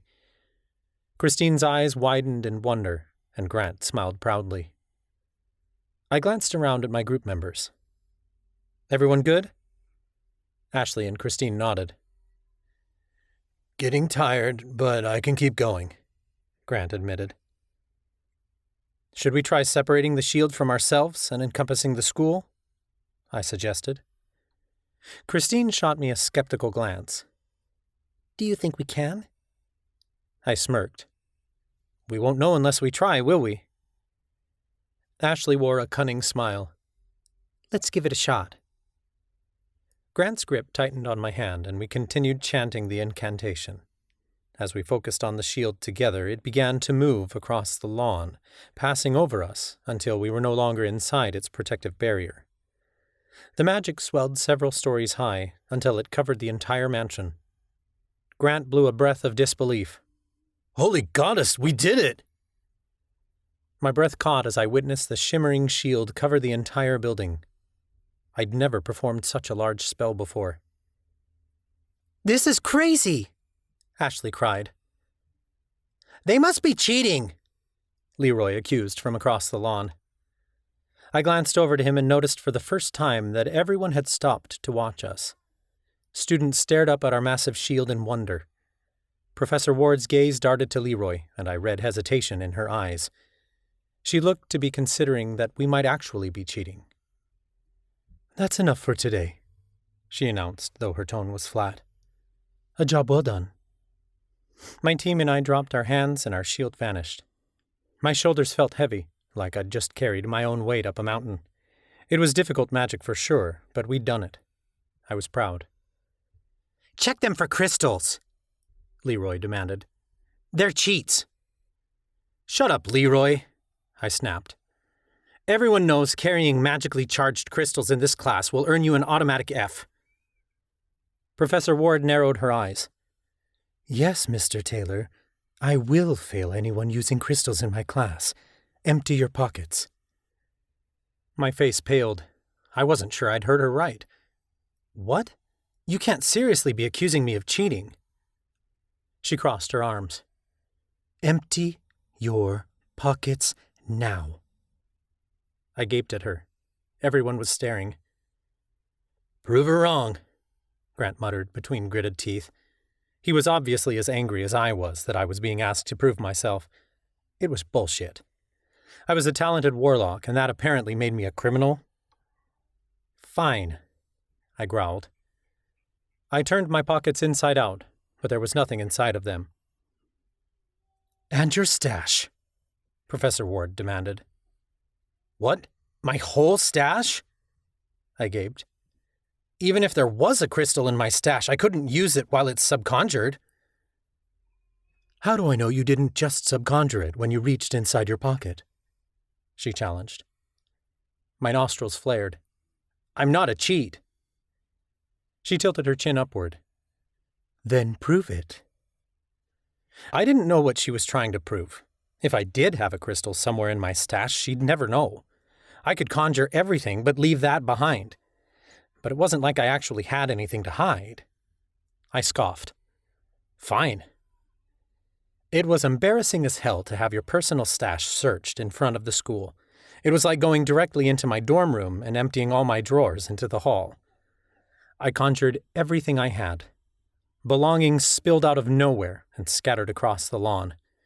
Journals and notebooks landed in a pile with my textbooks. My phone and wallet tumbled onto the grass. A few odds and ends scattered. Pens, a water bottle, and a jacket. The beads on my enchanted bracelet that unlocked my dorm room clinked together as it landed. Professor Ward crossed her arms and stared down at the pile. When I finished, she cocked an eyebrow. Is that all? Yes, that's all. I practically snapped. What were you expecting? A pile of condoms? She scoffed. Well, it would be appropriate for a college boy, wouldn't it? Not for the Reaper's apprentice who curses any woman he fucks, I growled. Her features paled, and whispers traveled around the group. I was pissed that my personal space had been invaded. Professor Ward was mortified, and that made it worth it. The whole ordeal had embarrassed her big time. She abruptly turned on her heel and announced, "Class dismissed."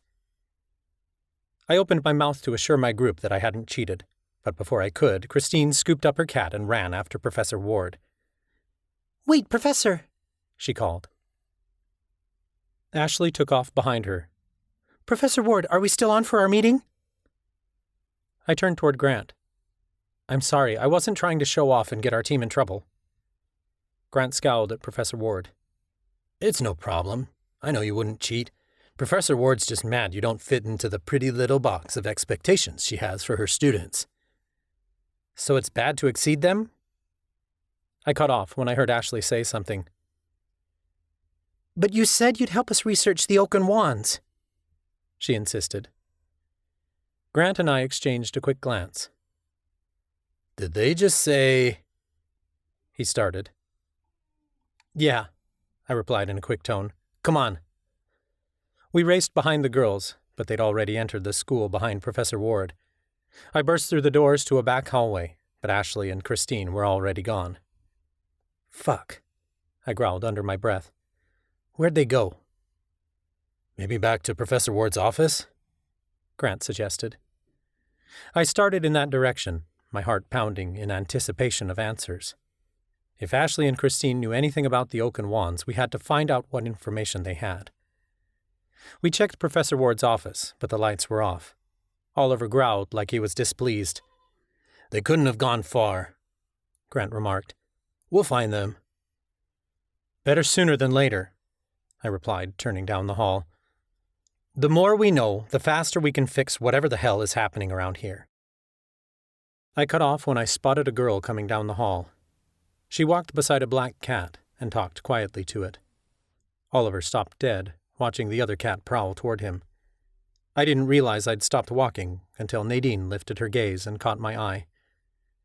Her eyebrows furrowed as she approached me. "Is everything okay? You two look troubled."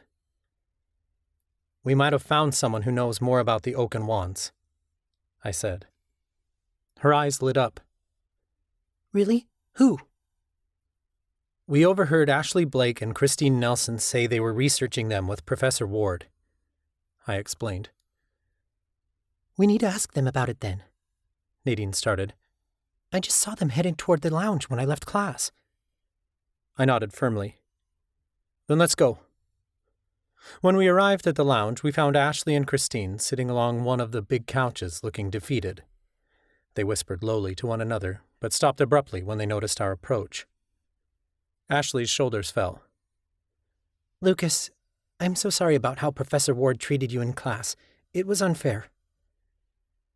"I'm not here about that," I said, gesturing to the couch opposite her.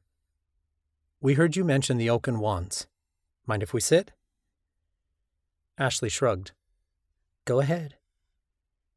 Nadine sank into the couch and Issa jumped on her lap. Grant claimed the chair next to her, which left me only one place to sit, right next to Nadine.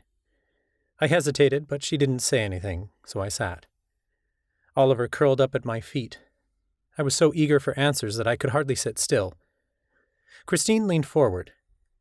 "I take it you're as curious about the Oaken Wands as we are? What do you know about them?" "We know they were created as a fail-safe against stolen magic," I said, "and that they were lost several decades ago." Ashley and Christine exchanged a glance. "That's about as far as we've gotten, too," Ashley said. "We ran across the legend when we were researching for our wand theory class last semester. We think finding the wands could stop the waning." We do too, Nadine agreed. Are you looking for them? We're more or less looking for information that we can pass along to our professors, Christine admitted. We figure they can actually do something with the information, maybe take it to the priestess or something. Ashley eyed Nadine curiously. You're going to be a priestess. Maybe you can help. Nadine stroked Issa's fur. Believe me, I want to. Ashley nodded her hands in her lap. It's just, I've encountered the waning 6 times now. I'm afraid at some point my magic won't return. The last thing I want is for anyone to lose their magic. Same, Grant said with a nod. Has Professor Ward been helpful? I asked. Not yet, Christine replied. We've been asking all our professors, and Ward offered to help us. Except we were supposed to meet about it today, and she blew us off, Ashley added. She's just in a pissy mood because Lucas showed her up, Grant laughed. Christine smirked. She can be harsh, but she cares about the coven. We all do, Nadine assured her. Have you run across any clues of where the wands might be? The girls exchanged a glance, but it was Ashley who spoke. There's a rumor, but we're not sure how true it is. I leaned forward curiously. What rumor? Ashley gestured to her seer tattoo. I'm a seer. I don't see ghosts, but I can hear them. It's complicated because I can't control it. Anyway, I've heard whispers that one of the wands is here in the school. Nadine's wide-eyed gaze shocked to mine for a brief second before turning to Ashley. Any idea where? Which wand? Ashley shook her head. I have no idea. That's all I know. I've tried to listen for clues, but they don't talk about it much. Grant frowned. There has to be a way to contact the ghosts and learn more. We've tried, Christine said, chewing her lower lip. We don't know who Ashley heard it from. A lot of the ghosts seem clueless, which is why we're not sure it's actually here. But it's a start, Nadine said confidently. I don't think we can discount the information. I agree, but the school is so big, Ashley said. I wouldn't even know where to start looking. It could be in someone's stash for all we know. I pressed my lips together. It sucks for sure, but it's more information than we had before. Thanks for your help. Anytime, Christine offered. We'll let you know if we learn anything else. That would be a big help, Nadine said, sounding relieved. Thank you. We should be thanking you, Ashley replied. You're going to be a priestess in a week. If anyone can help us fix this, it's you. Nadine went rigid, and her eyes glistened. After a beat, she composed herself. That means a lot. More than you know, actually. It was at that moment that Christine's cat began yowling loudly. Christine rolled her eyes and stood. She does this every time she's hungry. I should probably take her back to our room. We'll see you guys later. See you, I said, waving to them. As soon as they were gone, Grant, Nadine, and I turned to each other. Grant spoke immediately. We need to get in contact with these ghosts Ashley mentioned. Did someone mention talking to ghosts? I turned to see Miles and Talia entering the lounge. Their cats followed closely behind. Miles plopped down onto the couch opposite us, and Talia sat on the armrest. Who's contacting ghosts? She asked. Grant smirked. Miles, if he's up for it. Miles rubbed his hands together. I sense trouble.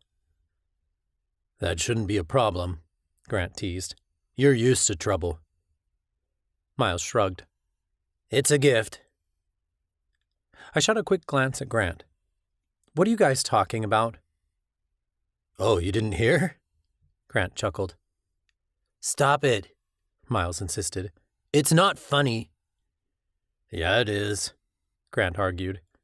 You literally said this morning it was hilarious. Miles blushed. Okay, it's kind of funny. I may have been caught out after curfew last night.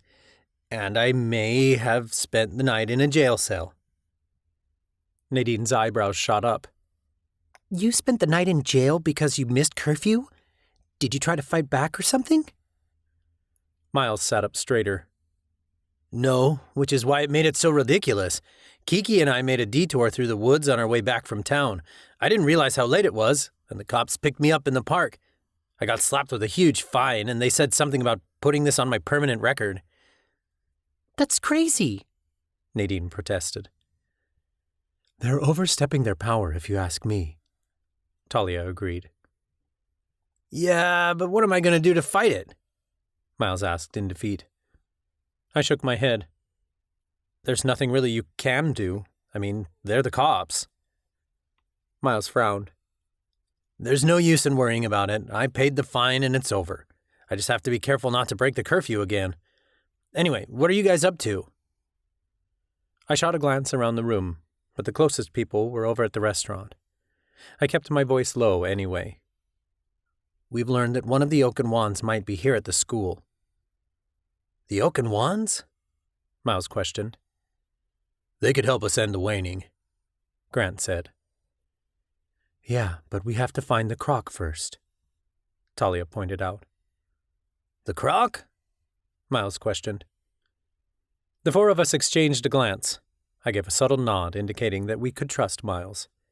Grant shifted in his chair and explained everything we knew in a hushed whisper. Whoa, Miles breathed when Grant finished. That's a lot to take in, but I'll help you in any way I can. Any chance you've seen a fake cauldron lying around? Nadine joked. Unfortunately, no, Miles answered, sounding disappointed. I'm glad Ashley and Christine didn't ask what we know, Grant mumbled. I don't know how many people we should tell about the croc. Nobody else if we can help it, I said. We really don't know who we can trust. My friends nodded in agreement. I turned to Nadine. Did you learn anything from the priestesses? She glanced around, then lowered her voice. Only that the waning is being caused by demonic magic. The priestesses don't think the waning and nightshade are connected. I pressed my lips together. Either way, we have to find that wand. Do they know nothing about the croc? She shook her head. They promised me they'd find it, but I don't think they know anything more than we do. Either way, I'm going after this thing with or without them. What did you learn? I frowned. Nothing, and Grant hasn't been able to crack the formula for nightshade yet. Nadine turned to Talia. Did you get any visions from my grandpa's stuff? Nothing about the croc, unfortunately. Talia sounded disappointed. But I've started working on a suspect list. She conjured a stack of papers and began shuffling through them.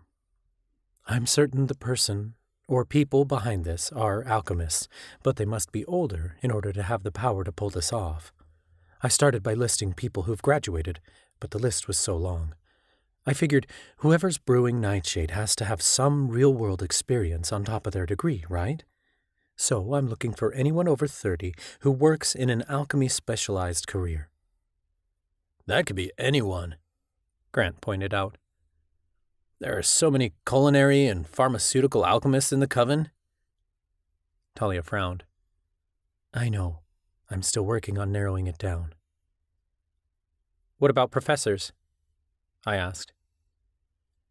Nadine looked thoughtful. You don't think we have another Professor Carlyle on our hands, do you? I shrugged. I think we need to keep our options open. We know Professor Damon was working for someone. He was funneling drugs into the school, but it didn't stop once he died. Someone else was either working alongside him, or they took on his role once he died. That's a good point, Talia said. If there's a wand here at the school, do you think it could be the alchemy wand? It's possible, Nadine replied. Which means the cauldron could be here. Where would that be, though? In a dorm room? A professor's office? An alchemy lab? If someone's using it, it wouldn't be out in the open like in an alchemy lab, Grant pointed out. And I doubt a professor would risk keeping it in their office. And we're ruling out students for now, I added. So it's probably not in anyone's dorm. What about an abandoned storage room or something like that? I don't know of any storage rooms that aren't protected by magic, Grant pointed out. I drew a sharp breath. Hold on. Last year, I caught Damon sneaking into one of the alchemy storage rooms. I assumed he was stealing ingredients. But what if it was their headquarters? The room was protected by a ward. Then we need to figure out which professor is in charge of that room, Nadine suggested.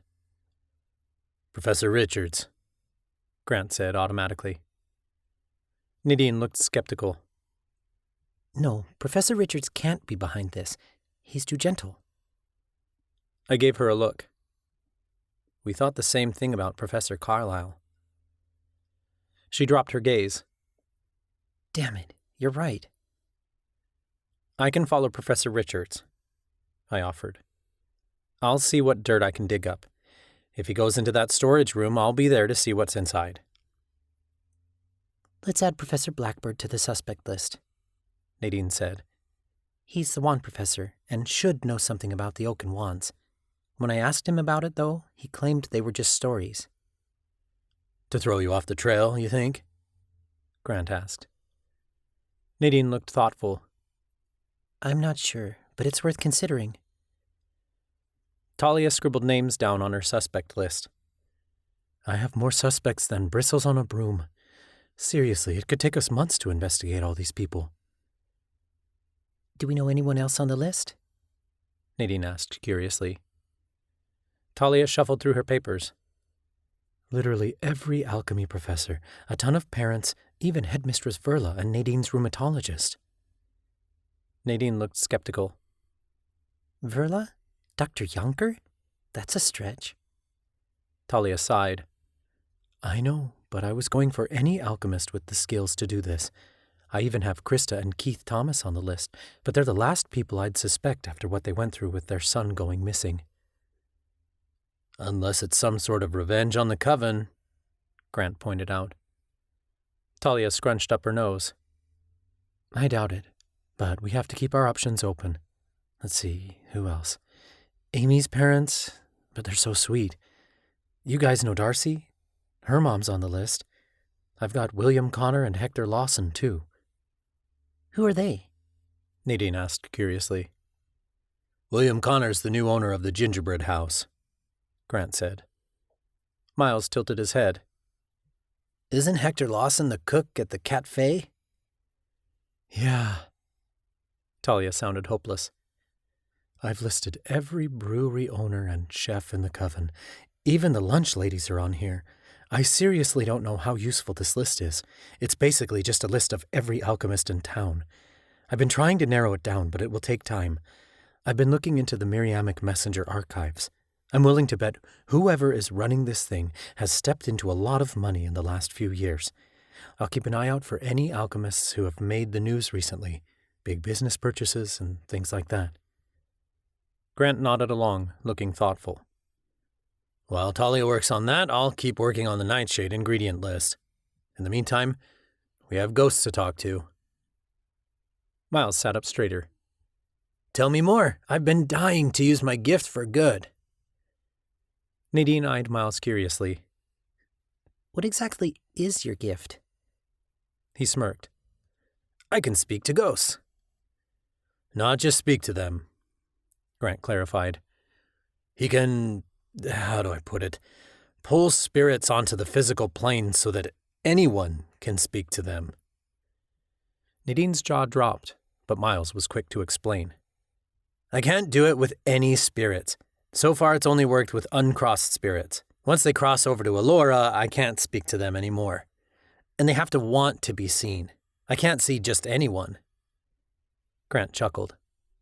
He freaked me out last night when I saw him talking to the Lady of the Tower. Who's the Lady of the Tower? Nadine asked. She's the ghost who haunts the astrology tower, Miles said. A nice lady, really. She used to teach astrology here. She never really moved on from the position. A silent beat passed before Talia said, Lucas, you look like you have an idea.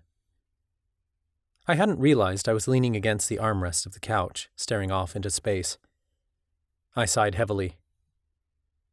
I know someone who will have answers. Whether he wants to speak to us or not is another matter entirely. We won't know until we try, Miles stated, sounding confident. Who were you thinking? Nadine asked. I turned my gaze to her, frowning. We need to talk to Professor Damon.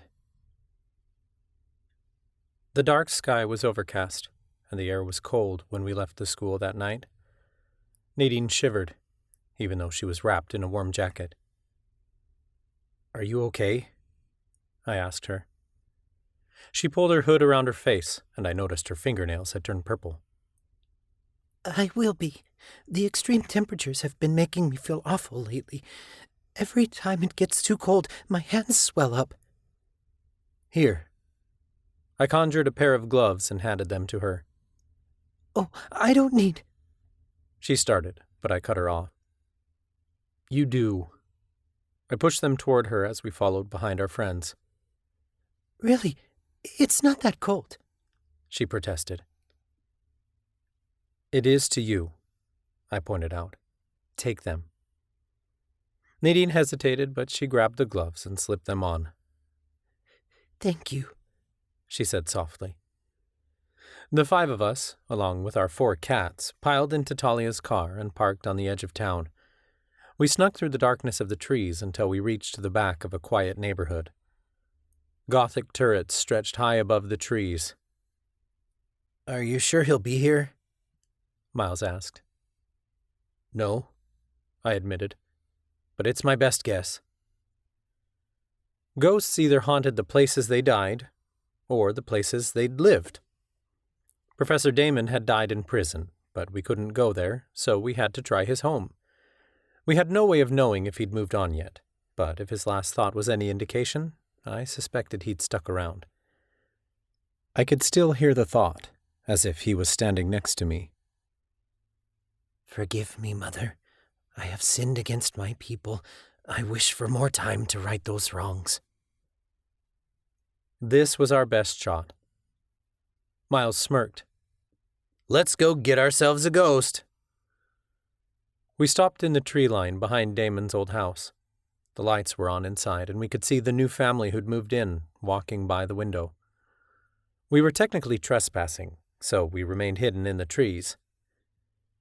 How does this work? Talia asked. Miles turned to her, rubbing his cold hands together. So far, I've only spoken to ghosts who want to be seen. I'll have to coax this guy out. Like a seance? Nadine asked, sounding intrigued. Miles smirked. You like seances, Nadine? Was he flirting with her? Hell no. Nadine opened her mouth to say something, but I pushed my way between them. Yeah, we all like seances. Let's get this over with. Miles scowled at me, but he gestured to the mossy ground. Let's all relax and take a seat. We sat in a circle, while Miles conjured candles and lit them. Talia bounced a little, looking excited. I haven't done a seance in forever. If only we were contacting someone other than Professor Grumpass, Grant cracked. Miles frowned. If you want him to talk, you might want to show a little respect. I chuckled lightly. Believe me, Grant's giving him more credit than he deserves, but we'll behave ourselves. Who knew him best? Miles asked. They should lead the seance. We all exchanged a wary glance, but I was the one who spoke. It might be better if you do it. I don't know if he'll want to talk to us. Miles gave me a skeptical look. Okay, it might help to know a bit more about him. Professor Archibald Damon, Nadine said thoughtfully. What can we say about him? Well, he was a mentalist who taught defensive magic. Should we mention his abusive tactics or no? Miles sighed. Guys, this isn't going to work if you're harboring these harsh feelings against him. Regardless of how he treated you, he needs to feel welcome in this space, or he won't come. We all went silent. I dropped my gaze, thinking hard about it. Well, I guess he did care about his students in his own way. Yeah, Talia agreed. I mean, I won't say I agree with his teaching methods, but he was just trying to challenge his students. People did walk out of his class knowing something, Grant added.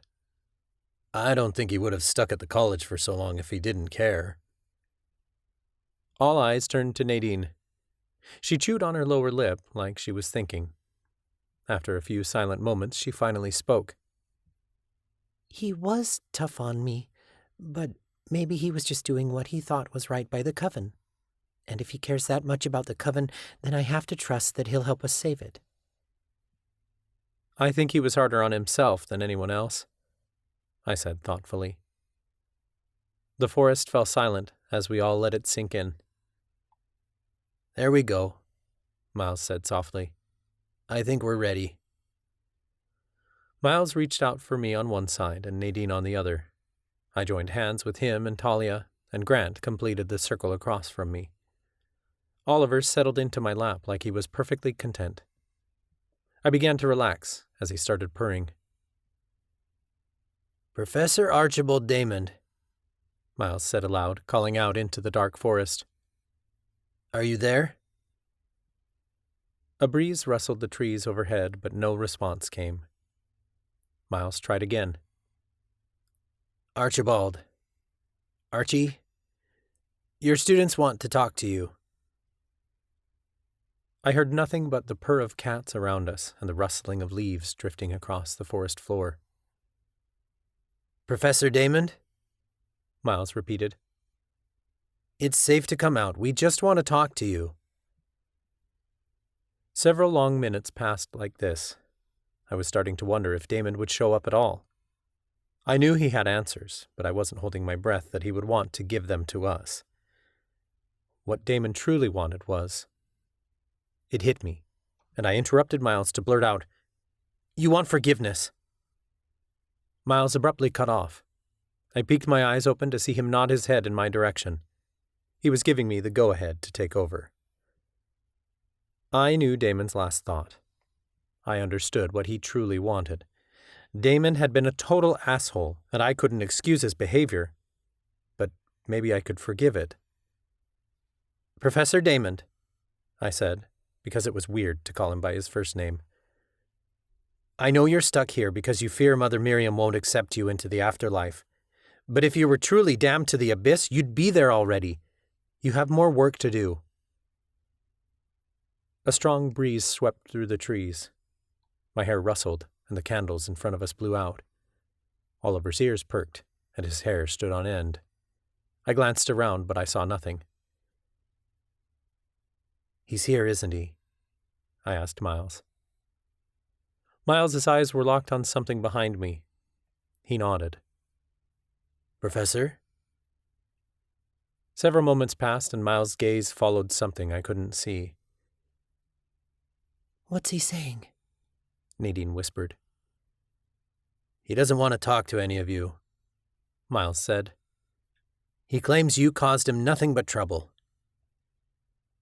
I turned my gaze toward where Miles was looking, knowing Damon was standing right there, even though I couldn't see him. "I know we had our differences, but this is bigger than us. The coven is losing more and more magic by the day. Whoever is brewing nightshade is in possession of a cauldron which contains a wand that could help us stop this. We need to find it. Please help us." Several moments passed before Miles said, "He claims he doesn't know anything." My stomach twisted, but I wasn't leaving here without answers. "I know why you're stuck here," I said gently. "Let me help you." Silence settled over the forest. Then Miles said, "He wants to talk, but he seems really pissed. Are you sure about this?" I nodded confidently. "I'm sure." Miles took a deep breath. The outline of Professor Damon formed in front of my eyes until he appeared solid in the forest. He scowled down at me, and I jumped to my feet. Oliver meowed. What do you want? Professor Damon sneered. I stood tall, not bothered by his tone. I didn't blame him, considering the last encounter we had. I'd left him knocked out in his house. At least I'd called the cops, but I suppose he blamed me for that, too. He died in his jail cell after he'd made his confession. It had been ruled a heart attack, but we all knew better. Someone had cursed him. I want to help, I told him.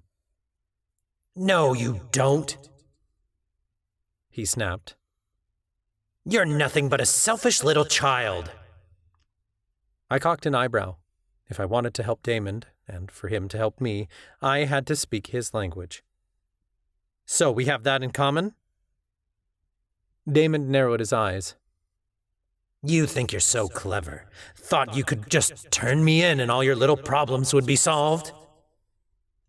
This isn't about me, I said. Nadine stood beside me, and everyone else followed suit. Please, Professor. You don't get to speak, half-blood. He snarled so loudly that Nadine and I both took a step back. I wanted to punch the guy for calling her that, but he wasn't exactly solid, and violence would get us nowhere. I know you're mad, I said gently, and you have every right to be. I went poking in places I didn't belong, and it got you killed. So you take responsibility? He accused. I didn't kill you, if that's what you're asking, I told him. Of course I know you didn't kill me, he cried. Someone cursed me, and I dare say a student of your ability would not have the power to do so. The dark magic that entered me that night. He shivered at the memory. I didn't know ghosts could shiver. I heard your last thought, I blurted, thinking that might get us somewhere. His lips curled into a sneer. It's intrusive. You should not have such power. If Mother Miriam didn't want him to have the gift wouldn't exist. Nadine shot at him. Her hand curled into a fist beside me, but I placed a gentle hand on hers. Electricity sizzled between us, and she looked up at me with sad eyes. It's okay, I whispered to her. She stared at me for several long seconds, her lips trembling in worry. I remained calm. Finally, she stepped back. Okay, I trust you. I turned back to Damon. I'm here to take the burden off your back of the greatest regrets you held on to. I know you don't remember, and you're probably confused, but you handed those thoughts off to me, and that's okay. That's how it's designed, so that you can move on from those regrets. Damon shook his head. You cannot have my thoughts. It's okay, I assured him. You can move on now. As the Reaper's apprentice, I will carry your regrets. By the time you get them back in Elora, they'll mean nothing to you. Damon trembled. I'd never seen him look so weary. His tone softened, shocking me. I want to know. You want to know? I started. My last thought, he said quickly. His eyes glistened, and though he was a ghost, he never appeared more human. What was it that I feared? What did I regret? I drew a heavy breath. You asked Mother Miriam to forgive you. Forgive me, Mother. I have sinned against my people. I wish for more time to right those wrongs. Damon's lips trembled, and he threw his hands over his mouth. I thought I had more time. Nadine stepped forward. You do. Your time is now, Professor. Mother Miriam will always forgive you, but you must forgive yourself first. Damon shook his head like he didn't believe her. We want the same thing, I assured him. Oh, and what's that? He asked harshly. To protect the coven, I replied. You only got in on the drug trade to secure your future. You told me you needed the money for your retirement. You care about the coven more than you admit, even if you had to bend some of your morals for your people. Damon hesitated, and I continued. You cared about your students. We all know that. You pushed us to the point of breaking because you never wanted to see anyone stand there unable to defend themselves. Damon frowned. Well, I didn't take this teaching job for the salary. Exactly, I emphasized. But the coven is losing their magic. We're losing our abilities to defend ourselves from both internal and external threats. If we can catch who's behind this, we can stop it. You may not be able to teach us defensive magic anymore, but you must be able to help us defend ourselves in this fight. Damon glanced around at my friends, as if considering my words. You overestimate my role in this. I was not privy to many of the drug ring's secrets. Very few are. I had my job, and I didn't ask questions. You must know something, I insisted. Damon nodded. I know one thing. I saw the man who killed me. He visited my jail cell that night. Unofficially, I believe, or he would have been caught by now. He threatened me about the confession I'd made and told me that I must rescind it. I told him it was already done and there was nothing I could do. He's the only person involved with Nightshade who could have carried out the curse that took my life. I held my breath, awaiting the answer. My voice shook when I asked, Who? Magnus Knight. The wind whooshed out of my chest, and my friends gasped in unison. None of us should have been surprised. Gwen's father fit the bill to a T. An alchemist with a thirst for power. He was talented, too. Certainly strong enough to brew nightshade. But the confirmation chilled me. Professor Damon looked out into the forest.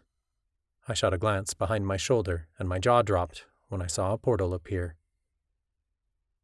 What is it? Nadine asked. You don't see it? I questioned.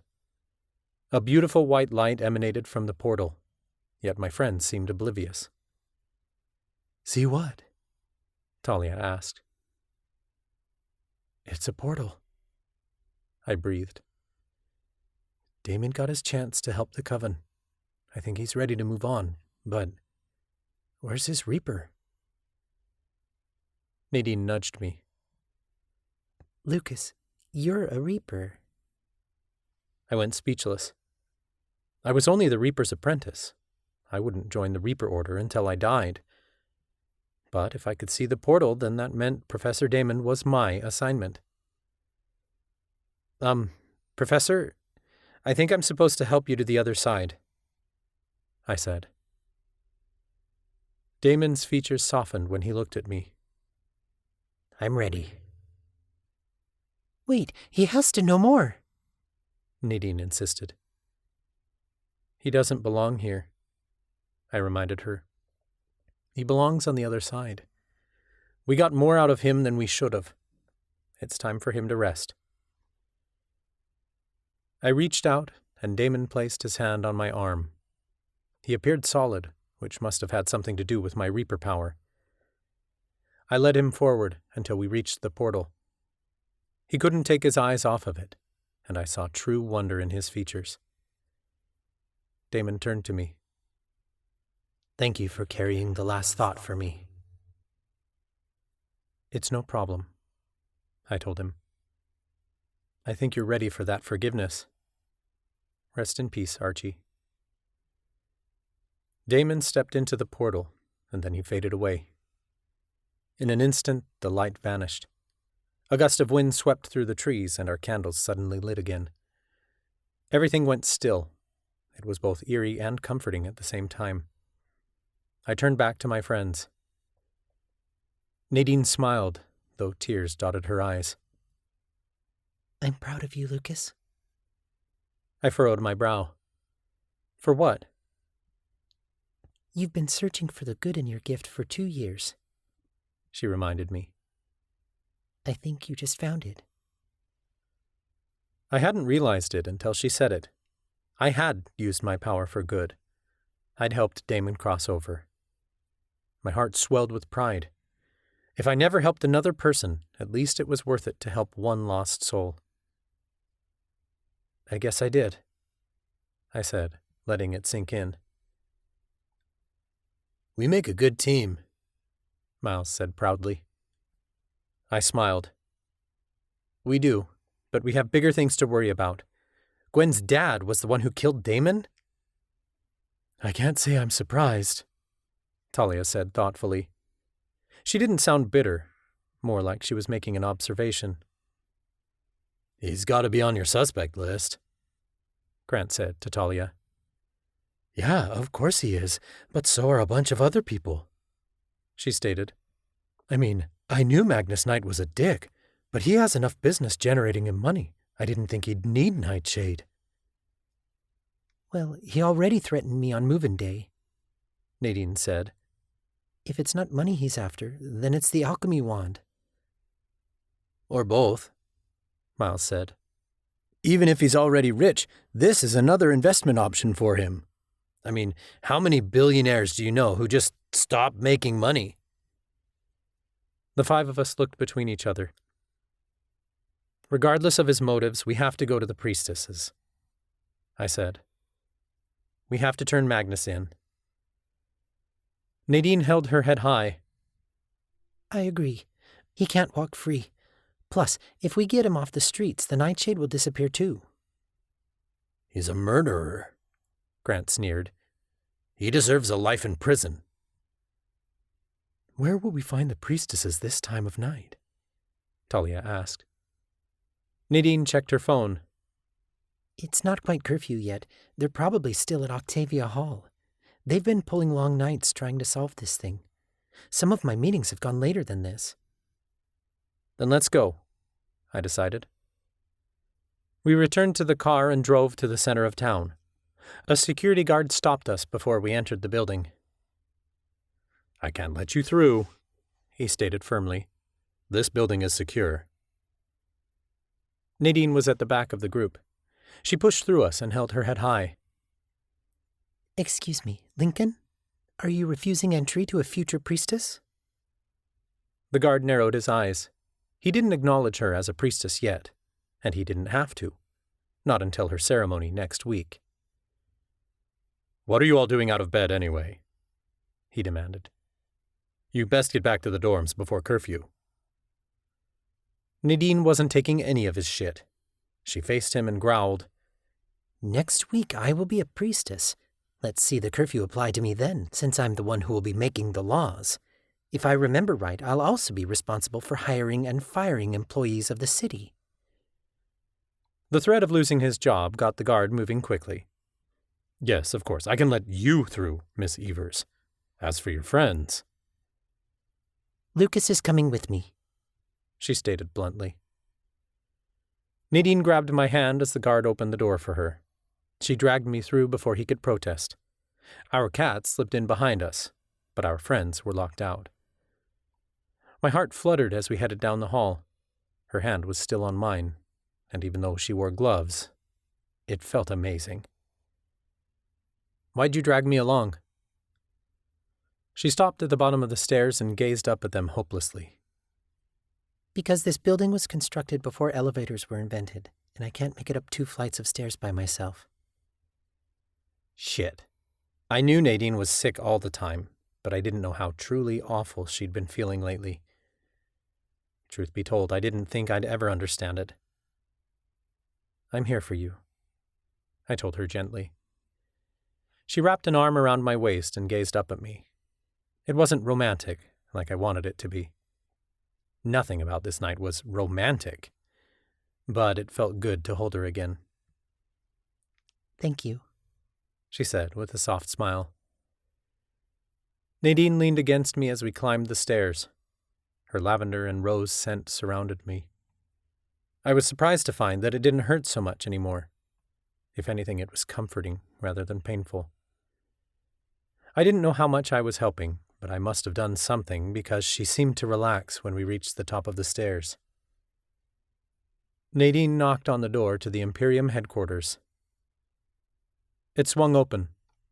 Priestess Lillian stood behind the door, and she scowled when she saw Nadine. Miss Evers, I wasn't aware we had a meeting scheduled. We don't, Nadine said. We have information. Priestess Margaret stepped forward. Come in, both of you. She pulled 2 chairs over to the table the priestesses sat around. A fire crackled in the attic's fireplace, and Isa and Oliver took cautious steps inside. Nadine and I sat beside each other, so close that we were nearly touching. You found a wand? Priestess Lillian assumed. Her robes billowed as she sat across from us.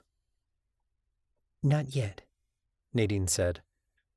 We have information regarding Nightshade, which could lead us to the crock.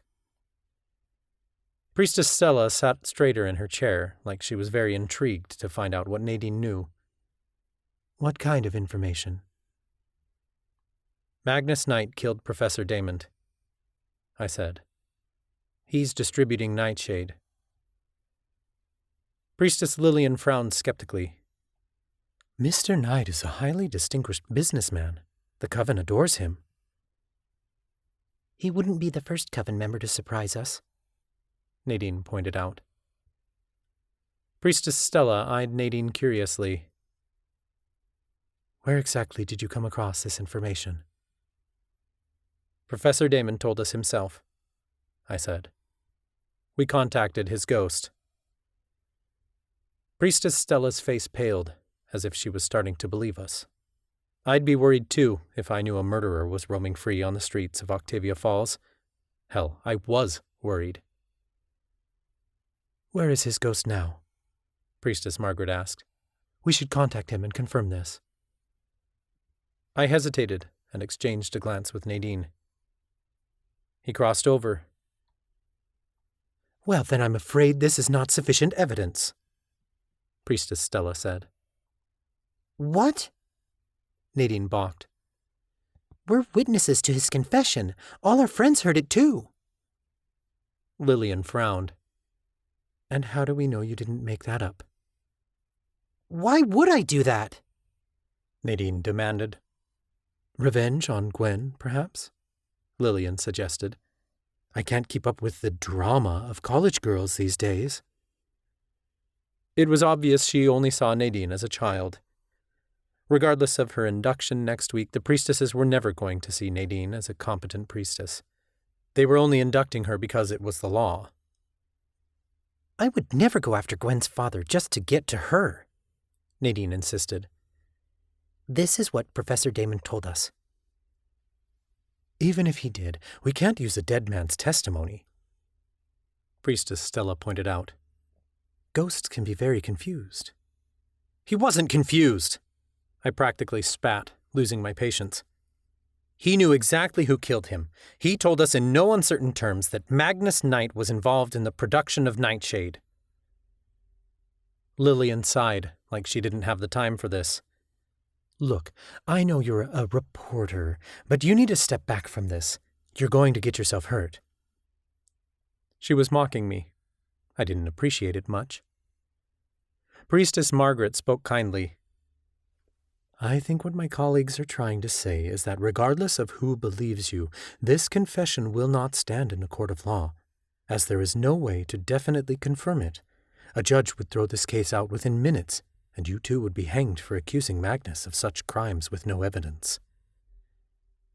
Yes, Priestess Charlotte agreed. Please understand that we say this to protect you. What we can do is question Magnus Knight, but we need his confession or something similar to try him. Then put me on the witness stand, Nadine shouted as she shot out of her chair. Put all of us on the witness stand. My friends and I heard what Professor Damon said. He was certain Magnus Knight cursed him. And where is his evidence? Lillian questioned. This isn't about the evidence, Nadine snarled. You insist on shutting me down every chance you get. The reality is, you don't trust me.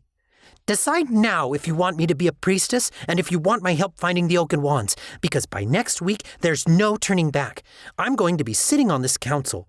I will not be treated like a child when I'm placed in a position to do everything in my power to serve this coven in the same capacity as each and every one of you.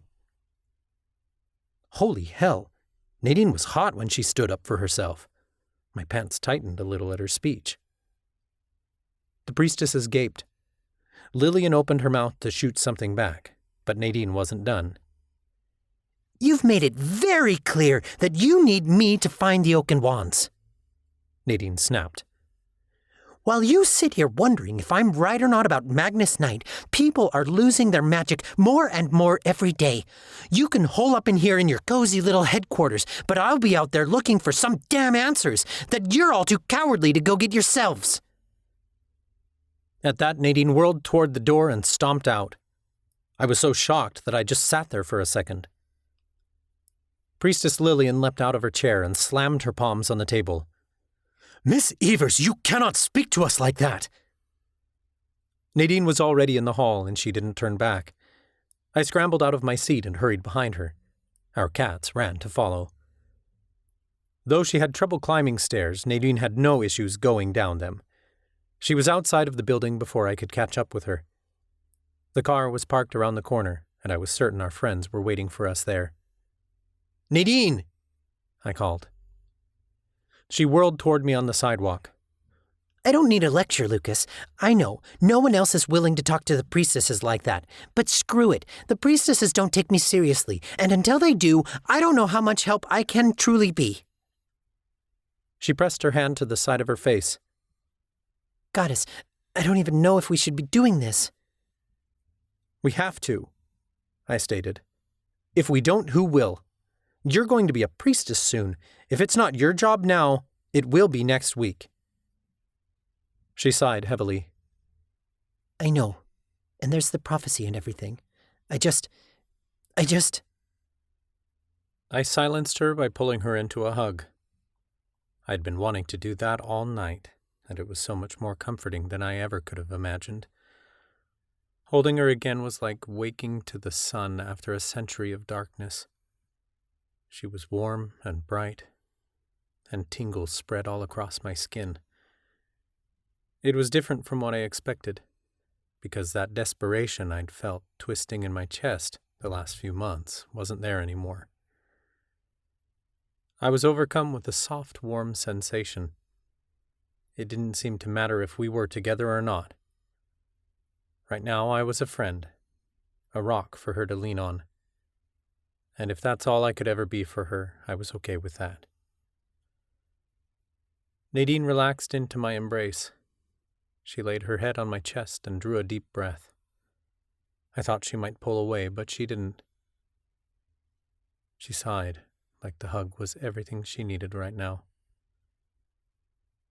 We'll figure this out, I promised her. I hope so, she breathed. Because if we don't, and Magnus goes free for his crimes, the coven is doomed.